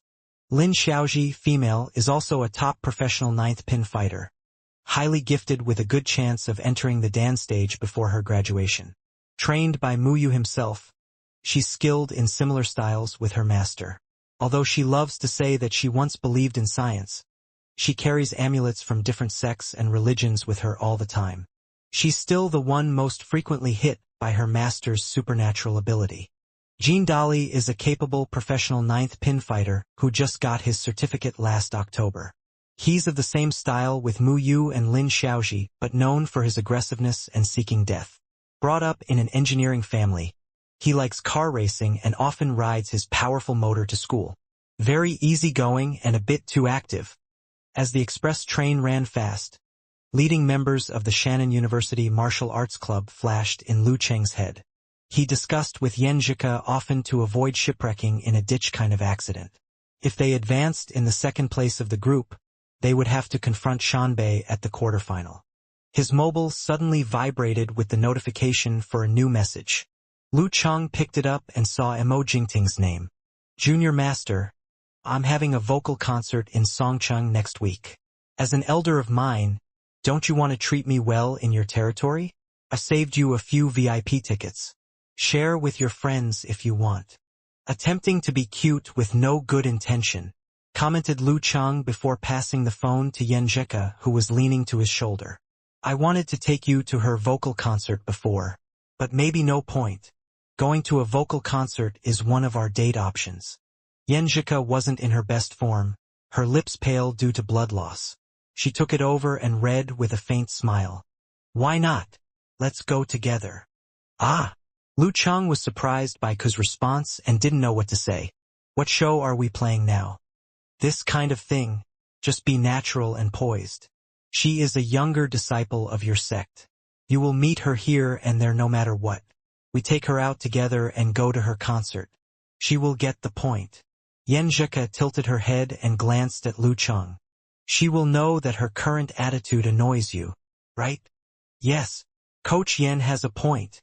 Lu Cheng answered without any doubt and added, I'm just concerned she will dig out your background and spread it to the Shushan study and your grandparents.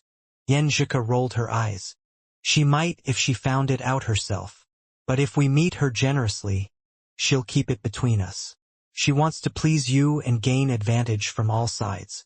She won't do things to annoy you unless she actually falls in love with you. Teased by her, Lu Cheng hurried to clear things up. No way. Girls in the entertaining industry never fall for anyone. He took his mobile back and replied, My girlfriend and I would love to take you to try some Songcheng specialties if we can get out of school. A few minutes later, Mo Jingting's message came in. Great. Looking forward to it. Please, how should I address her? Say thanks to her for me. Yan Zhika leaned to Lu Cheng's shoulder and read the text with a smile. Her chin raised. See? The tone is a bit different now. No emoticons. Lu Cheng nodded and then asked out of concern, Is your stomach feeling better? In the middle of her menstruation, Yan Zhika couldn't fight today and felt a bit down. Lu Cheng was quite pleased about it because odd things might happen during the fight with Mu Yu. Once a male fighter's crotch broke open itself and revealed his everything in front the audience. Damn it! I hope nothing strange happens or it will be an embarrassing moment in my history forever. Thought Lu Cheng with fear. Much better. I already felt okay before the train took off. Your ginger tea helped. Yan Zhika played with her boyfriend's fingers while watching the desolate early winter scenery in the distance.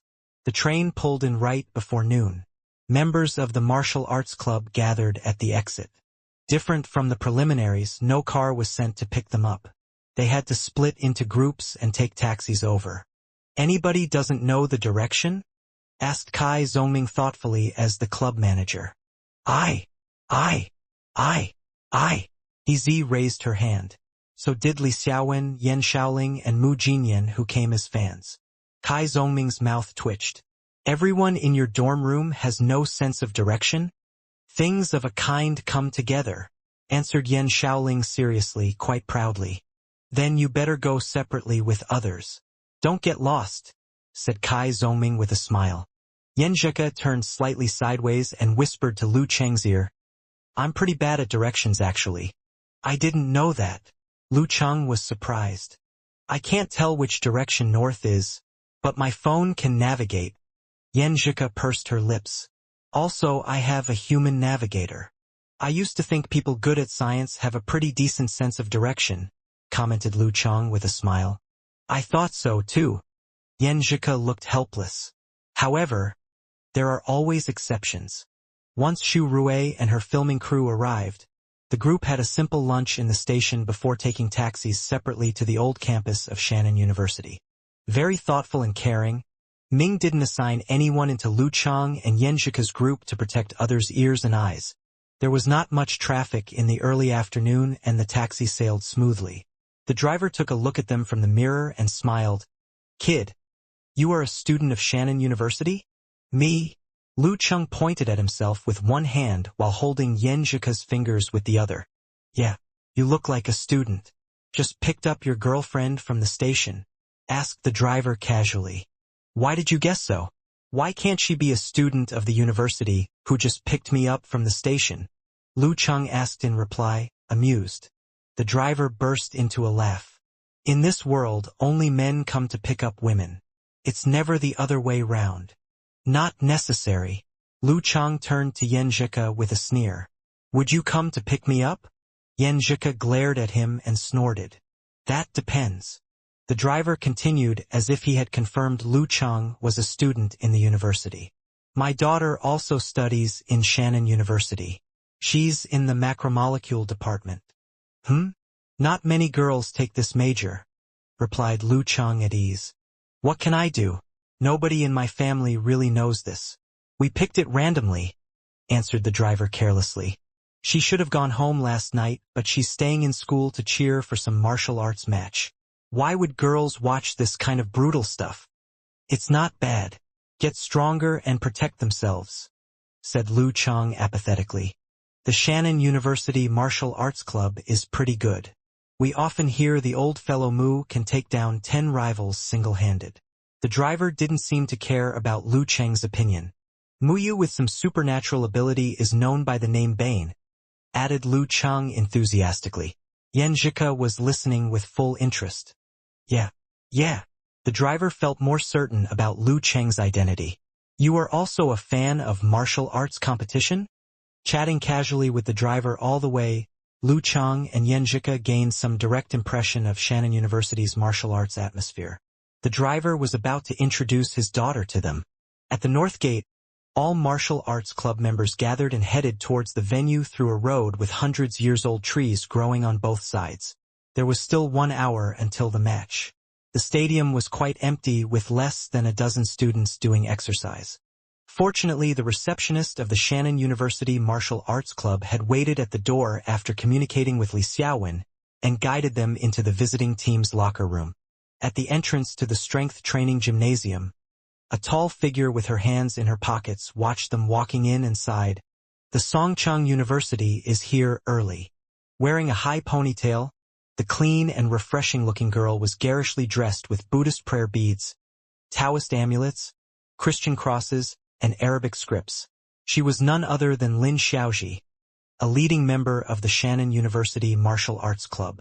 Before the fight with capable rivals, she felt a bit uneasy and decided to come to the martial arts club earlier to warm up.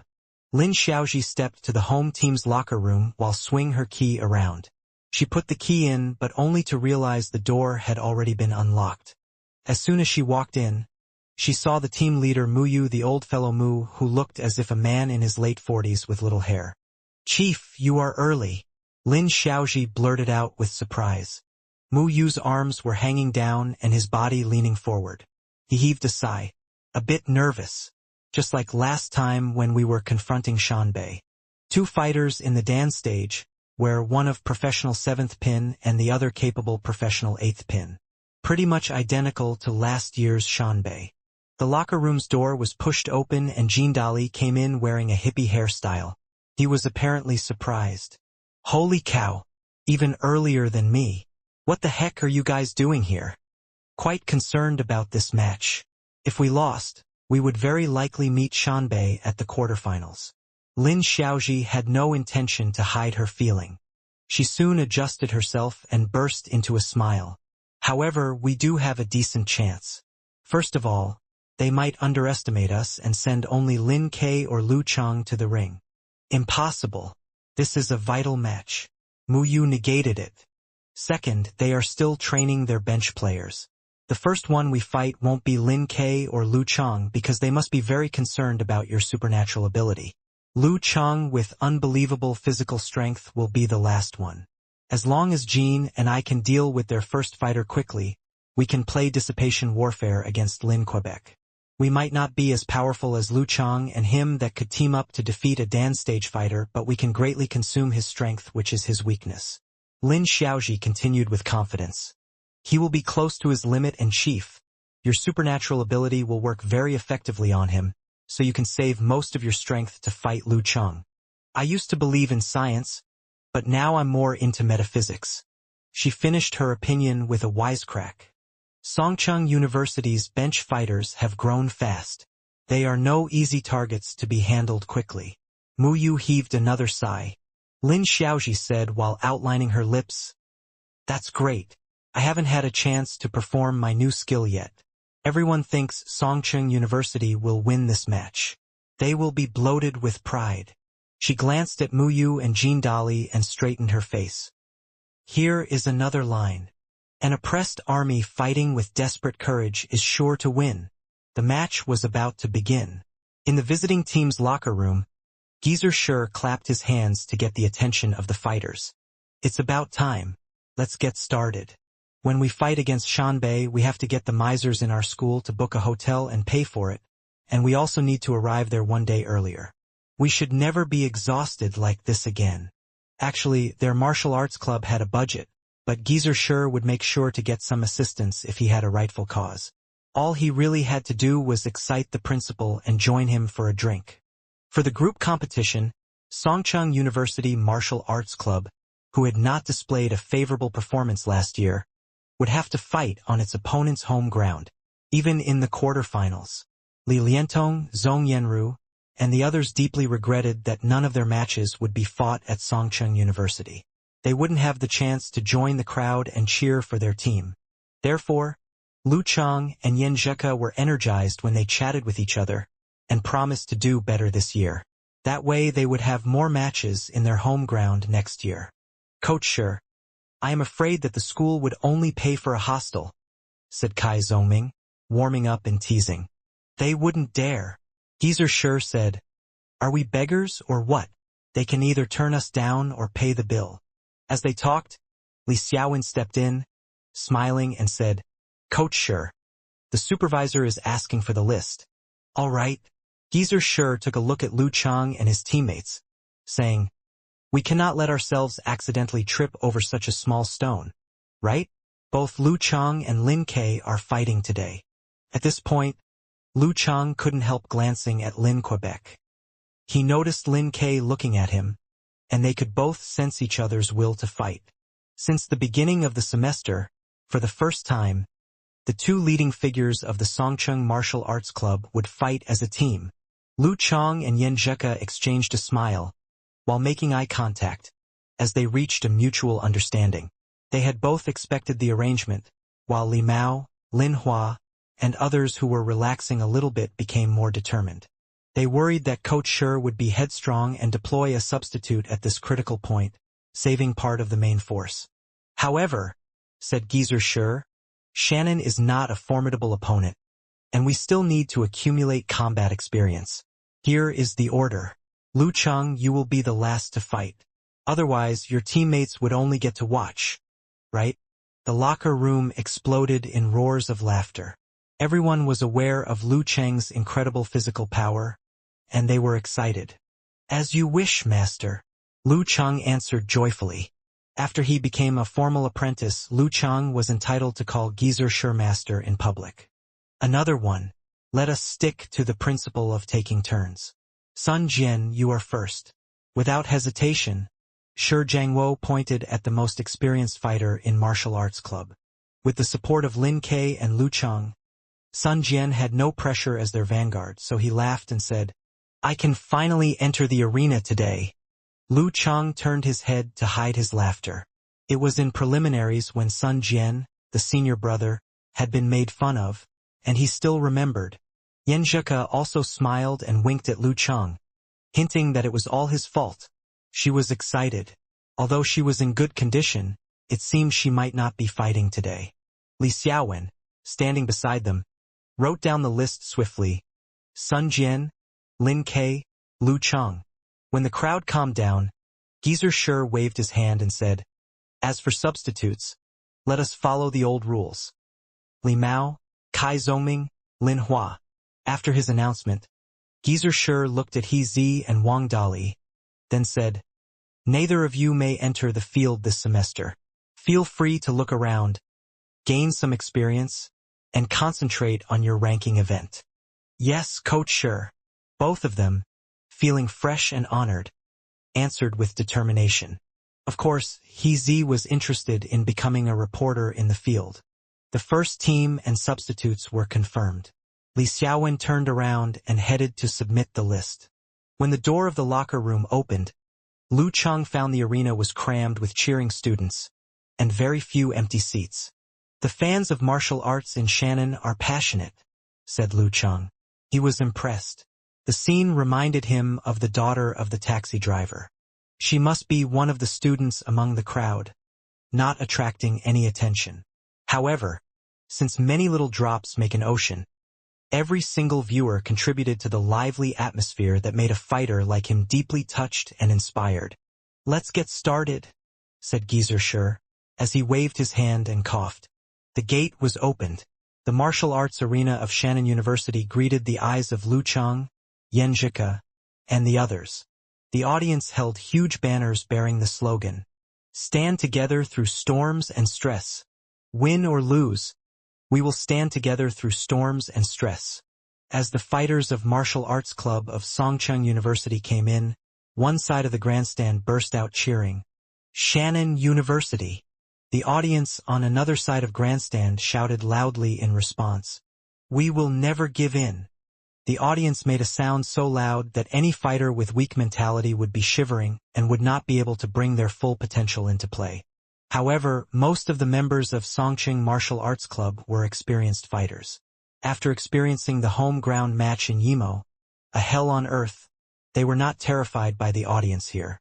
As waves of cheering quieted down, the referee mounted the arena, while the first match was announced on the loudspeaker. From Songcheng Martial Arts Club, Sun Jian. From Shannon Martial Arts Club. The broadcaster paused deliberately, giving some time for the audience to respond, and then he raised his voice. "Lin Xiaoji." "Lin Xiaoji." The audience answered with extreme passion.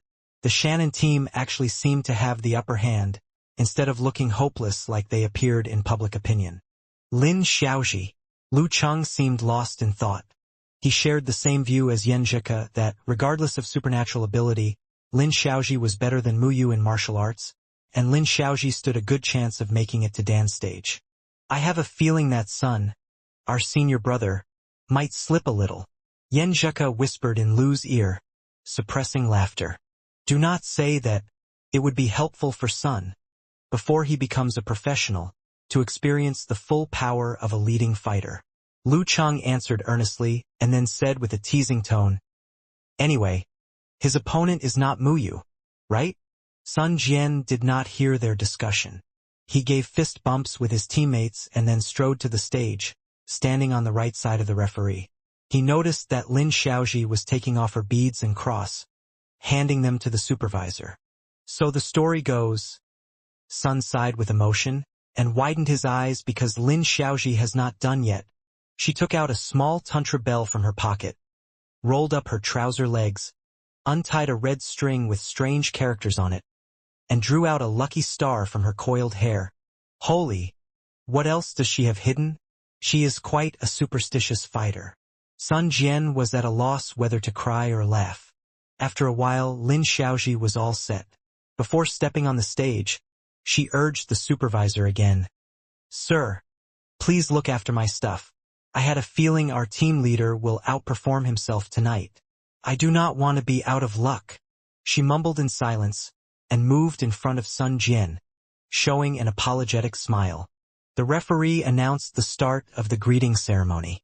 "May I ask if they work?" Sun Jian yielded to curiosity. He was not trying to stimulate his opponent because he wanted to behave with dignity in front of a lady. Lin Xiaoji nodded sincerely. "They do indeed." I have tested them myself. When our team leader used his ability, the rebound would affect me 7 or 8 cases out of 10 if I did not wear them. Now it is 4 at most. I used to believe in science, but now I'm more into metaphysics. It seems like an unbearable situation to me. Sun Jian felt pity for her and replied. Lin Xiaoji opened her mouth as if she was about to speak about her suffering. However, she just heaved a sigh. Alas! Sun Jian made no more comments so as not to arouse bad luck. On the other side, Lin Xiaoji spent every minute getting accustomed to fighting without all the amulets. Once the audience settled down, the referee raised his right hand and the match began. Begin now! Lin Xiaoji's back curved into a bow shape. Using the elasticity of her muscles and bones, she suddenly bounced forward like an elegant yet dangerous cheetah.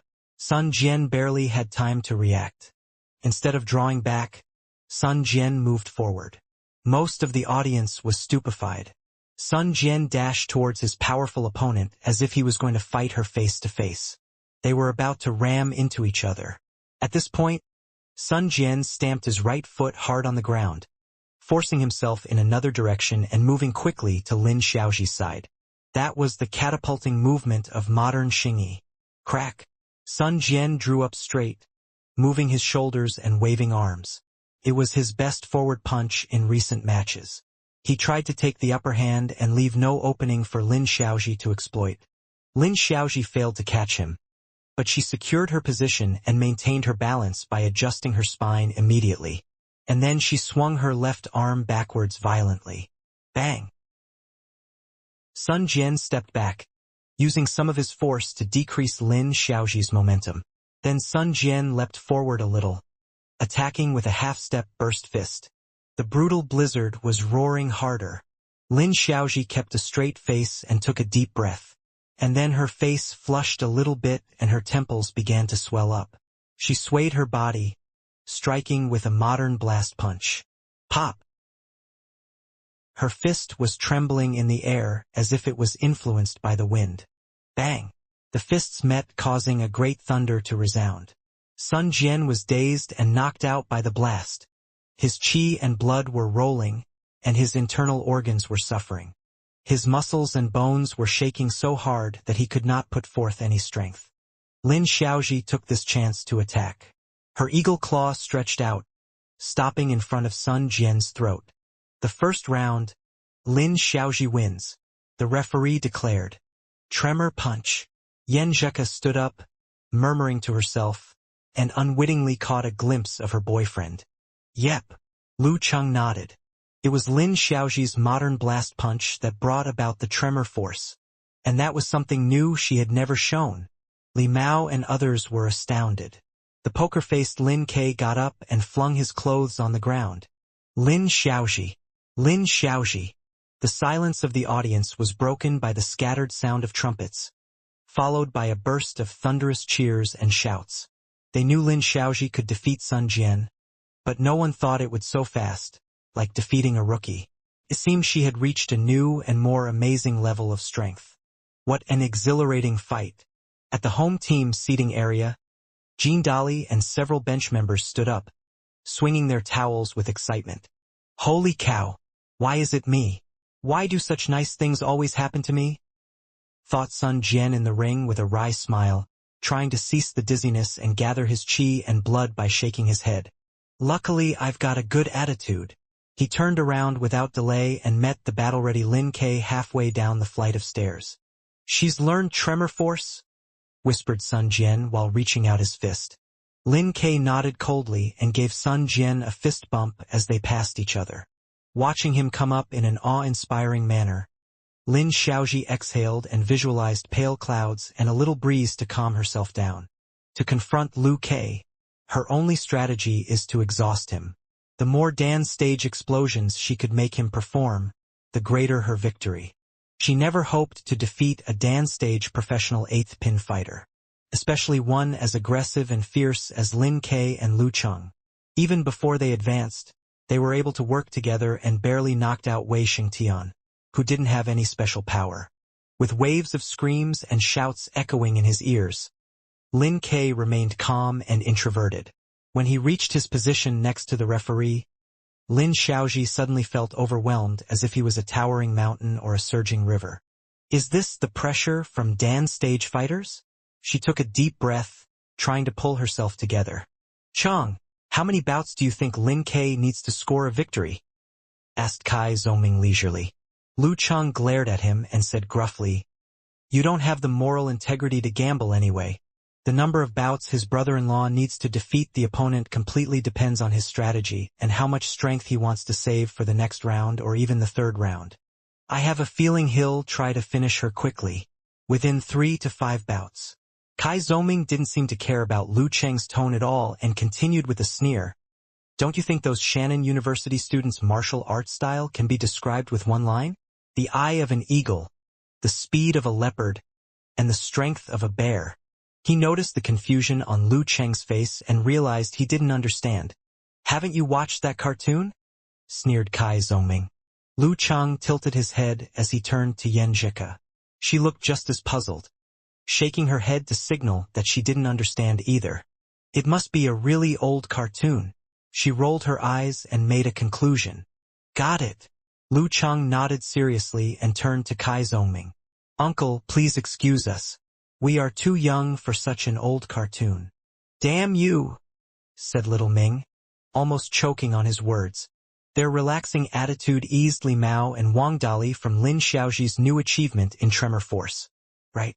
What is so impressive about tremor force? The 2 leading fighters in our club can both do it too. The referee waved down his right hand and announced over the noises from the stands. Round 2. Fight! His voice was still sounding in the stadium when Lin Ke suddenly inhaled and exhaled to perform a dance stage explosion. Bam! The ground under his feet exploded, shooting countless shards out. His body seemed to be expanding as he threw himself at Lin Xiaoji.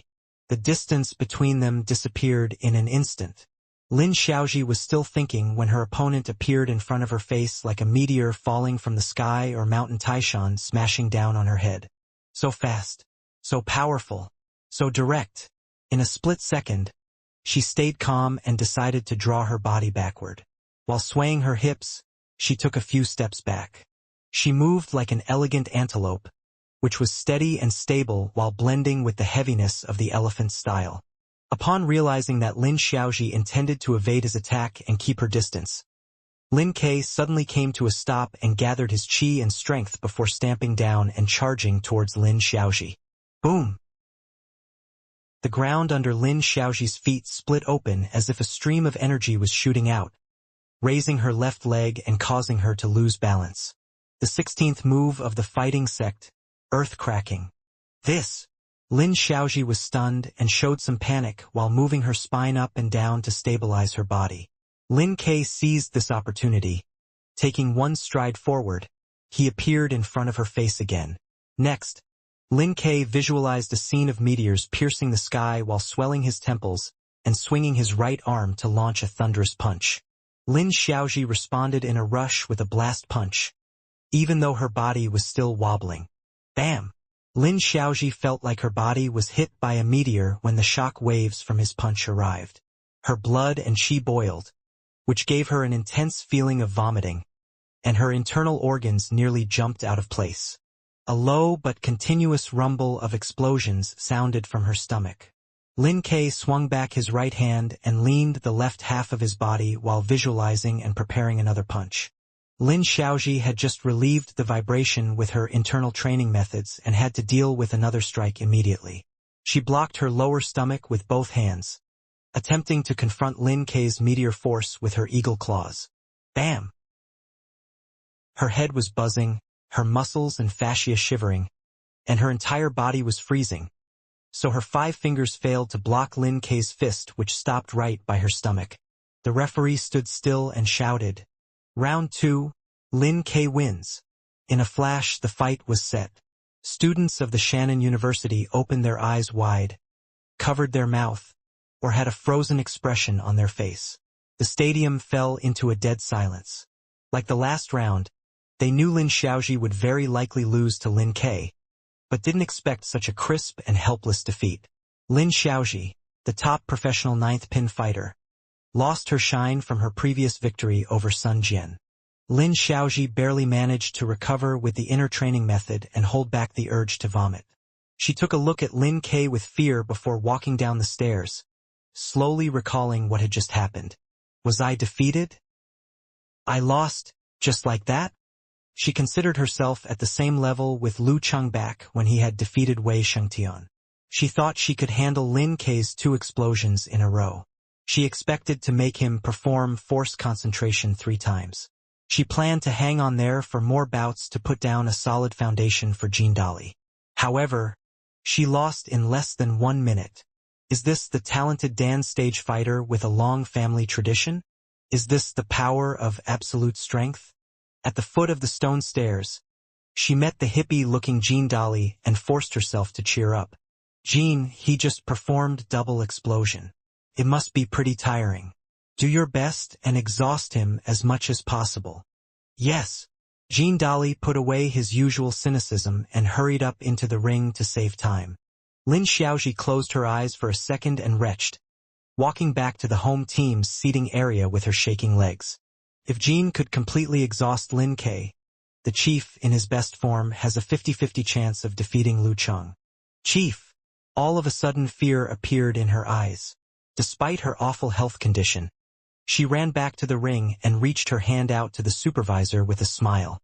Master, my things? Don't believe in these. They're useless, said the senior supervisor amiably. Lin Xiaoji winked and put on a grievous smile, then said, Master, you don't understand. At the visiting team's seating area, Kai Zongming looked about, self-satisfied. As I said, Lin Ke got it done quickly. Within 3 bouts, Lu Cheng and Yan Zheka whispered to each other sweetly, ignoring his words, delighted and relaxed. Lin Ke became so strong. We can set our mind at rest now. At this moment, the audience finally recovered from the defeat and pulled themselves together to cheer for Jean Dali. Inspired by rounds of cheers, Jean Dali shook his body and reached his best form. Taking the last few seconds, he quickly deliberated his strategy. Lin Ke just dealt Sister Xiaoji a bitter rout in a flash with 2 explosions and 1 miraculous strike. His body must be pretty drained. I bet he will play it safe in this round. He will probably aim at defeating me with the lowest consumption of his physical strength, so he can save more of himself to confront the chief. In this case, before he could finish this scenario, the referee fairly raised his right hand after 1 glance at the heavily panting Lin Ke. Round 3. Fight! Jean Dali instantly made up his mind to move swiftly with the crane steps, taking the initiative to attack with the huxing and follow up with eagle claw and alligator bite. Suddenly, he saw Lin Ke concentrating his strength and once again breaking out his danchi. Again? Is he not saving up at all? Lin Ke transformed into a heavy truck, galloping towards Jean Dali. He moved at the speed of the wind, brewing some horrible strikes. Because he had plenty of actual battle experience, Jean Dali instantly stretched his body like a giant bear instead of ducking like an antelope. Jean Dali swelled his muscles and turned his body sideways, advancing forward to throw himself into Lin Ke. Giant bear hitting tree moves of the bear style. Bam! Jean Dali in the giant bear form was knocked into the air. He stumbled and struggled to regain his balance rashly. Lin Ke's next move was interrupted. His eyes shone abruptly as he performed another forced concentration. No mercy. Boom! Like a bullet fired out of a barrel, he reached Jean Dali in an instant. His feet paused, forcing his body to a stop. Accompanied by loud friction sounds, he threw out his expanded right arm. Move 127 of the fighting sect. Meteor blast. Roar! Jean Dali had barely stabilized his body when a brutal shock wave charged at him. It was so aggressive, like a bomb exploding, that he was almost blown away and his flesh felt like it was being torn. With no time to think thoroughly, he leaned back and rolled on the ground to avoid his sharpness. Lin Ke has just performed his second double explosion. He's got to be tired. He should need a moment to recover. This is my opportunity to get back in the game with the carp jumping moves. Lin Ke's eyes became darker and deeper. His chi, Blood, strength, and spirit were all gathered together. Triple explosion.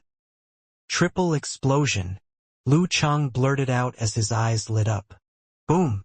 With this daunchy explosion, Lin Ke slid forward, scratching a line on the ground, and reached Jean Dali before he could get up. His right low kick stopped at Jean Dali's temple. Round 3, Lin Ke wins. The referee's announcement was received by the audience with silence. Muyu rose and took a deep breath, taking off a Taoist amulet from his neck. Round 3, Lin Ke wins. The referee's voice echoed across the Shannon University martial arts arena, reaching every student's ear and disintegrating their morale. Their mouth opened wide but no sound could be made. He's too powerful. Lin Ke's too powerful. Two leading fighters of the club together couldn't last 1 minute in front of him. A dead silence hovered in the stadium, stunned by Lin Ke's brutality and sharpness. They turned their eyes to their last hope, the chief and coach of the martial arts club, Muyu the Bane. A crispy female sound burst out enthusiastically. Lin Ke! Lin Ke! Among the silent crowd, Mu Jinyan with her hands waving in the air passionately stood out sharply, drawing all the attention and making her a common enemy of all. Yan Shaoling next to her was terrified like an ostrich, pulling her arm, shivering. Jean, quiet down. Quiet down a bit. I'm very excited for Lin Ke's victory, but we are in their stadium. After some counting, Yan Shaoling confirmed their team of fans had only 6 members, including herself, while the number of Shannon University supporters was over 6,000. Their saliva could flood me. I'm not being dramatic. Mu Jinyan calmed down and quieted herself, but her rosy cheeks, bright eyes, and tempting posture kept Yan Shaoling worried. She updated in the live broadcasting post in the forum. Among thousands of Shannon University supporters, the young lady next to me is so excited, trying to challenge them. What should I do? Urgent. Waiting online. Haha. Pretend you don't know her and shout out your love for the old fellow Mu. It's not hard at all considering your personality. Unparalleled Dragon King laughed hard while hammering the ground. Brahmin suggested, get more godfathers. Shake hand with them and challenge them to beat you up so the young girl can stay safe. Okamoto's fans sneered. What about pretending you are a quail? With a frontline reporter in the forum, Nyachichi knew about the quail story. I can lend you a wig and they won't be able to recognize you, said Naive to make reprisals. He was given many nicknames by Yan Shaoling for his balding head, such as Bald Naive and Big Tool. Yan Shaoling raised her head with grief, moving her eyes away from her mobile while muttering, these goddamn kids. In the guest team seating area, Sun Jian rose the first with a cheer. Lin Ke is awesome. He has knocked 2 rivals out so easily. He has broken through his own limit and performed triple explosion. Everyone was in high spirits. Lu Chang leaned towards Yen Zheka and her pleasant fragrance and asked in a low voice out of curiosity, what has your cousin been practicing? His physical strength has been greatly improved. He used to think hard about how to help his brother-in-law improve his physical strength. He even sought aid from his master, but Geezer Shur sent him away with little care. That kid has seniors in his family to help him. It's not proper for me to get involved. Look at my face. Yen Zheka pursed her lips and tilted her head, looking at her boyfriend like a spoiled little girl. You don't know? Lu Chang tried to read her facial expression. If I knew, I wouldn't have been so excited and surprised earlier, answered Yen Zheka in a rising tone before mouthing quietly, stupid Chang. She was in a great mood with radiance in her eyes. Well, your cousin is really good at creating breaking news inconspicuously. Lu Chang poked fun at his brother-in-law. Yen Zheka rolled her eyes, refusing to speak evil of her own cousin. Extremely relaxed, she stretched her body and said calmly, I know my grandparents got a few martial arts sets for physical strength training for him, but it didn't work very well. Maybe my cousin has mastered all of them to achieve such a great improvement. They turned to the ring tacitly, watching Lin Ke standing there taking his time to inhale and exhale, sweat dripping down from his forehead and forming a small pool on the ground. He must have trained hard to make this step forth beyond his limit. God helps those who help themselves. Chang, how many dance stage explosions do you think my cousin can perform? Asked Yenjika, expectant and concerned. After a moment of pondering, Lu Chang answered, It's too far for me to have a clear look at him. Don't take me too seriously. I reckon your cousin can concentrate his force once more. He's better than a top professional ninth pin fighter even without any dance stage explosion. Although he has consumed much of his strength and his body is no longer at its peak, he can still have a decent fight. In short, Lin K has a good chance of winning if he's facing a regular professional ninth pin fighter. However, Yenjika got her boyfriend's unspoken words and heaved a sigh. However, his rival is a powerful martial artist with a supernatural ability. The overly matured Mu Yu reached the stone stairs and handed his personal belongings to the supervisor. The peculiar Taoist school amulet he had taken off earlier was lying in Lin Xiaoji's hand. This is nothing magical or divine but my own mental shackles. Because the side effect of his supernatural ability might cause a random relative of a friend of his misfortune for 3 days, he couldn't perform it at ease. He would use martial arts moves only unless it was necessary. For this reason, he failed to pass the professional 8th pin ranking event though he had defeated more than one professional 8th pin dance stage rivals. The loser of this round will probably rank the second in this group and encounter Shanbei at the quarterfinals. Xiaoji and Jin both implied that they were willing to suffer the misfortune. How could I disappoint their self-sacrifice? How could I let down all our supporters in the arena? Remove the shackles and go all out. From this moment, I'm Mu Yu, the Bane. Up the flight of stairs, he resumed the position where Lin Xiaoji and Jindali both once set their feet on. Lin K moved to his position, panting heavily. After one quick glance at Mu Yu, the referee straightened his face and shouted with strength from his chest. Round 4. Fight! Mu Yu hooked his toes and flipped the 2 big muscles on his back, adopting the skirmish tactic. Lin K didn't do another fiercely offensive opening with his danchi.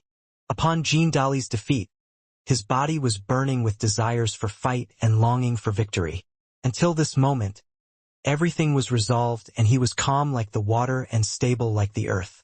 Lin K shifted his weight and moved with the U-steps, faster and agiler than Mu Yu, shortening the distance between them. The rival was almost in his range, but abruptly his right foot sank into the ground as if stepping on a trap. Crack! His body fell out of balance as his right foot stuck in the ground.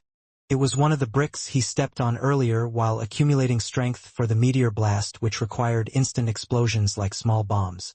The force of his feet kept the bricks complete but softened the ground underneath, causing it unable to bear any weight. Within such a big arena, it was a really rare chance to perfectly step on one of them. How misfortunate! As Lin K's body tilted, Mu Yu approached his side with the crane steps and visualized a scene of tiger crying in the jungle while raising his right hand for a brutal downward slash. Losing balance like this would be a terrible problem for any professional ninth pin fighter, but a mighty dance stage martial artist could easily turn it. Lin K swelled his muscles and stretched his tendons, resuming his weight immediately and stabilizing his body for a left backward hook, half blocking, half whirling. As soon as he exerted his strength, muscles of his arm cramped and strained. Martial artists would suffer such injuries quite often, but it usually occurred when exhausted. How could mighty Dan's stage fighter with nearly perfect body control hurt himself during strength exerting? Lin K's condition had dropped close to his limit. However, as a Dan stage fighter, all forces within his body should be blended as one. It would be impossible for him to experience such an accidental injury under normal circumstances. How unlucky he must be.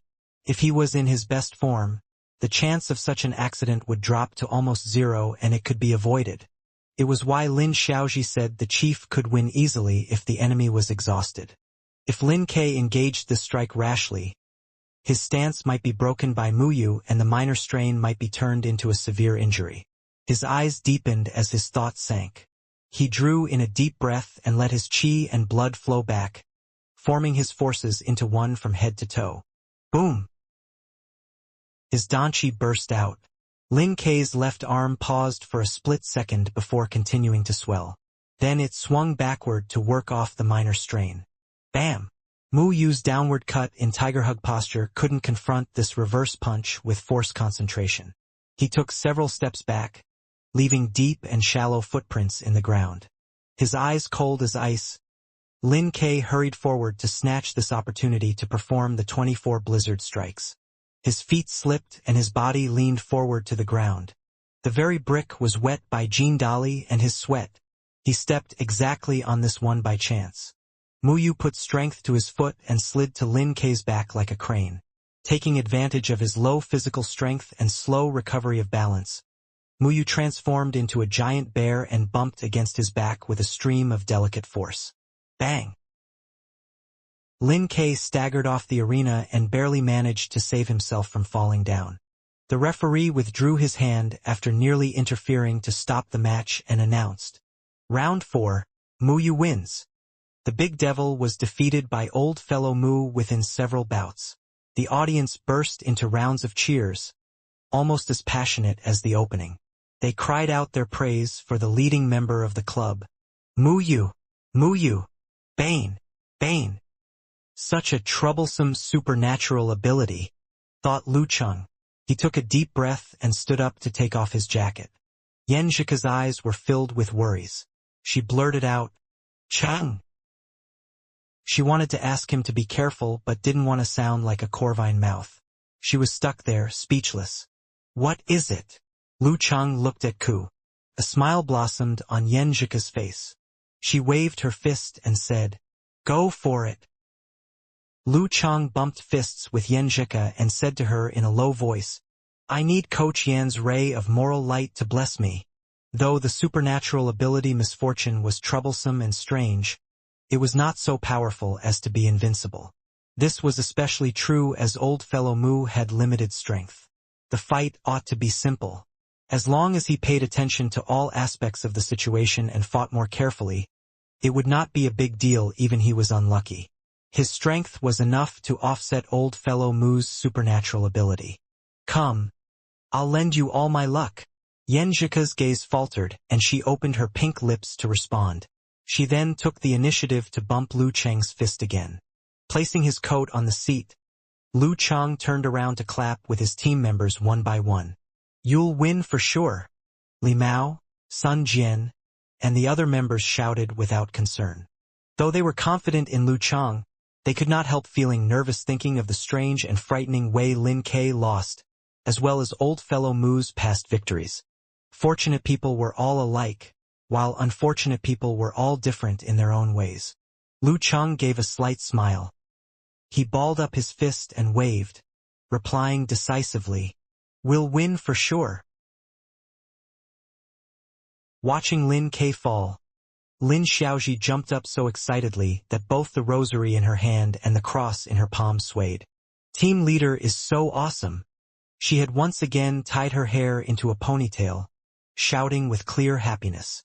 He really did not fail her expectations. Jean Dali was also waving his fist in excitement and asked, as if asking for validation, "Our leader probably didn't expend a lot of his strength, right? He had blocked Lin Kei's dance stage explosion only once, and he did not even use brute force to resist it." "Yes. Looks like he can go all out to fight Lu Cheng." Lin Xiaoji nodded, her ponytail swaying behind her. Misfortune was truly an amazing supernatural ability. Thinking of this, she looked down to once again check if she has forgotten any amulets or if she brought some wrong ones. Misery usually went hand in hand with happiness. In the stands, Mu Jinyan, who had been shouting excitedly, now looked dejected and was pouting. "Isn't this too much of a coincidence? Isn't he cheating?" In her mind, she dared Mu Yu to fight without his supernatural ability. If he had the guts, he should fight Lin Kei purely using martial arts. He made Lin Kei lose this match too pitifully.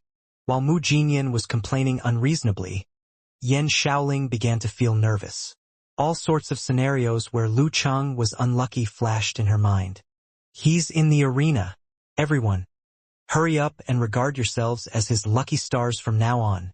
She posted her appeal in the live broadcast chat. I'll take the lead. Unparalleled Dragon King tried to make a joke. Uncle, what do you mean? I don't understand. Yan Shaoling replied in puzzlement. The audience around her once again regained their enthusiasm and became eager to see the outcome of this match. There was only one fighter left in both teams, so why not let them anticipate victory? Though Lu Chang was a skilled martial arts fighter, any accident could happen when both fighters were in tip-top condition. More importantly, his opponent's ability misfortune could increase the probability of these accidents. Old fellow Mu was not good at creating miracles, but he was skilled at dragging his opponent's strength to his level. They did not have much hope to win, but who knew? What if? The audience screamed, creating a wave of rolling echo. Win him! Win him! Win him! Win him! Lu Chang ignored the rising waves of screams and walked steadily along the road to the arena. He met Lin Ke halfway there. Lin Ke's expression was neutral without any indication of pain, but he seemed to be deep in thought. He bumped fists with Lu Chang simply out of habit. What? This did not seem like the brother-in-law he knew. With Lin Ke's persistent desire for victory, he ought to be feeling disappointed and dejected right now. Lu Chang was surprised at his attitude, but in another moment he immediately understood why. If he was Lin Ke and lost a match without any rhyme or reason, he would also not feel pain. He would start evaluating why he lost so he could avoid making the same mistakes again. Brother-in-law ought to be thinking something along these lines. Just as they were about to separate, Lin Ke suddenly said, "There's no problem as long as you're a little more careful." As expected, when Lu Chang verified his thoughts, he laughed. "Don't worry." Ending their conversation, he walked past Lin Ke and headed towards the stone steps.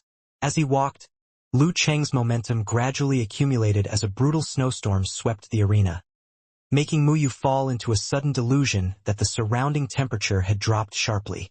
He subconsciously shuddered. When he stood before Mu Yu, Lu Chang's momentum has already become as strong as the sea. Without even needing to launch any attacks, Lu Chang was already weakening his opponent's wrath and affecting his judgment. The referee looked at them carefully and raised his right hand. He announced aloud, "Round 5. Begin." Instead of taking the initiative to attack, Lu Chang chose to be careful. He cautiously observed his surroundings to make sure everything on the arena and his own physical condition were within his grasp. He kept calm to prevent any accidents. Mu Yu unleashed his supernatural ability without any reservation. He ran in circles like a crane, approaching his opponent. But his right foot got caught abruptly on the ground, forcing him to involuntarily fall forward. There was, of course, more than one spot of soft ground that Lin Ke had stepped on earlier. Before misfortune could befall Lu Chang, Mu Yu first experienced this disappointing trap. Crack! With his right leg failing to reach the ground and his body falling forward, he realized he was about to kneel at Lu Chang. He quickly bounced his spine and used the force in his muscles to pull the center of his gravity back in place. He pulled a little too hard this time. Though he did not fall forward, he ended up bending backwards and taking a few steps back instead. Tear. When he was moving back, Mu Yu was too confused to not notice that he was stepping on the slippery traces Lin Ke made when he was sliding to kick Jean Dolly. Sliding, his left leg slipped backward, forcing him into a split. Then he heard the sound of cloth tearing, a sweet and stirring sound. Tear. His pant was torn apart, revealing a crimson color underneath. Lu Chang stood still and stared at this scene with his mouth open. The situation was so weird that he did not even dare to attack for fear of falling into a trap. What's going on exactly? Lu Chang was confused. Mu Yu stood there firmly amidst the chaos. When he glanced down at his boxer briefs, his face became as red as his underpants. Several thoughts crossed his mind. How was this possible? Was his martial arts suit finally reaching its limit after wearing it for almost half a year? What was the reason behind this series of mishaps? How is it possible? Lin Xiao was holding her cross, watching the arena in a daze. She did not understand what had happened. The one who was unlucky was actually her leader, not Lu Chang. She glanced shyly at Mu Yu's crimson boxer briefs, and a thought suddenly came to her mind. Well, her leader also believed in metaphysics. How is it possible? Jean Dali rubbed his eyes, suspecting Lin Kei had knocked him unconscious, and he was currently in a dream. How is it possible? Yen Zhika stared at the arena with her mouth wide open. She was rarely this unladylike. The Bane himself became unlucky instead of Chang. Does such a thing like ray of moral light really exist? How is it possible? Touching his chin, Kai Zhongming abruptly gave Li Mao a punch. What are you doing? Li Mao snapped into focus and looked at him. He was not dreaming. Kai Zhongming grinned and said, Don't you find the situation very strange? Yes, it's very strange. Could it be that Bane's boomerang has come early? But doesn't his boomerang only affect others? Li Mao had forgotten that Kai Zhongming had punched him earlier. How could it happen? Lin Kei frowned. He rarely felt puzzled. However, Geezer Shur beside him nodded as if he knew the reason. How was it possible? The audience in the stands were all stunned and confused. They even suspected it was a masquerade. The man wearing Lu Cheng's face actually was the leader Mu Yu, and the unlucky one was Lu Cheng with old fellow Mu's face. The audience had the time to sigh or be surprised. But Mu Yu did not. If Lu Cheng approached him while he was still stuck in a split, he could only block his attacks 2 or 3 times. With so many thoughts in his mind, he made a quick decision to lie down and roll to the other side, hiding his killer move, the silent kick. Lu Cheng merely watched and did not blindly attack. He still had not figured out what was going on or if Mu Yu's supernatural ability could affect him. Of course, he had to be cautious. Mu Yu was relieved that his opponent did not take the opportunity to attack him. He stopped rolling and exerted force into his waist and abdomen. He was seemingly trying to stand so he could fight Lu Cheng again. Just then, a few round stones that he accidentally dragged with him as he rolled stopped where he stood. Tear. Mu Yu once again slipped, falling before he could straighten his back. He fell heavily on his back, to the point where his head was dizzy. He rolled to the side again in a flurry to avoid Lu Cheng's attack. Lu Cheng was watching Mu Yu's performance, face twitching. He has almost forgotten he was still on the arena. What was he trying to do? After rolling several times, Mu Yu suddenly found himself over the edge of the arena. More than half of him was outside the arena and floating mid-air. Shocked, he tried to straighten the fascia muscle in his palm and stretched his 5 fingers out to hold onto the arena. But it was too late. In the end, his fingertips only grazed the edge of the arena. Flop! Mu Yu fell down on the ground next to the arena, stunned and confused. He was the only one shocked. So was Lu Cheng, whose mouth was open in surprise. He almost blurted out, "What the hell? He did not even attack once and he already won? Never mind that. He did not even move an inch since the match started." The referee was dazed for a while, before glanced at Lu Cheng with a stunned expression. He raised his right hand to announce, Round 5, Lu Cheng wins. The final result is that Songcheng University Martial Arts Club wins. Dang! The cross in Lin Xiaoji's hand fell to the ground. She murmured to herself, surprised, "This metaphysical isn't right." Yes, that's right. If it's something people can understand, it won't be called metaphysics. God has taken the wrong script, right? Jean Dali blurted out as if he was in a dream. The audience in the stands looked at one another with confusion. So far, they were not feeling the pain of failure. They may have been watching a fake match. This could be considered as one of the incredible events on campus, right? The Bane, famous for making his opponents experience misfortune, defeated himself in a match where his opponent did even make a move at all. A shocked Kai Zhongming gradually opened his mouth to say, "This is the strangest match I've ever seen so far."